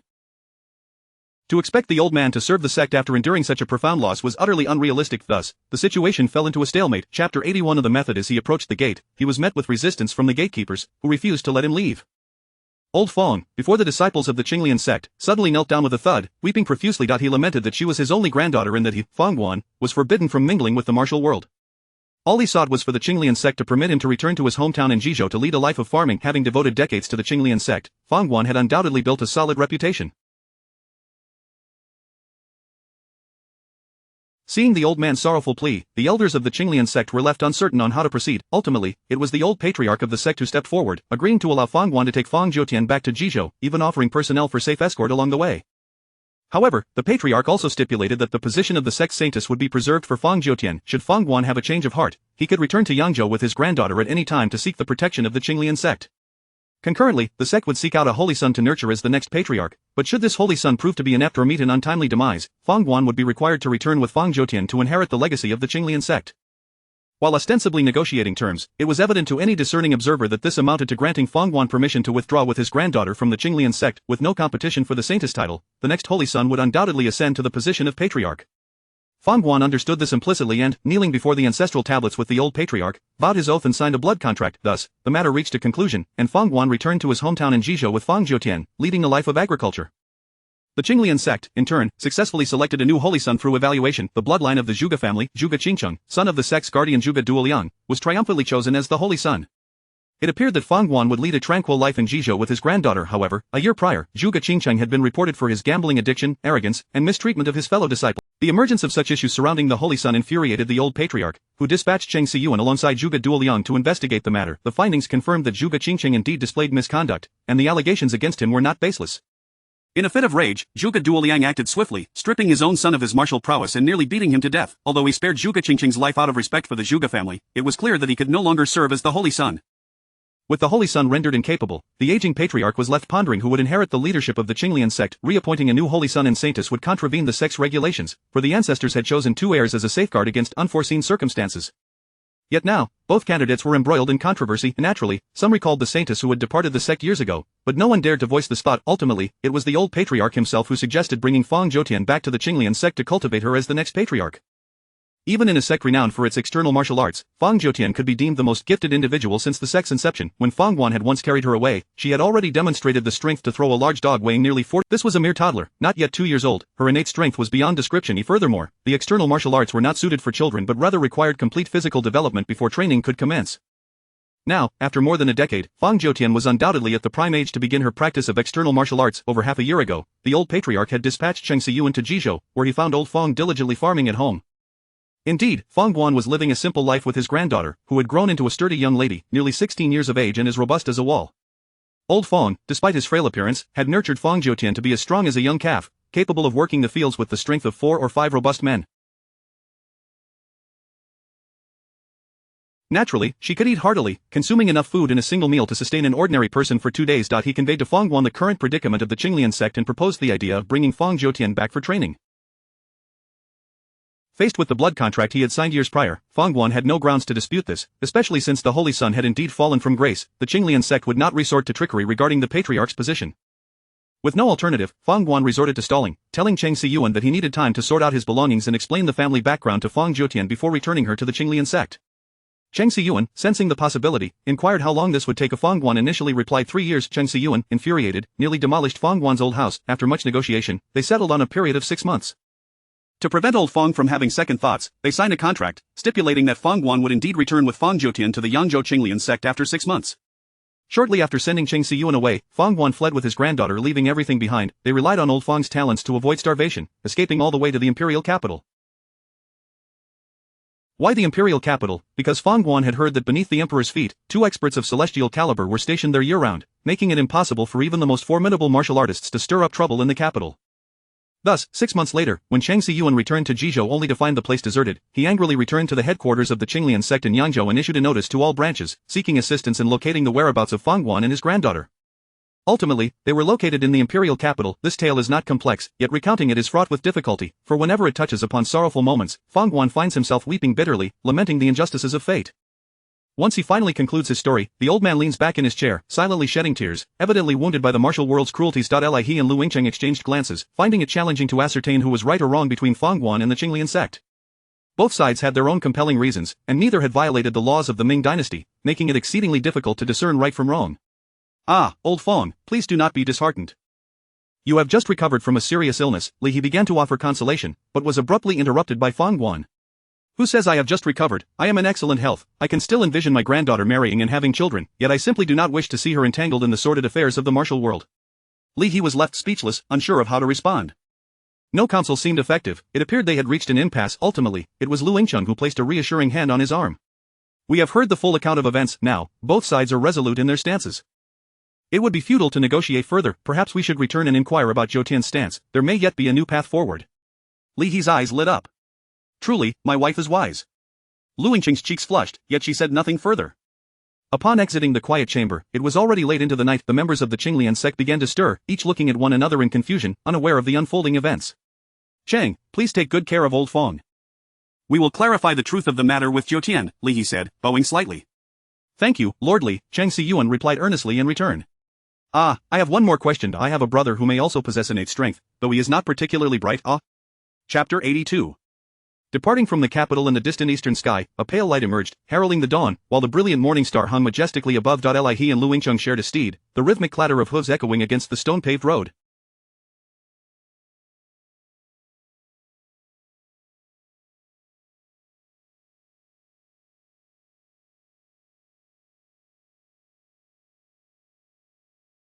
Unexpectedly, De Chun proved to be a promising candidate for external martial arts training. He, with an arm wrapped around Lu Yingcheng's delicate waist, rested his head upon her shoulder, murmuring softly, however, your Jinui has indeed delayed him. Did you not hear Cheng Siyuan mention that the best time to begin practicing external hard qigong is at the age of 16, De Chun will soon turn 21. Lu Yingcheng playfully swatted at Li He's wandering hand, casting him a sidelong glare. Yet Cheng Hufa also remarked that starting at 20 is not too late. The concern arises if one begins conditioning their bones after 25, for then the process is both arduous and fruitless, yielding minimal results. Indeed, I wonder if De Chun's family consents to his journey to Yangzhou for martial arts training.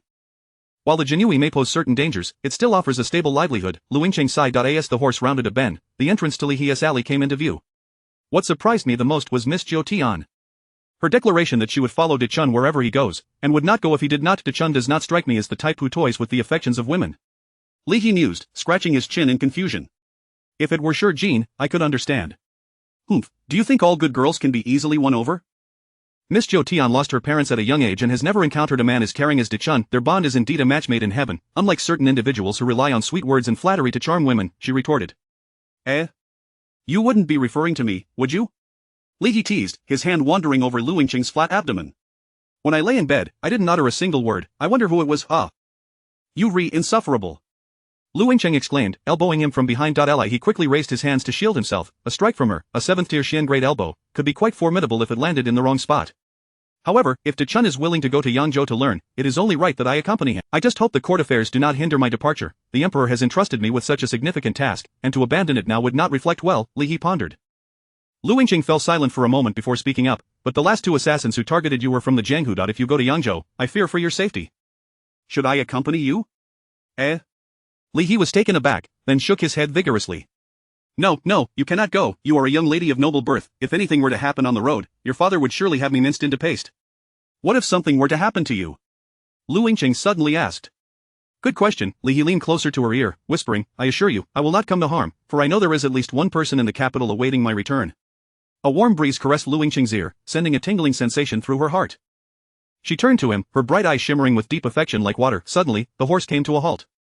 Li He turned his head to see a carriage stopped at the entrance of his alley. Beside the carriage stood a solemn group of guards. The 2 magnificent white horses pulling the carriage were as impressive as the steed beneath Li He and Lu Yingcheng. It was worth noting that Lu Yingcheng's horse, a swift steed, was a rare breed brought back from the Jinchi Pass by Lu Xinghe, capable of covering 1,000 miles effortlessly. Moreover, the coachman was someone Li He knew well. Wei Jun, he exclaimed, clearing his throat as he lightly tapped Lu Yingcheng's arm. She too sensed something unusual and quickly smoothed her face, dismounting alongside Li He to bow towards the carriage. Long live the Emperor! Rise, came the calm voice of Emperor Hongjin from within the carriage. Wei Jun pulled aside the curtain, revealing the Emperor's ordinary face, reminiscent of a middle-aged scholar. Li He, there are 26 days until the Northern Yuan envoy arrives in the capital. What are your thoughts? Emperor Hongjin inquired, his expression serene. He slightly bowed, replying, Your Majesty, while I hold a respectable position among the younger generation, I still lack the necessary refinement and combat experience to confront foreign adversaries. I wish to travel to Yangzhou. I humbly seek your permission. Emperor Hongjin nodded gently. Very well, you have my consent. Lu Yingcheng, standing nearby, immediately bowed her head. Your Majesty, I also, but she abruptly halted, casting a puzzled and surprised glance at Wei Jun. She then bowed again, Your Majesty, I was too forward. Indeed, replied the Emperor, regarding her with a thoughtful smile. Yingcheng, your father will return to the capital in a few days, you should remain here. Understood. Lu Yingcheng stepped back, her expression somewhat peculiar. Emperor Hongjin then turned his gaze back to Li He. Li He, the Jianghu is broader than just the capital in Yangzhou. Once the Northern Yuan envoy matter is settled, I will dispatch you outside the capital to restore order in the Jianghu. Are you willing? His tone was unassuming, yet the implications were grand. To speak of restoring order in the Jianghu sounded as effortless as managing the factions of the capital, yet, individuals of such stature indeed possess the authority to make such declarations. I am at your command, Your Majesty, Li He replied, bowing his head. What choice did he have? He could not oppose Wei Jun. Emperor Hongjin nodded slightly, a glimmer of appreciation in his eyes as he regarded the pair. Both your fathers are extraordinary individuals. You two will become the pillars of our great Ming in the future. Should you wish to marry, I would be honored to officiate your union. Lu Yingcheng's face flushed crimson. He quickly knelt, exclaiming, Thank you, Your Majesty, for your divine favor. Rise, the Emperor replied, nodding. He exchanged a glance with Wei Jun, who lowered the curtain and calmly took up the reins. The 2 grand horses pulled the opulent carriage northward. Only after the carriage had vanished from sight did Li He turn to Lu Yingcheng. Oh no, how did they find out about this? Even a pig can see it. Lu Yingcheng playfully punched him. Hey! Who are you calling a pig? He retorted. To the following day, at the southern gate of Northern City in the capital, Li He waved to Lu Yingcheng. You should head back, I'll return in no more than half a month. Lu Yingqing's eyes were red, evidently having cried recently. The distance from the capital to Yangzhou was 1,800 miles, with wide post roads all the way. A group of them riding swift horses could reach Yangzhou in 4 to 5 days. Thus, Li He's estimate of a maximum of half a month was not entirely unreasonable. On the other side, Feng Chun's mother was stuffing him with baked buns, presumably fearing he would go hungry on the journey.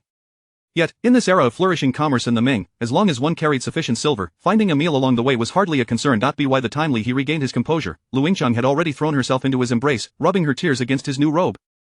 Chapter 83 of the Forest. After a heartfelt farewell, the 5 riders galloped forth, embarking on their journey to Yangzhou. Li, Feng Chun, and Cheng Siyuan each mounted their own steed, while the elderly Feng Guan and Feng Jiutian shared one horse.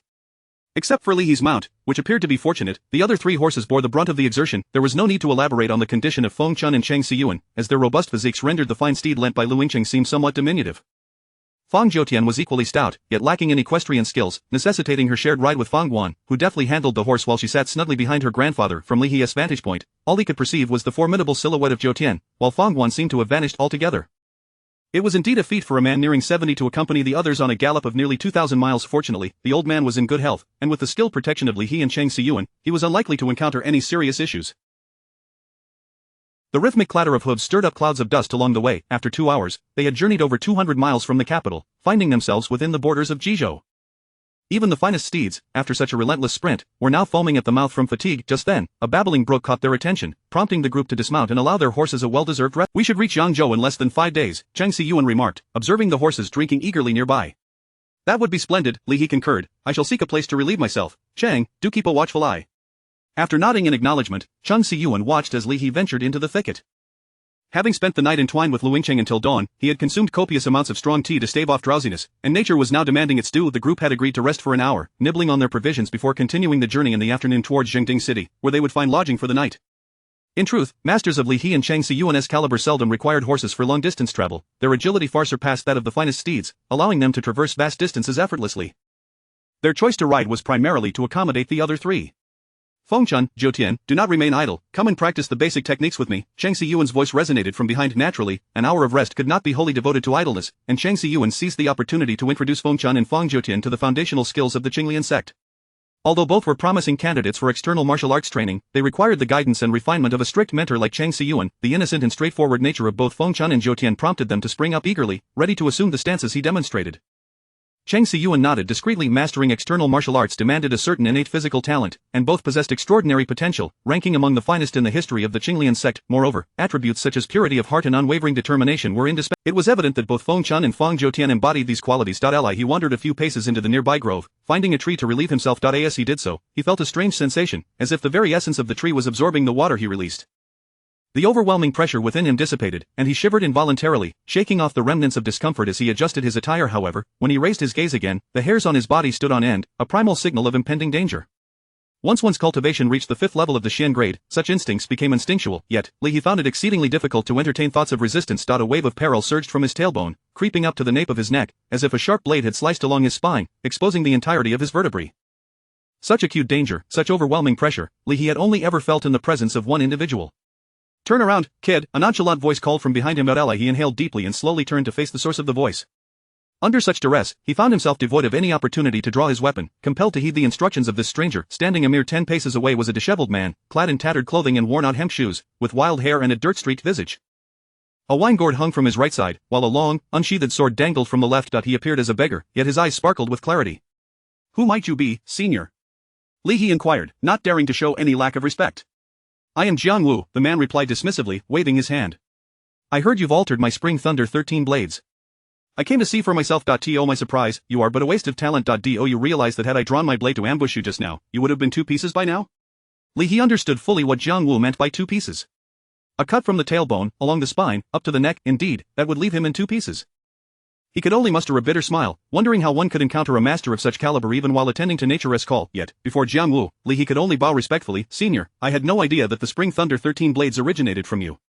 My apologies. When I practiced the technique, it felt exceedingly awkward, prompting me to take the liberty of modifying it. You are quite honest. Now tell me, what felt awkward? Jiang Wu leaned against a tree, raising an eyebrow at Li He. Initially, I could not discern the cause, but it simply felt off. However, upon seeing you today, I finally grasped it, Li He replied. Oh, you figured it out just by seeing me? Jiang Wu's curiosity piqued. Indeed, your blade resembles a goose feather, narrow at the back and wide at the front, with a hefty blade, allowing for a stable yet agile execution of the spring thunder technique. I, however, employed the embroidered spring blade of the Jinui, which is shaped like a willow leaf and much lighter. Consequently, some of the transitions in the techniques appeared sluggish due to their flexibility. Thus, I adapted by omitting certain cumbersome movements, condensing them into 9 strikes, while still retaining the core framework of your spring thunder style without altering the essence or intent. Li He spoke with genuine emotion, for his modifications had initially been guided by an innate understanding granted by his unique abilities. However, with his current advancement in cultivation, he had come to comprehend the reasons behind his earlier revisions. That seems reasonable. Were I to wield your type of blade, I too would have transformed the Spring Thunder 13 blades into a purely swift technique, Jiang Wu remarked, nodding toward the divine waterfall blade at Li He's waist. Your insight is commendable, senior, Li He complimented, seizing the moment to flatter. However, you cannot escape punishment for altering my technique without permission. Very well, receive a strike from me, Jiang Wu declared. Ah. Before Li He could voice his bewilderment, a flash of blade light filled his vision. Chapter 84 Reunion. Maintain a steady stance and tread with purpose. My dear Lord Li He, what has kept you for so long? Cheng Siyuan inquired with curiosity as he observed Li He emerging from the thicket, adorned with a few blades of grass and his attire somewhat disheveled. I merely gleaned some insights from the forest moments ago and was absorbed in contemplating several sword techniques, Li He replied, brushing off the grass and dust from his clothing, gesturing for the trio to continue their practice. Please, carry on with your training. Fang Guan led several horses to graze by the stream. Li He found a patch of open ground, settled cross-legged, and placed his sword, Shinpu, horizontally upon his knees, closing his eyes in deep contemplation. That earlier so-called sword strike was not an authentic technique. Jiang Wu could never truly cleave Li He in two. It seemed that the strike existed solely within Li He's mind. He sensed the blade's sharpness, yet the sword remained sheathed at Jiang Wu's waist. The essence of the sword, indeed, it was the sword's intent. Jiang Wu's blow was not merely an attempt to startle Li He, he had indelibly inscribed the essence of the sword within Li He's consciousness. It was a manifestation of utmost speed and unparalleled sharpness. Though Jiang Wu did not wield a swift blade, his profound understanding of the sword allowed him to execute a strike that even Li He found admirable. Endowed with an extraordinary martial talent bestowed by his unique abilities, Li He could master any martial art in an instant. However, he devoted a full half-hour to comprehending that one strike. Feng Chun and Fang Jiutian, drenched in perspiration, concluded their initial session and were about to rest when a clear and resounding sword clang resonated from nearby. Startled, they turned to see that Li He's sword had returned to its sheath, as if nothing had transpired. Cheng Siyuan regarded Li He with a grave expression and inclined his body slightly.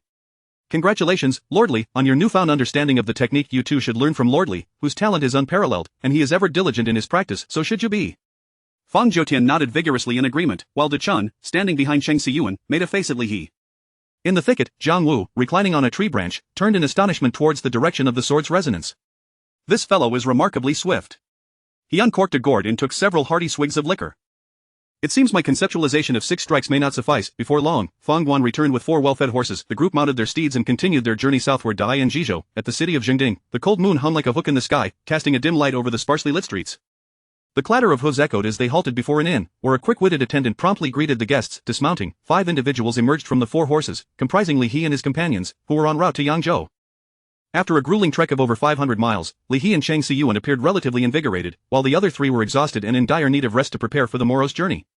Li He dismounted and entrusted the reins to the attendant. Such inns typically offered stable services, alleviating concerns for the horses' welfare. Moreover, with Li He and Cheng Siyuan present, anyone contemplating theft would surely reconsider their chances of escaping Zhengding.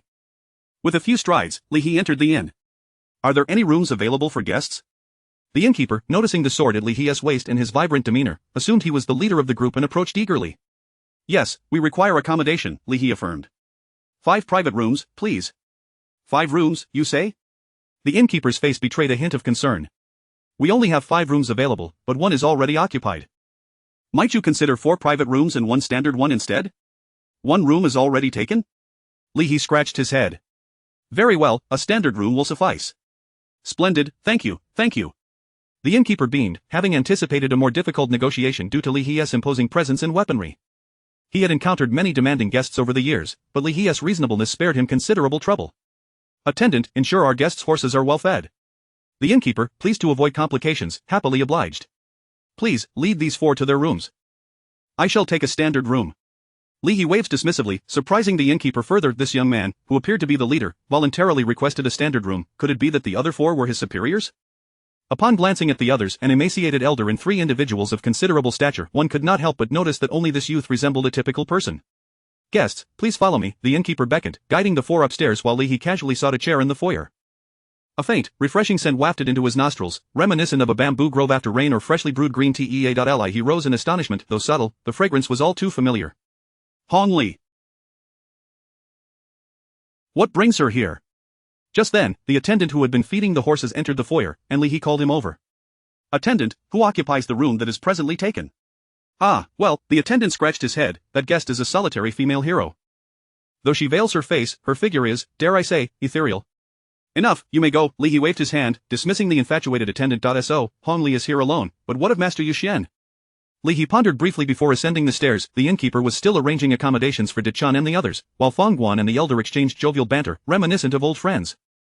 Truly, the old man, seasoned in the ways of the world, had a knack for reading people that even Li He could not rival. Fortunately, Li He had no need for such skills. Such is the nature of martial artists, Li He mused as he approached the only locked room. He raised his hand and knocked on the door. In a normal sequence of events, a voice would call out, "Who is it?" followed by Hong Li opening the door with a look of surprise upon seeing Li He. However, there was nothing. Could she be out? Li He wondered, knocking once more. Suddenly, the door swung open with remarkable swiftness, and a hand reached out, pulling Li He into the room. The door then slammed shut with a resounding thud. The innkeeper, perplexed, poked his head out from a neighboring room, scanning the surroundings. Was there a gust of wind just now? He glanced around, finding nothing amiss, and returned to converse with Feng Guan. In another room, Cheng Siyuan furrowed his brow. The rapidity with which the door was opened and closed would be difficult for anyone but a martial artist to achieve, yet, traversing the martial world inevitably leads to encounters with fellow warriors. With Li He present, Cheng Siyuan felt no inclination to concern himself with such trivialities. Settling onto the bed, he began to meditate and recuperate. Chapter 85. Tender affection. A soft, warm body nestled into Li He's embrace, the intoxicating fragrance wafting into his nostrils. Li He gently caressed the smooth hair at the back of Hong Li's head, at a loss for words. After approximately the time it takes to burn a stick of incense, Hong Li suddenly pushed Li He away and stormed to the bed, turning her head to the side, refusing to look at him. What does this mean? Although Li He was oblivious to the reason behind Hong Li's sudden anger, he felt a twinge of guilt within. During their time in the imperial capital, he had engaged in ambiguous flirtations with Hong Li, and after her departure, he had begun a relationship with Lu Yingcheng. Wasn't he that the mark of a scoundrel? Yet, what was done, remorse served no purpose. With a sigh, Li He approached Hong Li, gently stroking her hair. The girl lifted her head, her eyes shimmering with unshed tears. You really are with Sister Chang, so it was indeed about this matter. He found himself at a loss for words, unable to articulate a response. He couldn't claim that Lu Yingcheng had pursued him, for that would only paint her in a worse light. Yes, he finally admitted, nodding in honesty. After all, Hong Li had already discovered the truth. Concealing it would only deepen her unhappiness. You men are all the same, Hong Li exclaimed, delivering a fierce punch to Li He's chest that carried no restraint. He nearly saw stars from the impact. He inhaled sharply, instinctively grasping her wrist and pulling her into his embrace. What was to be done? Having already resolved to play the scoundrel, he could only brace himself and carry on. In this era, men taking multiple wives and concubines was hardly a crime. It was no great leap to let fate decide who would be the wife and who the concubine through a game of chance. Hong Li gasped softly, yet she had already been drawn into Li He's arms, clad in a delicate, pale yellow gown. As the weather grew warmer, she wore little beneath it. With the sudden pull, her garment became slightly disheveled. What are you doing? She protested, pushing against Li He's arm, but with his prowess now at the 7th tier, she was hardly a match for him. I apologize, but truly, it is a matter of circumstance. To be favored by 2 women is a fortune beyond measure. I ought not to desire more, yet I am a greedy man, Li He murmured softly in her ear. A warm breath brushed against her earlobe, sending a shiver coursing through Hong Li's body. Her form melted against him, overwhelmed by the sensation that if you are willing, I will also clarify matters with Yingchen. I do not wish to let down either of you. Li He's voice grew ever nearer to her ear. Hong Li's cheeks flushed crimson, her neck and ears following suit. Do not blame Yingchen, it is all my fault, yet, I feel as though I was the one who came first. Love knows no precedence, it is merely love or the absence thereof. With Hong Li's delicate earlobe within reach, Li He slowly inclined his head, planting a gentle kiss upon the pristine flesh. He even dared to steal a fleeting lick. She let out a startled gasp, quickly covering her mouth. This was a sensation she had never encountered before. Like a bolt of lightning, an electric current surged from the point of contact throughout her entire being. Her body, akin to a puddle of soft clay, surrendered to Li He's embrace. Had it not been for the remnants of her rationality, she would have entirely relinquished her resistance, yet, the difference between this state and complete surrender was negligible. Li He's large hand began to explore the delicate curves of her body, ascending along the peaks. Wait, Hong Li suddenly recalled something, pushing against Li He's hand with all her might. What is it? Li He halted, perplexed. Could it be that the lines from Qiongyao's drama's Wound Tea sway this little girl? I haven't tea bathed yet, Hong Li murmured, lowering her gaze. Looking up, Li He noticed a large wooden tub behind the screen, filled with steaming hot water. Reluctantly, he released her. His intention was never to take advantage of Hong Li, he merely sought to placate her to avoid any conflict with Lu Yingcheng. Having successfully soothed her, the timing of when to pursue her further would depend on his mood. Not to mention, he needed to consider whether Master Yuxian was nearby. A sudden sense of panic washed over him. He had forgotten to ask Hong Li whether Master Yuxian was hiding in the room. If she witnessed him being so forward with her apprentice, wouldn't she emerge and scold him? Go ahead and bathe, he said, pretending to be reluctant as he pecked Hong Li's earlobe.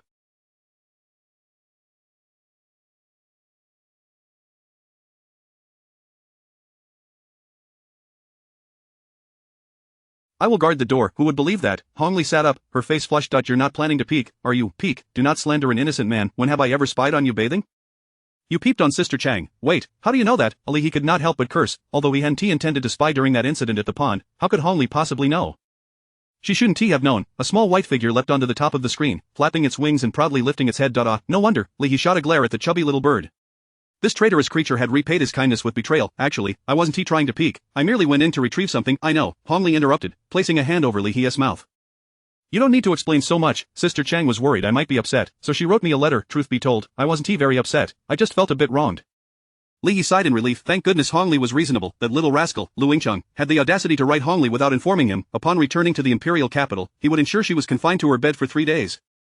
He clenched his fist. I need to bathe and change. If you don't wish to leave, you can sit outside the screen, Hong Li said shyly, biting her lip. Alright, Li He seized the opportunity. However, I also wish to bathe. What shall we do? Can we bathe together? Chapter 86. Bathing. A rustling sound emerged from behind the screen. Before long, a jade green sash peeked out, draping itself over the screen. Following it were a silken gown and a delicate skirt, and finally, a moonwhite bodice was laid atop the screen. Hong Li settled herself into the bathing tub. The splashing of water echoed from behind the screen, while Li He sat at the table, his thoughts wandering restlessly as he gazed out the window. Wasn't this a pure test of his own resolve? Li He pondered whether he should indeed act like a beast. Chirp. Xiao Fei Chou perched on the windowsill, flapping its wings and calling out half-mockingly. You still dare to call, you foul traitor, Li He muttered softly, stepping forward to grasp the little creature in his palm, crumbling half a green bean cake to feed it. As if sensing the sounds from beyond the screen, the splashing abruptly ceased. Once it was confirmed that Li He was merely feeding the bird and had no ulterior motives, the bathing resumed. Lier, where is your master? Why are you alone in Zhengding City? Li He coughed lightly, feigning casualness in his inquiry. My master left 3 days ago to attend to other matters, Hong Li replied softly. She seems to have made some progress in her cultivation and needs to find some special herbs to aid her, so I am unaware of her whereabouts. Oh, I see, Li He said, feeling a slight sense of relief. Since the esteemed Yu Xian had parted ways with Hong Li, the likelihood of her appearing while he contemplated his base intentions diminished significantly. Cough. He certainly did not wish to behave like a beast. He was merely discussing a hypothetical scenario. However, wasn't Yu Xian already an immortal grade martial artist? Could she still be progressing in her cultivation? Was she referring to a realm beyond the immortal grade, or does the immortal grade, like the mundane and profound grades, also subdivide into levels 1 through 9? Though Li He had encountered a fair number of immortal grade martial artists, from the eccentric Jiang Wu to the composed Yu Xian, as well as the seemingly more immortal like Wei Jun and Zhui Yan, it was unlikely for an ordinary person to meet so many above the immortal grade in a lifetime. Yet today, Li He discovered that even having reached the 7th level of the profound grade, he was still much closer to the immortal grade martial artists than the vast majority of people in the world. Nonetheless, he remained utterly ignorant about the true nature of immortal grade martial artists. At present, he only knew that immortal grade martial artists were formidable, but he could not ascertain just how formidable they were. He could not quantify the combat prowess of an immortal grade martial artist using his known strength. For instance, how many Li He's could an immortal grade martial artist defeat? Similarly, how many Lu Yingchengs could they vanquish? Furthermore, he could not discern the power disparity among immortal grade martial artists. Even when subdued by a single strike, he was unable to differentiate between Wei Jun's blow and Jiang Wu's strike in terms of strength. This was peculiar. Indeed, theoretically, Li He was among those closest to the immortal grade martial artists in this world. Yet, aside from having been bested by immortal grade martial artists on 2 occasions, his understanding of the immortal realm did not surpass that of an ordinary profound grade martial artist.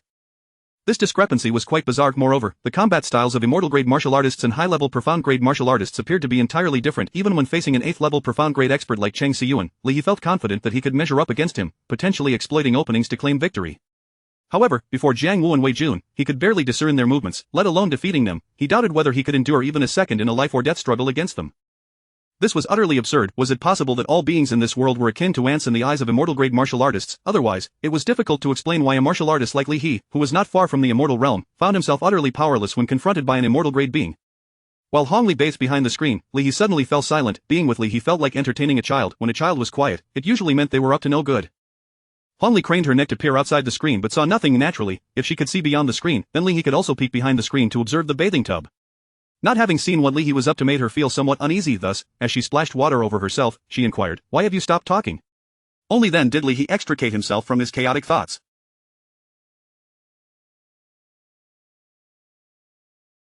He suddenly realized that the person before him was a disciple of an immortal grade martial artist. She might possess some insights.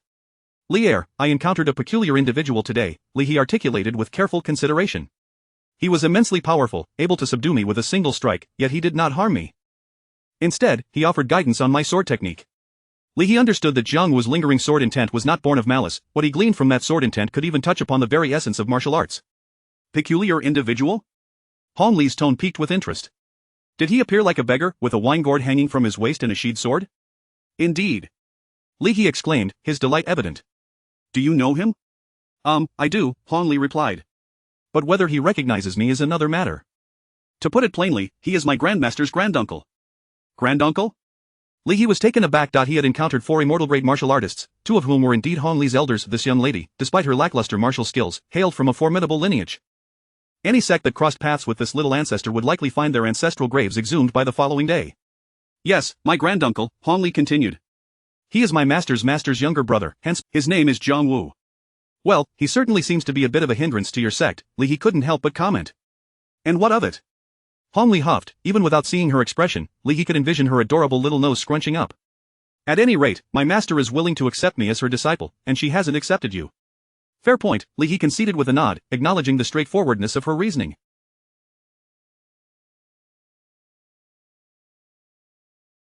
It was akin to someone believing their misfortune stems solely from poor birth circumstances. Then why not be born into a better family? In fact, it was only recently that I learned of my granduncle's existence. Hong Li shifted the topic, her tone slightly embarrassed. For a long time, I thought that only my master and I remained in the ZG sect. Yet you mentioned there are 8 immortal great martial artists in the world? Are your master and granduncle among them?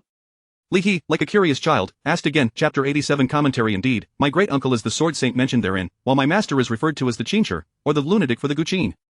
The names sword saint and Qinshi lingered on Li He's tongue. However, my master is rather displeased with the term lunatic, as she believes it makes her sound somewhat foolish. Hong Li interjected. Li He chuckled awkwardly, but that is not the case. Your master appears to be quite intelligent, yet, he mused internally, Li He, you have truly risen, now critiquing celestial-level warriors. Behind the screen, Hong Li paused, evidently unsure whether Li He's remark was laced with sarcasm or genuine sentiment. Splash, Hong Li rose from the bath, brushing droplets from her skin. Before reaching for a towel to dry herself, she then put on the prepared undergarment. Are you done washing? Li He inquired curiously from behind the screen.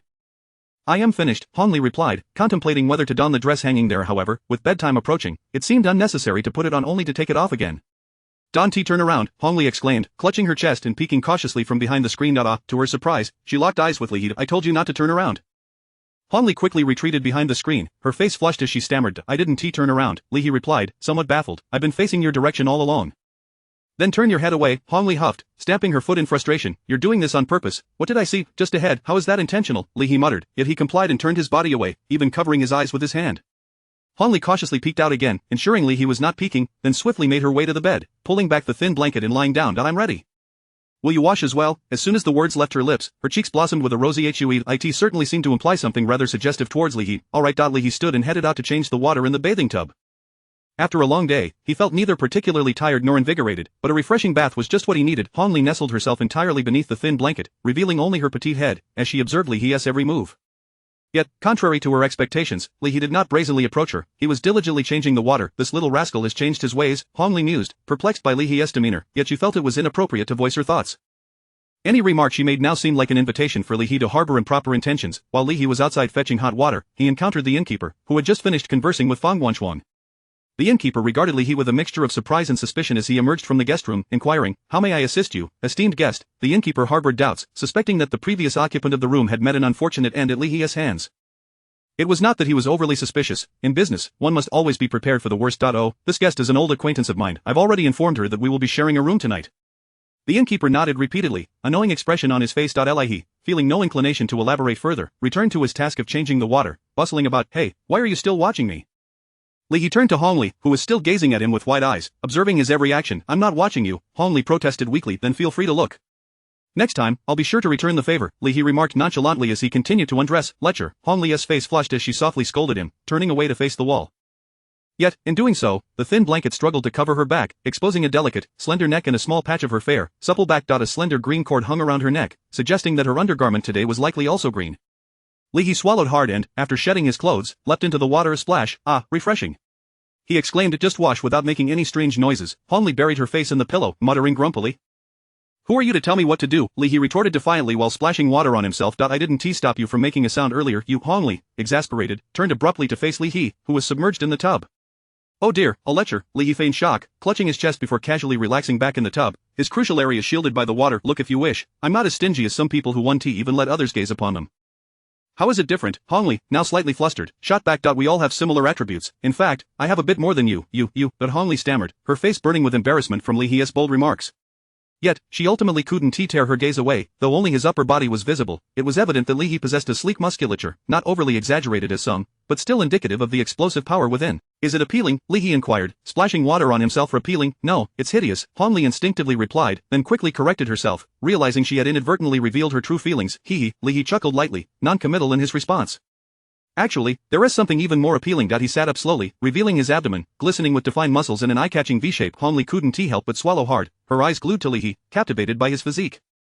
Li He chuckled inwardly, recognizing that in the realm of feigned sentiments, Han Li surpassed Lu Yingcheng by leaps and bounds, yet, he wondered how her level of lasciviousness compared to Lu Yingcheng's. Recalling the wild night with Lu Yingcheng, Li He felt a twinge of strain in his legs. He had indulged excessively, losing count of their escapades. Were it not for his extraordinary physical condition, he would likely be in quite a predicament now. Han Li remained silent, merely staring at Li He, unable to help herself from clicking her tongue in admiration. Any commentary? Li He spread his arms, patting his chest, causing droplets of water to scatter. What is there to comment on? Han Li retorted, her words betraying her as she added, I'm far more appealing than you. Chapter 88 of Physical Constitution. Then you may turn your head away. Li He stretched lazily in the bathtub, exclaiming, I am done bathing and wish to dress. Humph. Han Li huffed, her cheeks flushed, yet she obediently turned her back to Li He, exposing a portion of her snow-white neck. Splash, the sound of water echoed, followed by the delicate rustle of garments being donned. As Li He dressed, he observed the faint blush that crept upon Han Li's alabaster neck. After a while, the sounds of dressing ceased, and Han Li, her back to Li He, felt an urge to glance back and see what he was doing. However, Li He remained silent instead. Footsteps echoed in the distance. Thump, thump, thump. Han Li's heart tightened. Could it be that he had approached the bedside? Just as she was about to clutch the blanket tightly, she realized the footsteps were receding, heading towards the window instead. Han Li turned to see Li He standing by the window, hands clasped behind him, gazing at the crescent moon in the sky. A subtle wave of melancholy surged within her. Peep, the little bird, Xiao Feijiu, fluttered its wings and landed atop Li He's head. The man and the bird sat in silence, gazing out the window, resembling a tranquil silhouette. Li He was deep in thought. The arrival of Jiang Wu was evidently directed towards him. A figure of such caliber would not approach merely to impart his swordsmanship, regardless of Li He's exceptional talent. Those who could cultivate to the level of an immortal warrior were all prodigies in their own right. Furthermore, even if he were to teach Li He, what benefit would Jiang Wu derive from it? Thus, it was reasonable to deduce that Jiang Wu's intention to teach him was likely at the behest of another. He surmised that this matter was undoubtedly intertwined with Han Li and the esteemed Zhu Xinjin Run, especially since Han Li had already acknowledged Jiang Wu as her great uncle. As a senior of the same sect, it was only natural to extend assistance to a junior. Yet, what could be the motives and objectives behind their assistance? Li He was uncertain how to broach the subject with Han Li. Hey, what are you daydreaming about? Han Li's voice drifted from behind him. Contemplating life, Li He replied without turning. What has you pondering? Do enlighten me. Reflecting on why it seems someone has been constantly propelling me forward since I assumed the position of a captain in the Jinui, be it in status or martial prowess. Li He spoke softly, not turning around. Silence ensued behind him. Han Li remained mute. Peep, Xiao Feijiu flew out the window, circled the courtyard, and returned to perch upon Li He's shoulder. He understood the bird's intent. It was suggesting he take a moment to clear his mind. Silly bird, the one who can provide an explanation is lying right here, yet you want me to wander about. Li He flicked Xiao Feijiu's head in exasperation. Sighing, after a prolonged pause, Han Li finally exhaled upon hearing her voice. Li He turned to face her, noting the sorrow in her eyes. Come sit with me, I have something to share, Han Li said, propping herself up on her elbows and patting the bed beside her. Very well. Accepting her invitation, Li He approached and sat down, lifting the thin blanket. The two exchanged glances in silence. He had anticipated that Han Li would dress more modestly for bed. Given that a man was present in the room, however, she wore only a light cyan undergarment, which failed to conceal her alluring form, with glimpses of her fair skin visible along the edges. Below, she donned delicate white trousers that clung snugly, allowing Li He to discern the outline of her figure. My apologies, Li He murmured as he instinctively covered her with the blanket. You. Han Li had not expected him to lift her blanket upon sitting down. By the time she grasped the situation, the blanket had already been taken from her. Though she had invited him to sit, she had not intended for him to uncover her. My apologies. I forgot, Li He stammered. Han Li's face flushed crimson once more. Despite their previous intimate encounters in the capital, those had been accidental. Regardless of the circumstances, they were ostensibly unintentional, but this time, it was evident that Li He had acted with purpose. I shan't speak to you anymore. Han Li crossed her arms, turning her back in irritation. All right, my fault, Li He conceded, realizing he had indeed acted thoughtlessly. Uncovering her blanket was a slip of the mind. He gently patted Han Li's shoulder in an attempt to console her, yet, as she turned, the thin blanket could not fully conceal her back. Li He's hand inadvertently landed on her soft, bare shoulder, furthering the awkwardness of the moment. Surprisingly, Han Li did not react as expected. She seemed to grow angry at a glance, yet remained unfazed by the touch. What was the reasoning behind this? To test his hypothesis, Li He gently traced circles upon Han Li's smooth back. I don't actually find this disagreeable, it merely feels somewhat involuntary. However, upon reflection, if not for those overt and covert arrangements, I would not have crossed paths with you and Ning Chang. Thus, perhaps it is not entirely a negative occurrence, he murmured softly as he caressed her back. Why are you silent? Hong Li did not respond, and Li He could only observe as her earlobes transitioned from pristine white to a delicate pink, eventually deepening to a vivid red. The skin beneath his fingertips trembled slightly, quaking with a gentle shiver. Her body seemed to tense, her legs instinctively drawing together beneath the blanket, revealing her evident nervousness. His hand slid lower, nearing her abdomen, and he continued to draw light circles. What troubles you? Why the silence? Hong Li began to articulate her thoughts, but the moment she uttered the first syllable, her previously taut body suddenly relaxed. What is happening? Is she unwell? Li He was startled and quickly withdrew the blanket. A dark stain spread swiftly across the bed, expanding ominously. He was left in shock. What manner of constitution is this? Outside of Zhengding City, two women stood in confrontation. Bai Wenxi, do not forget that your master established rules prohibiting your Ziji sect from striking against me. Surely, you do not intend to violate your master's edicts? A flamboyant woman clad in purple spoke softly. Opposite her stood a woman draped in white, her appearance ethereal and skin like snow. It was Hong Li's master, Yuxian Jinrun. Indeed, my master did say such, Yuxian Jinrun affirmed with a nod. Thus, I merely prevent you from entering the city, I have not laid a hand against you. Chapter 89. Poisonous wine. The expression on the woman in the purple dress shifted slightly as she whispered, what difference does it make if you strike at me? I once vowed to ensure that Lin Qingtong's wretched spawn meets a tragic end. Can you stop me for a day, or for a lifetime? If Li He were present, he would undoubtedly be overwhelmed with emotion, weeping uncontrollably. His father had brought the fortunes of Beiyuan, leading to his constant harassment by that group of barbarians. It seemed that his mother was not to be underestimated either. It was unclear how she had offended this woman in the purple dress, who was intent on bringing about his demise. It was truly a hellish beginning. Of course, I will impede you, that person is under my protection. The ethereal figure of Yuxuan Jinren remained composed. Very well, then I shall see if you can protect him without a single step away, the woman in the purple dress replied, and upon hearing Yuxuan Jinren's words, she ceased her entanglement and turned to leave. Let us discuss terms. How can you let Li He go? Yuxuan Jinren, draped in a flowing white gown, descended gracefully before the woman in purple, devoid of any earthly aura. Releasing him is not difficult, she remarked, reaching into her ample bosom to retrieve a gourd the size of a palm. Shaking it gently in front of Yuxuan Jinren, the sound of a liquid sloshing within was faintly audible. This is a poison I concocted myself, intended for that vile offspring. If you wish for me to spare him, you must drink this gourd of wine in his stead. Bai Wenxi, do you dare? The woman in purple laughed mockingly, her gaze challenging Yuxuan Jinren. Yuxuan Jinren's expression rarely wavered, but the thought of drinking stirred something within her. How much wine is this? More than a pound. What matters is not the quantity of wine, but the poison wine. The woman in purple exclaimed, her frustration palpable. What difference does it make? Yuxuan Jinren blinked, her slender fingers deftly beckoning, causing the gourd to float effortlessly into her hand. You! What sorcery is this? The woman in purple gasped, her astonishment evident. The ability to manipulate objects from a distance was far beyond her understanding of martial arts. Even an immortal-grade warrior could not achieve such a feat. It is not sorcery. It is merely technique, Yuxuan Jinren replied coolly, removing the stopper from the gourd. A strong aroma of wine and medicinal herbs wafted forth, prompting her to wrinkle her brow slightly. Once you consume this wine, you will cease to pursue Li He, correct? She inquired, shaking the gourd once more at the woman in purple. Indeed. I, Lin Zitong, will keep my word, the woman declared through clenched teeth. Very well, Yuxuan Jinren nodded, her brow furrowing as she sniffed the gourd's opening, her face displaying a hint of distaste.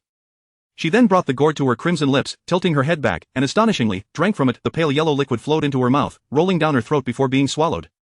Lin Zitong's eyes remained fixed on Yuxuan Jinren, watching intently as she did not feign her actions. Indeed, she consumed the entirety of the gourd's contents. After finishing the drink, a subtle flush graced Yuxuan Jinren's cheeks, though it was difficult to discern in the darkness.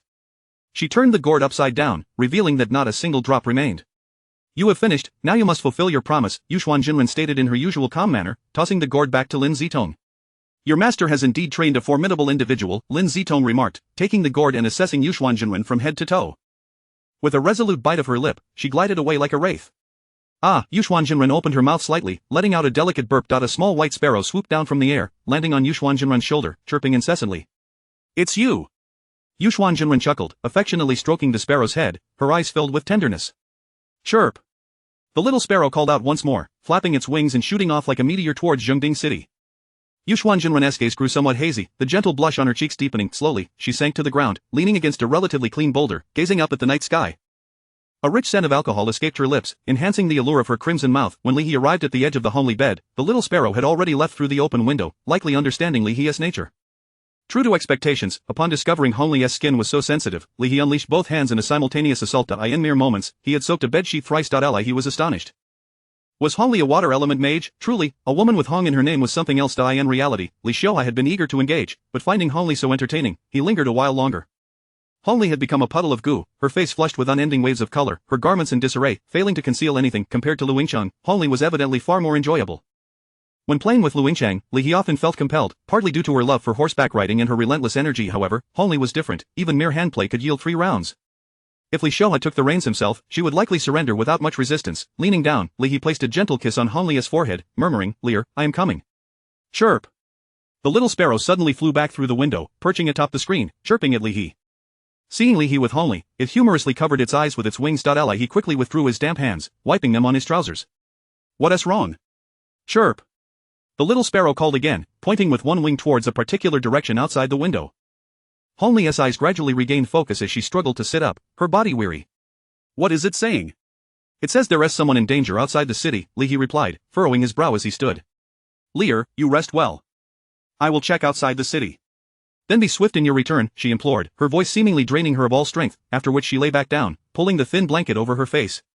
"All right," Li He nodded in agreement. What a stroke of misfortune! Just moments ago, Li Xiaohua had held his head high, yet now he found himself in this predicament. The little sparrow spread its wings and flew out the window, with Li He following suit, employing his swallow-s soaring technique to pursue the sparrow-s direction. Outside the city, Yu Xuanzhenren remained reclined against the large stone, her fair cheeks now a vivid crimson. Chapter 90 Malicious intent. Having cultivated to the realm of Yu Xuanzhenren, she was not invulnerable to all poisons, but she was certainly close. Ordinary toxins had little effect on her. Even the famed 10 steps to scatter the crane's red essence pill, notorious throughout the martial world, merely caused her mild discomfort and would scarcely impact her combat prowess.